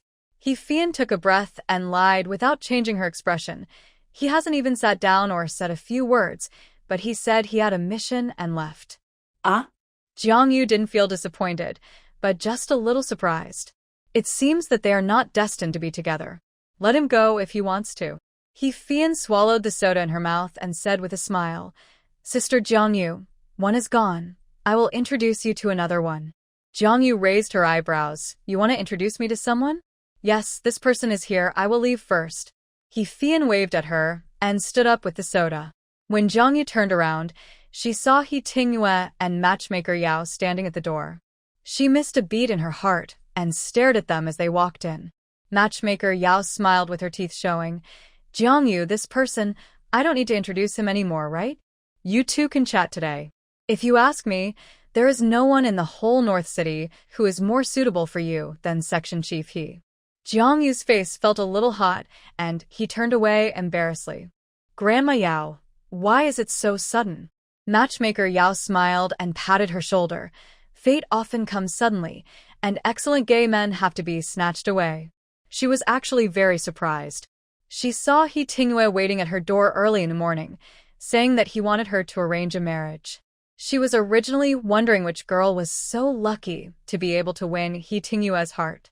Later, she found out that it was Jiang Yu. She was immediately overjoyed. Yao Xiangling was right. There was no gay who didn't love Jiang Yu's face and figure. Okay, I won't disturb you. You can chat first, have a meal, or watch a movie together. Matchmaker Yao clapped her hands and left, leaving only Jiang Yu and He Tingyue. He Tingyue seemed calm, but he was actually very nervous. He had no experience in blind dates, so he had to do what he wanted. You probably haven't eaten yet? Jiang Yu shook his head. I didn't have time to eat. Then let's order a few dishes here and eat and chat, okay? Jiang Yu nodded. Okay. She touched her face with the back of her hand. Since He Tingyue appeared, the temperature of her face has never dropped, and it is almost burning. It was the first time that He Tingyue invited a female comrade to dinner, and he just wanted to send all the delicious food to her, no matter how much. When Jiang Yu heard that he actually ordered 5 meat dishes, she hurriedly stopped him. Too much. There are only 2 of us. How can we eat so much? Just order 2 meat dishes and 1 vegetable, which should be enough. The waiter nodded. Yes, eliminate waste. He Tingyue crossed out the fish and braised pork, leaving the chicken stewed with mushrooms and braised food, as well as a tomato scrambled egg. The dishes had to wait for a while before they were served. As soon as the waiter left, the two fell silent, and the atmosphere was a little awkward. Jiang Yu, I apologize to you again for what happened before. I hope you can forgive me. Jiang Yu was a little flustered and hurriedly said, Those things have passed long ago. They were all misunderstandings. I didn't take them to heart. No, it's not a misunderstanding. He Tingyue said in a deep voice, I was wrong. I shouldn't have defined you without authorization, and I shouldn't have denied my own heart. In fact, when I like someone, I only want to put the best things in front of you. Jiang Yu didn't dare to look at him at all. His face was flushed. Why did the man who didn't like to talk much before suddenly become eloquent today? What he said was quite embarrassing. You should know my basic situation. My parents divorced early, and I was not very close to them, and we didn't usually interact. After I was able to, I took Fian to my side, and the two siblings depended on each other. Zhengdong and Lilan are the children of my former squad leader. because they didn't live well in their hometown, and with the entrustment of the old squad leader, I took them to my side. In fact, there are 2 more mouths to feed in the family, and many people would mind this. So, He Tinghua stared at Jiang Yu's face, and when he saw that she didn't reject it, he was relieved. They're all your brothers and sisters, I know. Jiang Yu whispered. My basic salary is 110.5 yuan plus bonuses, performance, and some benefits. Most of the time I can get more than 120 yuan. If you want, we can date with the premise of getting married, or even get a marriage certificate right away. I have no problem with that. This was what He Fian told him last night. Don't be stuffy, say whatever you want to say, don't keep it in your heart. If he doesn't say it, how can Jiang Yu know his sincerity? Jiang Yu thought to herself that He Tinghua's conditions are indeed very good, and he is the best one among the blind dates she has met. It is because he is too good that she is daunted. Comrade He, do you know my family? I think you should know something about my family after what happened with the Du family last time. I want to get married, and I must marry someone from the city in order to get rid of my parents. I don't want to be sold by them at a fixed price. The reason why I haven't married yet is one, because I am a country person, and the other is because of my parents and younger brother. Marrying me means that there may be a lot of troubles at home. My parents and brother will never let you go. They will rack their brains to get benefits from you. Aren't you afraid? He Tinghua was silent for a moment, thinking again and again before speaking. I already knew what you said before coming here. My attitude towards them depends on your attitude towards them. If you are willing to treat them well, I will love you and follow you. But if you don't want to, I will protect you and never let them hurt you in the slightest. Jiang Yu looked up at him, her eyes hot. He Tinghua was the first and only person who said so sincerely that he wanted to protect her. She didn't want to refuse, and the balance in her heart had already tilted. I can date you with the premise of getting married. If you are willing, we can get to know each other for a while this month and get married next month. If you regret it. No. He Tinghua said firmly, I won't regret it. Jiang Yu smiled with the corners of her lips curled up. Yao Xiangling always said that you should not look at what a person says, but what a person does. But she had to admit that what He Tinghua said made her very happy. That kind of happiness was like the first time she ate candy, which was sweet to her heart. He Tinghua saw her smile and couldn't help but smile with her. When he smiled, it was as if the iceberg melted, and his handsome face was so gentle that it almost glowed. At this time, the waiter called the number, and he got up to get the food. After putting the food down, he began to feel that there were not enough dishes. Is it enough? How about we order 2 more dishes? It's such a good day. He wanted to celebrate with 2 bottles of wine. Jiang Yu shook her head. That's enough. I can't eat more. He Tinghua had to give up and kept picking up meat dishes for her.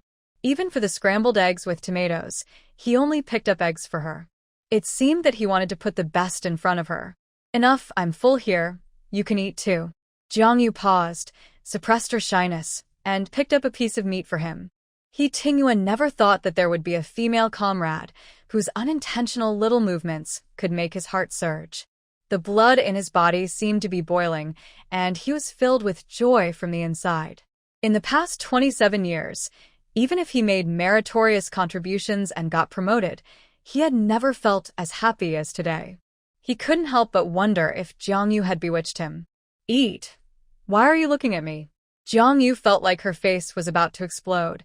Her heart was beating so fast that it almost jumped out of her throat.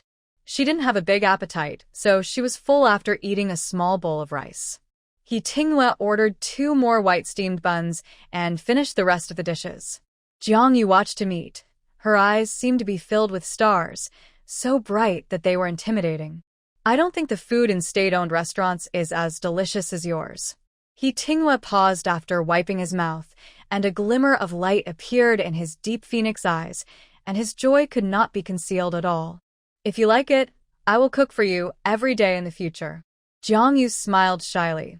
That's not necessary. You have to go to work, and I can do it too. He Tinghua knew that she also wanted to find a job, so he said, I'll keep an eye out for job opportunities in the future. Jiang Yu looked up a little surprised. What's wrong? He asked. Jiang Yu tilted his head, and a strand of hair slipped from his temples. I thought you would rather I stay at home. Hee Tinghua said seriously, where I hope yours depends on where you are happier. But obviously, Jiang Yu wanted to work. She had the ability and skills to make a living, and she could shine in a field, so why not? Jiang Yu's eyes were filled with tears. This was the first time someone said that they hoped she would be happy. Hee Tinghua, you are so nice. Hee Tinghua raised his hand and rubbed her head with a smile. He could finally touch her openly as a partner. That won't work. You have to have higher requirements, because I will treat you better. After coming out of the state-owned restaurant, Hee Tinghua suggested going to the movies. Jiang Yu was a little excited. She hadn't seen a movie yet. There were actually not many movies scheduled at this time. The movies released in the past 2 years were still showing in the cinema. Everyone watched them over and over again, and they didn't get tired of it. How about watching The Red Detachment of Women? Hee Tinghua asked. Jiang Yu nodded immediately.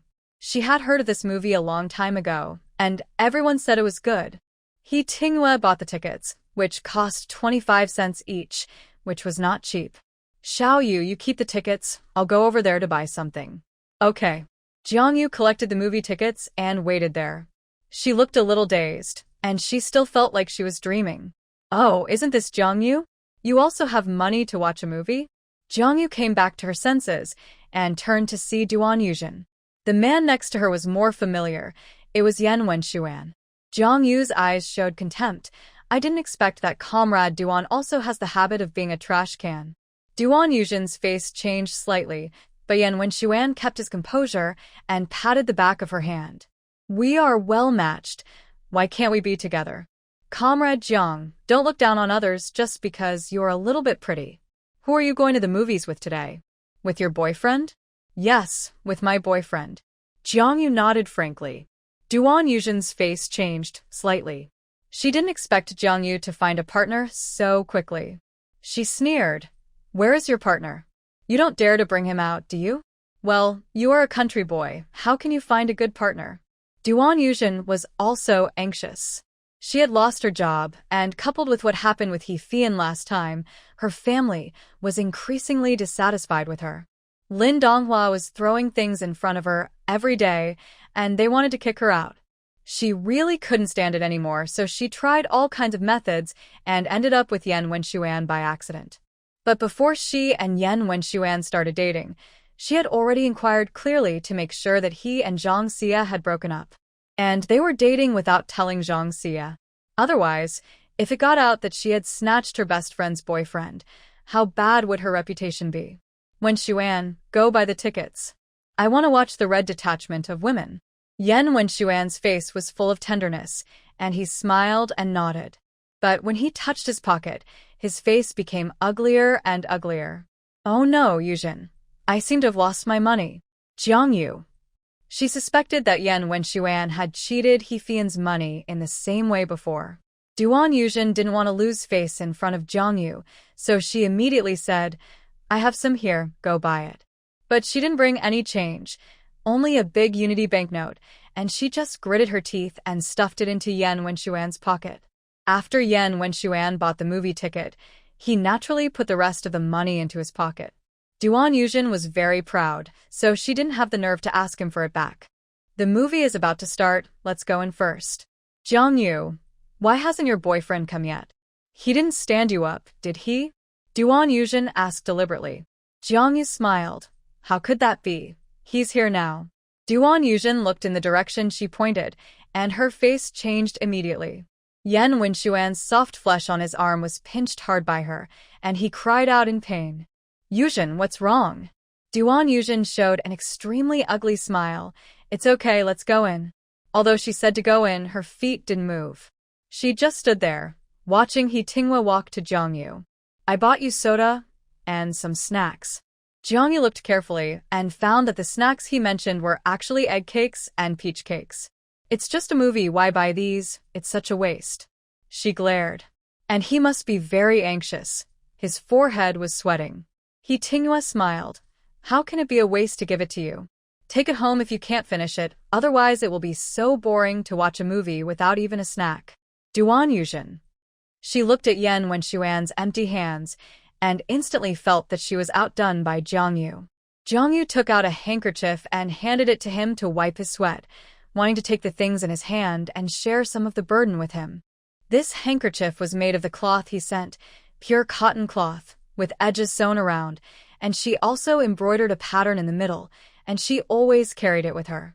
Who knew that Tinghua avoided her hand and lowered his head slightly. Help me wipe it.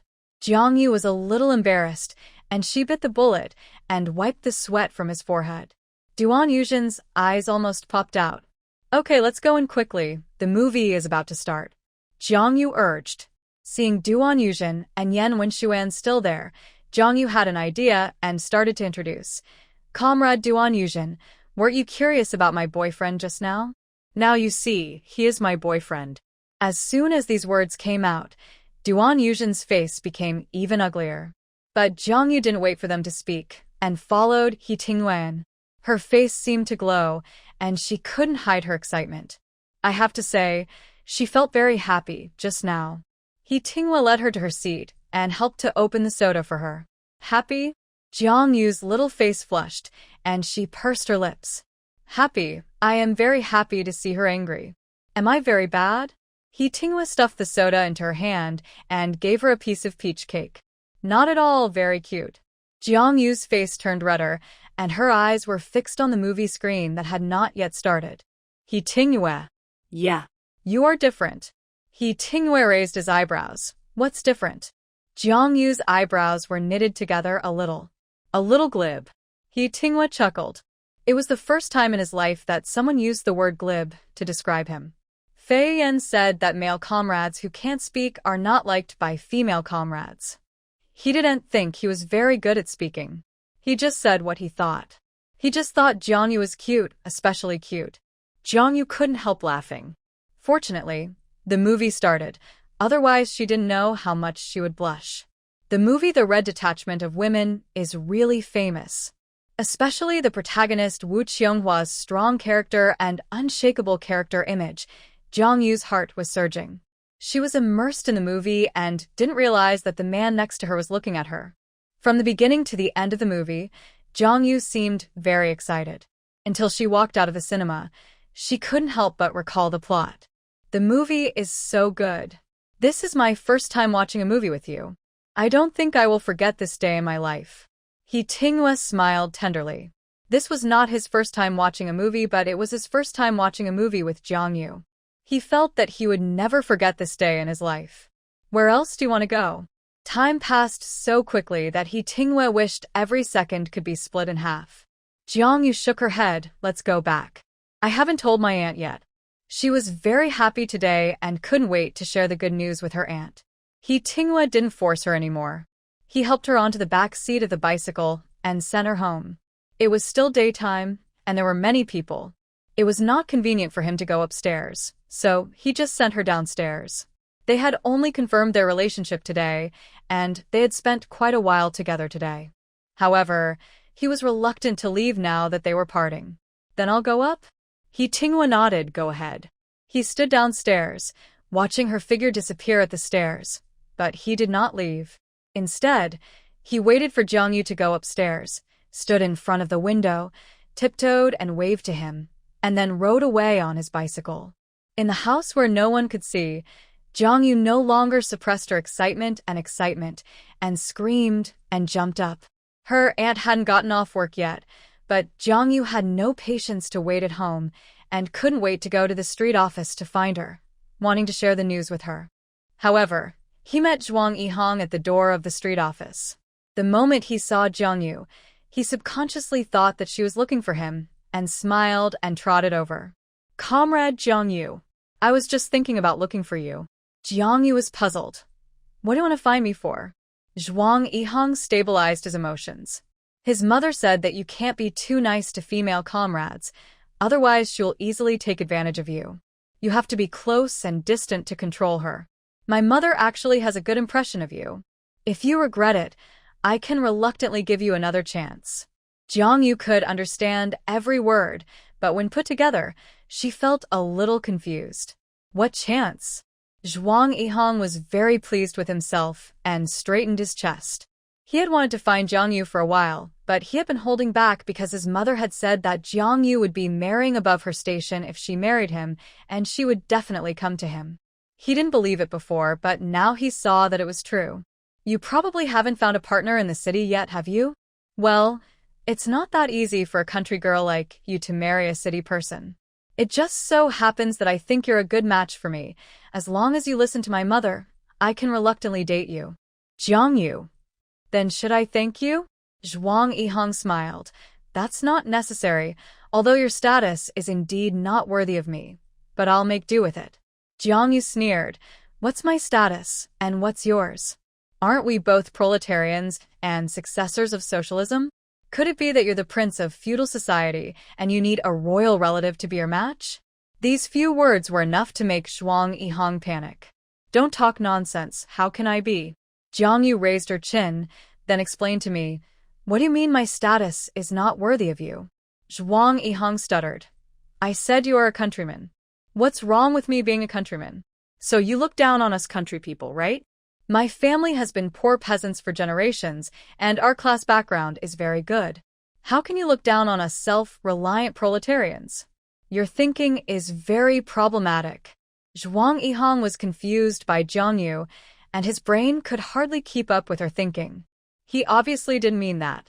In the end, it was Sister Ren who came out and said, Girl, why do you always put labels on people? Don't bully Xiao Zhuang's honesty. Since you are here to make peace, you have to show your attitude. What do you want to do with Xiao? You know, Xiao Zhuang's market is very good. If he didn't fancy you, there would be many girls in the city who want to marry him. Jiang Yu sneered, Sister, if you like him, just take him. When did I say I like him? I already have a partner. Sister Ren was stunned, and then looked at Zhuang Yihang's silly look. What was it that she didn't know? Zhuang Yihang was just wishful thinking, and Jiang Yu didn't like him at all. Then you are here to see Director Yao, right? Yes, please help me call her. Jiang Yu's voice had just fallen, and before Sister Ren could move, Yao Xiangling came out from inside. Let's go. I heard your voice in a room. Jiang Yu smiled and took her hand. Aunt, let's go out to eat today. I have good news to tell you. Their figures gradually walked away, and Zhuang Yihang stared at the back in a daze, not coming back to his senses for a long time. Sister Ren sighed and said, Xiao Zhuang. Don't look at him. He already has a partner. You are not young anymore. How about Sister Ren introduce someone to you? Zhuang Yihang is feeling indescribably lost and a bit unwilling. Who is Jiang Yu's partner? Does he have a formal job? Are his conditions better than his? Why doesn't she like him? What's wrong with him? Okay. Sister Ren, introduce me to a partner, a better female comrade than Jiang Yu. Sister Ren showed disdain. Which girl in the city is not better than her? I have a niece. Her father is the principal of a middle school, and her family conditions are good. Zhuang Yihang pondered carefully. Why does she sound a bit like Zhang Xia? What's her name? Zhang Xia, do you want to meet her? Zhuang Yihang was embarrassed. I know her. But doesn't she have a partner? Sister Ren sneered. They said they broke up, but her parents didn't agree to it. It was Xia who was confused for a while.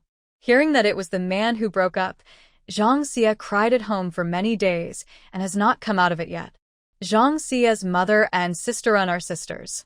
The two decided to marry Zhang Xia off as soon as possible. Zhuang Yihang hesitated for a moment. Would it be bad if he stole his cousin's partner? But Zhang Xia is indeed in good condition. She is pretty, and except for being a little arrogant, her appearance is impeccable. Sister Ren, I have to go home and tell my mother. Okay, go home and ask. On the other side, Jiang Yu and Yao Xiangling came to the state-owned restaurant arm in arm. Jiang Yu felt it was a luxury to come twice in one day. But after Yao Xiangling heard her announce the good news, she felt that she had to celebrate. This is a great thing. Since the relationship has been confirmed, have you said when you will get married? This is mostly the case at this time. After seeing each other and feeling that it is suitable, you can prepare for marriage. When it comes to marriage, Jiang Yu is expectant and shy. Let's get along for a while first. If it is suitable, we can get married next month. Yao Xiangling meant to get married as soon as possible to avoid any unexpected events later. But seeing that Jiang Yu had a plan in mind, she didn't say anything more. It's okay for you to know it in your heart, Aunt. I just hope you're well. That Xiao he is a good person. When you get married in the future, treat him sincerely. Husband and wife should treat each other sincerely. Aunt, I know. He treats me well, and I will treat him well too. Jiang Yu's good mood for the whole day came from He Tingyue. This good mood lasted until the next day. She announced to Xie Feifei the news that she and He Tingyue were dating. Xie Feifei sighed. My cousin is indeed slightly inferior to Section Chief He. He Fian knew the news a long time ago, but she didn't learn it from He Tingyue. Yesterday, Duan Yuzhen returned to the hospital and went to Jiang Ting to tell her about this. Your sister was very upset. Jiang Ting has always felt superior to Jiang Yu, just because she married Fu Xiangyang. She must be angry when Jiang Yu found a partner with better conditions. He Fian took Jiang Yu's arm and tilted her head. Then can I call you sister-in-law in advance? Jiang Yu said angrily. We haven't gotten married yet. It's too early for you to say that. He Fian just smiled and said nothing. She knew her brother.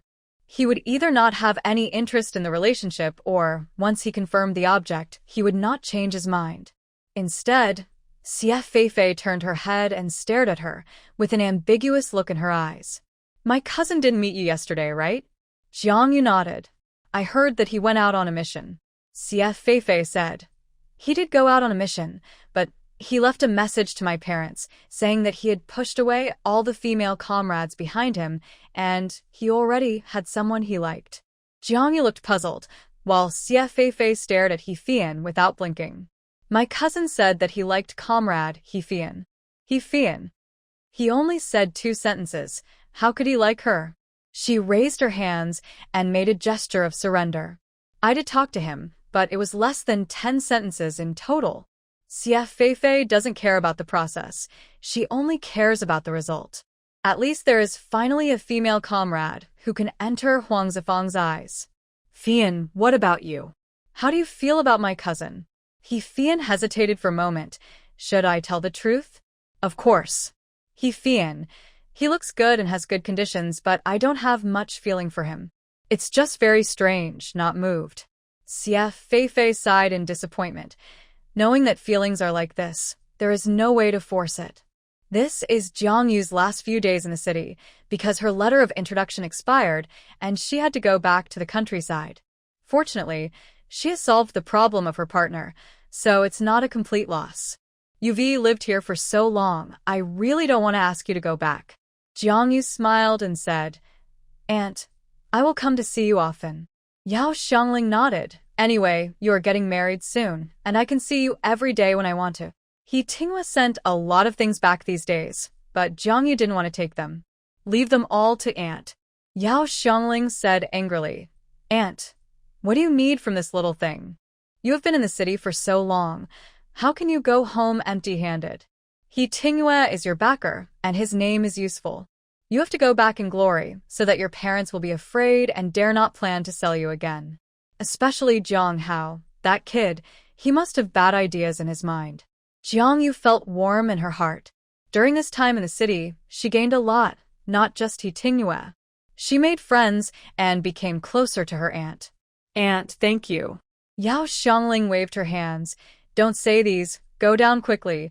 Xiao He is waiting anxiously. Jiang Yu's cheeks were hot, and she went downstairs with her luggage.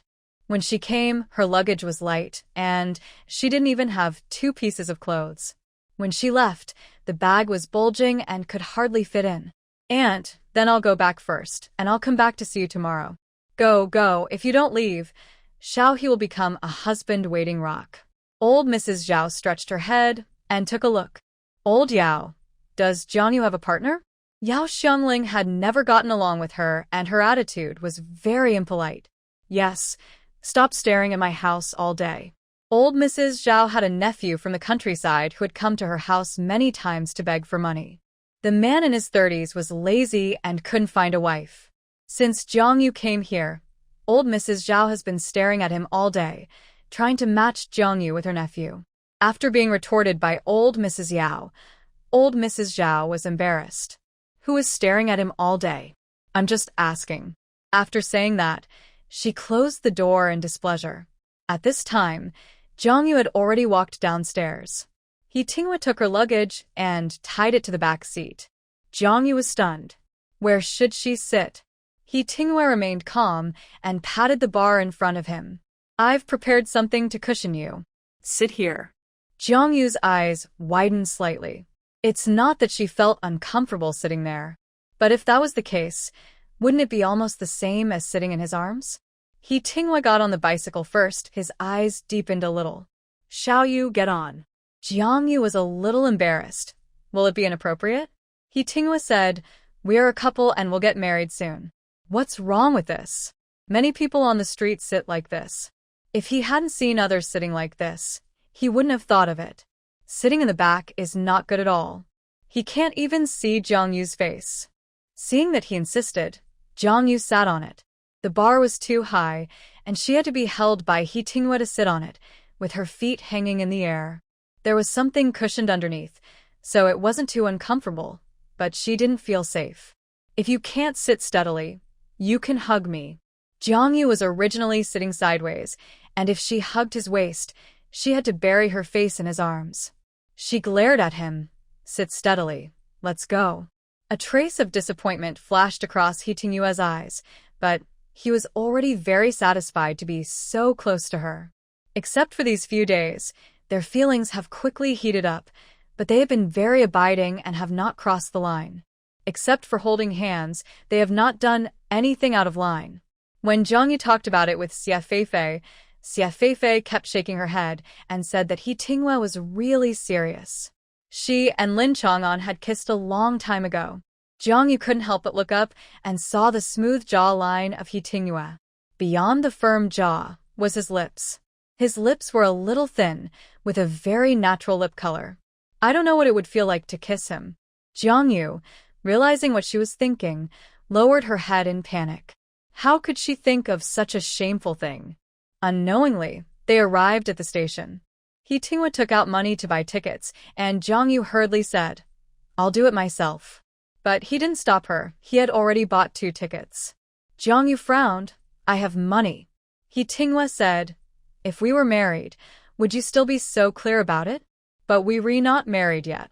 Yao Xiongling gave her 20 yuan and specifically told her that before getting married, she should not always spend gay men's money. After getting married, there will be plenty of opportunities to spend it. But Hee Tinghwa said seriously, in my eyes, you are my wife now, and it is only natural for me to spend money on you. Jongyu blushed again, almost steaming with heat, and glared at him without any deterrence. Don't talk nonsense. Okay, let's get on the bus first and get a good seat. Jongyu realized that he actually bought 2 tickets. Are you going too? Hee Tinghwa put away his luggage, led her to the bus, let her sit by the window, and open the window. In addition to carrying people, buses these days can also carry all kinds of livestock. They're filled with all kinds of smells and are very stinking. Can I take you home? He had this idea from the beginning. Jongyu didn't say yes or no, but asked, why? She simply felt it was a bit troublesome. It takes more than an hour to get to Funan Commune from the city, and another half an hour to walk back home from Funan Commune. It's too troublesome. Hee Tinghwa whispered, there are many reasons. Jongyu bit her lip and tilted her head. Let's talk about the first one first. I can't bear to leave you, and I want to spend more time with you. Not only were his words blunt, but his eyes were also very straightforward and full of aggression. Jongyu turned her eyes away nervously, her red lips slightly pouted. You always talk nonsense, and you learn bad things from others. Hee Tinghwa smiled softly, turned his head, and his warm breath hit her earlobe. There is no imperfection in Jongyu's body. Even her ears are small and delicate, like shells. I never talk nonsense. Jongyu glanced at him. What about the second reason? Hee Tinghwa's eyes darkened a little. I'm worried about your family. I have to tell them that you are my future daughter-in-law, so that they dare not touch you. This is a declaration of sovereignty, and it is also to protect Jongyu. After all, Zhang Hao has a previous experience, and he is worried. Hee Tinghwa wanted to marry Jongyu home immediately and love her well. But if you go home with me, there will be no room for regret. Jongyu whispered. This made He Tingyue unhappy. Do you still leave room for yourself to regret? His question stunned Jiangyu. How did he learn to turn the tables? I didn't. When it comes to dating, female comrades are at a greater disadvantage. I have told many people. Even if He Tingyue doesn't go this time, she will tell the villagers openly that she is a partner. He Tingyue is a little satisfied. I have never thought about regretting. On the National Day, I will go to your house to propose marriage, okay? Jiangyu nodded with full of expectations. Okay. After getting the response, He Tingyue felt a surge of heat in his heart, as if his blood was boiling. His eyes were burning, as if they were scorching hot enough to melt Jiangyu. He turned his eyes away, his Adam's apple rolling. Wait a little longer, wait until we get married. The bus swayed all the way and finally arrived at Funan Commune. Jiangyu had taken the bus many times, but still felt like vomiting, and barely held it back. She thought she had to walk back from the commune, but He Tingyue borrowed a bicycle from somewhere. Get on. There were many people in Nanhe village, and they all knew each other. This time, He Tingyue didn't let her sit in the front, but put the luggage in front. As soon as they arrived at the entrance of Nanhe village, a villager recognized Jiangyu. Oh, isn't this Jiangyu from the old Jiang family? Is it Jiangyu? I almost couldn't recognize her after going to the city.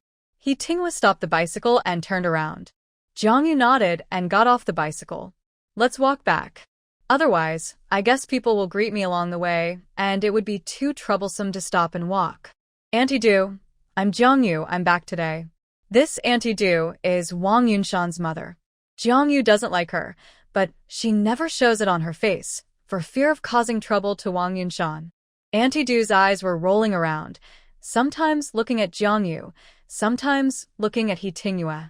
It's not that she wasn't curious, it's really that He Tingyue's aura was too strong, so she didn't dare to look at him too much. This is... Jiangyu introduced generously. This is my boyfriend, He Tingyue. Auntie Du opened her mouth wide, obviously very surprised. Boyfriend? She screamed, almost breaking her voice. Where are you from? Brought back from the city? What unit?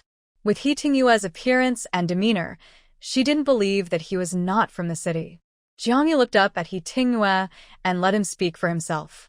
He Tingyue said, Auntie, I work at the second National Cotton Mill. Auntie Du exclaimed again. It was because the National Cotton Mill No. 2 was too famous. In the entire North City, if you were to say which units everyone wanted to work for the most, it would be the Steel Mill and the National Cotton Mill. These were large units with very prestigious jobs. Andy, let's not talk about it anymore. I have to go home first. Jiangyu didn't want to say more, so he took He Tingyue and left. Auntie Du was left standing alone on the side of the road, muttering. Could it be that the ancestors of the Jiang family were blessed with good fortune? They got a pair of twins, and both of them married into the city. Then think about her Zhaodi. After choosing so many, she actually chose a fool. What a sin! It is said that the brain has been cured later, but a fool is a fool, and she does not believe that he can be cured. It would be fine if he had money, but the family conditions are not that good. Of course, Jiangyu is not aware of this for the time being.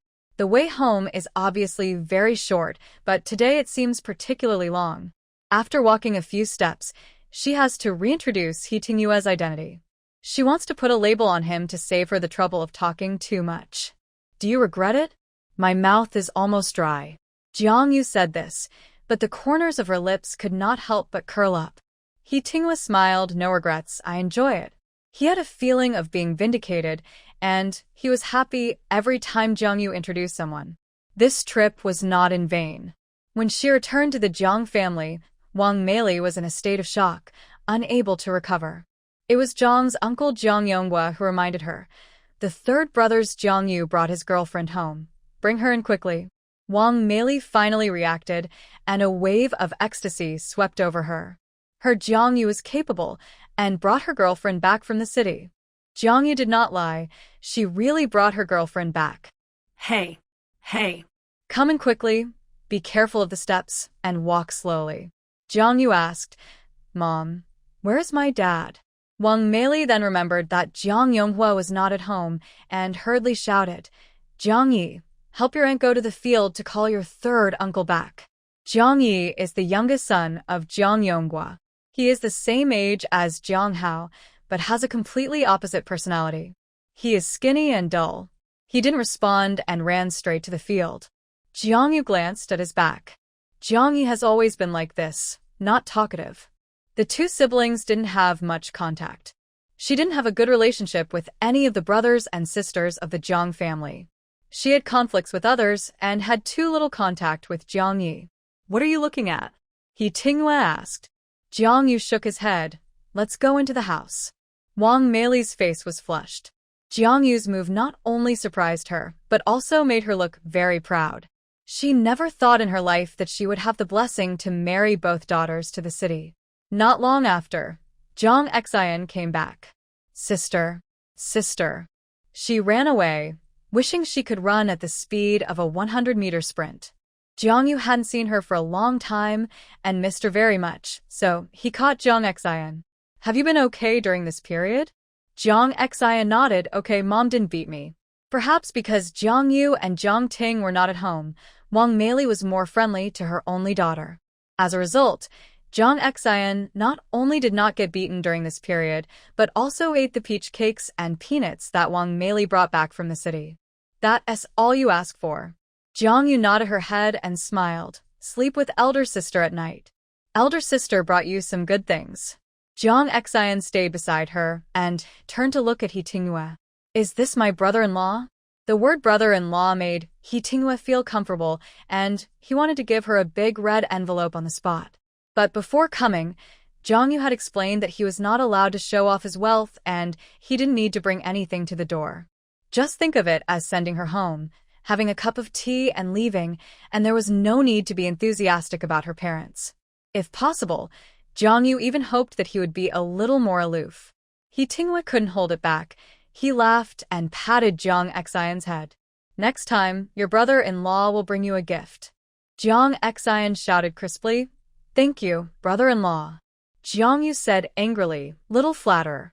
Jiang Xian is young and a little darker than Jiang Yu, but her almond eyes are big and bright, with some shadows of Jiang Yu, and you can vaguely see that she is a little beauty.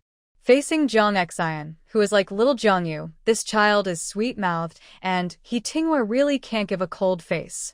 Not long after, Jiang Yonghua and Jiang Hao hurried back, followed by Jiang Yu's second uncle and his family. Well, today the whole Jiang family is here. Jiang Yonghua couldn't hide his joy on his face. He was much calmer than Wang Meili, and stretched out his hand to He Tinghua. Little he, right? I'm Jiang Yu's father. He Tinghua followed and stretched out his hand to shake it. He Tinghua. Jiang Yonghua touched the thick calluses on his palm, and his eyes flashed slightly. He had a hunch that Jiang Yu's partner was probably not simple. Mother, why don't you make a cup of sugar water quickly? How can you let little he stand there? Wang Meili slapped her head and smiled with her teeth showing. Look at me. I'm just happy. I'll go right away. Jiang Yu said, Mom, I want one too. Wang Meili rarely did not scold her and quickly said, Yes, I'll make you a cup too. But she did not mention making one for Jiang Hao, which made him very unhappy. They had never been so enthusiastic when Duan came to the house before. Jiang Yu could feel that Wang Meili was really happy. From the sugar water she made, she knew that she put a lot of sugar in it. As soon as the sugar water was put down, Jiang Yonghua began to order again. Go ask the team leader's family if you can ask Guangsai to buy meat and keep Xiaohe at home for dinner today. He Guangsai was the team leader's son who worked in the meat processing plant. Before Wang Meili moved, Jiang Yu stopped her. He doesn't eat at home. He has to leave after drinking a glass of water. He came here today to send me home, so he can't stay any longer. Jiang Yonghua and Wang Meili's smiles froze, and they looked at He Tinghua as if asking for his opinion. He Tinghua said indifferently, What Jiang Yu means is what I mean. Last time Jiang Yu got into an accident on the way home, it was me who helped her. This time, when I heard she was going home, I was worried, so I followed her to check on her. When he wasn't smiling, his aura was a little heavy, making people breathless. His sharp eyes seemed to be scanning Jiang Hao. Everyone knew the meaning behind his words. He was talking about Jiang Hao. Wang Meili smiled awkwardly. What can happen when you go back to your own home? Jiang Yu didn't give them much chance and said directly, You should go back first, otherwise you will miss the bus to work. He Tinghua stood up and wanted to look at her greedily for a while longer. But he knew clearly that it was time to go. Then I'll go back first and visit her formally another day. As for the next time I come, it will naturally be to propose marriage. He Tinghua turned to look at Jiang Yonghua. Uncle, I'll ask you to take care of Jiang Yu during this period. Jiang Yonghua nodded silently, feeling uncomfortable in his heart. The reason was simple, only because He Tinghua had no respect for his future father-in-law, and he didn't even take him seriously. It must be because of what Jiang Hao did before, and he was angry with him. But with so many people watching, no matter how unhappy he was, he had to pretend to be happy. Shall he walk slowly and be careful? He Tinghua didn't respond. He just glanced at Jiang Yu and rode away on his bicycle. Jiang Yonghua had a sullen face and walked into the house with his hands behind his back. Yang Suilon sneered. I thought Jiang Yu had found a good partner. Look at the way he looks down on people. Will he be able to help Jiang Hao in the future? I certainly don't believe it. Wang Meili spat at her. Whether he helps Jiang Hao or not is my family's business. Why are you talking about it? No matter how sour you are, he is still Jiang Yu's partner, and it will never be your Jiang Li's turn. Jiang Li is Yang Suilon's daughter, 1 year older than Jiang Yu. Yang Suilon has a daughter who never focuses on the male and female, and it hurts Jiang Li very much. It hurts to hurt her daughter. She didn't want to think about it. Jiang Yu and Jiang Ting grew well for the twins, and they were all nothing in the city. Yang Suilon was even more angry. You run. Don't go home with the ability for a lifetime. The old lady is not your son. It was already past noon when Jiang Li got up and walked out of the house yawning. Mom, why are you so angry so early in the morning? Jiang Li looked like Yang Suilon, with squinting eyes and limited ability to open her eyes wide. Thinking of Wang Meili's smug look, Yang Suilon was so angry that she pushed her forehead hard. The more she looked at her, the angrier she got. You still want to sleep? Do you know that Jiang Yu has brought a girlfriend back? Jiang Li was stunned. Whose girlfriend? A girlfriend in the city. She works in the second factory, has a good appearance and figure. Jiang Yu got a great bargain. The more Yang Suilon talked, the more jealous she felt. How come the person who got a bargain wasn't Jiang Li? She was not the only one who was jealous. Jiang Li almost bit her teeth to pieces. Didn't Jiang Ting just marry a city guy? This city guy is not the cabbage grown in the field. Yang Suilon snorted coldly. I knew Jiang Yu looked like that. She's not a decent woman at first glance. Who knows how she could hook someone up? Alas, we decent people can't do such a thing. Jiang Li bit her lip. Mom, please ask the matchmaker to introduce me to someone. Jiang Yu is about to get married, and I don't even have a partner. Yang Suilon was also worried. After hesitating for a moment, she said, How about finding someone from the countryside? If the conditions are acceptable, we'll just put up with it. No, I want to marry a city person. I want to marry a city person. Yang Suilon felt miserable. It's not like I didn't introduce you to someone before, but you didn't like any of them. What can I do? Jiang Li snorted. Those people have crooked eyes and mouths, or they are too short. Not to mention me. You probably wouldn't like them. Yang Suilon sighed, and He Tinghua's face appeared in her mind. It would be great if Jiang Yu's partner was yours. Jiang Li's mind moved. Is her boyfriend really that good? Yang Suilon gave a thumbs up. I've seen so many men, and his figure and appearance are definitely this good. Mom, then think of a way to let Jiang Yu give this boyfriend to me. Jiang Li pleada. Yang Suilon frowned and shook her head. How could this boyfriend be given up? Jiang Yu would definitely not be willing. Jiang Li's half-pleading and half-threatening tone could not be resisted. Mom, please love me again. If I have such a son-in-law, you and my dad will also have face. If I can't find such an outstanding man, I will never get married in the future. I will cut my hair and become a nun at home. Yang Suilon slapped her in frustration. What good or bad words are you talking about? Can you say that casually? Let me think about it again. This is not something I can do just by thinking about it. Jiang Yu knew nothing about the mother and daughter's plan. When she came back this time, Yao Xiangling stuffed a lot of things into her. Most of them were snacks, and there were 3 bags of peach cakes alone. Wang Meili stretched out her hand without saying a word, trying to take Jiang Yu's luggage bag, but Jiang Yu dodged. Mom, I brought these things back, and I want to distribute them myself. Jiang Hao grinned dissatisfiedly. Sister, how long have you been in the city, and you don't consider yourself a daughter?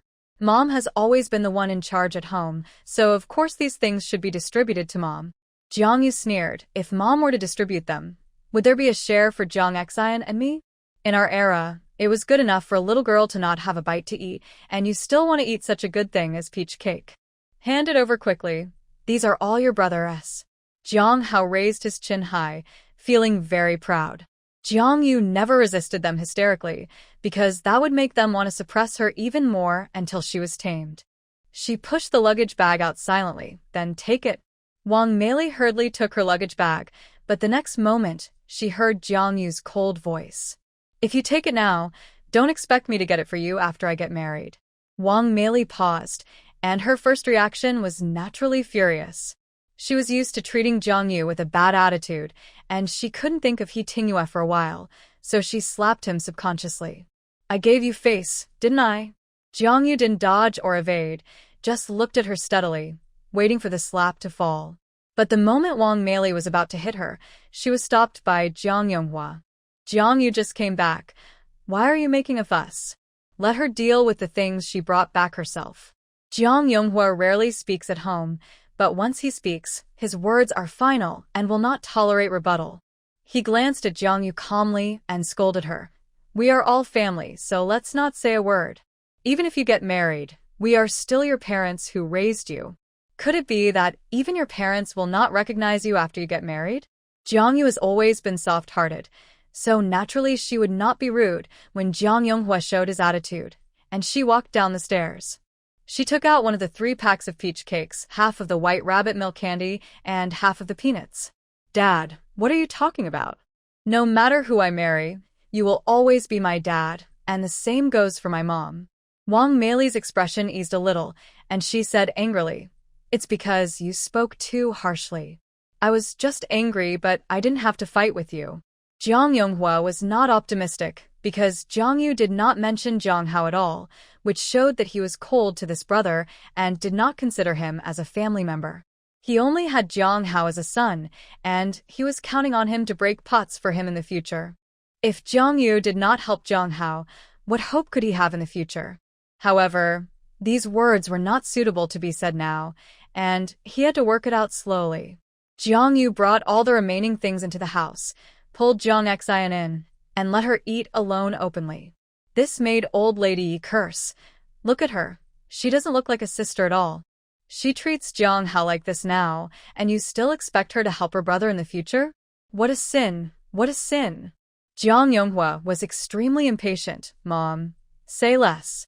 Jiang Yu is like this, and it's all because of this brat. But he only scolded a few words. After all, Jiang Hao was his biological son. He only had such a precious egg. What else could he do? Jiang Yu turned a deaf ear to what old lady Yi said. She packed some peach cakes and milk candies and went out to find Wang Yunshan. The 2 sisters had not seen each other for a long time, and they went to the secret base hand in hand. Wang Yunshan nibbled on the peach cake and exclaimed, It's delicious.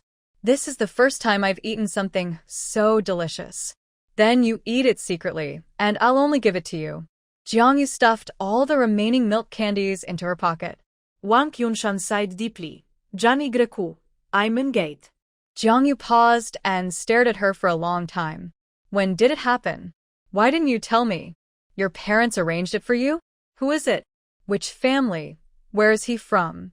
A series of questions made Wang Yunshan laugh. Which question do you want me to answer first? Jiang Yu said with a stern face. Start with the first question. Wang Yunshan said, When the Du family attacked you, I wanted to go to the city to see you, and I was hit by him on the way on a bicycle.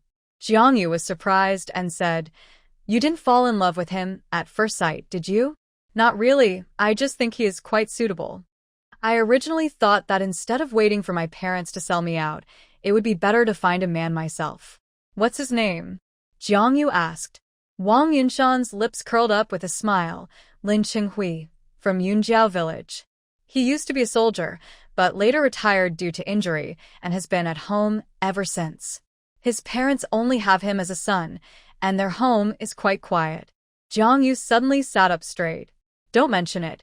She had actually heard of this name. Wang Yunshan. He is a fool, right? Are you crazy? What kind of vision? Do you have to pick a fool? Wang Yunshan didn't expect that she had heard of Lin Qinghui before, and hurriedly explained. He was injured and broke his head before, and was stupid for a few years, but he has recovered now. I promise that he is a normal person now, otherwise I would never marry him. If you don't believe me, I will take you to see him next time. Jiang Yu frowned. Are you sure? Have you been to the hospital for a checkup? What if he is sometimes better and sometimes worse? Wang Yunshan was not as worried as her. With her current conditions, it was good enough for her to find Lin Qinghui. Although Lin Qinghui was stupid for a few years, he had a high position in the army and saved a lot of family wealth. His parents were also open-minded. Anyway, Wang Yunshan felt that they were not bad after getting to know them. Don't worry, I chose the man myself. Even if he doesn't live well in the future, I will accept him. What do you want to accept? If you don't live well, come to me and divorce him. Jiang Yu knocked her head. Wang Yunshan smiled from ear to ear and hugged her. Jiang Yu, I like you so much. Jiang Yu put away her smile, and a bitter feeling rose in her heart. A big part of the reason why she and Wang Yunshan could become good friends was that they had similar families of origin, and they just clung to each other for warmth. They had the same feelings for each other, and hoped that the other would live a good life. Yunshan, I'm not kidding you. If you are unhappy, come to me. Yeah, I know. When I get married, the first thing I will do is to transfer my household registration. I will change my name. I am no longer Wang Zhaodi. I am Wang Yunshan. Jiang Yu confirmed again and again, and was relieved to see that she was indeed not unhappy. Let's not talk about me. Don't you have a partner too? Tell me about him too.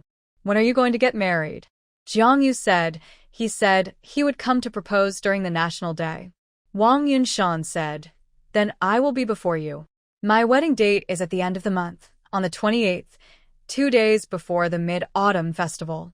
Jiang Yu didn't expect it to be so soon, and she felt a little lost. Getting married means that they will go their separate ways and rush to a new life. It has only been a few days, and I haven't bought you a gift yet. Wang Yunshan smiled and said, I will be very happy if you can come to accompany me on my wedding day. No, that won't work. You must have some dowry items. I'll go to the department store to buy them for you. Wang Yunshan didn't want to force it and asked doubtfully, do you have money?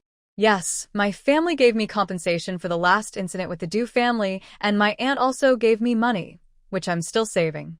Jiang Yu patted his pockets, looking generous. Jiang Yu was not joking when he said he wanted to buy some makeup for Wang Yunshan. Seeing that the wedding date was approaching, she didn't have much time to buy things. The next day, she took Jiang Xin and prepared to take a bus to the city. Jiang Yonghua thought she was going to find He Tingyue and hurriedly asked Wang Meili to pick some vegetables and fruits from the vegetable garden to bring in. These things would have to be snatched in the city, and they might not be available. Jiang Yu originally wanted to say that He Tingyue's family basically didn't cook, so there was no need to bring these. But when he saw Wang Meili picking them with a smile, he swallowed his refusal. Jiang Hao looked at Wang Meili filling a large bag of vegetables and curled his lips. Mom, is it too much? Wang Meili slapped her in the face. What do you mean by too much? Your brother-in-law has 3 little ones at home. Last night, the captain went to Jiang Yonghua's house and revealed He Tingyue's identity. His son works in the meat processing plant, which is not far from the second factory, and you can find out with a little inquiry. He Tingyue is actually the head of the security department. That means he is an official in the second national cotton factory, a person that the captain can't even talk to. Wang Meili still remembers the captain's envious look yesterday. Yonghua, Jiang Yu is a good girl. You will enjoy happiness in the future. Because of these few words, Jiang Yonghua warned her not to offend Jiang Yu. Even if she was pretending, she had to pretend to be kind. According to He Tingyue's attitude towards Jiangyu, he must love Jiangyu, and getting married is a matter of time. When Jiang Yonghua thought that she would have a son-in-law who would be a section chief in the future, she felt her back straightened. Jiangyu went out with her things and called Jiang Xian. They didn't go far when they turned around and were stopped by Jiang Li. "Jiangyu, where are you going?" She bribed a few little brats in the village and was eyeing Jiangyu. When she heard that Jiangyu was going to the city, she specially put on her most beautiful floral shirt, braided her hair into pigtails, and even wore new cloth shoes on her feet. "Sister Li, I'm taking Jiang Xian to the city to buy some things." Jiang Li smiled and narrowed her eyes. Her gaze fell on the bag in her hand. If it was just to buy things, who would bring so many vegetables? They must be gifts for others. "I just happen to be going to the city too. Let's go together." Going to the city is not exclusive to Jiangyu. Of course, she would not be so overbearing as to not let Jiang Li go. "Okay, then we'll go together." As soon as the bus came, Jiangyu pulled Jiang Xian up and squeezed in to get a good seat. The two sisters sat together, and Jiang Li just sat in the back. But it was inconvenient to talk to Jiangyu like this, and she had a lot of things she wanted to inquire about. Later, thinking that there weren't many people anyway, she just stood next to Jiangyu and talked to her. "Jiangyu, I heard that you have a partner." Jiangyu hummed, not wanting to say more. Jiang Li was not afraid of the awkward silence and continued to ask what she wanted to know. "What's your boyfriend's name? Where does he live? What does he do in the second factory? Is he a high-ranking position?" Jiangyu. Instead, it was Jiang Xian who looked up at her. "Sister Li, you seem to be checking the household registration. Why are you so concerned about my brother-in-law? I've never seen you care about us like this." Her innocent eyes made Jiang Li's thoughts look even more dirty. Jiang Li hurriedly turned her eyes away. "I don't have any other thoughts. I just asked casually. This is not a casual chat." Jiang Xian said, "Oh, I didn't say you had any other thoughts. Why do you take it personally?" Jiang Li was choked and glared at her angrily. "Your sister hasn't said anything. Only you have a mouth." Jiang Xian pouted. "My sister is almost asleep. She has no time to deal with you." "Sister Li, why don't you go back and sit down? There are almost no seats left." Not many people get on the bus from Funan Commune, but many people will wait for the bus halfway, so this bus will stop at several stations along the way. Often there are no seats left at the end, and everyone is standing and squeezing. Jiang Li hadn't gotten an answer yet, so she was not willing to do it. But when she saw Jiangyu closing his eyes and breathing evenly, as if he was really asleep, she had to turn around and go back to her seat. As soon as she turned around, she found that an old lady used to sit in her original seat. She walked over unhappily. "Auntie, this is my seat." The old lady glanced at her. "What a joke. There was no one here when I sat here. How did it become your seat? Otherwise, you can shout and see if it responds to you." Jiang Li widened her eyes in disbelief and laughed ridiculously. "I left a bag at this seat. I came here before you, and I occupy this seat." The old lady crossed her arms and looked like she was not someone you could mess with. "I didn't see any bag when I sat down. And this is a bus. There is no such thing as occupying a seat. Even if you go to the police station, I'm still right." Jiang Li snorted coldly. "I just put the bag down, and there are still 10 yuan in my bag. Get up quickly and give me back the bag." The auntie was immediately furious. "What do you mean by this? Do you want to accuse me of stealing your money?" I said, "I didn't see any bag at all, let alone take your bag, and there is no such thing as using a bag to take up a seat on this bus." She claimed to be a civilized person, but now she was so angry at Jiang Li that she wanted to swear. Seeing that the atmosphere between the two was getting tense, Jiang Li's voice became louder. "You took my bag, stole my money, and took up my seat. You still don't admit it. If you don't return my money, we will go to the police station to argue." As soon as she said this, everyone in the car turned around and looked at the auntie. The auntie was so angry that her face turned red because Jiang Li was so righteous and confident, and she took the initiative to accuse people, making people believe her involuntarily. The auntie had no way to prove her innocence, so she could only say dryly, "I didn't take your bag." At this time someone said, "Is there a bag under the seat?" Jiangli bent down and took out the bag. She opened it in front of everyone and found it was empty. Where's my money? Auntie, you not only took my seat, but also stole my money. Not only did you throw my bag on the ground, but you also pretended not to see it. How could there be such a bad person like you? The auntie stood up suddenly and tried her best to defend herself. I really didn't see your bag when I sat down. Maybe the money in the bag was gone before I sat down. From the beginning to the end, except for me, you are the only one sitting here. If not you, who else could have taken it? I don't care. You must give me my money back today. Not only Jiangli, but also other passengers around her started to help. Auntie, you have taken someone's money since you took their seat? Give the money back to them. It's 10 yuan. The little girl is about to cry. It's not easy for this girl. You are an elder, but you still steal their money. Do you have any shame? The old lady touched her chest, almost rolled her eyes, and fainted. Jiangli sneered, Annie, there's no point pretending to faint. You have to give me my money back. The old lady almost suffocated to death after hearing what Jiangli said. She sat down with her hands on her chest, crying, Oh my God, I'm going to be wrongly killed. I just lack these 10 yuan. How could I steal your money? Jiangyu opened his eyes, looked ahead, and saw the sign of the police station. Annie, the police station is just ahead. Otherwise ask the driver to stop, and you can ask the police to take charge. When the old lady heard this, her eyes lit up and she grabbed Jiang Li's wrist. This girl is right. Let's go to the police station. The police will always clear my name. Now, Jiang Li was the one who panicked. Why go to the police station? As long as you give me back the 10 yuan, I won't bother with you about this matter. She hated Jiang Yu in her heart.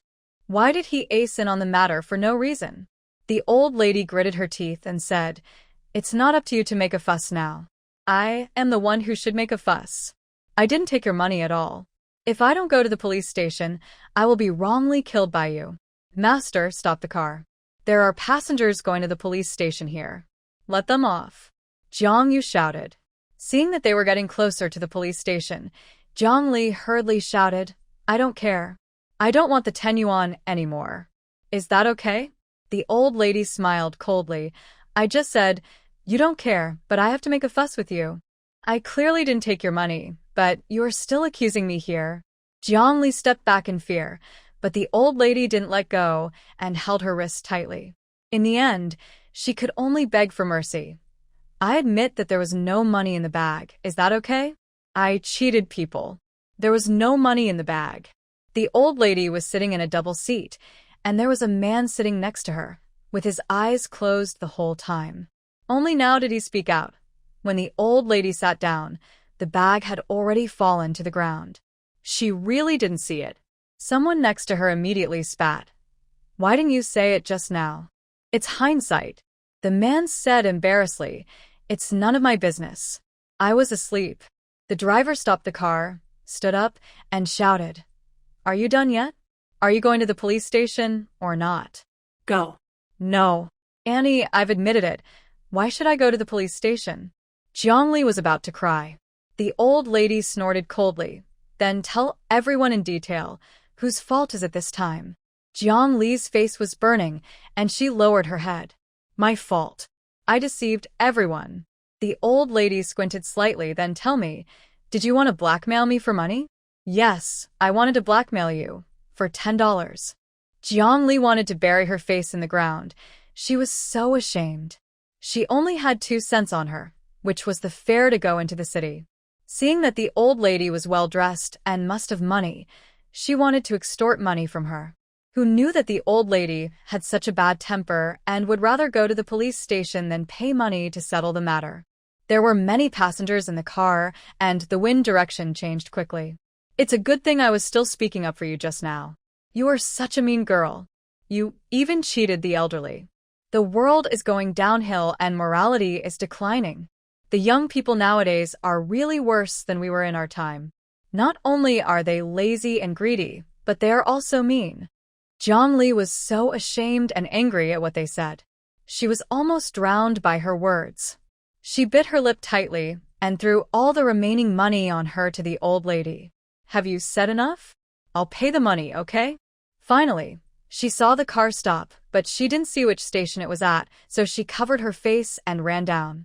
The aunt sat down again, her anger still not subsided, her chest heaving rapidly, and she sneered. Who cares about a dime? But she didn't forget to thank Jiangyu. My girl, thank you so much for what you did just now. Jiangyu smiled and turned around. I just said a few words. It's not worth your thanks. I knew at a glance that you were wronged. The aunt raised her eyebrows and asked curiously, how can you be so sure? What if I really stole the money? That's impossible. Jiangyu shook her head. Can you tell me in detail? First of all, aunt, you look like a decent person, educated and well-educated, with a good temperament. Not only do you have $10, but you can't do anything sneaky. As for the second one, I know her, and I know she definitely can't come up with 10 yuan. The aunt was flattered by her and smiled from ear to ear. You are a good talker, my girl. When I was young, I was the lead dancer of the art troupe. My family was well off, so I wouldn't steal for 10 yuan. Jiangyu smiled and nodded. She was not flattering deliberately. The aunt was dressed very decently and wore a gold ring on her hand. At this time, the limelight was tight, but she didn't take off the ring, which showed that her family had a certain background. How could such an aunt steal 10 yuan? At this time, a female comrade next to her questioned, since you know so much, why didn't you say a few words for this aunt just now? Jiangyu pulled the corner of her lip. Is it useful for me to speak for the aunt? Will you believe it? You won't. You will only scold me. Instead of arguing here, it is better to go to the police station and let the police judge, which is the most useful. The aunt shouted. Well said. My daughter, I really like you. Are you married? I have a grandson at home. Jiangyu immediately said, Aunt, I have a partner and will get married soon. Aunt was extremely disappointed. What a pity. She was reluctant to let go of Jiangyu's hand until she got off the car. My last name is Zhou and my husband's last name is Zheng. We live in Nanjia. If you want to find me, just ask people for Aunt Zhou. Everyone knows me. Jiangyu smiled and nodded. Okay, please go slowly. She and Aunt Zhou were going in different directions. People living in Nanjia all lived in separate houses, which was different from the slums. Jiang Xian asked, Sister, where are we going now? Jiangyu said, Send this dish to your brother-in-law first, then we will go to my aunt and get a piece of cloth to make you a dress. Jiang Xian was young, and clothes were easy to make. With a sewing machine, she could do it in a few seconds. Sister, will you make it for me? Jiang Xian couldn't believe it. Really make it for me? Jiangyu put his arm around her shoulders, feeling both amused and distressed. Yes, we're making it for you, and only for you. We'll leave it loose and make it longer so you can grow taller in the future. Jiang Xian couldn't believe it, because all the clothes she was wearing were old. She and Jiang Ting wore old clothes that others didn't want, and they were given to Jiang Xian after they were worn. When the clothes came to Jiang Xian's hands, there were so many patches all over her body. At that time, Jiang Xian already knew what was beautiful and what was ugly. She felt inferior after being laughed at and didn't want to go to school. She asked Wang Meili for a dress without patches and was beaten. The two sisters came to the slum, and Aunt Sue came out first. It's Jiangyu, why are you here? Lin Hongxia sneered. Who else can I find? Chief He. He hasn't even entered the house yet, and you're bringing your poor relatives to ask for money? Jiang Xian pursed her lips and hid behind Jiangyu. Jiangyu was not afraid of being looked down upon, and replied openly, Aunt Lin, even if it is to beg for money, my sister will only come to the He family and will never come to the Fu family. You can rest assured. My sister is not Jiang Ting, who is interested in all kinds of garbage. Jiangyu will not give in to them just because she is about to marry He Tingyue. It is best to live in peace. They took the initiative to make trouble, and Jiangyu did not intend to endure it. Lin Hongxia was not a person who was good at talking. She had a high seniority in this compound, and everyone respected her. You are indeed a country bumpkin, without any education. She originally wanted to stab Jiangyu twice, but she didn't expect to be very angry. Jiangyu looked up at her and raised his chin slightly. Annie looks down on country people so much. Why do you find a country girl as your daughter-in-law? I think Jiang Ting marrying Fu Xiangyang is also a high-class marriage in your eyes. If so, why do you still want to find a wife from the countryside? Could it be that Fu Xiangyang is ill? She hit the nail on the head, causing Lin Hongxia's face to change drastically. It would have been fine if she hadn't been right, but Jiang Yu happened to be right. She quickly came down the stairs, stepped on a banana peel without noticing, and landed on her ace. Lin Hongxia screamed in pain like a pig being slaughtered, and she felt as if her ace was about to split. Jiang Ting. Jiang Ting, are you a dead person? Your mother-in-law is being bullied like this, and you're just pretending to be dead in there. Only Su Lihua looked curious. Old Lin, what Jiang Yu said can't be true. Is there something wrong with your Xiangyang? Lin Hongxia panted and spat heavily. Nonsense, my Xiangyang is fine. What can be wrong with him? Jiang Ting hurriedly ran out of the house with her hands on her hips. Aunt Su, there are some things that can't be said casually. Whether Xiangyang has a problem or not, I'm his bedmate. How can I not know? If there really is a problem, can I marry him? Lin Hongxia yelled. Stop talking, help me up.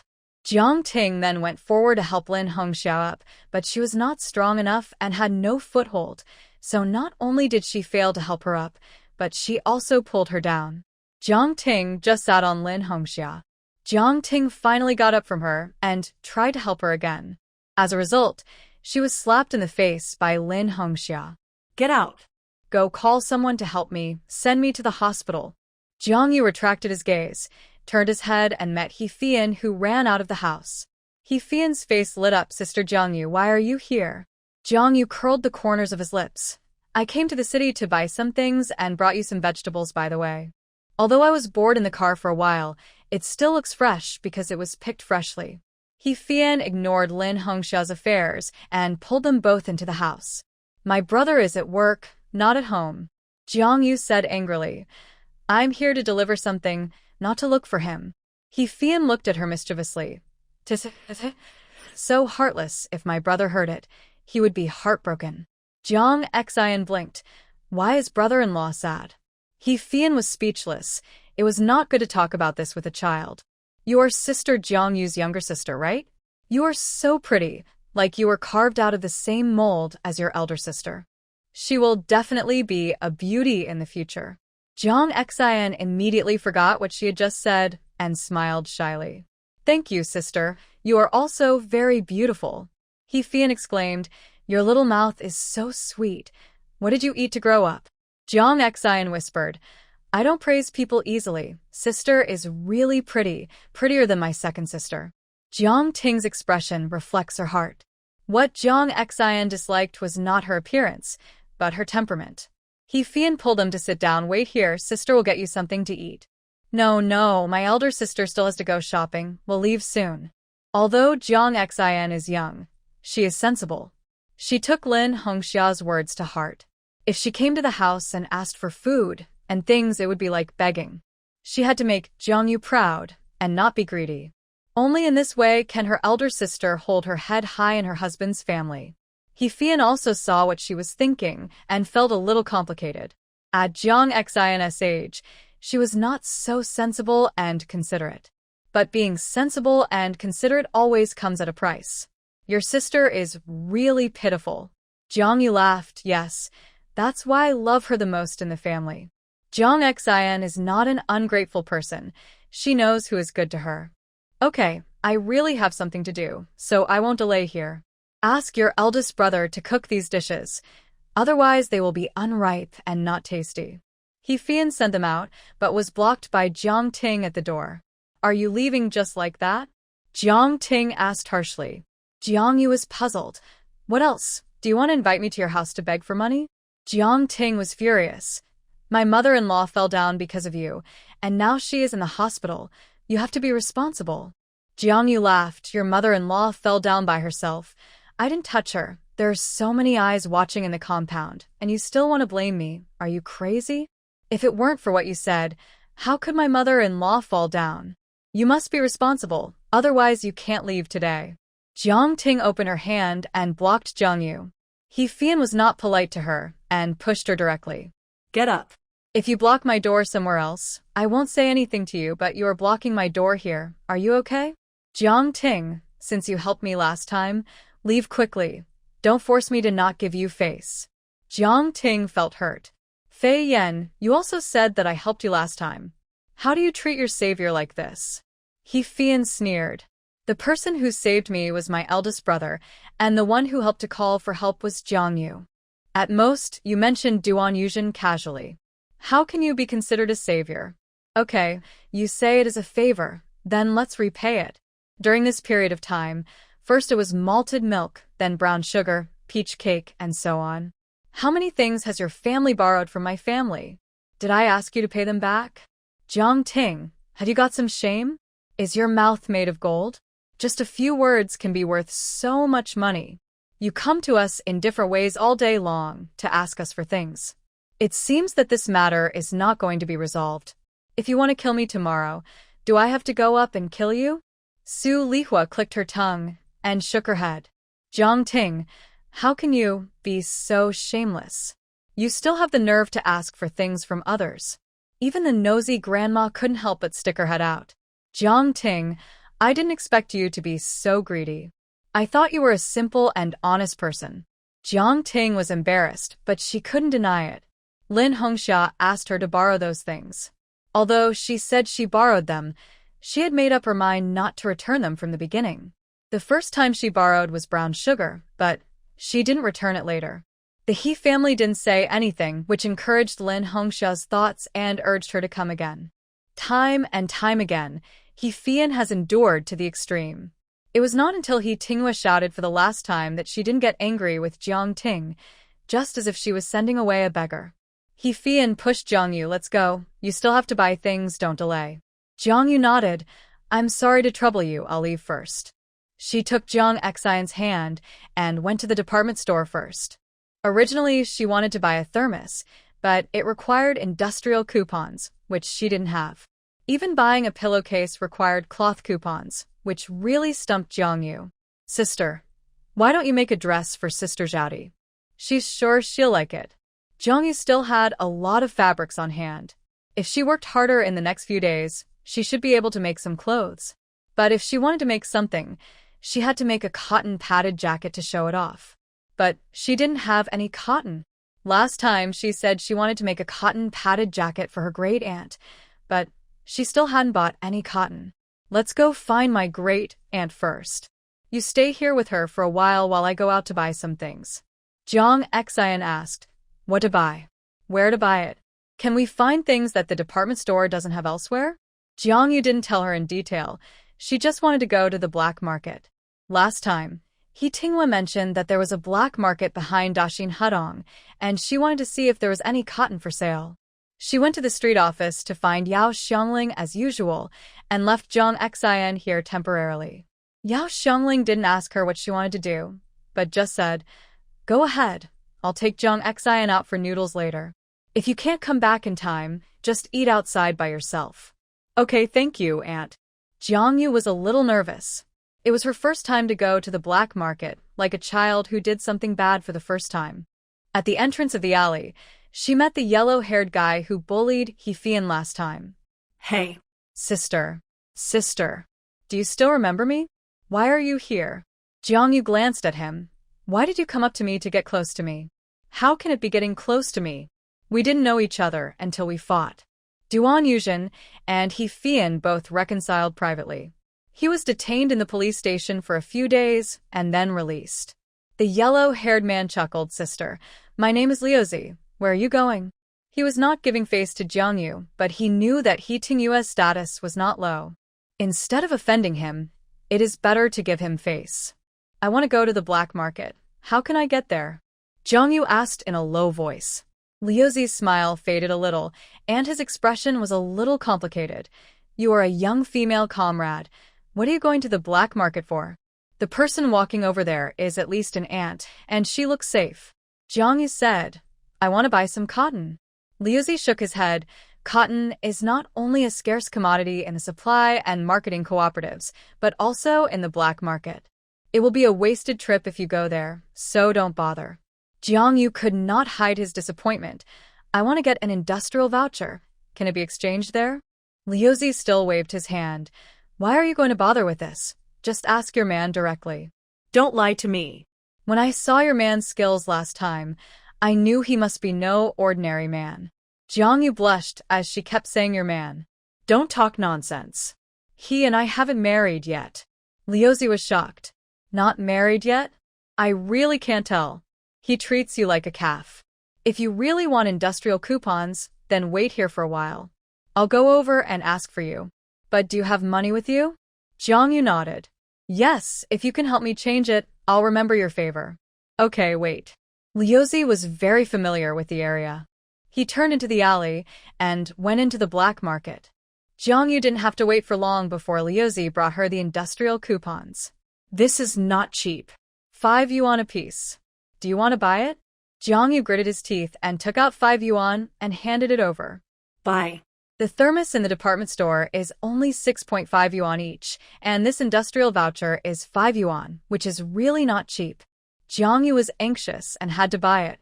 One hand handed over the money, and the other hand received the goods. Jiang Yu. This angry voice came, and Jiang Yu was so scared that she almost couldn't hold the industrial voucher. She hurriedly put her hands behind her back, looked at He Tingyue in panic, and lowered her head like a child who had done something wrong. Liu Zi even raised his hands and made a gesture of surrender. Brother, I didn't do anything. No wonder he was so scared. The arm that was injured by He Tingyue last time still hurts. He Tingyue got off the bicycle and walked straight to Jiang Yu with a serious expression. What are you doing here? It was not until he returned home that he heard He Fian say that Jiang Yu had gone to the city.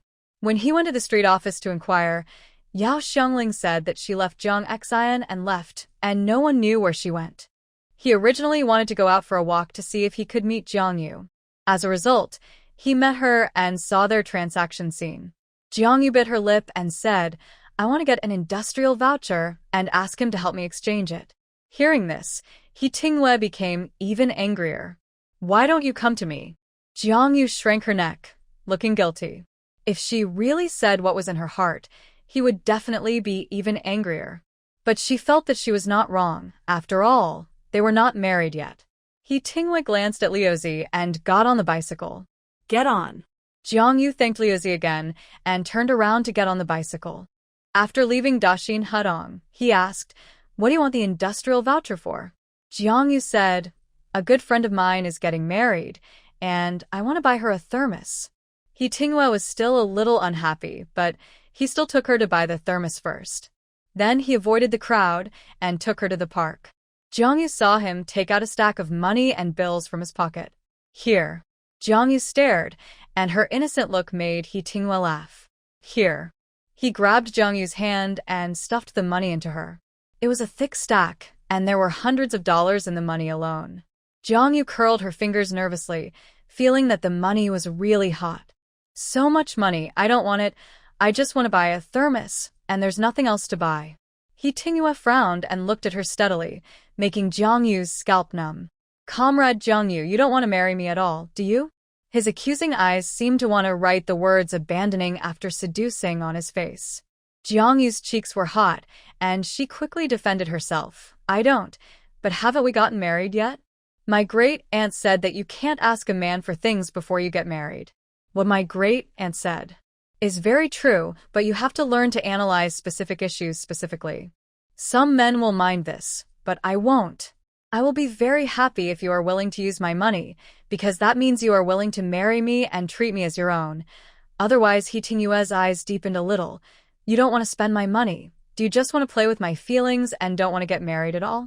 Comrade Jiang Yu, there is something wrong with your attitude. Jiang Yu was confused by him, not understanding how he got to the subject of playing with feelings. I didn't. If you don't have it, just keep it. From now on, you are only allowed to use my money. Do you hear me? Jiang Yu said, confused, always feeling that something was wrong. Have you eaten? He Tingyue glanced at the time. It was just lunchtime. Jiang Yu shook his head. Not yet. I almost forgot when you interrupted me. He Tingyue couldn't help but frown again, stupidly. I'll take you to eat. Jiang Yu glanced at the sky. thinking that his aunt should have taken Jung Xian to eat. Aren't you going home? I sent some food to your house. He Tinghua said. Then come home with me? I'll cook for you. As he thought, Jiang Yu refused. It's not appropriate. I went there today and was scolded by Aunt Lin. She was very unpleasant. He Tinghua also listened to what He Fian said and secretly remembered the Fu family in his heart. If you don't like them, I'll find a way to change my residence. Maybe applying for an apartment is not a problem. He himself has a high position, past achievements, and connections, plus he has 2 martyrs' families with him, so it is not difficult to change houses. Jiang Yu didn't want to. The slum was crowded with people and gossip, but it also had its advantages. I think it's good here now, it's lively. There are many people and many things, but there is excitement to watch. If she doesn't want to contact them, she can live in her own yard once the door is closed. He Tinghua chuckled and scratched her nose. They are quite bold. Those ants are all old-fashioned. He was just afraid that Jiang Yu would be bullied. Jiang Yu snorted and raised his head proudly. I'm not afraid. They can't win an argument with me. Afraid that Jiang Yu would be hungry, He Tinghua said nothing more and took her out for dinner. This time they did not go to a state-owned restaurant, but a small noodle stall. They were all state-owned, and the places were big and small. The noodles with soybean sauce here are good. Oh, Xiaohe is here, the same as usual? He Tinghua nodded with a smile. Uncle Jean, the same as usual, 2 servings. Okay. Jiang Yu looked back and stared at him. Uncle Jean had a skilled technique, and the noodles with soybean sauce smelled delicious. The hand-rolled noodles were piled with vegetables and drizzled with a spoonful of soybean sauce. Jiang Yu swallowed her saliva. It was so tempting. Uncle Jean brought 2 bowls of noodles and 2 bowls of mutton offal soup. Xiaohe, is this your girlfriend? He Tinghua smiled heartily. Yes, my girlfriend Jiang Yu. Uncle Jean gave a thumbs up. You have good taste. My daughter, eat it while it's hot. My noodles with soybean sauce are the most delicious in North City. The soybean sauce was passed down from my grandmother's generation.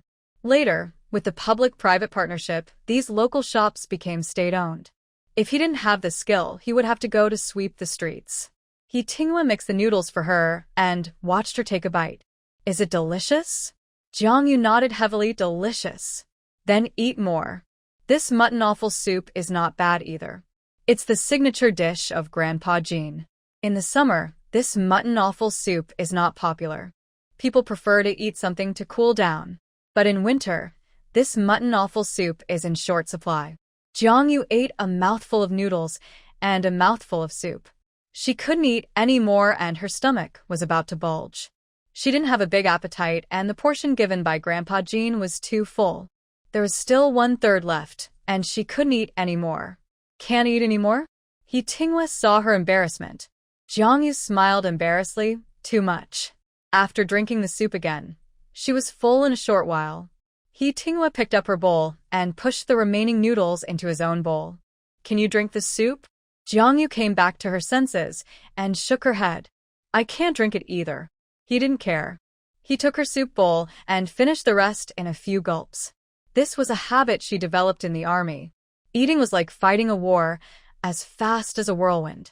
Jiang Yu blinked, not daring to look at him, her mind divergent. The place where his mouth touched was exactly where she had just touched. In this way, wouldn't the 2 of them be? Jiang Yu pinched her fingers hard, her face flushed unspeakably. She couldn't think anymore.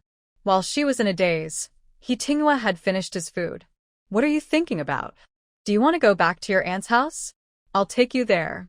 Jiang Yu quickly got up and patted her cheek to cover up her guilt. It's a little hot. He Tinghua paid the money, said hello to Grandpa Jean, and left with Jiang Yu.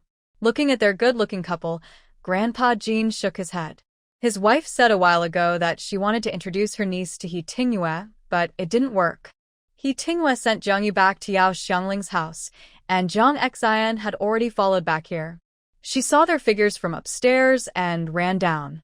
Brother-in-law. He Tinghua responded with a smile. Have you been to the department store?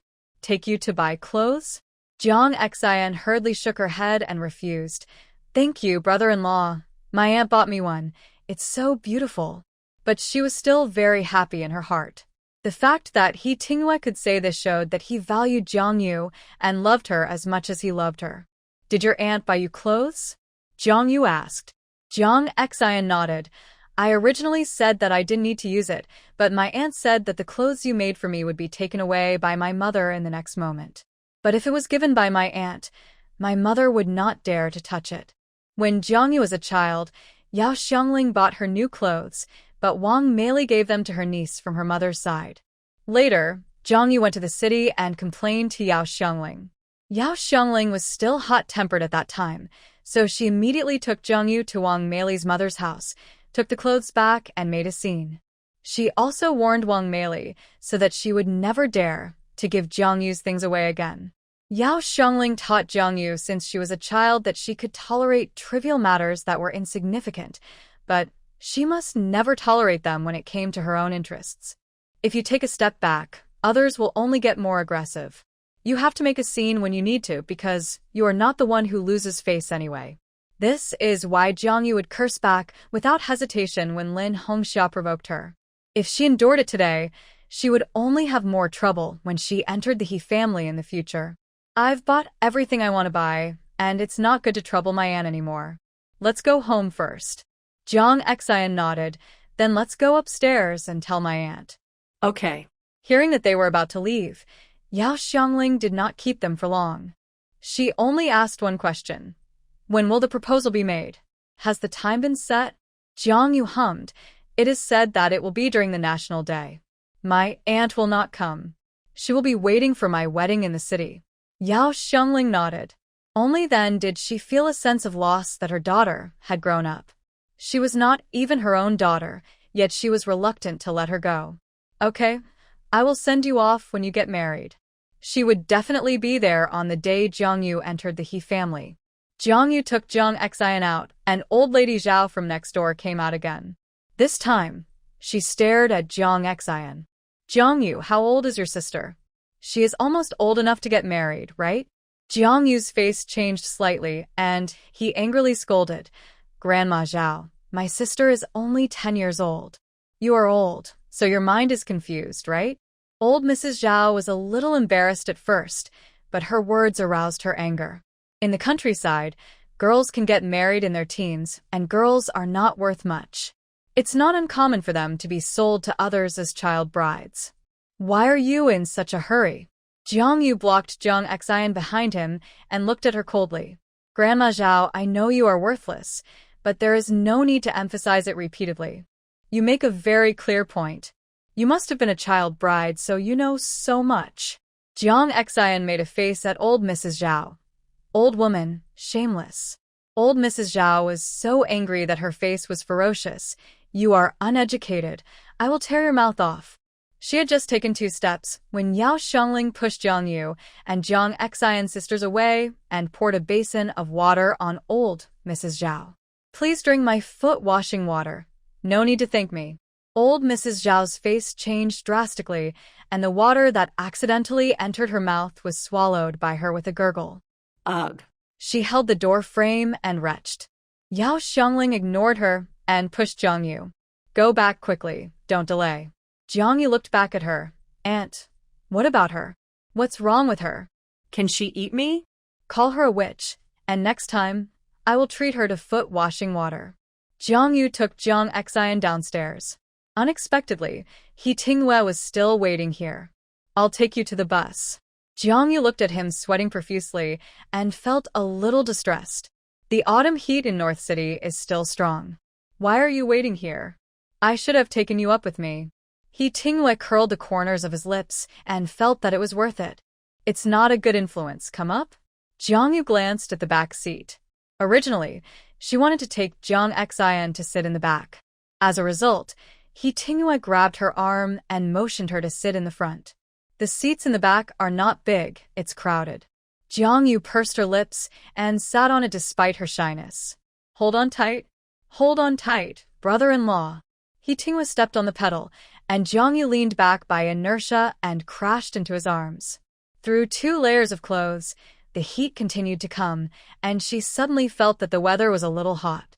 When they arrived at the station, He Tinghua bought her a ticket as usual. This time, Jongyu did not hesitate to refuse, but accepted it frankly. She still had a few hundred yuan he gave her in her pocket, as well as a stack of tickets. It was pointless to worry about these things. The bus arrived, and He Tinghua asked them to get on the bus and take a good seat. He waited until the bus started before he rode away on his bicycle. Jiang Xian leaned on the window. Sister, brother-in-law really likes you.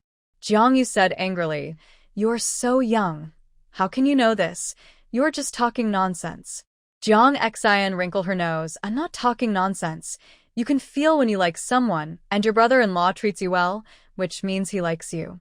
If he doesn't like you, why would he be nice to me? Jiang Yu didn't refute anymore. She felt sweet in her heart, as if bubbles were popping up. She also felt it. When the car stopped at a station on the way, the two sisters saw Jiang Li again. Her face looked a little ugly, and she climbed onto the car as if she was exhausted. The conductor counted the number of people. Buy tickets. Everyone, take out your money to buy tickets. When she got on the bus just now, she clearly counted 11 people. But after counting, only 10 people bought tickets. The conductor's face changed slightly, and he cursed, which rascal evaded the ticket. There is one person who didn't buy a ticket. Come out and pay. Don't let me do it. Everyone looked at each other and didn't say a word. Jiang Yu and Jiang Xian looked out the window, minding their own business.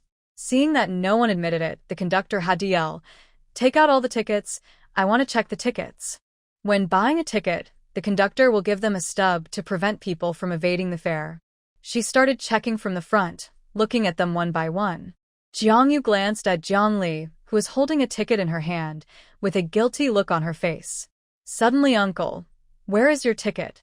The gray-haired uncle felt around in his pockets, but couldn't find his ticket. I have a ticket. I bought a ticket.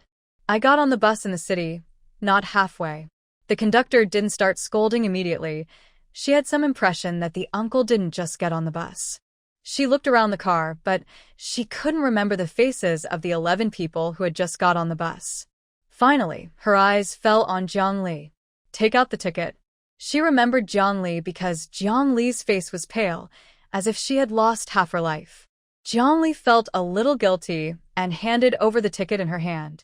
The conductor took a look and sneered. You just got on the bus. Why is the time written on the ticket the departure time in the city? When the bus stops at a stop, she would check the time which was written on the ticket. It was obvious that Jiang Li had evaded the fare and had stolen the ticket of this old man. Master Zhang, stop the bus. There is someone who evaded the fare. Get her off. Jiang Li begged quickly. No, don't get me off the bus. The conductor. Then you can buy the fare now. Jiang Li looked embarrassed. I don't have money, but I promise that when I go home and get the money, I will definitely come back to buy the fare. The conductor had no time to pay attention to her. Who would accompany her home for such a small amount of money? That doesn't make sense. Either buy the fare now or get off the bus. Her iron-faced and upright appearance made Jiang Li despair. She didn't want to walk anymore. She had already exhausted her energy to walk from the city to the previous stop without having lunch. Just when she was desperate, Jiang Li saw Jiang Yu, and as if she had grabbed a life-saving straw, she hurriedly walked through the crowded crowd. Jiang Yu, you help me buy a ticket. Jiang Yu showed a surprised look. Sisterly? How did you get into this situation? Jiang Li gritted her teeth in hatred. It was all because of her. Duent asked, just buy me a ticket first. Jiang Yu didn't take out the money immediately, but doubted. If I buy you a ticket, will you pay me back? Of course I will pay you back. Jiang Yu, if you don't help me, I will be kicked out, please. Jiang Yu sighed, and then took out the money to buy her a ticket. Let me make it clear first, you have to pay me back. Pay it back, I must pay it back. Jiang Li perfunctorily said. But where did she have any money? The 2 cents she had when she entered the city were all saved for a long time. Yang Tsuelon loved her, but she was also stingy. Not to mention her. Even her eldest brother had no money. Jiang Xian tilted her head to look at her. Sisterly, do you have the money to pay it back? Jiang Li glared at her. It's none of your business. How can it not be my business? Jiang Xian said crisply. You took my eldest sister's money, and we are not a family. When you went into the city, didn't you want to cheat the old lady out of 10 yuan? If you had money, why would you cheat people? Zhang Xian took off her last layer of fig leaf and reminded Master Zhang and the conductor. Especially the conductor, after a closer look, he suddenly realized. It turned out to be you. The conductor shook his head, whetting the appetite of the passengers.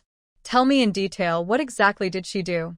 Comrade, if you ask me, you shouldn't give her a replacement ticket. She definitely can't afford to pay it back. These words were naturally said to Zhang Yu. Zhang Yu smiled. It's okay. If she can't pay it back, I'll go find her parents. Sister Li, you don't really want to pay me back, do you? Zhang Li was embarrassed, but she couldn't jump off the car, so she could only lower her head, her face almost buried in her chest. Pay it back. I will definitely pay it back. If you don't return it, I won't be named Jiang. Is that okay? Zhang Yu staggered back to Funan Commune, and her ace was sore from sitting. After finally returning to Nanhe village, Wang Meili looked at the things in her hand and smiled, as if they were worthless. This little he is too polite. A few vegetables are worthless, so there is no reason to take them back. She stretched out her hand to take the things in Zhang Yu's hand. Zhang Yu dodged. Mom, this is not what he Tinghua took. I bought it for Wang Zhaodi. Wang Meili's face darkened. There is none at home, but you are so ungrateful and bought it for an outsider first. She is not from your family. What does her marriage have to do with you? Zhang Yu ignored her and put the thermos into the house. She didn't plan to give it now, thinking that she would give it to Wang Yunshan when she got married. If she gave it now, it would probably be snatched away before Wang Yunshan even warmed it up. Zhang Yu. Zhang Yu. Speaking of the devil, here comes Wang Yunshan. Zhang Yu walked out immediately. How did you know I was back? Wang Yunshan glanced at Wang Meili and felt that she seemed to be somewhat hostile to her, which was inexplicable. Ignore her, let's go out and talk. Zhang Yu pulled her out. Wang Yunshan smiled, secretly rolled up her sleeves, and showed a silver bracelet. Is it beautiful? Zhang Yu's eyes lit up, and he nodded vigorously. It looks good. Who gave it to you? Wang Yunshan's face showed a rare shyness. Who else could it be? Lin Chenghui? He just sent it today, saying that his mother gave it to me as a daughter-in-law, and he also gave me an extra 50 yuan. Wang Yunshan's family asked for 100 yuan, but later, with her and Lin Chenghui's agreement, the gift price was reduced to 50. Lin Chenghui said that he would still give 100 yuan, 50 to her parents, and 50 to her as pocket money. Wang Yunshan was very touched that he could think so much about her. No man had ever been willing to protect her like this. Although Zhang Yu had never met Lin Chenghui and didn't know him. But from these things it can be seen that he should be a good person. I feel relieved that he treats you well.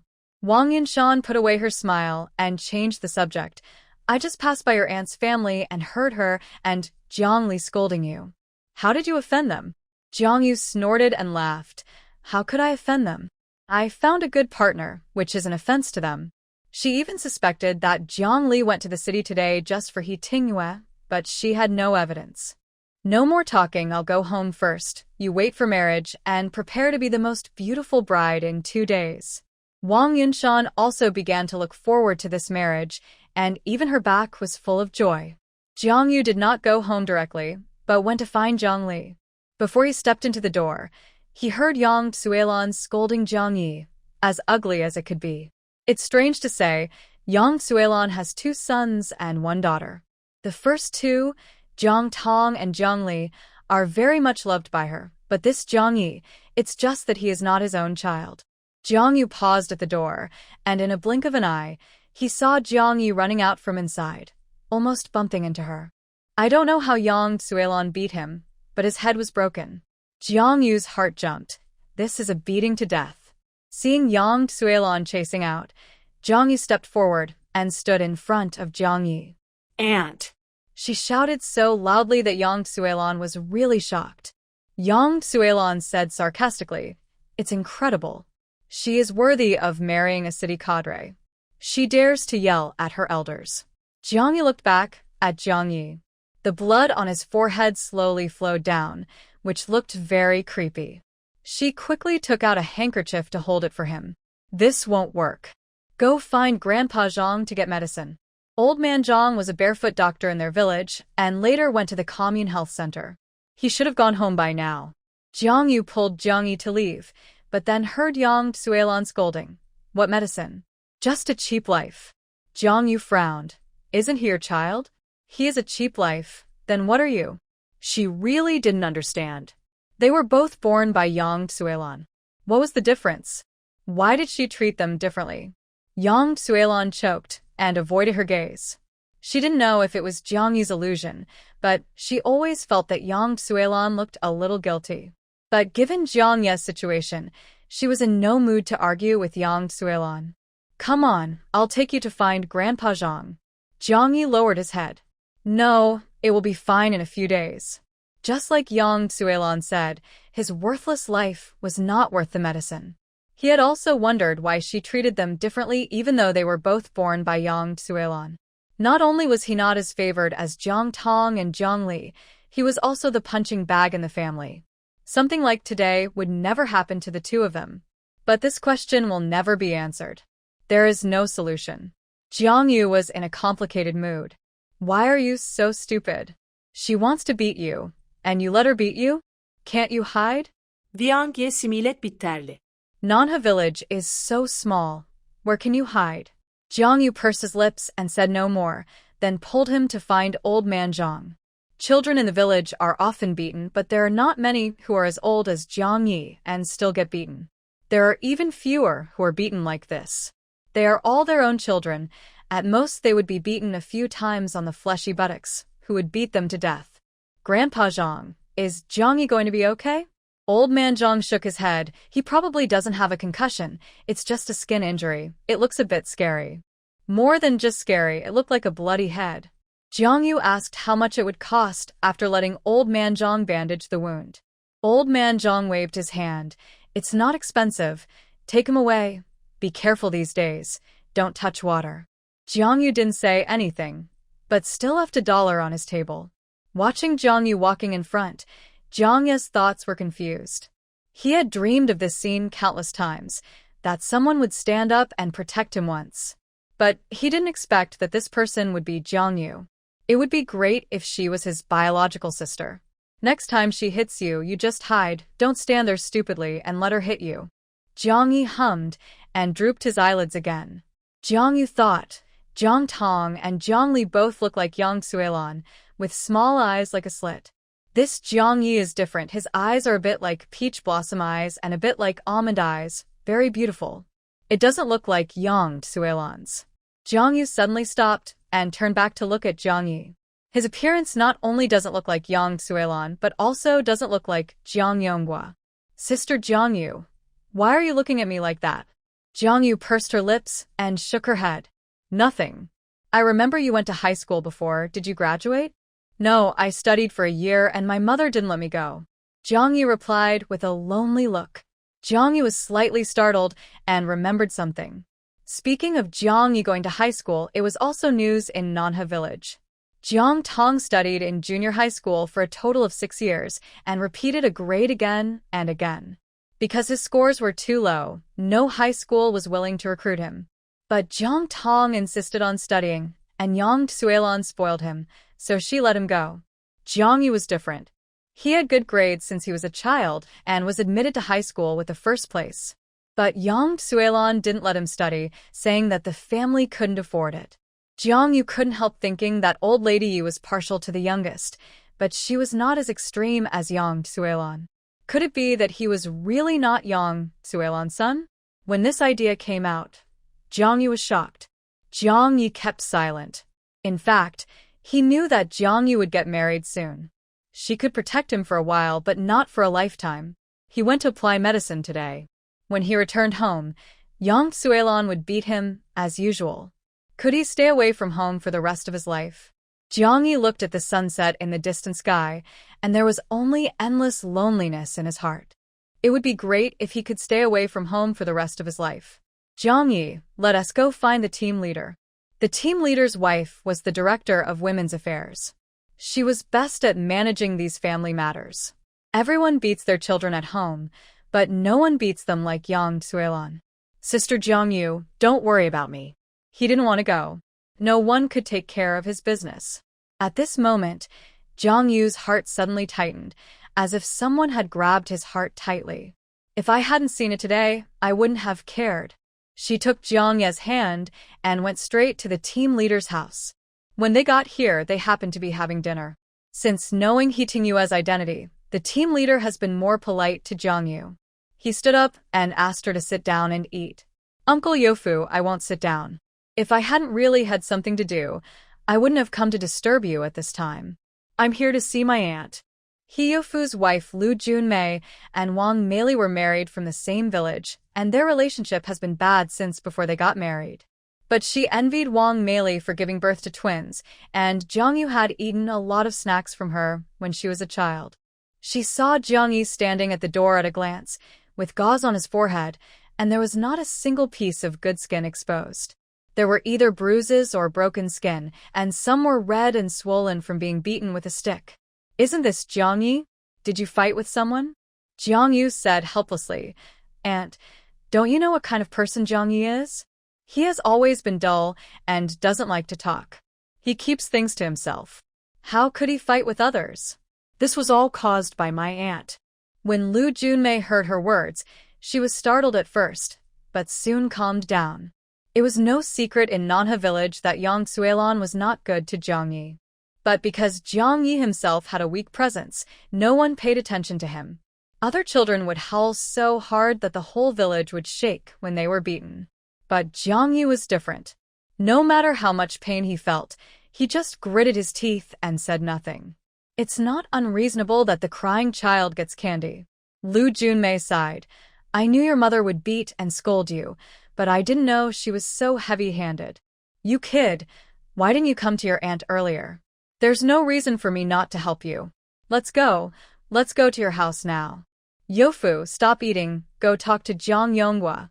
If you don't want to raise the child, you shouldn't have given birth to it. Since you have given birth to it, I don't ask them to provide good conditions for the child, but you can't use the child as a punching bag.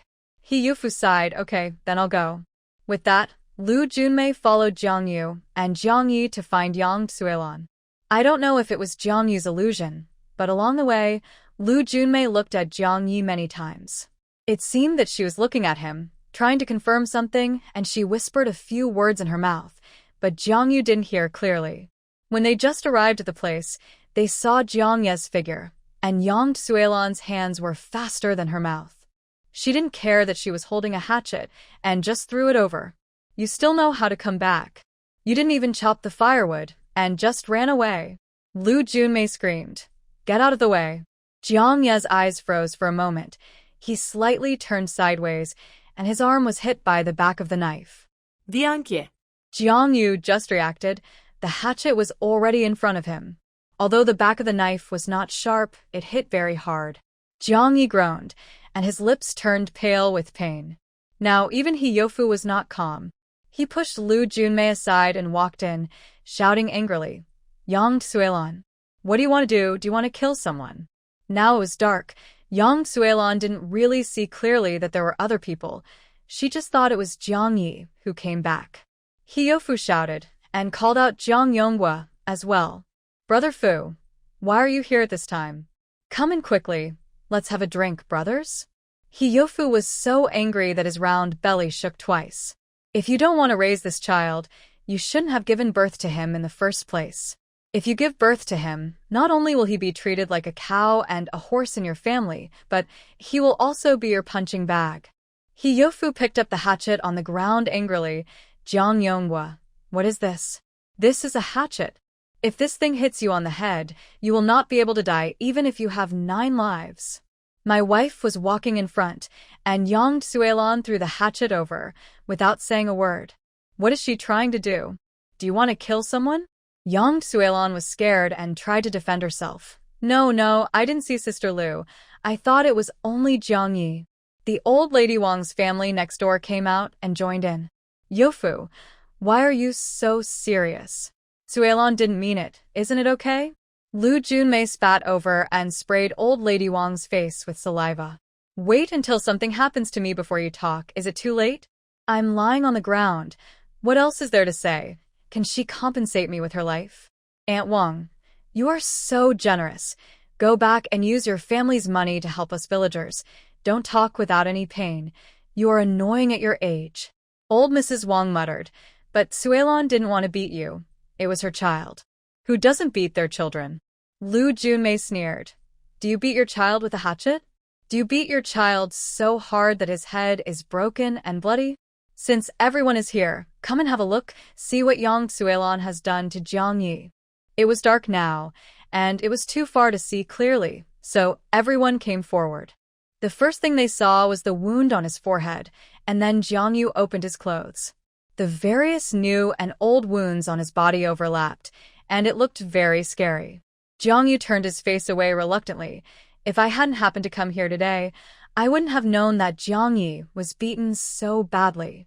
To be honest, the two strong men in our village didn't have such a miserable life as Jiang Yi.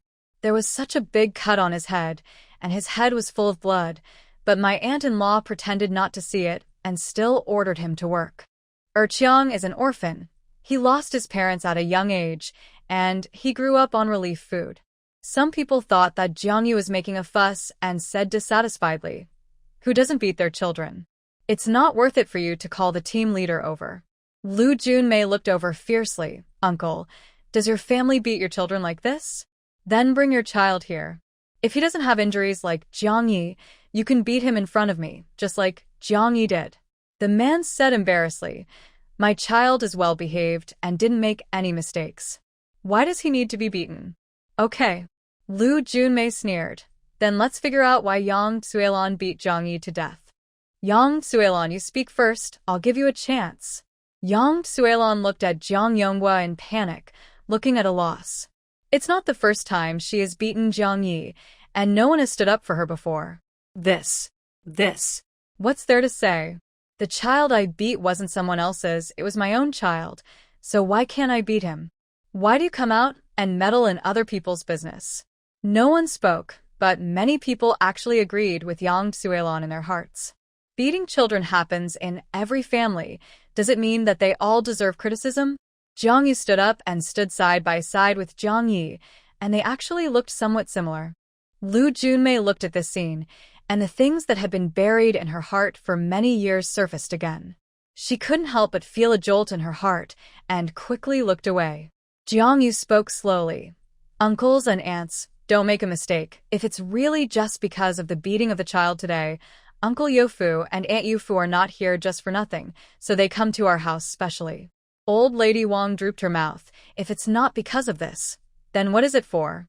Jiang Yu took out the hatchet and slashed the sharp side towards Old Lady Wang's face. Old Lady Wang was so scared that she stepped back again and again. "What are you doing?" Jiang Yu said coldly. "So Grandma Wang would be afraid too. You said it so easily. I thought your family would just throw hatchets at the children at will. Today you can beat your own children. Tomorrow you can beat your own wives and husbands. The village cadres don't care and will only indulge this kind of atmosphere. Over time, what if people are beaten to death? Everyone beats their children, but be honest, don't people beat their children because they did something wrong? Besides, even if the children did something wrong, they wouldn't beat them so hard, right?" Everyone nodded. "That's right. It's not like there haven't been cases of wives being beaten away in the neighboring village. What's the big deal about beating away? There was a family who beat their wife to death and was sentenced to 6 years. Then they got out and married a new wife and lived their lives as usual. I've heard of another case where they lied that their wife had run away and ended up beating the person to death and burying her in the yard as fertilizer. This kind of atmosphere can't be indulged. Otherwise, if people follow suit, what will become of our Nanha village? Na jia guin gan jia guo lai." 这不是在说打孩子的事儿吗？跟媳妇有什么关系？江瑜再次开口，那就说回打孩子的事，你们会无缘无故打孩子吗？大家面面相觑。那倒不会，孩子皮了才打。像我家铁蛋，他上回考了个鸭蛋，自己改成了100分，我才揍了他一顿。日子苦是苦了点，但孩子那也是咱们的心头肉啊。说实话，我家男人动手已经够狠了，都没把孩子打成江野这样。杨翠兰真不是人呐。江瑜觉得差不多了，转头看向江野：“你和大家说说，你妈为什么打你？”江野还没出声，杨翠兰先歇斯底里，恶狠狠威胁：“你敢胡说八道，老娘扒了你的皮！”刘君美挡在他前面：“我倒要看看你怎么扒了他的皮。” Yang Suilon, you've done too many bad things. Be careful of being struck by lightning. Yang Suilon avoided his gaze, snorted coldly, and turned away, but she was panicking in her heart. She and my second sister are jealous of Jiang Yujie for finding a good partner, and they scold Jiang Yujie at home all day long. Today, my second sister made an excuse to follow Jiang Yujie into the city, but she didn't meet Jiang Yujie's partner, so she started scolding people when she got home. Jiang Yi hung his head. My mother scolded my second sister as soon as she scolded. I thought that Jiang Yujie didn't offend them, so there was no need to scold her so badly, so I said a few words on her behalf. My mother was unhappy and beat me. Old Lady Wang was so embarrassed that she pouted at Yang Suilon and turned to go into the house. If she had known earlier, she would not care about this trivial matter. What kind of people are they? Jiang Li, who was pretending to be dead in the house, ran out and threw herself on Jiang Yi, screaming, "You framed me! What grudge do I have against you? Why do you want to hurt me like this? What good will it do you to ruin my reputation?" If Lu Junmei hadn't stopped him, Jiang Ye's face would have been scratched. Lu Junmei pushed Jiang Li away and shouted, "Whether it is true or not, you will know once you ask. Jiang Yu, did she follow you into the city today?" Jiang Yu nodded. "Sister Li got on the bus with me, and she even wanted to extort money from an old lady on the bus. She asked a lot of questions about my girlfriend, and I didn't tell her, but I really didn't know she had such thoughts at that time. Sister Li, I paid you for the fare back. When will you pay me back?" Jiang Li covered her face and sobbed. "You framed me. You and Jiang Yi are in collusion. You're trying to force me to death." Jiang Yu snorted. "What you said is so unreasonable. Master Zhang and the conductor who followed the bus knew exactly what you did on the bus. If you don't pay me back, I will find them to confront you." Hearing this, everyone looked at Jiang Li with even more contempt. There is nothing wrong with wanting to marry a good man, and everyone wants their daughter to marry a man with good conditions. But you have to have a bottom line. No matter how good your cousin's boyfriend is, you can't touch him. I've seen it a long time ago. Jiang Li is not a good person, just like Yang Suilon. You're just talking after the fact. You were just speaking for Yang Suilon. I don't know the inside story. He Yofu raised his hand and motioned for everyone to be quiet. After everyone looked over, he spoke. "Yang Suilon, Jiang Yu is also your niece. How much do you hate her to beat someone up like this just because Jiang Yi said a few words for her?" Yang Suilon hesitated. She was usually eloquent, but now at the critical moment, she couldn't refute a word. She could only ask Jiang Yonghua for help, hoping that he would say a few words for her. As a result, Jiang Yonghua put out the cigarette in his hand, blew out a string of smoke rings, and slapped her with his backhand. There was a crisp pop, as if the air was still. Yang Suilon covered her face and stared at him in disbelief. Jiang Tong and Jiang Li looked at her being beaten and turned their faces away at the same time, pretending not to see it. Yang Suilon burst into tears and wailed to the sky, "I can't live anymore. Jiang Yonghua, you heartless man, I gave birth to 3 children for you, and I almost lost half my life when you gave birth to the first one. Now you see that I am old and ugly, and you dare to hit me. You dare to hit me." Yang Suilon grabbed Jiang Yonghua's clothes and tore them hard, slapping him without any rules. Jiang Yonghua just blocked it at first and didn't fight back. He couldn't bear it anymore and pushed her hard. His face turned red and he roared, "If you make trouble again, get out of here and go back to your mother's house to make trouble." This threat really worked. When Yang Suilon heard it, she trembled all over and her crying gradually subsided. She has brothers from her mother's side, but they haven't been around much in recent years and their relationship is not good. No one stands up for her. Thinking of this, Yang Suilon felt sad. Who did she do all this for? Jiang Yonghua looked tired and said in a deep voice, "Jiang Ye's mother was wrong in this matter. We admit our mistake and let the team leader and the villagers be witnesses. We will definitely not let her beat the child again in the future. He has never been interested in the affairs of a household. He thinks that men should do big things and mess around outside. It was not the first time that Yang Tsuelon beat Jiang Yi. He really did not care. Like most people think, which family does not beat their children? In addition, Jiang Yi usually does not say anything, so he really did not expect that she would beat him so hard. Seeing that his attitude was not bad, Hiyofu softened his tone a little. It's not that you can't beat children. If a child does something wrong or is naughty, it's okay to teach him a lesson. Who, of our generation, has not been beaten? But Jiang Yi is a good kid. He works hard and studies hard. He doesn't usually stand out, but we all know that he has always been the top student in the school. Hiyofu sighed. Yonghua, to be honest, you are also your biological child, but you can't treat Jiang Yi as well as Jiang Tong. Otherwise, why don't you beat Jiang Tong, and only Jiang Yi? Lu Junmei endured it, and didn't say what was in her heart. Jiang Yonghua didn't refute and nodded repeatedly. Brother Fu is right. There will definitely not be a next time. I will keep an eye on her and won't let her touch Jiang Yi again. Having said this, Hiyofu felt that enough was enough. He had broken down the reasons, and if they still didn't listen, then he had no choice. Okay, let's all go. You all know what to do in the future. Don't beat the children to death. Be careful that the children will hold a grudge against you, and then who will support you in your old age? Jiang Yu looked at Jiang Yi. Go in. If your mother beats you again in the future, you go to the team leader. Jiang Yonghua shook his head and sighed, patting Jiang Yi on the shoulder.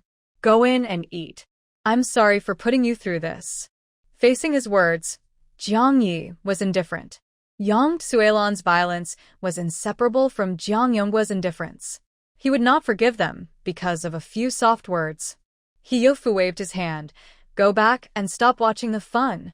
It was completely dark. Jiang Yu rubbed her arms. It was a little cold at night. As she was walking, she was suddenly patted on the back. Jiang Yu. She was almost scared to death. Jiang Yu turned around and glared. Wang Yinshan, are you trying to kill me? I'm scared to death by you. Why are you sneaking around? Wang Yinshan stuck out her tongue. I was just watching the fun from the back. I called you when you left, but you didn't hear me. Why are you following me instead of going home? Wang Yinshan said, I'm getting married soon. I'm a little nervous and can't sleep at night. Jiang Yu. You getting married the day after tomorrow. Not tomorrow. Why are you nervous now? Wait until tomorrow night, when you'll be nervous. Wang Yinshan chuckled and took her arm. That's why I'm nervous. I keep thinking about it. You tell me. She lowered her voice. Does it hurt in bed? Fortunately, it was night. Otherwise, Jiang Yu's face would have turned red like a ripe tomato. How should I know? I haven't tried it. Jiang Yu said angrily. Wang Yinshan let out a cry, indescribably disappointed. You don't know either? Then who else can I ask? What if Lin Qinghui doesn't know? Jiang Yu felt that there was no way to continue the conversation on this topic. It was too embarrassing. Go ask your mother. What's there to worry about? Wang Yinshan clicked her tongue. I'm just afraid that he'll find the wrong place when he does it. Jiang Yu wanted to cover her mouth. How could she speak so bluntly? Are you crazy? How could you find the wrong place for this? There's only that one place. Don't think too much, go back to sleep. She pushed Wang Yinshan and didn't hear Wang Yinshan muttering behind her. I heard people say that there's more than one place to do it. Jiang Yu trotted all the way home. When she got home, Wang Meili had not fallen asleep yet and cursed. Where have you been? You didn't come back for dinner. You are really wild. You don't come home all day long. Jiang Yu summarized what she did tonight in a few sentences. I saw my aunt-in-law beat Jiang Yi and went to call the team leader and the director of women's affairs. Wang Meili was shocked. You want to die? If you have time, you can use your connections to help your brother get a job. Why do you care about this? Jiang Yu sneered and did not refute her. If she really wanted to refute, they would have to quarrel later. She poured out half of the dried peanuts she brought back from the city before and walked out with them. Where are you going again? Don't you want to eat? Wang Meili hurriedly stopped her. Jiang Yu said, the team leader's family helped Jiang Yi, so I have to go to his house to thank him, right? Just go to his house. Why do you bring peanuts? Wang Meili looked dissatisfied. Jiang Yu thought she was absurd and ridiculous and asked back, "Then I can't come empty-handed, right? I said before that I can decide this thing myself, and you don't have to care who I give it to." Wang Meili was so angry that she started to scold again. What's the point of raising a daughter all day long? She doesn't love her ready-made younger brother at home, but she cares about the little beast outside. She's really rebellious. As soon as she said this, Jiang Hao's anger was completely ignited. You still ask me to please her. She would rather give those things to Jiang Yi than to me. Is it useful for me to please such a sister? If you had listened to me and married her to the Du family, Duan would not ignore me now. One thing is one thing, Wang Meili scolded Jiang Yu. That was her business. What did it have to do with the Du family? She slapped him. You still say? If it weren't for Duan, would your sister be so estranged from us? Can you be more promising? With your two brothers-in-law around, your mother will find a matchmaker to find you a girl from the city. Duan is nothing. On the other side, Lu Junmei and He Youfu returned home and could no longer hold back their words. I went to see Yang Suilan when she gave birth to her third child. That pair of eyes was exactly the same as Yang Suilan's. But when I went to see her again a few days later, the child had completely changed. You all said it was because the child had not grown up, but the more I looked at it today, the more suspicious I became. You said that the child. He Youfu didn't want to get involved and lightly scolded, "Don't meddle in other people's business. It's not like you haven't given birth to a child before. The child looks different every day. It's not normal for his appearance to change." Lu Junmei pushed him and frowned. It's normal for a child's appearance to change, but in just 2 or 3 days, he went from squinting eyes to peach blossom eyes. This is the first time I've seen such a thing. He Youfu, think about it carefully, don't you think? Don't you think that Jiang Yu and Jiang Yi standing together look like real siblings? He Youfu's heart skipped a beat, and he smoked in silence. This matter. Before he finished speaking, he heard Jiang Yu's voice coming from outside the door. Uncle Youfu, are you asleep? He Youfu thought to himself that something was wrong, glanced at Lu Junmei, and got up to open the door. Jiang Yu, why are you here again? Jiang Yu handed over the peanuts in his hand. These are the peanuts my aunt asked me to bring back from the city. I sent them to you, and my aunt to try. I'm really sorry to bother you tonight. He Youfu frowned. What are you doing? Take it back. We didn't come out because of you. It's really because Yang Suilan did too much. Instead, Lu Junmei smiled and accepted it. Then my aunt won't be polite to you, and it's not good to let you come here in vain. She accepted the things, and Jiang Yu was a little happier. Aunt, I have something else to ask you. Lu Junmei's smile froze. What is it? Jiang Yu said, I heard what you said just now. How sure are you about Jiang Ye's matter? Jiang Yu's question made Lu Junmei feel embarrassed. She had only guessed in her heart, and at most said a few words to He Youfu. You. What should I say? Jiang Yu, I'm just guessing. It's just a casual remark. Don't take it seriously. Lu Junmei slapped herself twice. Duan, take it seriously, don't take it seriously. Jiang Yu's face was solemn. Then don't you think that Jiang Hao looks a lot like my eldest aunt? She had actually been standing at the door for quite a while, and only started to think divergently after hearing what Lu Junmei said. Jiang Yi and Jiang Hao were not only the same age, but were also born one after the other. Wang Meili started first, and Yang Suilan followed closely. But the child born by Wang Meili was raised by old Lady Yi, so there was no chance for Yang Suilan to swap the two children. Lu Junmei felt it all, and she had suspected it a long time ago. She just dared to keep it in her heart, and didn't dare to say it out loud. She was afraid of causing trouble. Jiang Yu, just pretend you haven't heard these words. You're about to get married, so don't worry about your natal family's affairs. Lu Junmei advised. Jiang Yu's face was gloomy, and she shook her head slowly. If Jiang Yi was her biological brother, she would not be able to remain indifferent. He Youfu glared at Lu Junmei and said unhappily, I told you to shut up a long time ago. You are so careless with your mouth that you can't hide anything. He put his hands on his hips, walked back and forth in the yard twice, sighing. This time he was really going to cause trouble. Jiang Yu, there are some things we can tell you, but you have to promise not to tell anyone. You know it from us. Jiang Yu nodded with a solemn expression. Uncle Yofu, I promise you that if I reveal you, I will never.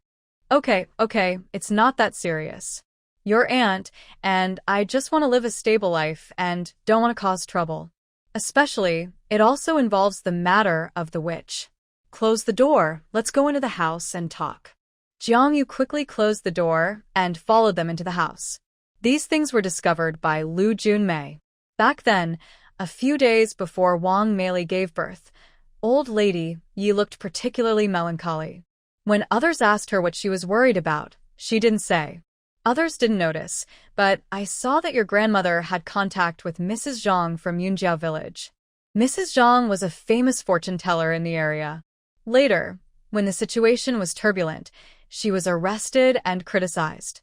But Mrs. Zhang had no children and was alone, so she was not afraid at all.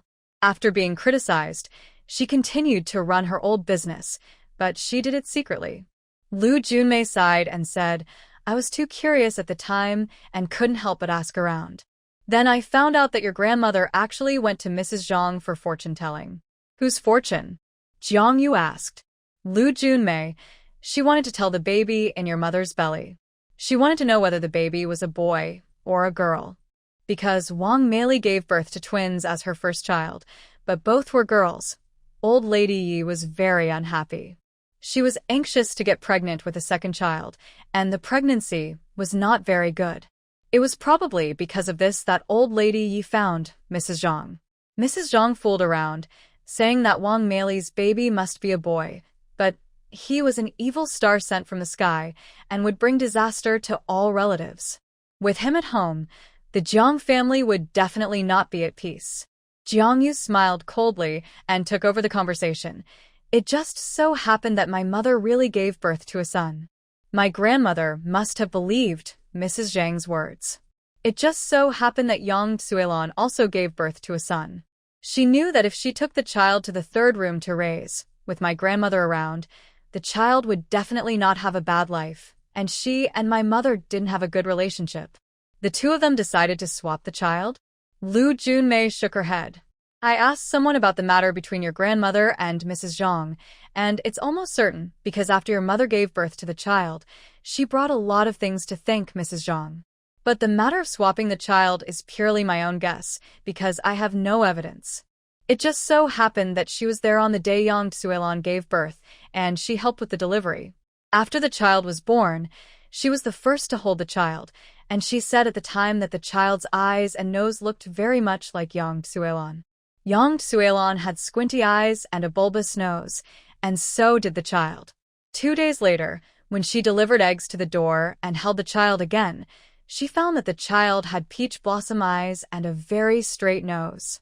You know, although Wang Meili had flaws in her character, her appearance was first class, otherwise Zhang Yonghua would not have fallen in love with her and insisted on marrying her home. She had doubts in her heart and only mentioned it in front of Hiyofu. Hiyofu asked her to forget about it and pretend that she knew nothing. After many years, she was also in a dilemma when she brought it up because it was a very offensive thing, and it would not please both sides. Jiang Yu, now that you know about this, don't mention it to anyone. I told you. Lu Junmei was really afraid of being involved in gossip. Jiang Yu repeatedly assured her. Aunt, don't worry. I will say that I suspected it myself and then went to inquire about it. Coming out of the captain's house, the moonlight was already high in the sky. Jiang Yu exhaled slowly, her heart heavy. She had loved her younger brother when she was a child, and she had thought about protecting Jiang Hao. But as time went on, she discovered that her status in the family was far inferior to Jiang Hao's. He was a son, and he didn't need to make any effort. Just because of his gender, he could be loved by his parents and grandmother. He didn't need to work, and when there was something at home, he would always eat first. He could also bully his sisters at will without being scolded by his parents.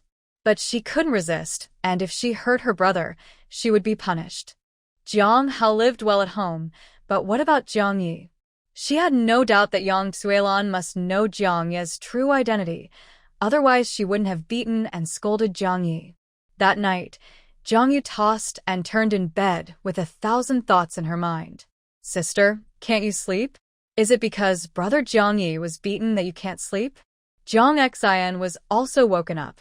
Jiang Yu hummed, what do you think of brother Jiang Yi?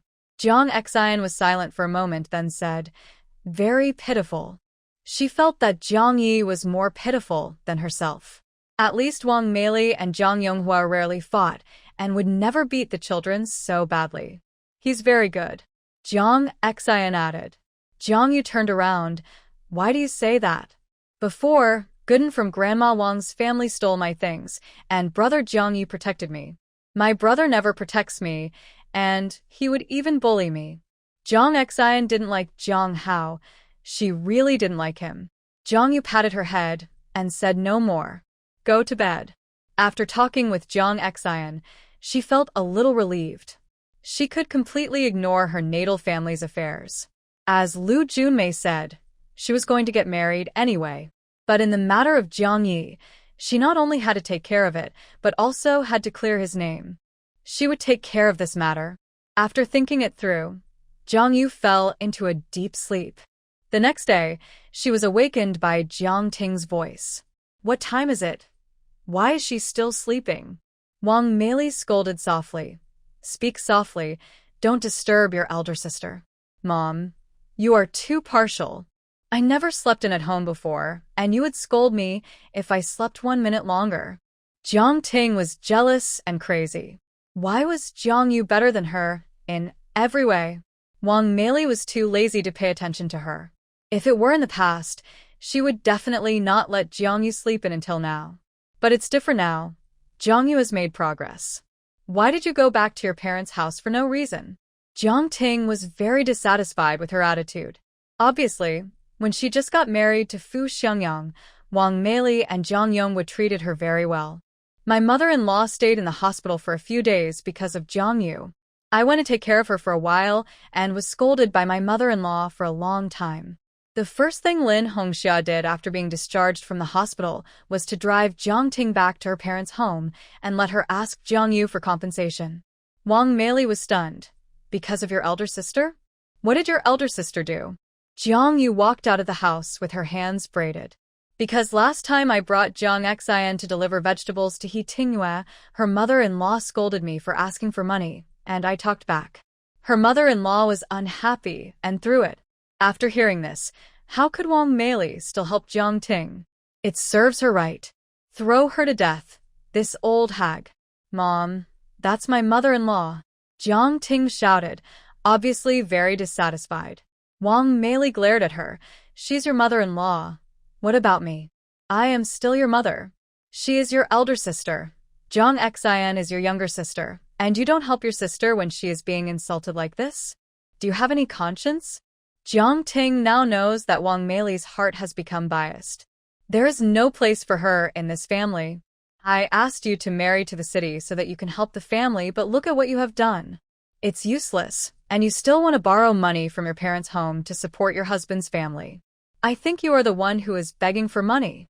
Wang Meili cursed. Jiang Ting was embarrassed. It was good enough that Lin Hongxia didn't bully her, so why would she give her money to support her parents' home? Before she married into the Fu family, she had some private money, but she almost spent it all to please Lin Hongxia and Fu Xiangyun. But Wang Meili didn't sympathize with her at all. If she had married Jiang Yu to the Du family, she might have been able to get some money for the betrothal gift. Jiang Ting walked into the house with a bitter face and unexpectedly saw a new thermos. Mom, you always say that there is no money at home, but you can still buy a thermos? Otherwise, let me take this thermos back, so that my mother-in-law won't scold me all the time. Wang Meili said coldly. That was bought by Jiang Yu. If you dare to touch it, she will chop off your hand. Jiang Ting was stunned and said in surprise, didn't she buy it for her family? Wang Meili snorted coldly. She was not happy in her heart, but she didn't dare to offend Jiang Yu because she was under pressure from Jiang Yonghua. At this time, Jiang Yu walked in from outside and glanced at the thermos in Jiang Ting's arms. This is the wedding gift I bought for Wang Zhaodi. Jiang Ting's face turned red with anger, almost twisted. You actually bought it for Wang Zhaodi? When I got married, you didn't give me a gift. Jiang Yu's lips curled up with a sarcastic arc. Why should I give it to you? So that you can sell me? Jiang Ting, you are a heartless thing. Even if I throw this thing into the trash can in my life, I will never give it to you. You.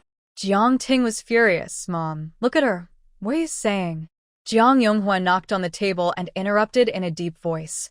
Okay, there is no overnight hatred between sisters, so as to avoid making a fool of oneself. Jiang Ting snorted coldly, and Jiang Yonghua also began to be partial. That Wang Zhaodi is not good-looking. What kind of good family can she marry into, worthy of Jiang Yu to please her like this? A thermos costs $6.50, and you have to ask for industrial coupons. She muttered. Wang Meili waved her hands impatiently. He is not from a good family. He was a fool in Yunjia village. He said that he was not stupid a while ago. This is the man that Wang Zhaodi herself chose, which made Du Xiaoyun very angry. Jiang Ting was shocked and stood there in a daze. Except for the word fool, she could not hear anything. Isn't there only one fool in Yunjia village? Mom, who is Wang Zhaodi going to marry? What's his name? Jiang Ting suddenly grabbed Wang Meili's arm, her nails digging into the flesh, and Wang Meili slapped her twice in pain. Are you going to die? Let go. It hurts me so much. He's not your man. Why are you in such a hurry? Jiang Ting finally realized that she had emotions that she shouldn't have. Jiang Yu narrowed his eyes slightly, with suspicion in his eyes. The man Wang Zhaodi chose is named Lin Qinghui. Sure enough, Jiang Ting's face changed drastically, and it turned pale visibly. Jiang Yu had thousands of questions in his mind. Could it be that Jiang Ting and Lin Qinghui knew each other? Otherwise, why would Jiang Ting show such an expression? Impossible. Jiang Ting denied sharply. Lin Qinghui is a fool. He is a fool, his head is broken, and he will never recover in this life. Jiang Yu raised his eyebrows. Why, do you know him?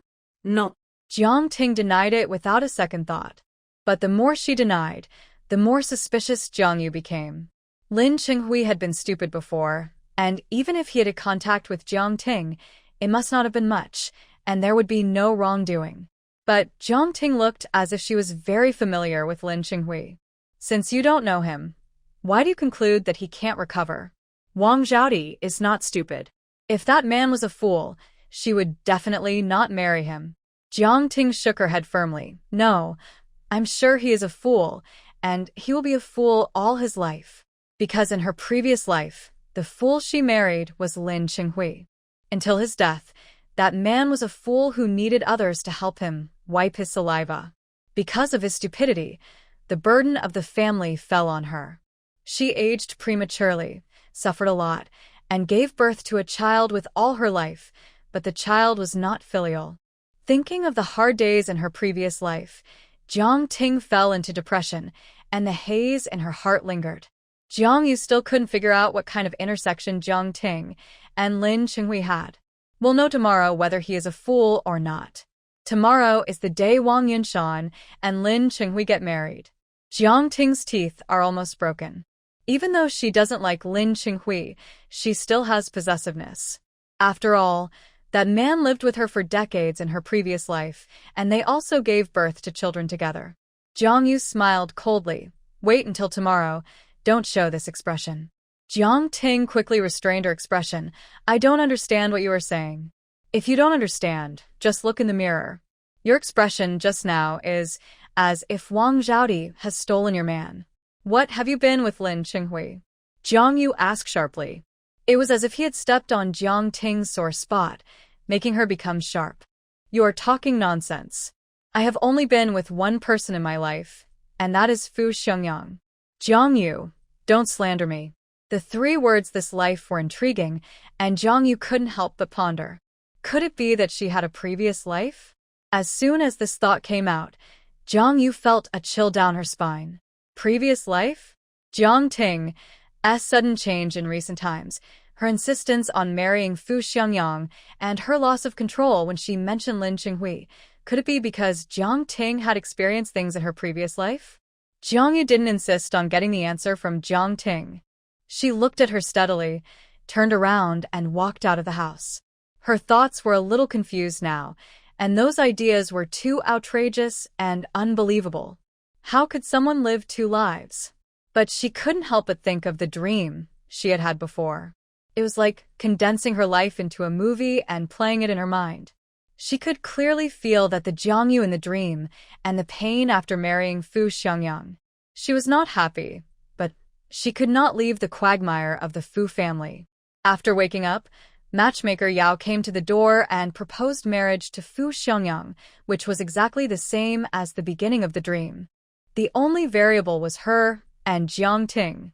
She rejected Fu Xiangyang, while Jiang Ting changed her mind and took the initiative to ask to marry into the Fu family.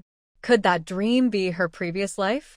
If so, the fact that Jiang Ting lived two lives would not be so unacceptable. Sister Jiangyu. Jiangyu came back to her senses, and it was Jiangyi. What's wrong? Is your injury better? Does it still hurt? Jiangyi was startled, and his mind went blank for a moment, and he forgot what he wanted to say. He shook his head. It doesn't hurt anymore. Jiangyu's eyes were full of concern, as if he was really her brother. He lowered his eyes. Don't expect it anymore. This is the car fare my second sister gave you back. He asked Jiang Yonghua for it and came to return it to Jiangyu in person. Jiangyu took the money. Thank you. Does your mother still beat you? Jiangyu shook his head. No. It's just that they all hated him, especially Yang Cuilan, who wanted to strangle him to death. There was no beating, but the scolding never stopped. Fortunately, he had learned to let it go in one ear and out the other. Sister Jiangyu, the money for the medical treatment at Grandpa Zhang's house yesterday, I will pay you back when I have money. Jiangyu's nose was sour. He turned his face away and blinked his wet eyes. No need to pay it back. She took out a big unity from her pocket and stuffed it into his hand. Take this money. Don't let your aunt find out. Jiangyi stared at the money in his hand for a long time without saying a word. The sour emotion filled his chest and surged. When he opened his mouth, his voice was hoarse. Why? Jiangyu looked at him, and the two similar pairs of eyes looked at each other, and they could see their own reflections in each other's eyes. Because you are my brother. Jiangya's Adam's apple rolled, and he held back his tears. But I'm not. He is not Jiangyu's biological brother, just a cousin, right? Even his biological parents are like this. Jiangyu no longer dared to have any extravagant hopes for other people. Jiangyu said no more. It was not suitable to clarify the truth now, because even she herself was not sure whether Jiangyu was. The next day was Wang Yunshan's wedding day. Jiangyu went there early in the morning with a newly bought thermos, and Jiang Ting followed closely. She wanted to see if this Lin Chenghui was the one she married in her previous life. Jiangyu, why are you here so early in the morning? Have you eaten? Even though Aunt Du didn't like Wang Yunshan, her rebellious daughter, she put on a happy look. Jiangyu was a promising person, and perhaps the family could establish some relationship with her through their daughter. Aunt, where is Yunshan? Zhaodi is changing clothes in the room, and your grandmother you will come over to make noodles for her later. Und du es mut dropta consciously. Why call her Yunshan? Zhaodi sounds so much better. She felt that it must be because Wang Yunshan was rebellious and didn't like the name Zhaodi that she couldn't give birth to a son. Jiangyu was about to go in with a thermos, but Jiang Ting said considerately, Sister, isn't this thermos for Zhaodi? Let you hold it. Und du es fastly up. A thermos is a rare item. She wanted to buy it before, but she didn't buy it because she couldn't get the industrial voucher. Jiangyu, this thing is heavy, and will hold it for you. Jiangyu took a step back and avoided her hand. Auntie, I'm giving this kettle to Yunshan. I want to give it to her personally. Aunt Du's expression froze, and she took her hand back awkwardly. Okay, then you give it to Zhaodi. She would tell her daughter in person later that she had to leave the kettle at home. Jiangyu walked into the house, and Wang Yunshan had already changed her clothes. The bright red wedding dress and the red window paper cuts in the house made people feel a little festive. Jiangyu, you came at the right time. Braid my pigtails and wrap them up for me. Jiangyu's pigtails had many styles and looked better than others. Looking at her happy look about to get married, Jiangyu couldn't help but feel sad. This is a gift from me to you. Take it with you to your in-laws' house and don't let your parents take it away. Wang Yinshan was gesturing in front of the mirror and was stunned when she saw the kettle she was holding. This must be very expensive, right? You need industrial coupons to buy a kettle. Jiangyu smiled and pushed the thermos over. It's an industrial voucher. I asked someone to exchange it for one. It's almost winter, and with a thermos, you can wash your face with hot water in the morning and your hands won't get frozen. Jiang Ting was jealous and almost tore her clothes. She was Jiangyu's biological sister, and Jiangyu didn't give her a thermos when she got married. It would be so decent to have this as a dowry. Wang Yinshan was moved to tears and hugged Jiangyu. Jiangyu, I really like you. Jiangyu patted her head. I just hope you live a good and happy life. Yinshan, we grew up together, and I still say that if he treats you badly, you can divorce him and come to me. Wang Yinshan held back her tears and nodded vigorously. Okay. Jiang Ting sneered. How good can a fool be? Sister, they just got married. How can you encourage them to divorce? Whether a man is good or bad is not all her choice. Jiangyu glanced at her coldly. Jiang Ting always has her own logic and would not listen to what others say. She said no more and turned to braid Wang Yinshan's hair. After braiding the pigtail, she helped her wrap it up and fixed it with a small clip. I don't know where Jiangyu got a red scarf from. She tied it to Wang Yinshan's braid like a hairband. It looks like a flower, beautiful and festive. Wang Yinshan was surprised and looked left and right in the mirror. She liked it very much. Jiangyu, does it look good? It looks good. Jiangyu pulled up her sleeves a little, revealing the silver bracelet. Let them know that you married well, and there will be only good days waiting for you in the future. As soon as the silver bracelet was revealed, Jiang Ting's eyes almost popped out. Where did this bracelet come from?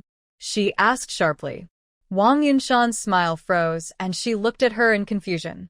My mother-in-law gave it to me. What's wrong? What's the look in your eyes? It's as if I stole your things. Jiang Ting realized that she had lost her composure and quickly turned her face away, feeling extremely angry. Of course, she recognized the silver bracelet, because in her previous life, her parents-in-law died one after another in accidents, and they couldn't even get the money for the funeral. This silver bracelet was given to her by her mother-in-law before she died, and she was asked to sell it for money. Jiang Ting felt not only resentful, but also aggrieved. Why was she treated differently?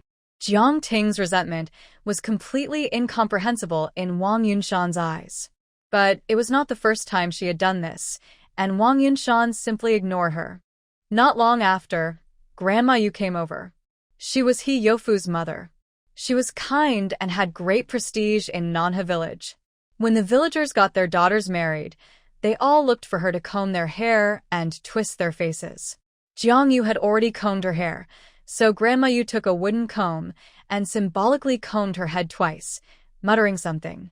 When it was her turn to twist her face, Wang Yinshan's face was scratched red, and it hurt so much. Grandma Yu smiled and said, "Just this once, bear with it."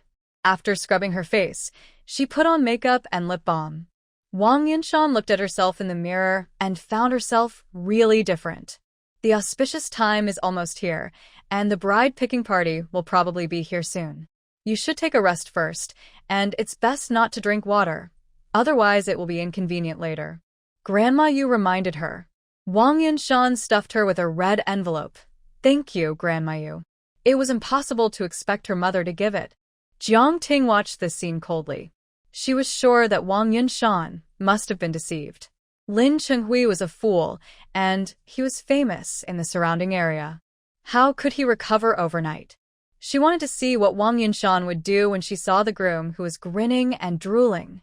Wang Yinshan felt that the time waiting for the groom to come to pick up the bride was particularly long, and she was so nervous that her palms were sweating.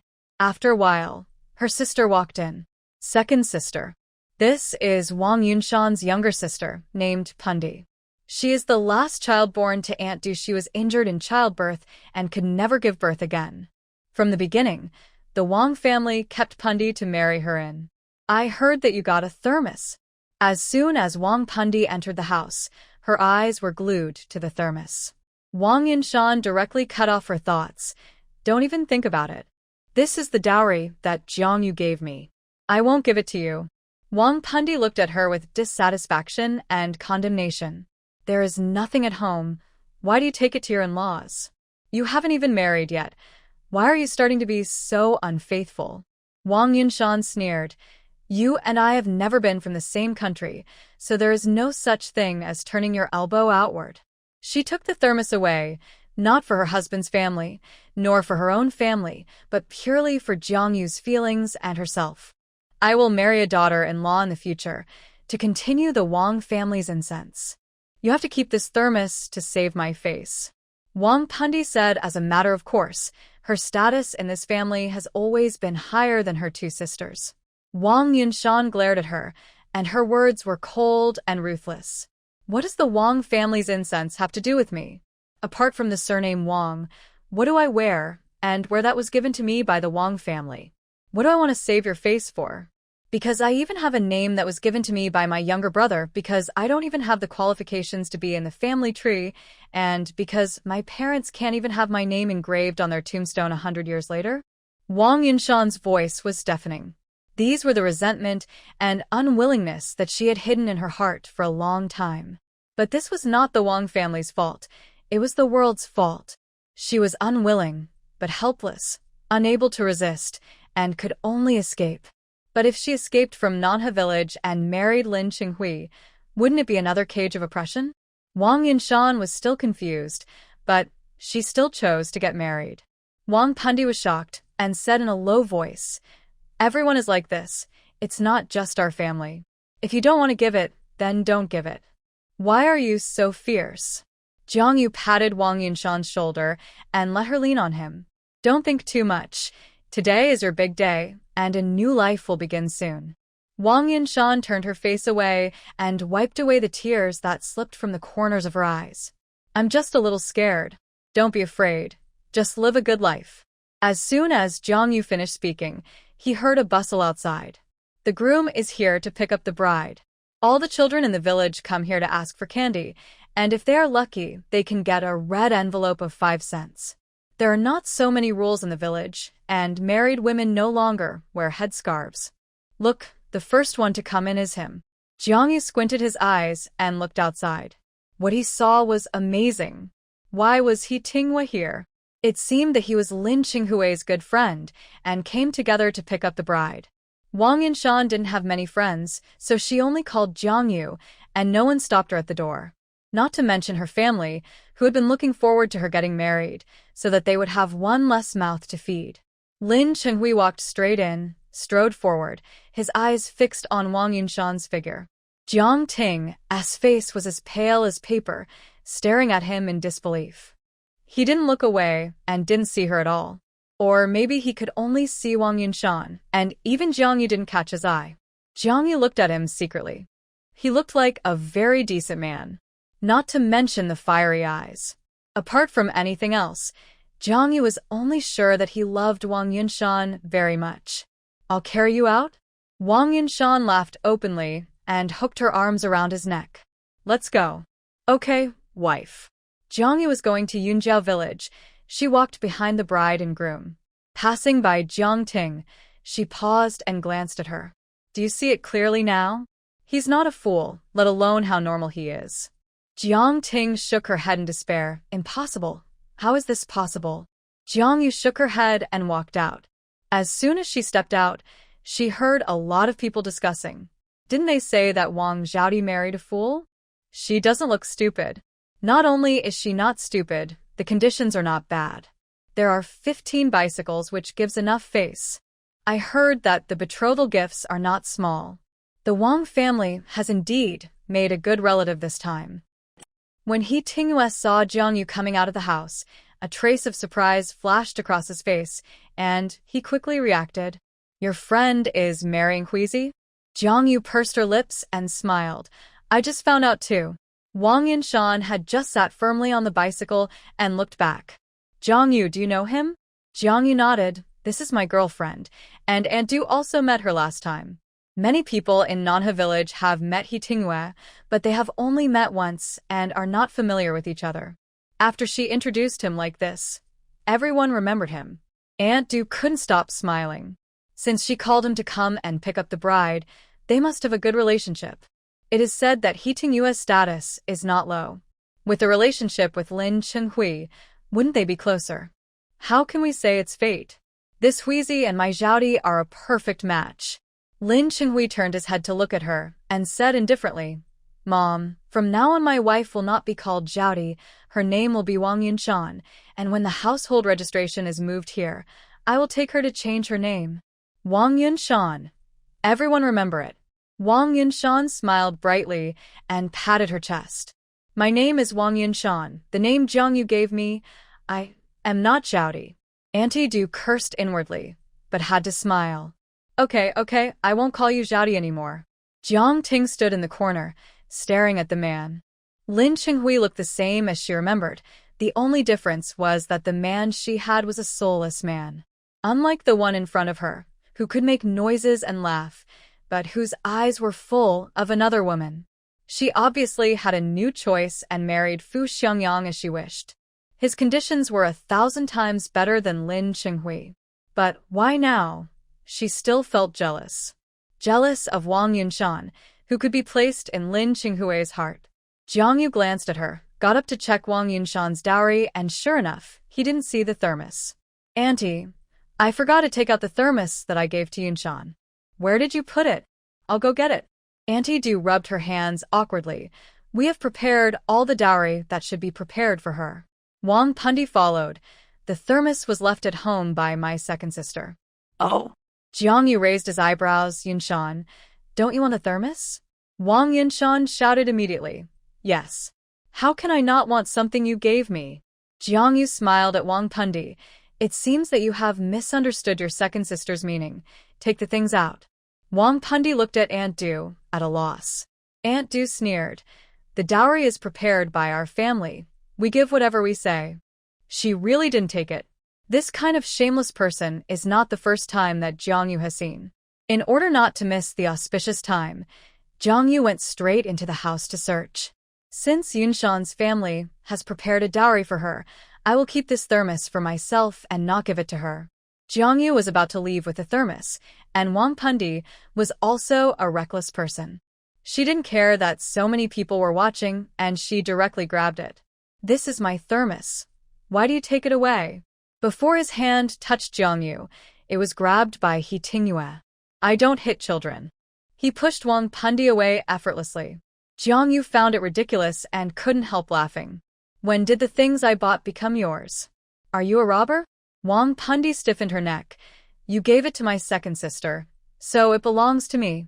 Jiangyu's eyes were full of sarcasm. So I'm telling you now, I won't give it away. You've already given it away. How can you take it back? Wang Pundi shouted dissatisfiedly. Jiangyu walked out with the thermos and got on the back seat of the bicycle. I really took it back today. What can you do to me? Lin Chenghui laughed and waved his hand. Brothers, let's go. He is happy to get married today, so he won't bother with the Wang family. But there won't be a next time. He will protect Wang Yunshan well and never let her suffer any grievances again. Wang Yunshan swung her feet. The autumn wind blew on her face, and the red scarf on her head swayed gently. It's great that she is getting married. Jiangyu and He Tingyue fell behind one step and followed behind Lin Chenghui's bicycle. You and Comrade Lin are friends. What a coincidence. He Tingyue tilted his head slightly and said loudly, Huizi was a soldier I led before, but later he was injured in the head and retired. Lin Chenghui was injured in the line of duty and was awarded a third-class merit at that time. He could have been arranged a job, but he injured his head and became stupid. There was no job suitable for him, so it was left unresolved. Come to think of it, he is 2 or 3 years younger than me. Jiangyu. For some reason, it seemed that she heard a hint of resentment. She couldn't help laughing and pinched his waist quietly. His whole body was hard, and there was no soft meat on his waist. I told you not to talk nonsense, she said angrily. He Tingyue suddenly loosened one hand, reached behind her, and quickly held her hand. Ah!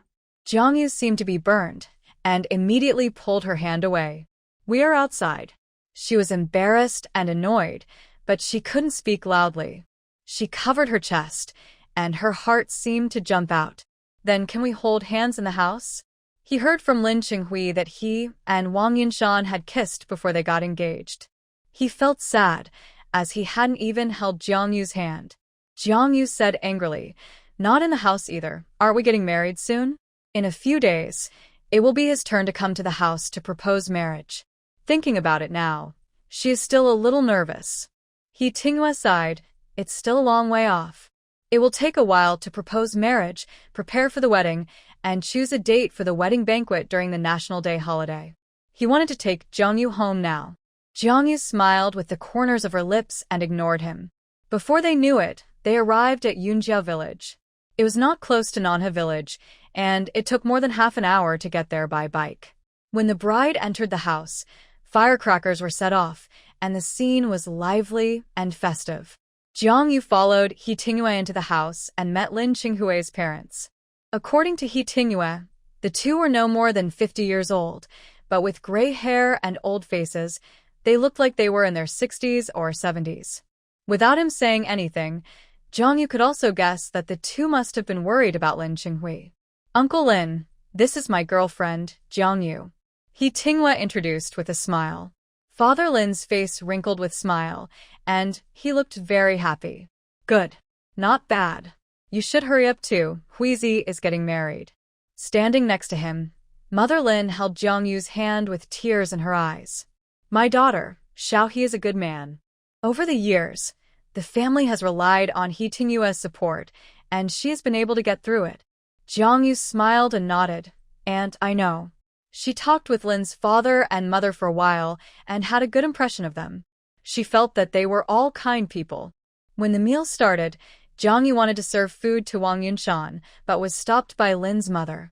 "Jiang Yu, call Yunshan out to eat and sit with everyone. Our family doesn't have such strict rules, so it's a good opportunity for Huizi and I to get to know each other." Jiang Yu agreed with a smile and went into the house to call Wang Yunshan out.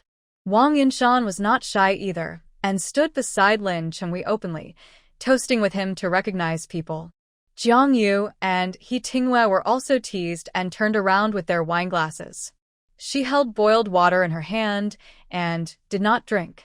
At one of the tables, all the people sitting were Lin Qinghui's former comrades in arms, who were also familiar with He Tingyue and dared to joke. "That won't do. Sister Wang has drunk alcohol, so Comrade Jiang must have a drink too." After saying this, He Tingyue drank the cup in his hand first, and then poured another cup.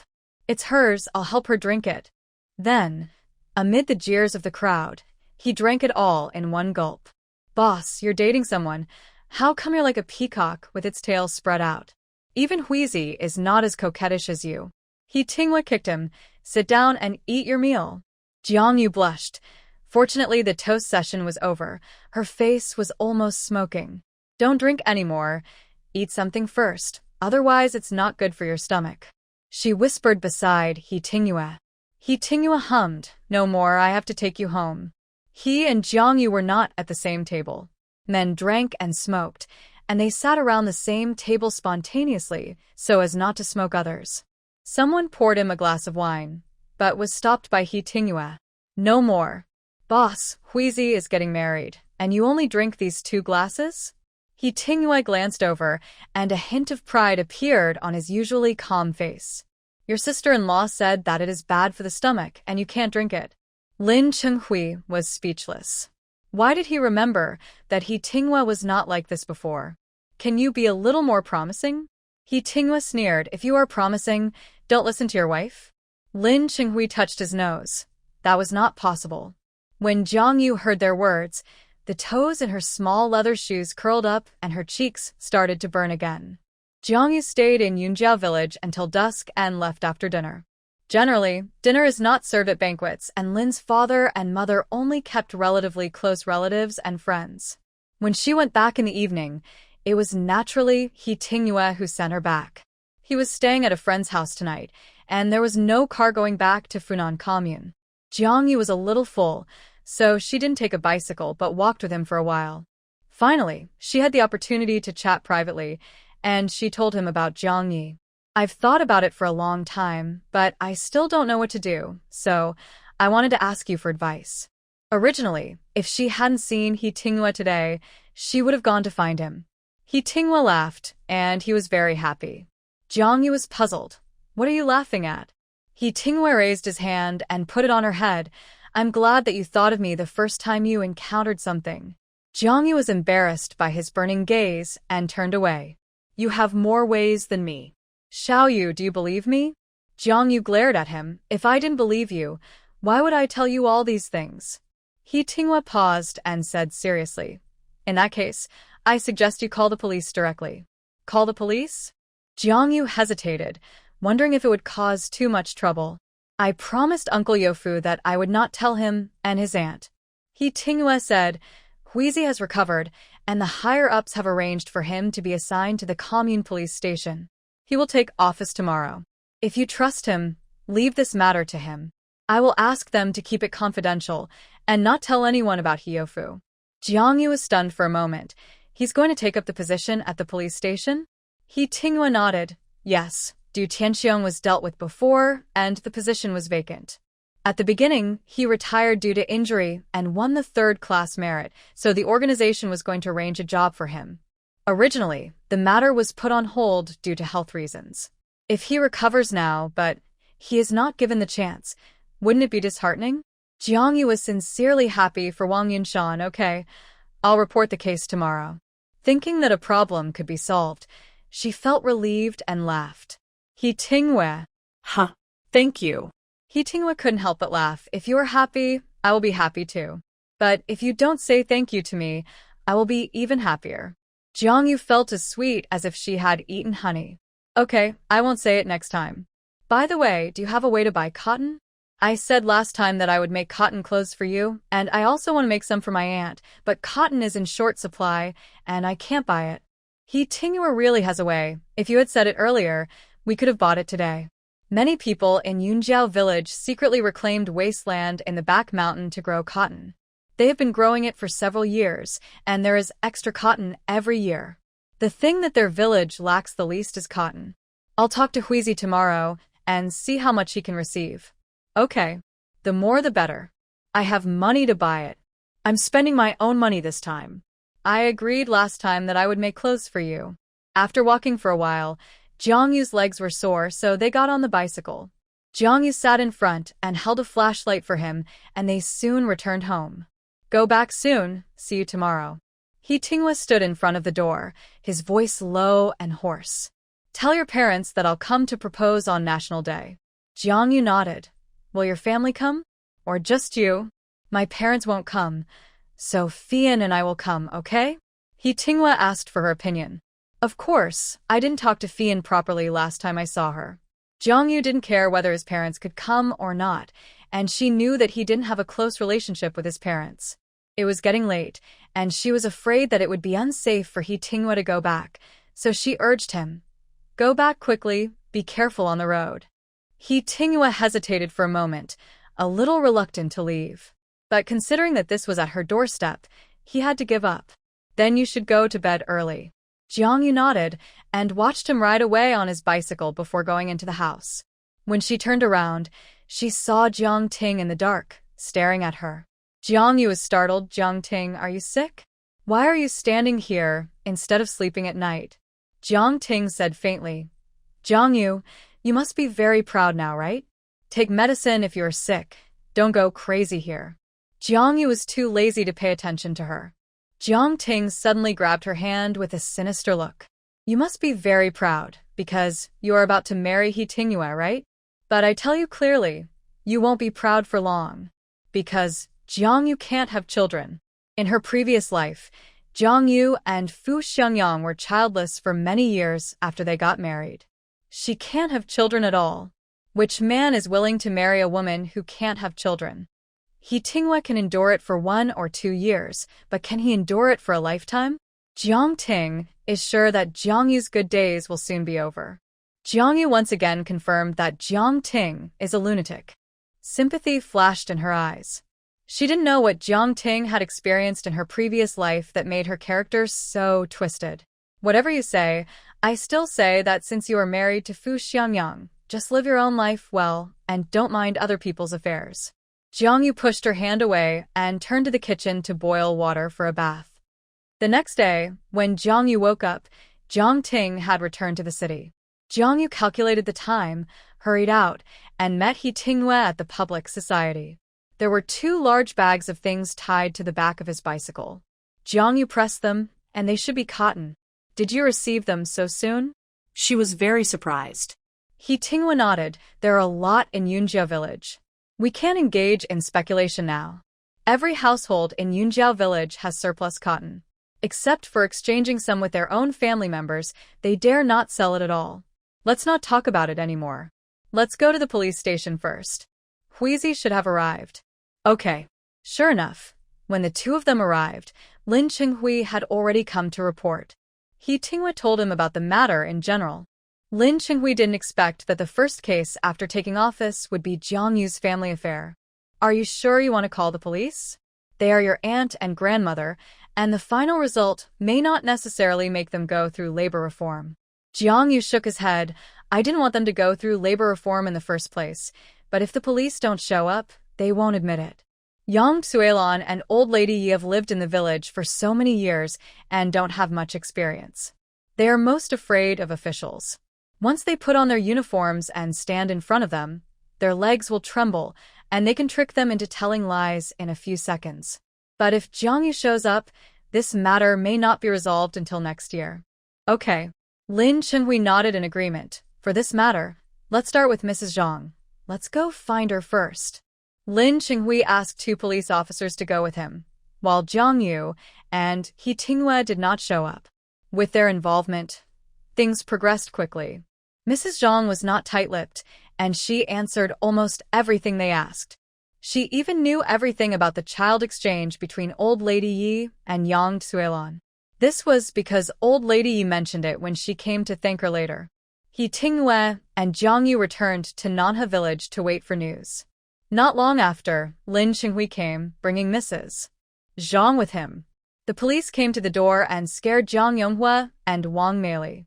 Jiang Yonghua subconsciously looked at Wang Meili with anger on his face. You went to find Mrs. Zhang. Wang Meili felt very wronged. I didn't. The last time I saw her was many years ago. Jiang Yonghua looked suspicious and stepped forward to be polite. Comrade police. Lin Qinghui said. My surname is Lin. May I ask if your mother, Comrade Yi Aihua, is at home? Wang Meili was shocked. Looking for my mother-in-law? Jiang Yonghua's heart was pounding, and he had a bad premonition. Excuse me, what did the public security comrades look for my mother for? She is an old lady. If she has done something bad, just tell me. Lin Qinghui said bluntly. In this case, then I will say it directly. This matter involves the conspiracy between old lady Yi and Yang Xuelan to exchange children 19 years ago. Wang Meili was confused. My mother-in-law and my sister-in-law exchanged children? Why don't I understand this? Who did they exchange? Lin Qinghui looked at her and said calmly, Jiang Yi and Jiang Hao. That is to say, Jiang Hao is the child born by Yang Xuelan, and Jiang Yi is your biological son. Jiang Yonghua and Wang Meili seemed to be frozen. Their heads were stuck, and they lost the ability to think. They could understand every word of these words, but when combined together, it was so difficult to understand. What do you mean? Wang Meili finally found her voice. Jiang Yi is my biological son? How is this possible? My son is Jiang Hao. I brought him up, and I have loved him for almost 20 years. Now you tell me that he is not my son. It is impossible. Wang Meili could not accept it no matter what. She poured not only money and material things into Jiang Hao, but also emotions. Just looking at Jiang Hao's figure, you can know how favored he is at home. Jiang Yonghua is more rational than Wang Meili, and asked in a hurried voice, Public security comrade, is there any misunderstanding? Jiang Hao grew up with us, and I watched him grow up. Lin Qinghui said, On the 3rd day after he was born, your mother replaced the child. You can think carefully, how many times did you hold the child in the first 3 days after he was born? Wang Meili took a few steps back in a daze and fell to the ground. Yes. I had a hard time giving birth to this child. After he was born, my mother-in-law took care of him. Even the milk was fed by Yang Xuelan. And Jang Yonghua was busy taking care of her during the confinement period, and he had no time to take care of the child during that time. Mrs. Zhang told the truth coldly. That's right, your mother-in-law told me in person that she swapped your child with your eldest sister-in-law's. Lin Chenghui glanced back at her, and Mrs. Zhang immediately backed off. We're going to Yang Tsuelan's house now, to confront her face to face. Are you going? Lin Chenghui asked. Wang Meili's face became ferocious, and she gritted her teeth. Go. Of course I have to go. If Jiang Yi was her son, then Yang Tsuelan's abuse of Jiang Yi for so many years would make sense. If it's not her own child, she certainly wouldn't feel sorry for beating him. The group hurried to the eldest wife's house of the Jiang family. It happened that Old Lady Yu was here too, chatting with Old Lady Wang next door. Old Lady Wang narrowed her eyes. Oldie, do you think that's the police? Why are there police coming to our village? Old Lady Yu took a closer look. It really is. I don't know who they are looking for. Old Mrs. Wang exclaimed, your third son and his wife are here too. Jiang Yu and her girlfriend are here too. Then she saw Mrs. Zhang, and her face changed drastically. Is your family doing anything feudal and superstitious? Old Mrs. Yi stood up suddenly, and almost couldn't stand still. Oh no! Just as she was about to slip away, she was grabbed by Wang Meili, who ran up quickly. Mom, where are you going in such a hurry? Aren't you familiar with Mrs. Zhang?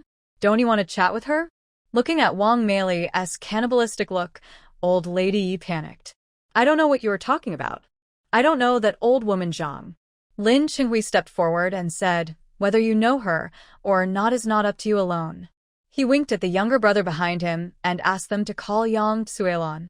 Old Lady Wang was puzzled and asked, Jiang Yu, what's going on in your family? Jiang Yu explained simply, 19 years ago, my mother had just given birth to a child and was swapped by my grandmother with my aunt's son. Jiang Yi is my biological brother, and Jiang Hao is my aunt's son.